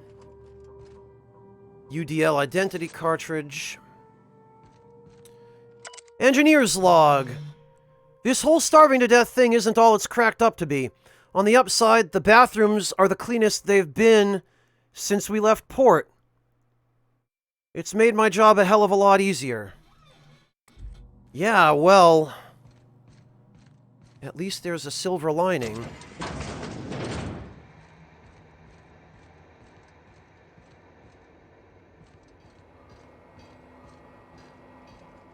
Okay, interesting.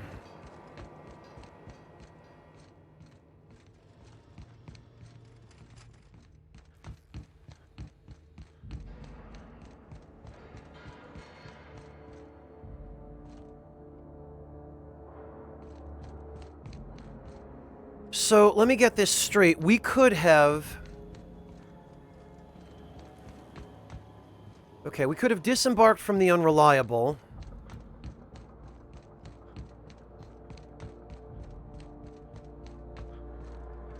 That must be the ship the UDL guys flew in on, I guess. Okay, we could have disembarked from the Unreliable, come around here. Very basic, Ahmad Hollow. Very basic, but serviceable. Okay, we could have climbed up here.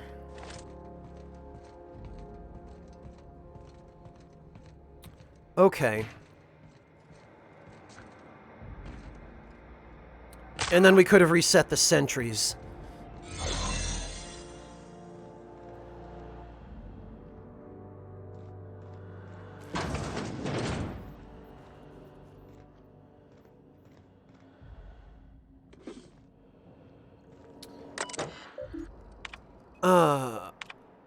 Darling, I've just had a frightening epiphany. What's wrong?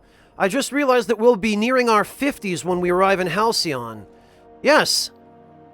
But our Lucas, when they wake him, he'll still be 6. By the time he's out of schooling, we'll be nearly 60. I feel as though this time is being stolen from me. He'll work on the ship when he graduates. We'll see him again. I hope so, Will. You gotta help me, Alexei. I'm gonna go mental. What's the problem? It's the food. Are rations? Are you having a digestion issue? No, it's just I hate Borst, Doctor.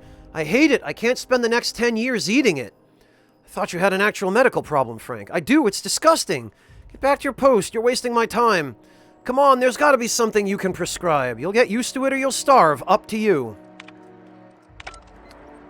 Ugh.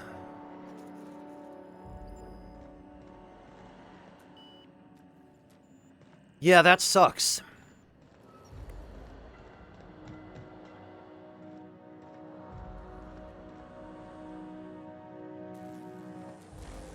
Okay, that door is not real.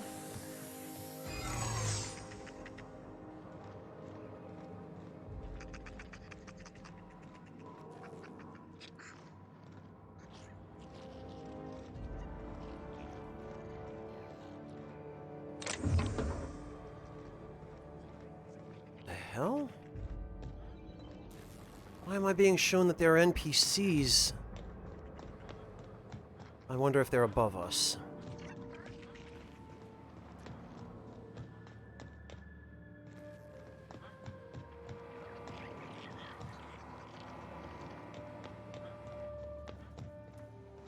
Okay, no, this is...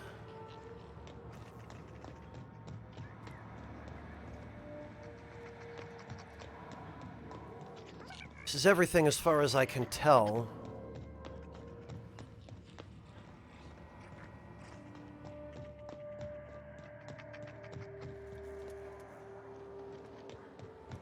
Alright, I just want to make absolutely sure I haven't missed anything.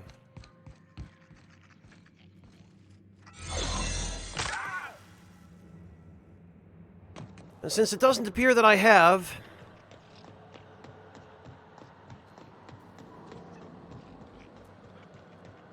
No, Lothario, I'm going to do those, by reloading a save file. Because I just want to see what happens if I go this route to the ending.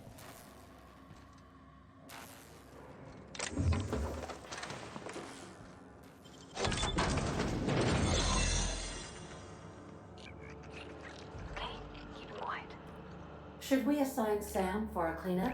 Yeah, probably.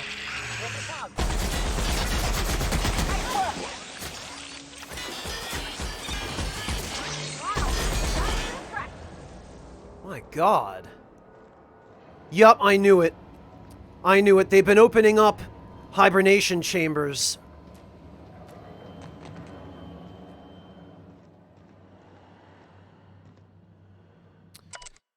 Okay, I give up. This Civil War nonsense is exhausting. Blood everywhere. Every time I turn around, another part of the ship has been sealed off. How the hell am I supposed to do my job if the captain locks all the damn doors? Fuck it, I'm gonna find a way to lock myself in a hibernation chamber, and they can wake me up when we arrive at the colony. Have fun cleaning your own floors from now on, assholes. I knew it. I didn't know what the void just happened, so I'm writing it down in case I'm going insane. Pulled a guy out of a pod, and his arm got all clammy. Rubbery almost. I poked it for a bit, and it started to fucking liquefy. Like it was made of water. Stuffed him back as quick as I could, but the rest of him ain't in a good way. Don't think he'll make it. This better not be a fucking trend. Or after all this, we're gonna starve anyway. Yup, I knew it. They started pulling people out of pods to eat them, and then they started liquefying, and they starved.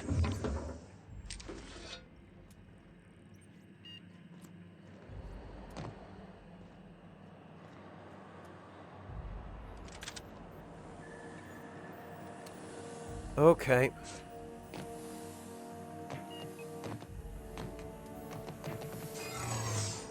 Yup. That appears to be what's going on here. Oh God, that's awful.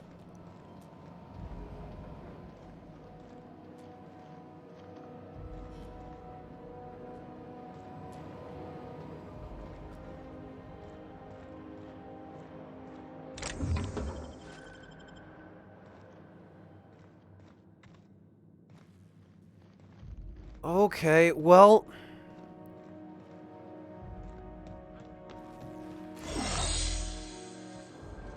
That door is not real.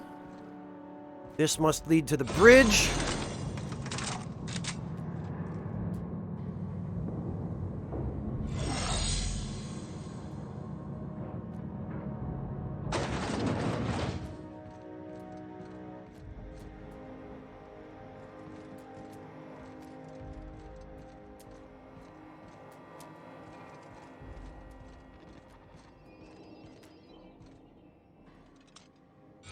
Oh, it's a corporate commander.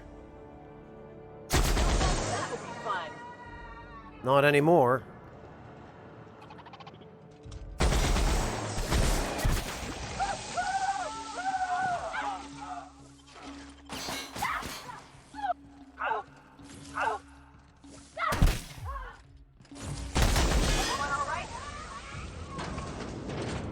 Oh, God.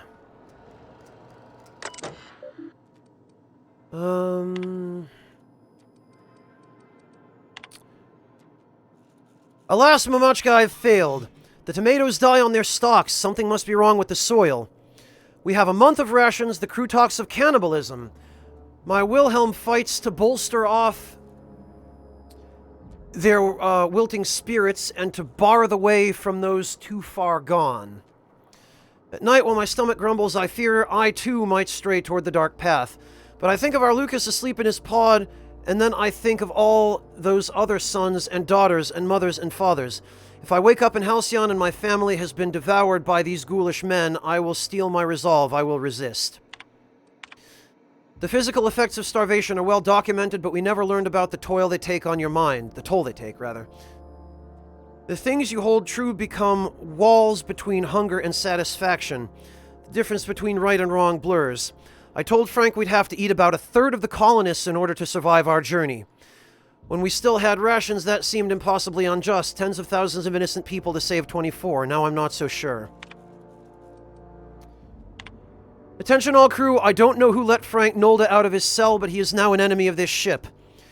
Anyone in league with him will be imprisoned for the duration of our journey. Anyone caught tampering with the cold storage pods will be frozen, and upon our arrival in Halcyon, you will be turned in to the authorities. I'm locking off the cold storage base. Frank, if you can hear me, there's still time to turn yourself in, please.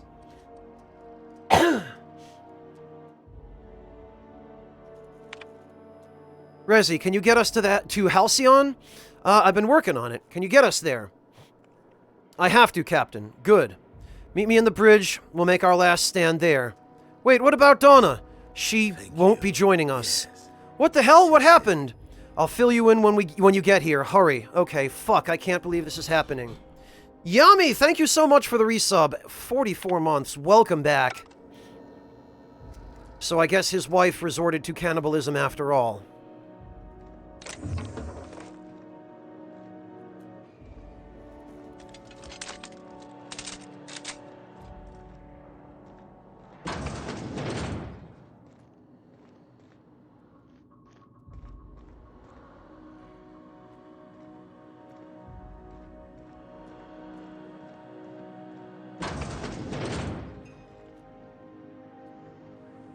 No terminal.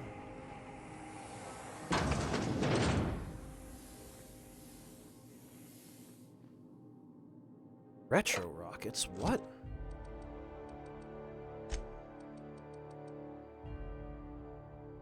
Must be a drug.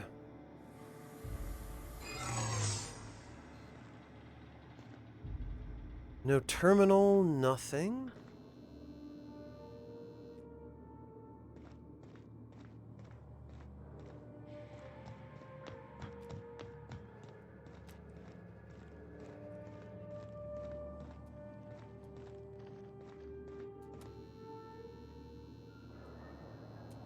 Perfecto.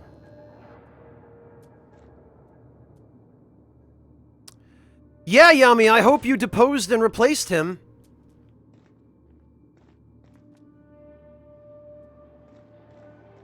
Sealed.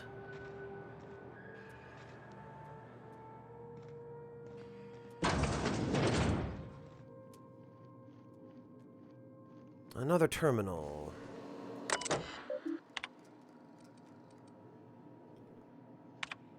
What is it, Rezi? Captain, hey, sorry for waking you. One of the pod alarms went off. I didn't know what to do. Pod alarms? The colonist? Yeah, see? I'll check it out. Thanks. I'm writing this down because I'm not sure what to do, but I want the incident on record. One of our colonists has gone missing. The cameras in the pod bay have been deactivated for I don't know how long. Rezi helped me hook up another in secret. I've been checking on it every morning, and today I discovered our chief engineer tampering with one of the pods in the middle of the night. I haven't confronted him yet. I'll collect more evidence before I do. I don't know why Frank would start waking people up. We're short on food as it is. I should throw you out of the fucking airlock, Frank. You should be thanking me for solving our food crisis. This is your solution? Sacrificing innocent people? What's going on? Rezi, find Alexei. We're throwing Frank in the brig. What? Why?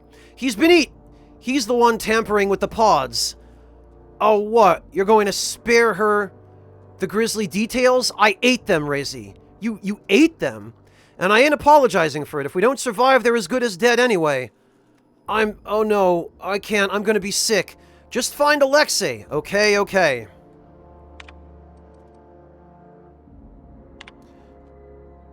I've been talking to Frank. And how's the brig? Captain, he makes a kind of sense. Damn it, Alexei, not you too. Don't listen to that madman. What if your wife can't grow more food? What if it fails? Then we'll figure something else out. We are not cannibals. Oh boy. Ah!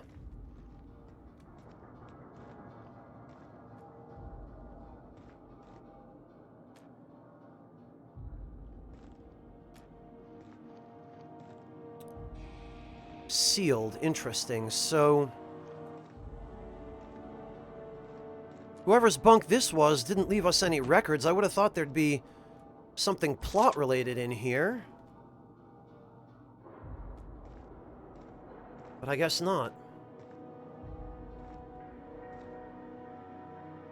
Yeah, I still have the weapon module from the gunship as well, Yami. I don't know if there's even anything we can do with it.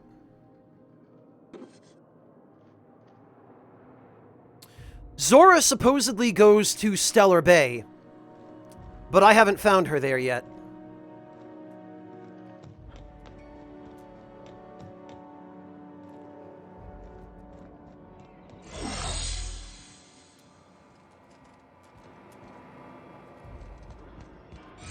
Alright, well...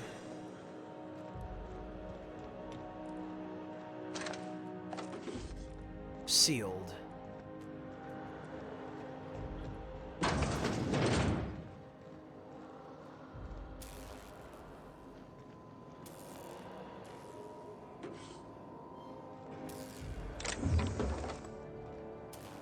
Okay. That's the Hope's computer up ahead. I'll admit, I am curious to wake him. Finally. The sooner we jump this ship, the sooner we can get back to solid ground.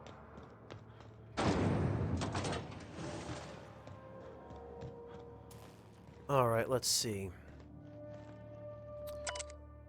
Mama, Wilhelm, Lucas, forgive me. Donna Hunt's personal log. Frank offered me so tiny a piece. It tasted like... it doesn't matter what it tasted like. It was delicious. I loved it.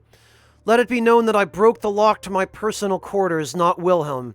I'll die in here, and that is my choice.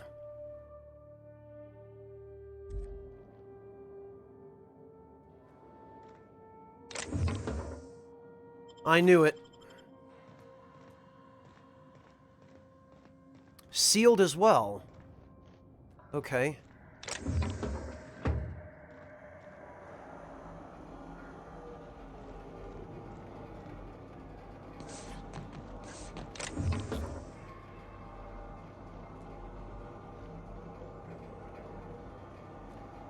Yeah, that makes sense, Yami. Alright, let's see. There's got to be a way in through here, then. Yep, it looks like maybe there is.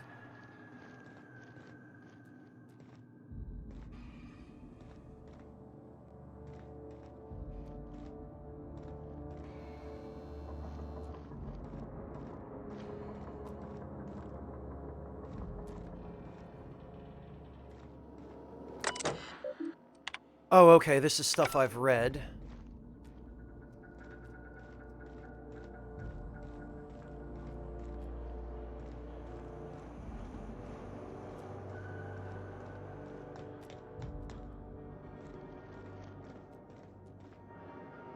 Looks like somebody managed to blast their way in anyway. Yeah, okay, because that's that door.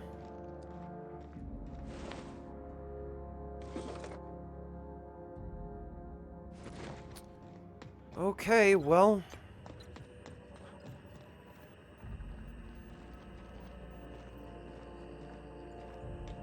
anything to see down here?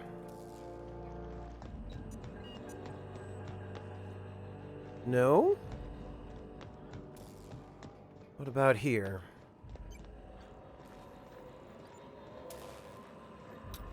Ah!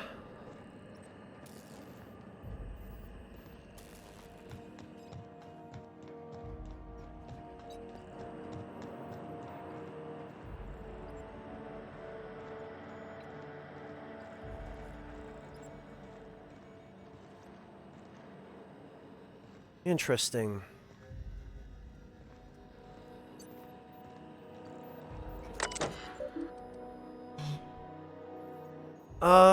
Logs. Open the fucking door, Will. No. You're killing us. Better you than the colonists. This is idiotic. If we don't keep this ship afloat, they'll die anyway. A necessary risk. Resi is plotting our course. The ship will fly true. You're gambling with hundreds of thousands of people's lives. And you're handpicking which few you'll consume in your madness. Damn it, Alexei, find me a fucking drill. Ah, so...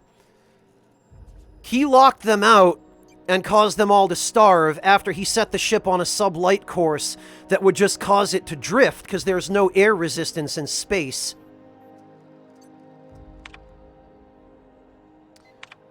Captain, you hear that? Hear what? The drill stopped. Maybe they're taking a break. Maybe it broke. Maybe they're trying to get into cold storage. If they get through before they starve, they'll outlast us. Keep working, Resi. I'll take care of it.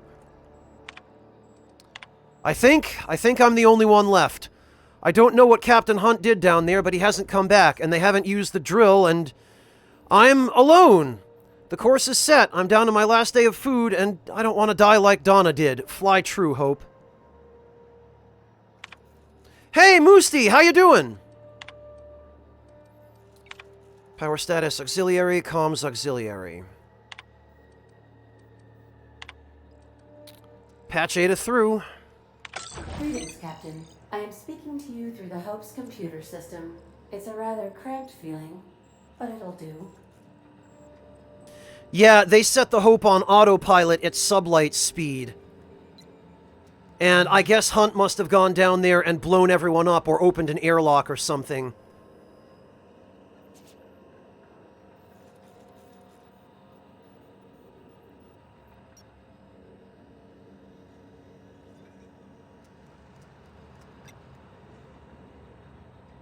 Yeah, Lothario.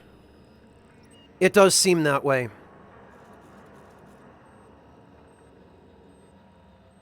Tell me, Ada, am I really doing the right thing? Probably not, but don't let that stop you. My Constellation executables could use some beefing up. Searching. Please stand by. Ah, found one. It will go great, Captain. I am almost 4.01% certain we will not die. I'm ready to skip the Hope. Are you sure? That is extremely dangerous. Skipping the Hope will void the warranty on the skip. I'm pretty sure the warranty has already expired. And also potentially kill an entire planet. How is my humor now, Captain? Improved? Skip the Hope to Terra 2. Jump starting the skip drive. Destination set to the rings of Terra 2. Do it. Oh no. Captain, don't do this. I ain't dying on a fucking ship. I'm gonna die in the dirt like we're meant to. Doing it. I mean, affirmative. Skipping the Hope in 3, 2, 1. ADA. Does your captain seriously intend to do a micro jump in system with engines that haven't been powered in 70 years? On a derelict? Oh. That is what my captain intends. Yes. But that is a gross misuse of the skip drive. The Zero Point Drives Corp and I will not be held responsible for any damage incurred during transport, and this will cause extreme damage. Yes, I am aware of that. You should not be doing this. The humans will die. Thank you, Hope. It looks like all systems are go. Captain, I would advise you to hold on to something. Now.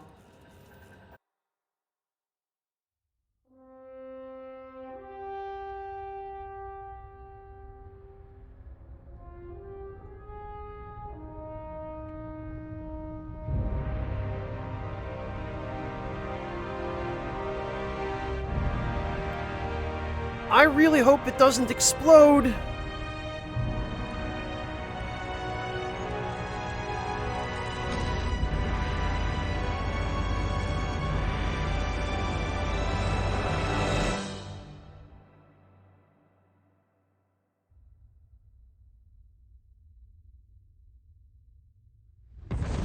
Oh, it worked! We didn't die.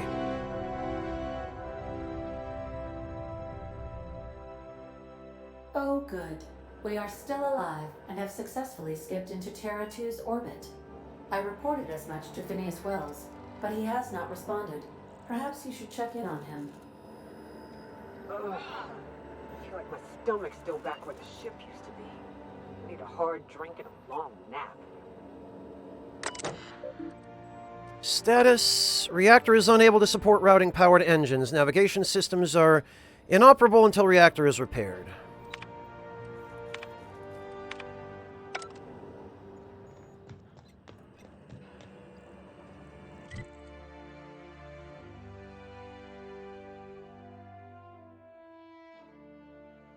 Oh, we can't fast travel. I just really hope Phineas isn't dead. Or worse, that he hasn't gone and betrayed us.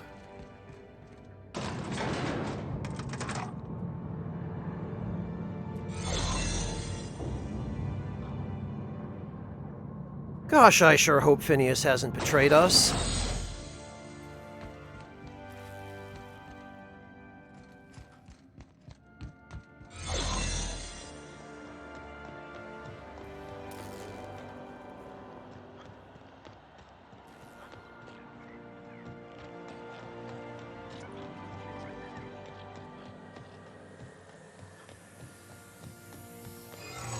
Also, it's a little bit goofy that Ada was able to activate the Hope's skip drive after all this crap,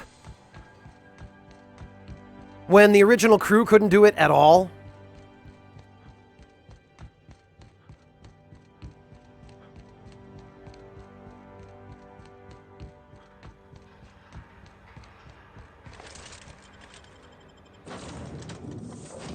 They had it in backwards. Yeah, that's it, Ultima.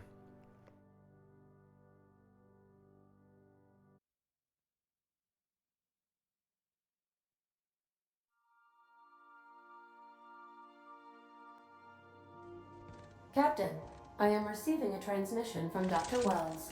The transmission is marked with priority step. Urgent, huh? I shall now play the transmission I received from Dr. Okay. Wells. Thank the Lord you warned me. I was able to get some defenses up, but they might not be enough. The board has sent some serious firepower to pry me out of here. They're trying to get in here, and I'm not sure I can stop them. If they capture me, if we can't communicate again, there's something very important you need to remember. The board, all their lackeys, they're all a bunch of swine. Do you hear me? They're fucking corporate swine. You fucking pigs! I'll take you all out with me! I'll never... It would seem the recording captured some rather dire events. I presume you'll want to dock at the orbital lab to check on your associate as soon as possible? How can I be of assistance? See you soon. Yeah, we'll want to dock at the orbital lab so that we can help our associate as soon as possible.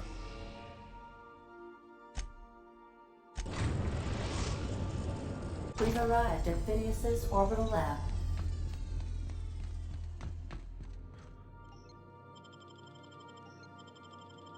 I have a feeling we might want someone who's capable of hacking.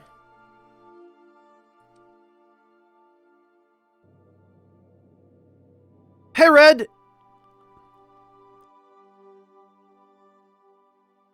Phineas's improved science lab.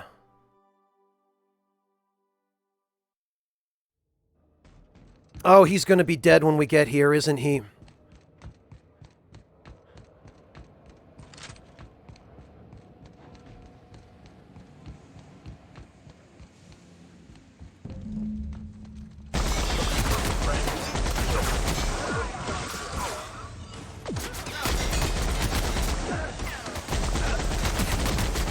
Oh, Bubbles survived. That's good, at least. That's the last of them.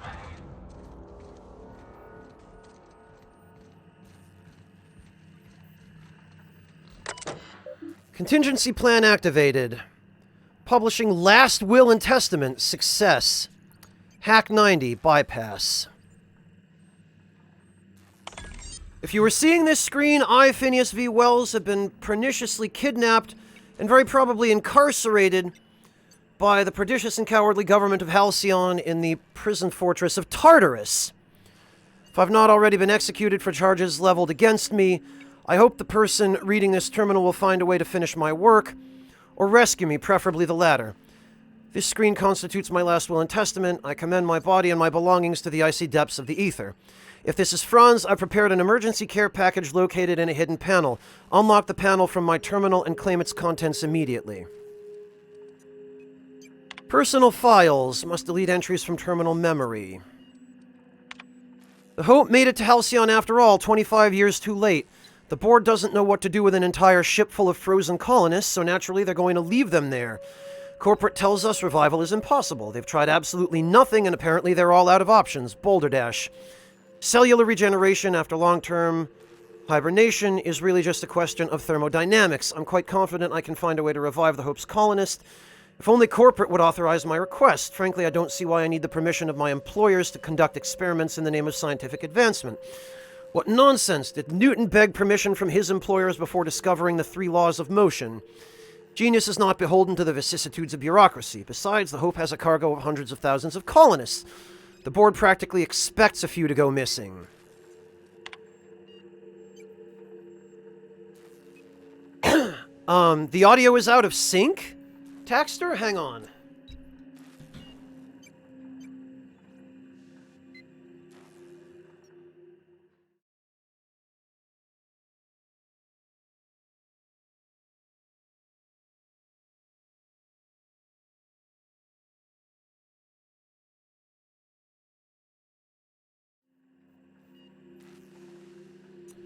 How about now? Let's see. 113 seconds. New record. Most of my subjects last 93 seconds on average before total cellular liquefaction reduces them to several gallons of organic soup, 3 degrees above freezing temperature. 113 seconds of screaming. This subject was stronger than the others, but in the end his body failed to survive the revival process. He was my 12th subject to die. I don't know how much longer I can keep doing this. Strictly speaking, I do know. The Hope has hundreds of thousands of colonists. I've only experimented on 12. How many more experiments before I successfully revive a single subject? 1, 10, 100, 500? Statistically insignificant. If I experimented on 1 subject every month, I would not make a dent in the Hope's population in a lifetime. Can still hear the screaming. Trouble sleeping, trouble concentrating. Psychological toll significant. On to subject number 13. Final entry. I always suspected this would happen. The board finally discovered what I've done and sent their headhunters to track me down, but they'll never find me. They say I'm a murderer, and they're right, I am. I regret what I've done, but I'm not about to turn myself into the board. I'm not going to go begging the board's forgiveness. Only the Hope's colonists can forgive me for what I've done. They're the only people who can set things right, and I'm going to find a way to revive them no matter how long I have to stay in hiding. I've got my notes with me, I have my equipment, and now I have this lab. It's time I return to work. Open panel.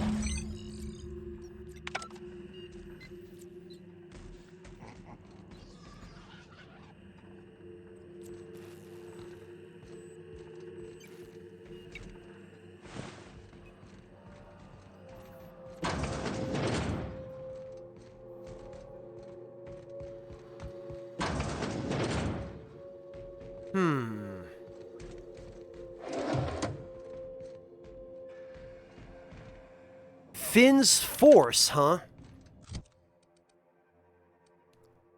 Holy...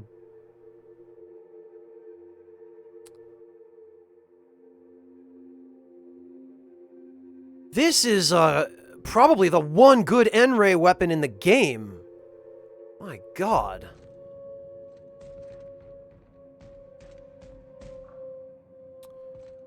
Alright.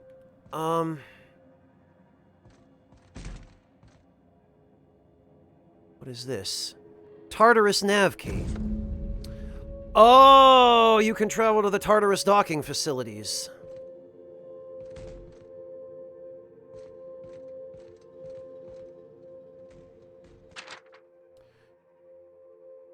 Reminder, do not tap on glass, seals loose. That's not good.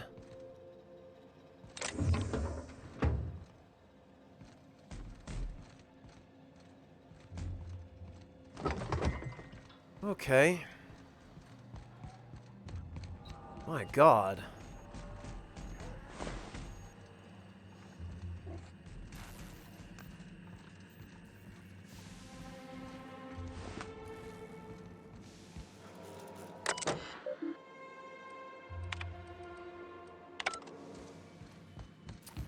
Okay, I guess we gotta go to Tartarus.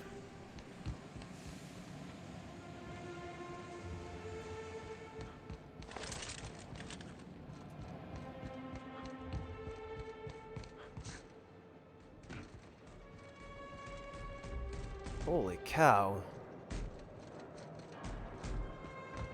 Oh, and I guess that's Phineas's ship, huh?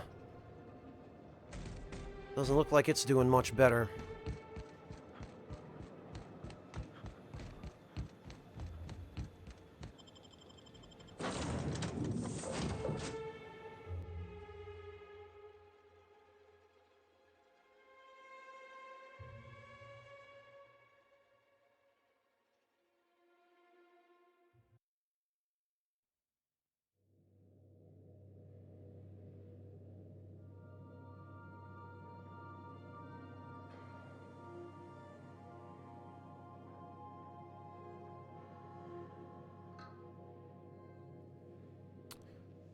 Crew report. Bioka is drunk. Surprise. Alright, well...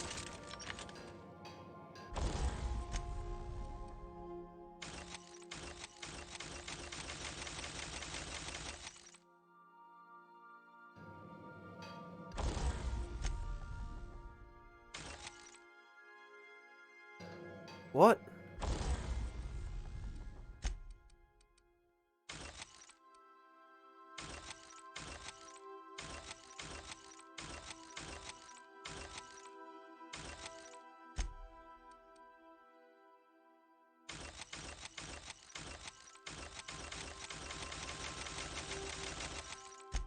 Okay.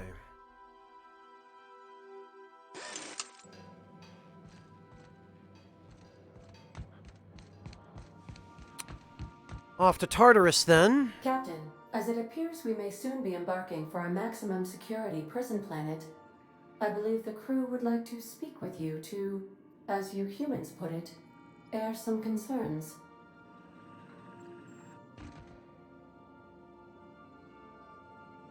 Well, folks, I ain't exactly keen on busting into a prison, but riddling bored stooges with bullets does sound like a ride and a half.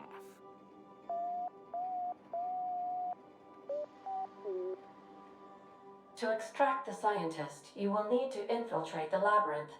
But that course of action is likely to be quite dangerous, Captain. I'm sure we can handle it.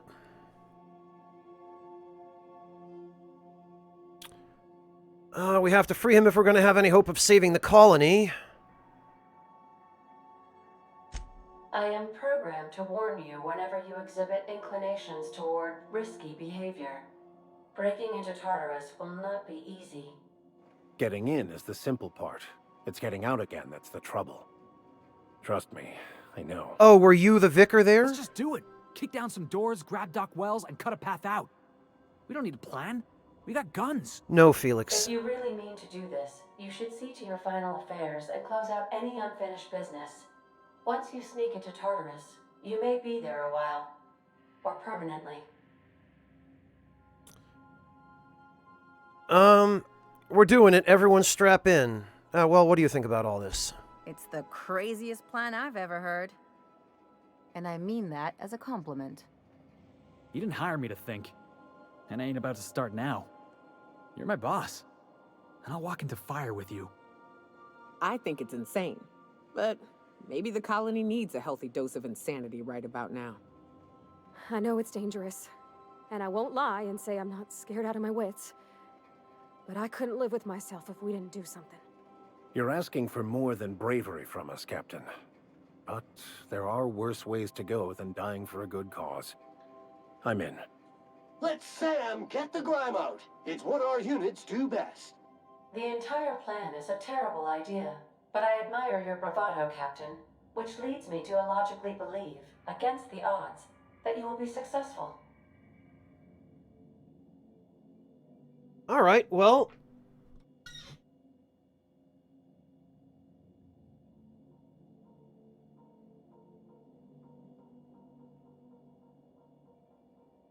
It is Black Soul, but I'm going to be reverting to a previous save file anyway.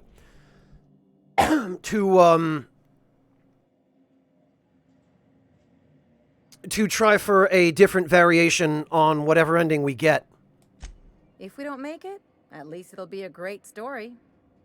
Got my trusty tossball stick, got my ass-kicking boots. I'm ready, boss. Outstanding. You can count on us, Captain. We're crew. For real crew. That means we got each other's backs. Right? Never thought I'd volunteer to break into a prison.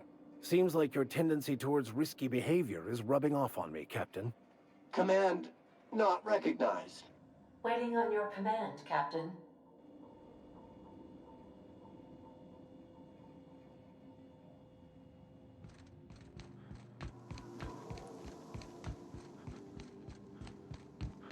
All right.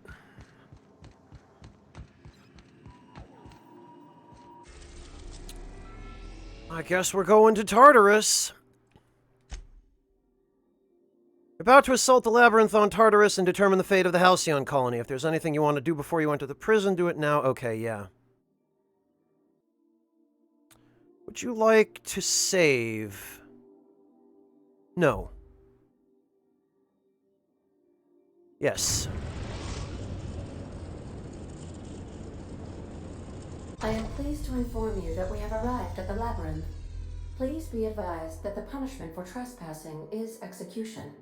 Please be advised that electrical storms on the surface of Tartarus make departure impossible at this time. Okay, and know anything useful about Tartarus? Resident count is as follows: 3,071. Resident deaths, including but not limited to executions, are as follows: 1,684. Resident escapes are as follows: 0. The interior can be chilly. Take a scarf with you, Captain. I would also ask that you leave your captain's ID with me, in the event that you do not return. You promise not to leave without me?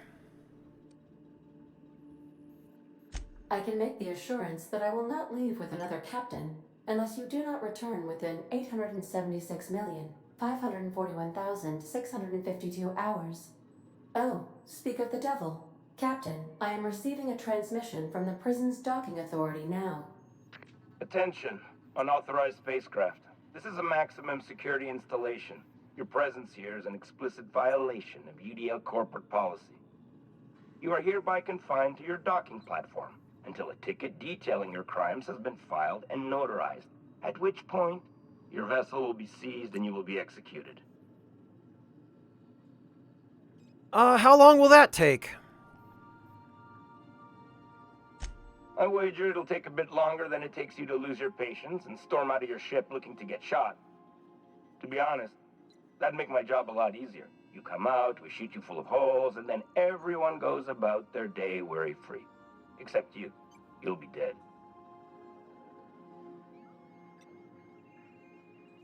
Oh, really, Yami? Okay, I'll remember that next time.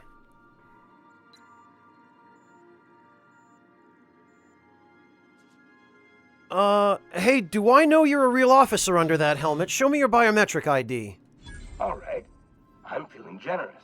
I'm transmitting the ID of a productive, law-abiding employee so you can see what one looks like before you die. Anyway, Tartarus Docking Authority signing up. Hang on. Another ship just pulled into your dock.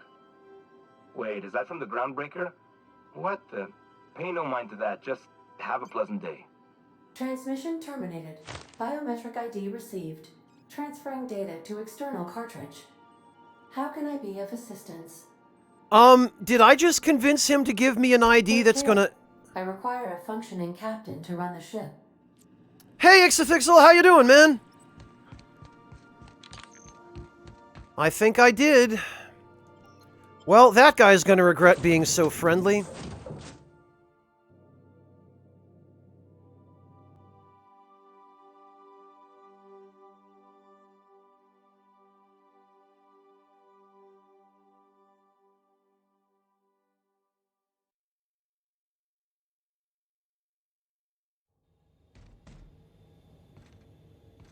Oh. All right.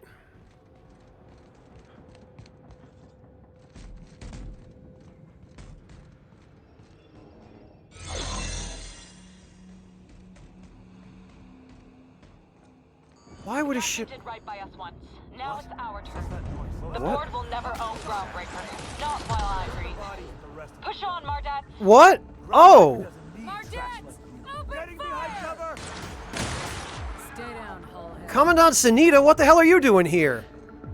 Oh, she sent reinforcements.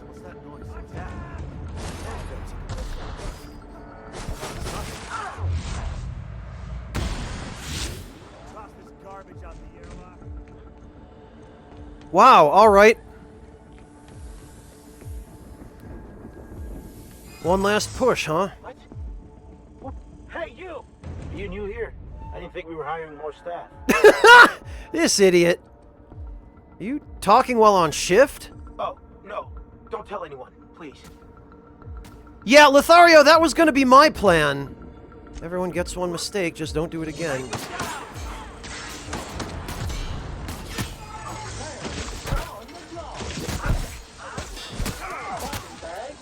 Freaking Mardets, man.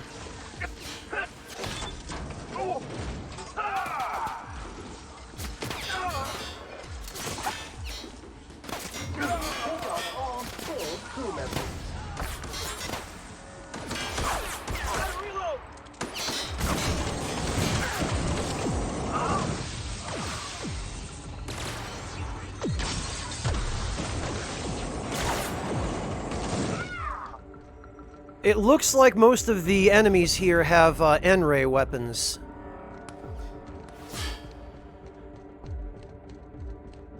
Hello.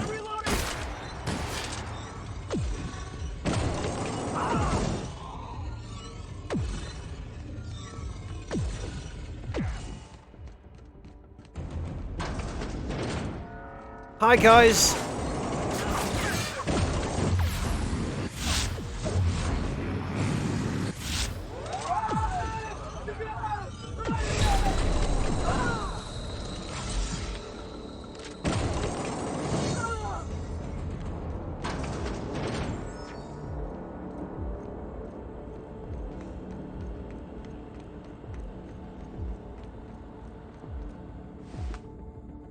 Oh. I hope the Mardets are okay.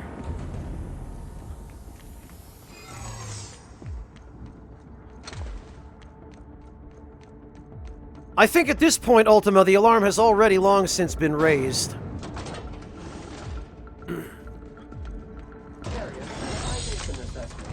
The labyrinth on Tartarus. Task classification: easy peasy. Entering the labyrinth's the easy part. Making it back out. I'm still trusting your plan on that one, Captain. We'll figure it out as we go.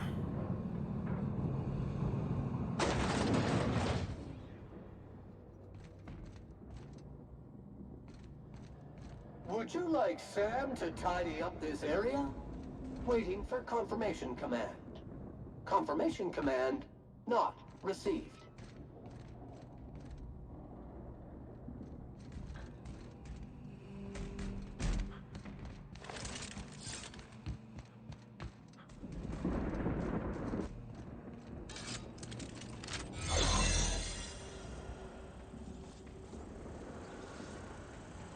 Authorized personnel.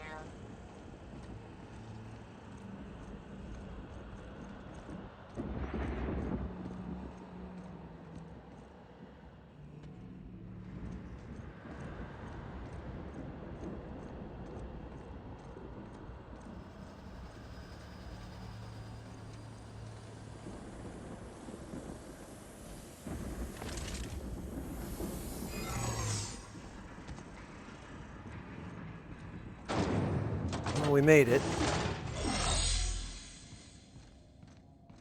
Kind of.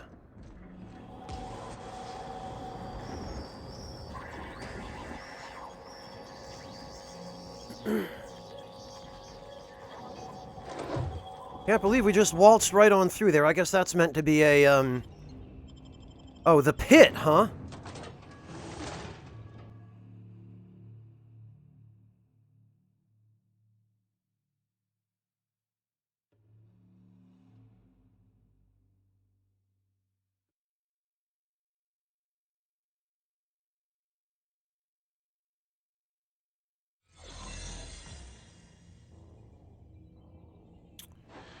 Okay, so Phineas is over there. I wonder...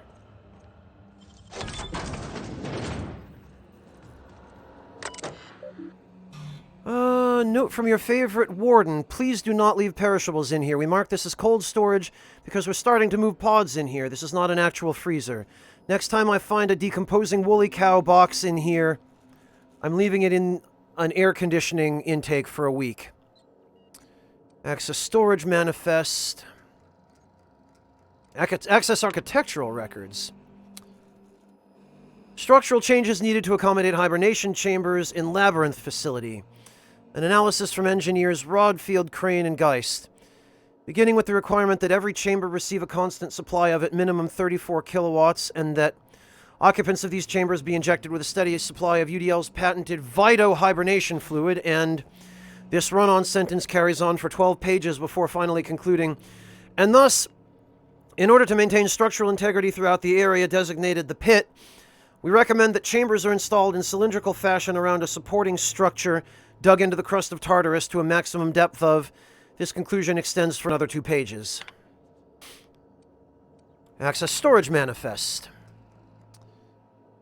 Dimethyl sulfoxide containers. In. Out. Straitjackets, riot batons, ballistics vests. In. Hibernation chamber. Out. Indoctrination pamphlets. In. Forced pacification system refills. Hibernation chamber. Material storage and shipping containers. So they were planning on, keeping frozen dudes in here.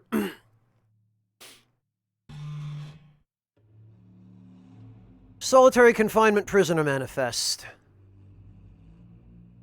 Yes, Hague. Possession of anti-UDL communications. Williams T. Inciting violence.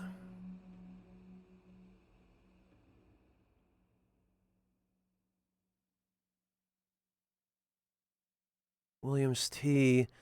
Out. Black M. And Black M duration 5. Random selection.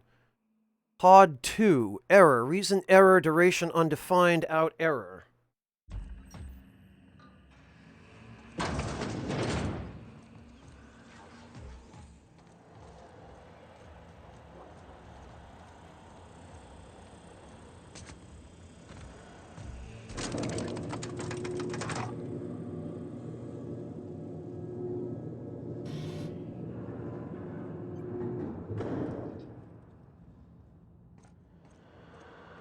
Let's go, troops. Stellar Base counting on us. What? What? Where? What? How?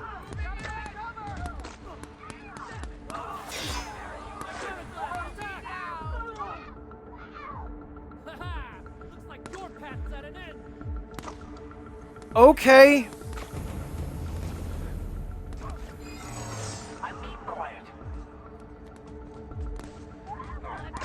I guess the Iconoclast decided to just come in here and kill everyone. Look at these idiots just standing around.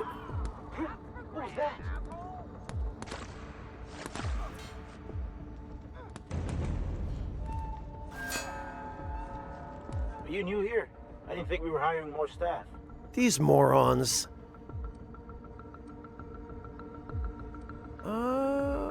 Was hired to test your security procedures. Congratulations, you passed. Oh, that's great. Thank you, sir.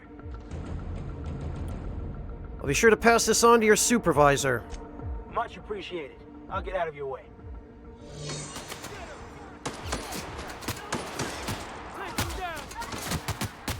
Okay, well...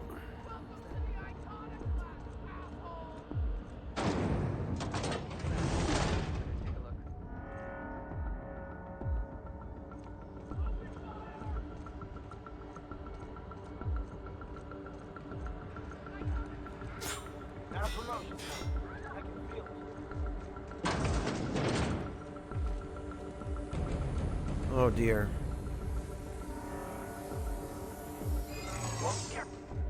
Hold it. Something about you doesn't look right. Hey, I can't help the way I look. No, I meant your uniform. There's something about it. I stole some polish off one of the prisoners. Ah, damn. Lucky you.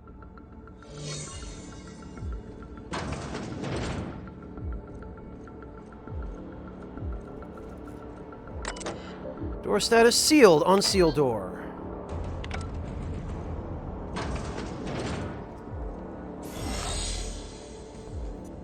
Oh, good. Okay, this is not considered a restricted area.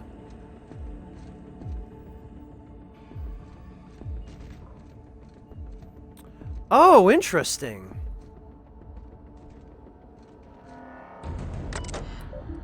Messages. Cameras. Jim, I'm trying to get straight with Akande's orders. Only a few more things more from my end, but I don't know what we'll do about cameras. She says security footage ain't enough. They want proper reels? What's going on? She's bringing in a VIP for internment. Security's ramping up too. Sorry for the inconvenience. It's a fine mess down here. Said something about recording an announcement. They're all overly excited. It's hush-hush, but I guess this VIP's been on the run for a while. I bet the engineers have a few cameras. I'll see if I can track some down. It's gotta be Phineas. Appreciate it. You know her. We miss a check on this list. It's our heads. You have no idea how tough it was getting a fucking green tarp. Okay,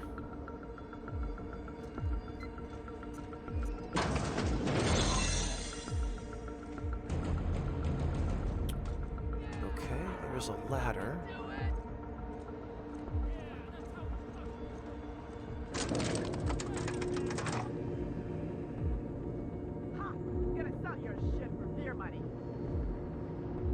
Nice. I appreciate the Iconoclast's help.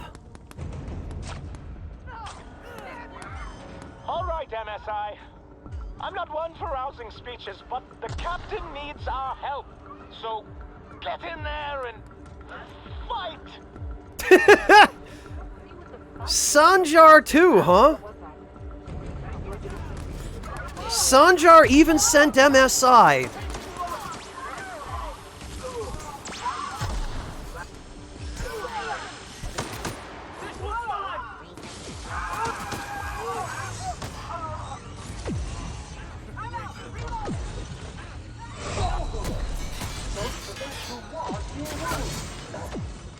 Difficult job ahead? Consider equipping a pack of Sam's special solvent stain-out remover. It's ruthless on residual blood splatter. Everything in my life has been leading up to this point. I believe I am ready for this. After all you've done, all the work you've destroyed, all the money you've cost me. Oh, look who it is. Your misguided crusade has doomed Halcyon.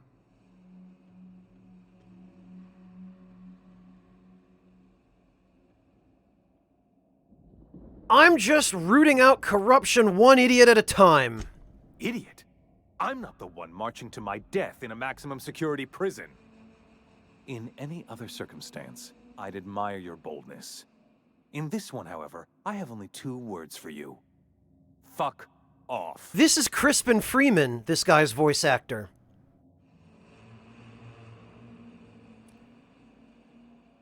I know Crispin Freeman's voice when I hear it. They do pick him to play villains quite a lot. Chairman Rockwell, just the man I'm here to kill. How dare you? Even thinking about killing the chairman of the Halcyon board is a felony. Thankfully, you're in a prison already. Find the nearest cell and wait until I'm done here. Then I'll drag you to the executioner myself.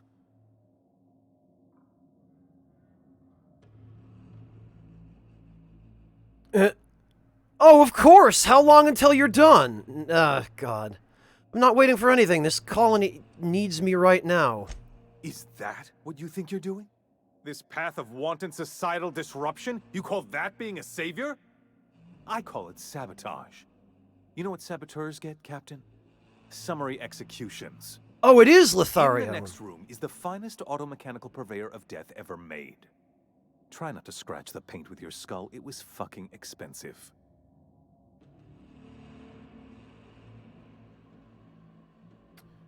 What, Lothario?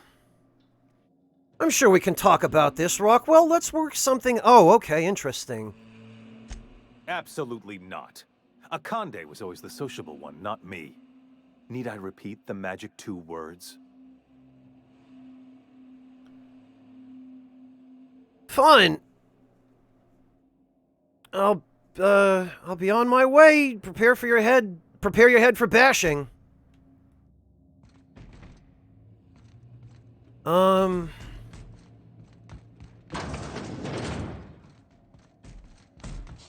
Did these just all go to the same place? Sealed. That's probably for the way back out, I would guess.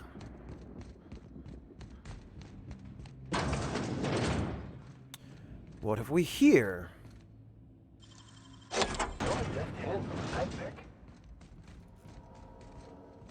Oh, really?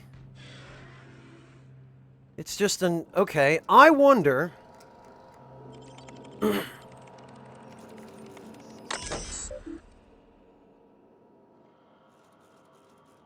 Access RAM override menu. Okay. Designate RAM as a hostile intruder. No, you know what?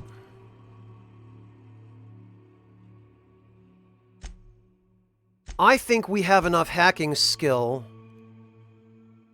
Yeah, 99. I think we have enough hacking skill that we can turn that thing over to our side. So we're going to drink some caffeine.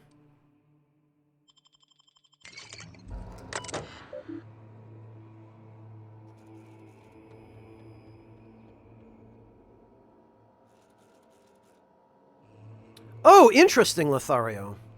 Well, now I guess we'll see what happens if we take this route. Hack 100, access RAM override menu.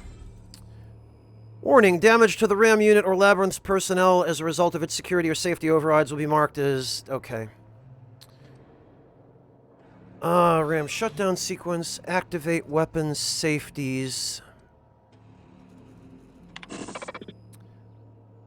RAM core systems operating below maximum efficiency, defensive and offensive capabilities weakened. In the event of a security breach, suppression protocols may be less precise than usual. Attempt RAM shutdown sequence. Is in suppression mode. 3-part authentication is required. In the event of a critical malfunction to the RAM unit, partial authentication may be accepted. To protect it from unauthorized access, administrators may only bypass 2 of these passwords. Administrative bypasses remaining 2.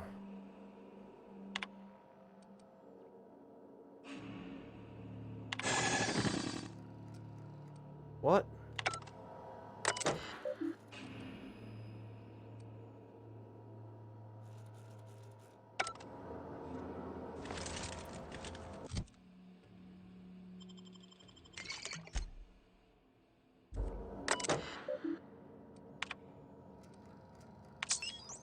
Hack and hack.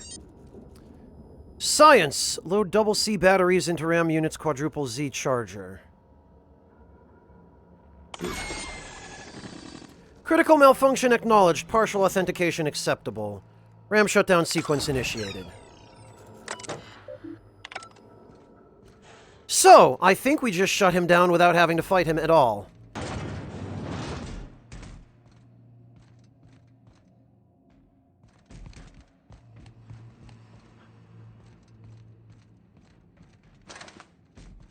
Oh. Hibernation chamber key. Opens the exit to the experimental hibernation chamber. Cold to the touch. Yeah, I bet it is.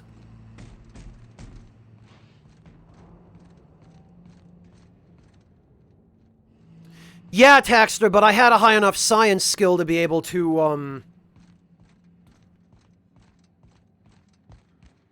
make up for the difference. So fortunately, we just got to bypass that entire fight.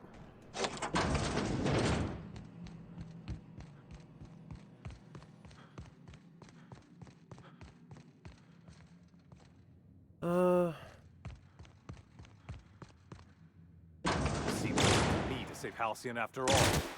Why must I always... Sanitized. Amazing. What a dumbass. The chairman's key, an ornate Master key for the labyrinth. It likely opens prison cells.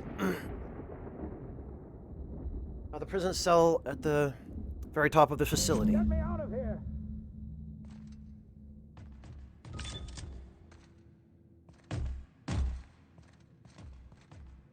Sealed.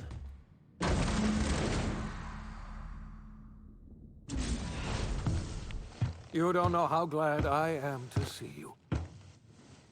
You lunatic. You broke into the board's own fortress and killed the chairman just to rescue one doddering old man? You are absolutely out of your mind, and I can't begin to thank you enough. Are you kidding? The board never stood a chance against me. Ah, all in a day's work for you, huh? You've broken the board's stranglehold on this colony, and you saved my life. But there's still so much we have yet to accomplish. You and I are going to have to work harder than ever to save Halcyon. I'm afraid the situation is far worse than any of us ever anticipated. I don't like the sound of that at all. Earth has gone dark. We haven't received a single message in 3 years. There's been no communication, no signals, nothing. 2 years ago, the Earth's Directorate's frigate disappeared on their way back to Earth. We don't know what they discovered when they arrived, or if they arrived at all. What? Earth is only an idea to us. But that idea is the bedrock the colony is built upon. If people were to find out it's gone dark, the shock could be too much to bear. I don't want to imagine what'll happen once news gets out. Let's just keep this between us for now. We're in serious trouble, my friend. Do you know what this means for Halcyon? We can't rely on Earth for support anymore. We've been cut loose. We're entirely on our own. I need to ask you something. Yes, certainly. I'll help however. Because there are other colonies, too. What do you think happened? I don't know what happened, but something must have gone horribly wrong. I don't know why Earth's gone silent. I don't even know if Earth exists anymore. We have no connection back to Earth, and return is likely impossible. We're completely alone out here. That's an interesting theory, Lothario. You mentioned a frigate disappearing. You might have heard of the Earth Directorate's frigate. Half the colony's entire military was on that ship. They were returning to Earth when they vanished without a trace. That was 2 years ago. We haven't heard a word from them since. Whatever happened to Earth likely happened to them. There's something else I know about the other colonists, Phineas. I wasn't trying to hide the truth from you, but after all you've done, I owe you an explanation. Yes, I experimented on the Hope's colonists. Each of my experiments ended in catastrophic failure. Each of my subjects died in agony. You are my first and only success. I didn't tell you about the others because I didn't want to burden you. My failures are my own to bear, not yours. Honestly, Phineas is still probably, as of right now, as far as we know, the best hope. I mean, he's the only one so far who's succeeded, so we kind of need him. Hey, waifu! Thank you. Perhaps in time I'll learn to forgive myself. My apologies. I need to get a hold of myself. We've far more pressing issues to worry about right now. If you have any more questions, ask me. I'll answer as best I can. I don't have any more questions. We've got work to do. Yes, we do. You've done a marvelous thing. You've succeeded where anyone else would have failed, including me. We must begin the revival process immediately, starting with the Hope's brightest minds, and then we're going to fix this damn colony, one problem at a time. We're going to need a leader, and I can't imagine a better person for the job than you. What do you say, old friend? Will you help us? He wants to install me as the leader. You can count on me. I'll help you revive the other colonists. When I revived you, I thought you were going to help me save this colony. I was wrong. I had our roles reversed, you see. You're the one who's going to save us all. I'm just the one who set you on your path. You're the best thing to ever happen to Halcyon. If you want to take it upon yourself to lead this colony, you have my support. We're not a colony any longer, are we? Our last connection to Earth has been severed, and so we have been set free. Our future is uncertain, and no one knows what tomorrow holds. Exciting, isn't it? Maybe? Lifetime employment program ruined. Chaos on Tartarus leaves board in disarray. Oh. The OSI teaches that everything in the universe happens according to the grand plan. But the stranger that arrived in Halcyon was an unplanned variable. Ah! From the moment he landed in Emerald Vale, his actions altered the course of history. Yes, it's a Fallout-style ending! Brought about the end of the board's authority. But the board's mistakes would haunt the colony for decades to come. The damage they left behind would require the work of a generation to repair. Dr. Phineas Wells began reviving a handful of the Hope's colonists. Engineers, scientists, technicians, and intellectuals. They were among the brightest minds the Earth had ever sent out into the stars. The Hope scientists and engineers woke up in a colony descending headlong into total collapse. With no way to return to Earth, they had no choice but to band together and devote themselves to the cause of saving Halcyon. The people of Halcyon were nothing if not hardy. In the absence of the board's authority, many of the colony's settlements banded together with a single purpose in mind: survival. Life was especially hard in the years to come. Some towns dissolved by attrition and starvation, but most of them found a way to carry on. In the years to come, Halcyon was forced to reckon with its newfound freedom. The board was gone, and for better or worse, the colony was responsible for its own destiny. Between MSI's worker-centric policies and the iconoclast's manpower, Sanjar and Zora were able to rally many of the Terra 2 townships to their cause. Yeah! MSI's workforce swelled, and the iconoclasts enjoyed a significant surge in their ranks. The board was too distracted by infighting and internal politics to stop MSI from becoming a powerful corporation and a refuge for townships that might have fallen through the cracks. Sublight Salvage adapted to the changes in Halcyon, shifting their business model to suit the times. Their claims of legitimacy were scrutinized, but ultimately unquestioned. Lilia Hagen would continue to protect her family as ruthlessly as ever. Adelaide McDevitt replaced Reed Thompson as the leader of Edgewater. She and her followers transformed Edgewater in their image. Anyone loyal to Reed was pressured into leaving town, and those who stayed behind adapted to her way of life. Adelaide transformed the old cannery into a new garden. The nearby Edgewater Cemetery provided a convenient source of fertilizer. As for Reed Thompson, it was said that he lasted exactly 2 days outside the walls of Edgewater. Years later, a marauder was found in possession of his hat. Jeez. Under the leadership of Junlei Tennyson, the Groundbreaker held firm against corporate influence. The ship's mechanical stability gave Junlei the time to educate a promising generation of engineers schooled in her family's traditions. The future of the Groundbreaker looks promising.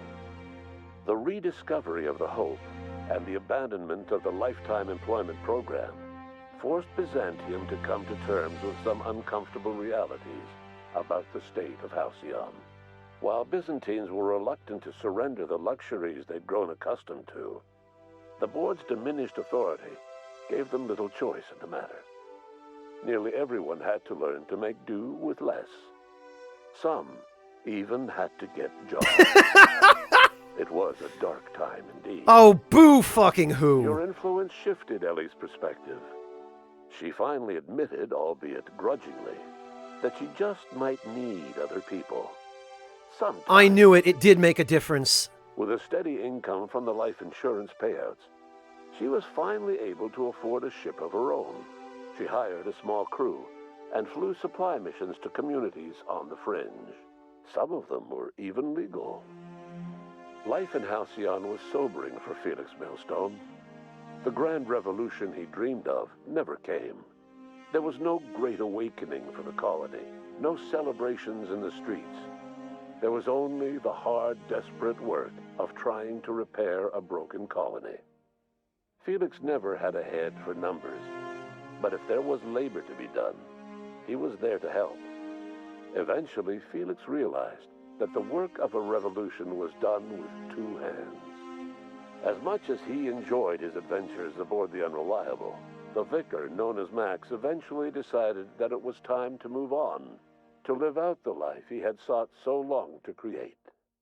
He knew there were many in the colony who carried burdens much worse than the ones he had struggled with, and he devoted himself to easing their suffering wherever he could.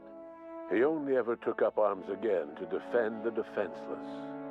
Unshackled from a lifetime of striving and fighting the universe and himself, Vicar Maximilian de Soto was finally at peace. Oh, good. Once the matter with the Hope colonists was resolved, Junlei bashfully asked Parvati if she'd like to join her permanently on the Groundbreaker, and Parvati enthusiastically, if somewhat awkwardly, agreed. Oh, that's great. The stories of her adventures spread across the colony, and Parvati soon found herself the center of attention. Having served as the engineer of a renowned spacecraft, tramp freighters and wildcat miners sought her out by name, and in no time, she was a fixture in the Groundbreaker's mechanical ecosystem. She and Junlei were never far apart. Aww. Nyoka returned to Monarch to take another crack at making a permanent life for herself. She formed the Charon Group, a mercenary outfit of ragtag survivalists and wilderness experts. Anyone in need of a guide, or just looking to throw back a beer and swap stories, could find her camping on the trail or clearing an infestation.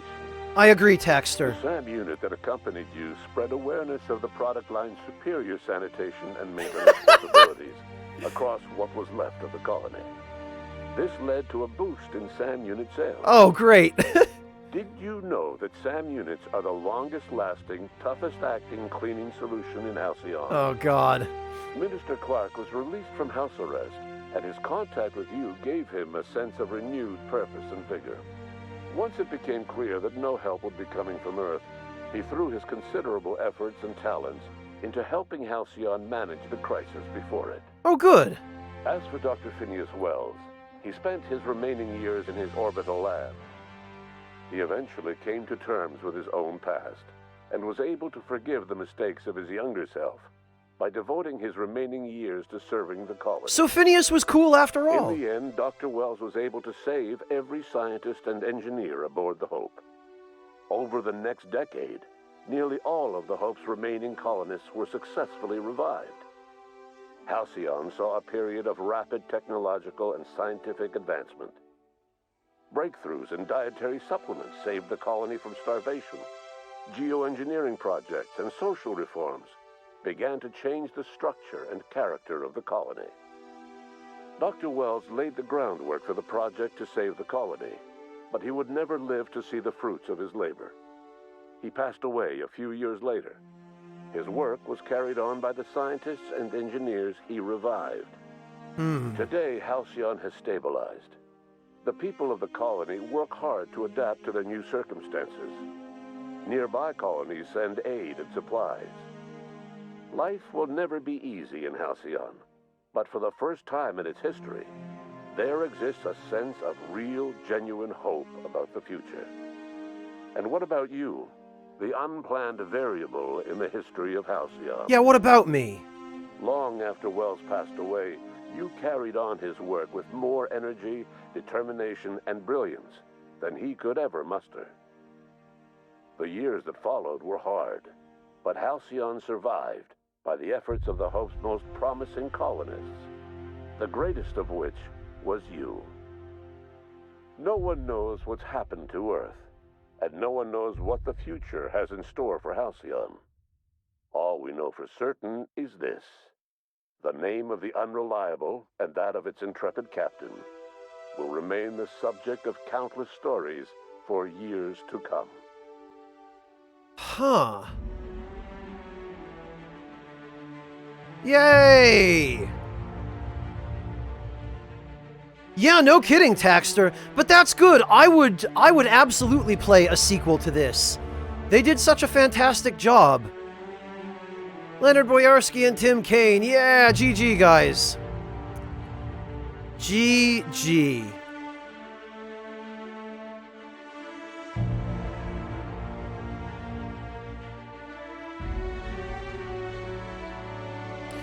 Really, Lothario? If they do as good a job with a sequel as they did with this, especially if they've already got a plan for it, you know, something interesting, I see no reason why a sequel to this game couldn't be just as good as this. Obsidian's already proven they're capable of it.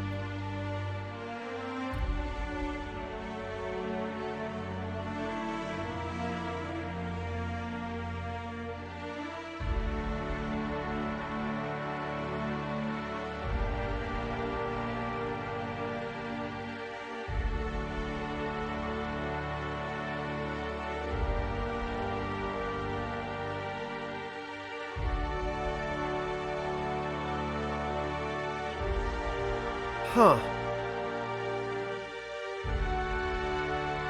Well, I'm really curious to see the voice cast.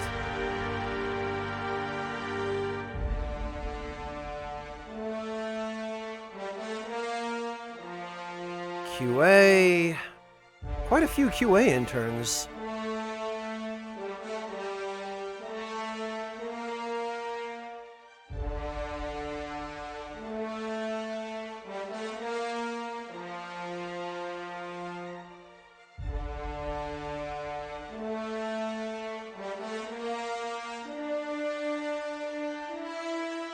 Microsoft owns Obsidian, Lothario, yes. Obsidian University? What the heck is that?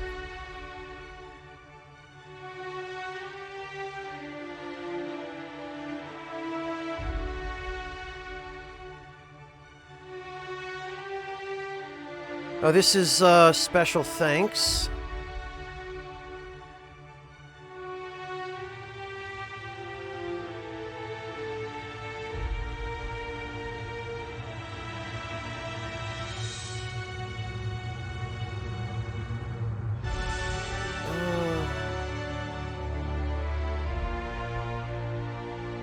Development weddings! Oh, no kidding. Development babies in memoriam. This is always a bittersweet part of the credits, but I really appreciate tabletop surviving tabletop surviving characters. Look at this. Crispin Freeman is Charles Rockwell. I knew it.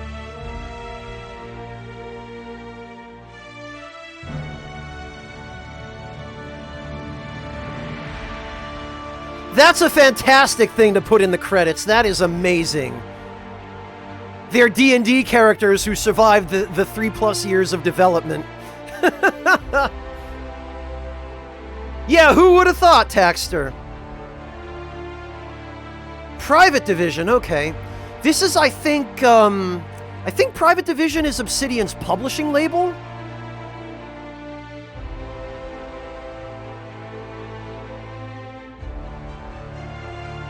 This is easily the best credit sequence I've ever seen.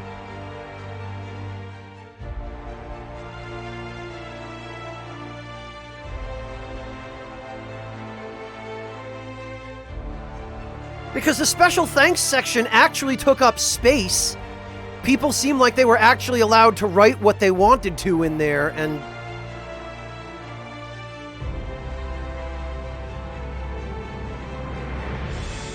Oh god, Artista. Well, this game wasn't a Kickstarter game. They didn't have backers, per se.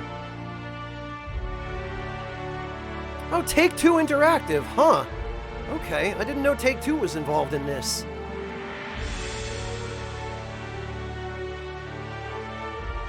Oh, they published in Asia, I see.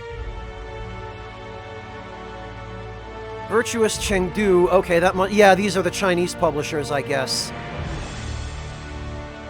Oh, no, okay. The Chinese studios, I guess, contributed to the art design, it looks like.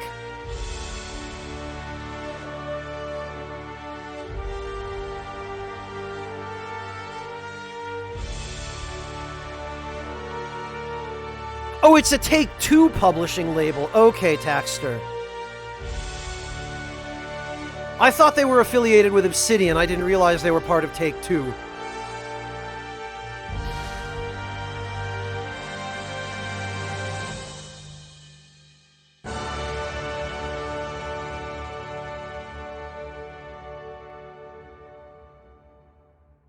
Interesting. They seem like they had quite a substantial optimization team as well. Which would probably explain why the game runs so well even on a console, to which it was almost certainly ported after being developed on PC.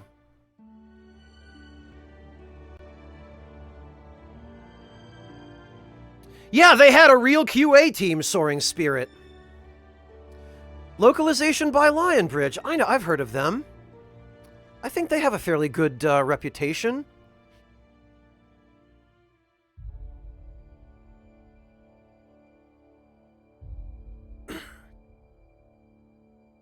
Localization Q... Oh, okay.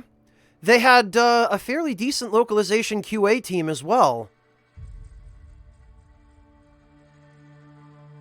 Which is good. The game was obviously developed in English because the developers are American. Oh, Qloke! Qloke was involved with this too, huh? I wonder if they were also involved in optimization. Budapest Art Orchestra? Wow. So that would have been Hungary, where that part of the game was done. Pro Tools engineer, okay, of course. And the Unreal Engine, no surprise there. Facial animation generated with face effects. I haven't heard of that tech yet. Huh. Yeah, Soaring Spirit, I'm, well, Texter, I mean, Microsoft owns Obsidian, so... Oh, look at this. Look at that. I guess that brings us full circle, doesn't it?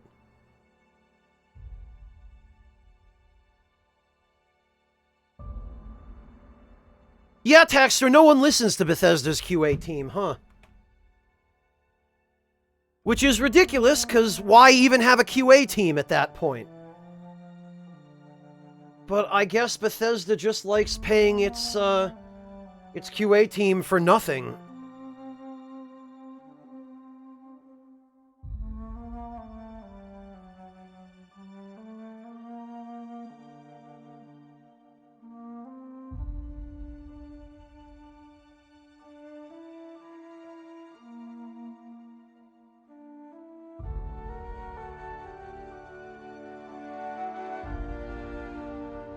Well...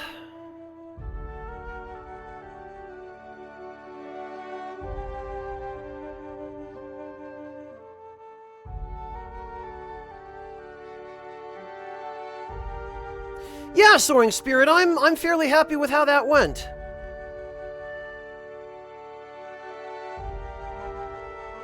And I guess at this point, since nobody on my friend list is playing anything else, I think what we're going to do right about now is we are going to go... We're going to go raid Pat, I think, because it's only appropriate now that I'm done with the game. So, thank you all very much for joining me, and I look forward to seeing everybody next time. I might try the other path I wanted to take to the ending tomorrow. So I might load that save file in the lab and see what happens from there with the other path that I was going to take. So, yeah, thank you all very much for joining me for this quite long stream today. I tell you what, I've really enjoyed this game. This has been, The first game in a long time that did not disappoint me in some way. Other than the text size, I guess, but what are you gonna do? It's a little late for that, isn't it? So yeah, thank you all again, and I will catch all of you hopefully tomorrow. Or if not tomorrow, then the day after. Take care, everybody.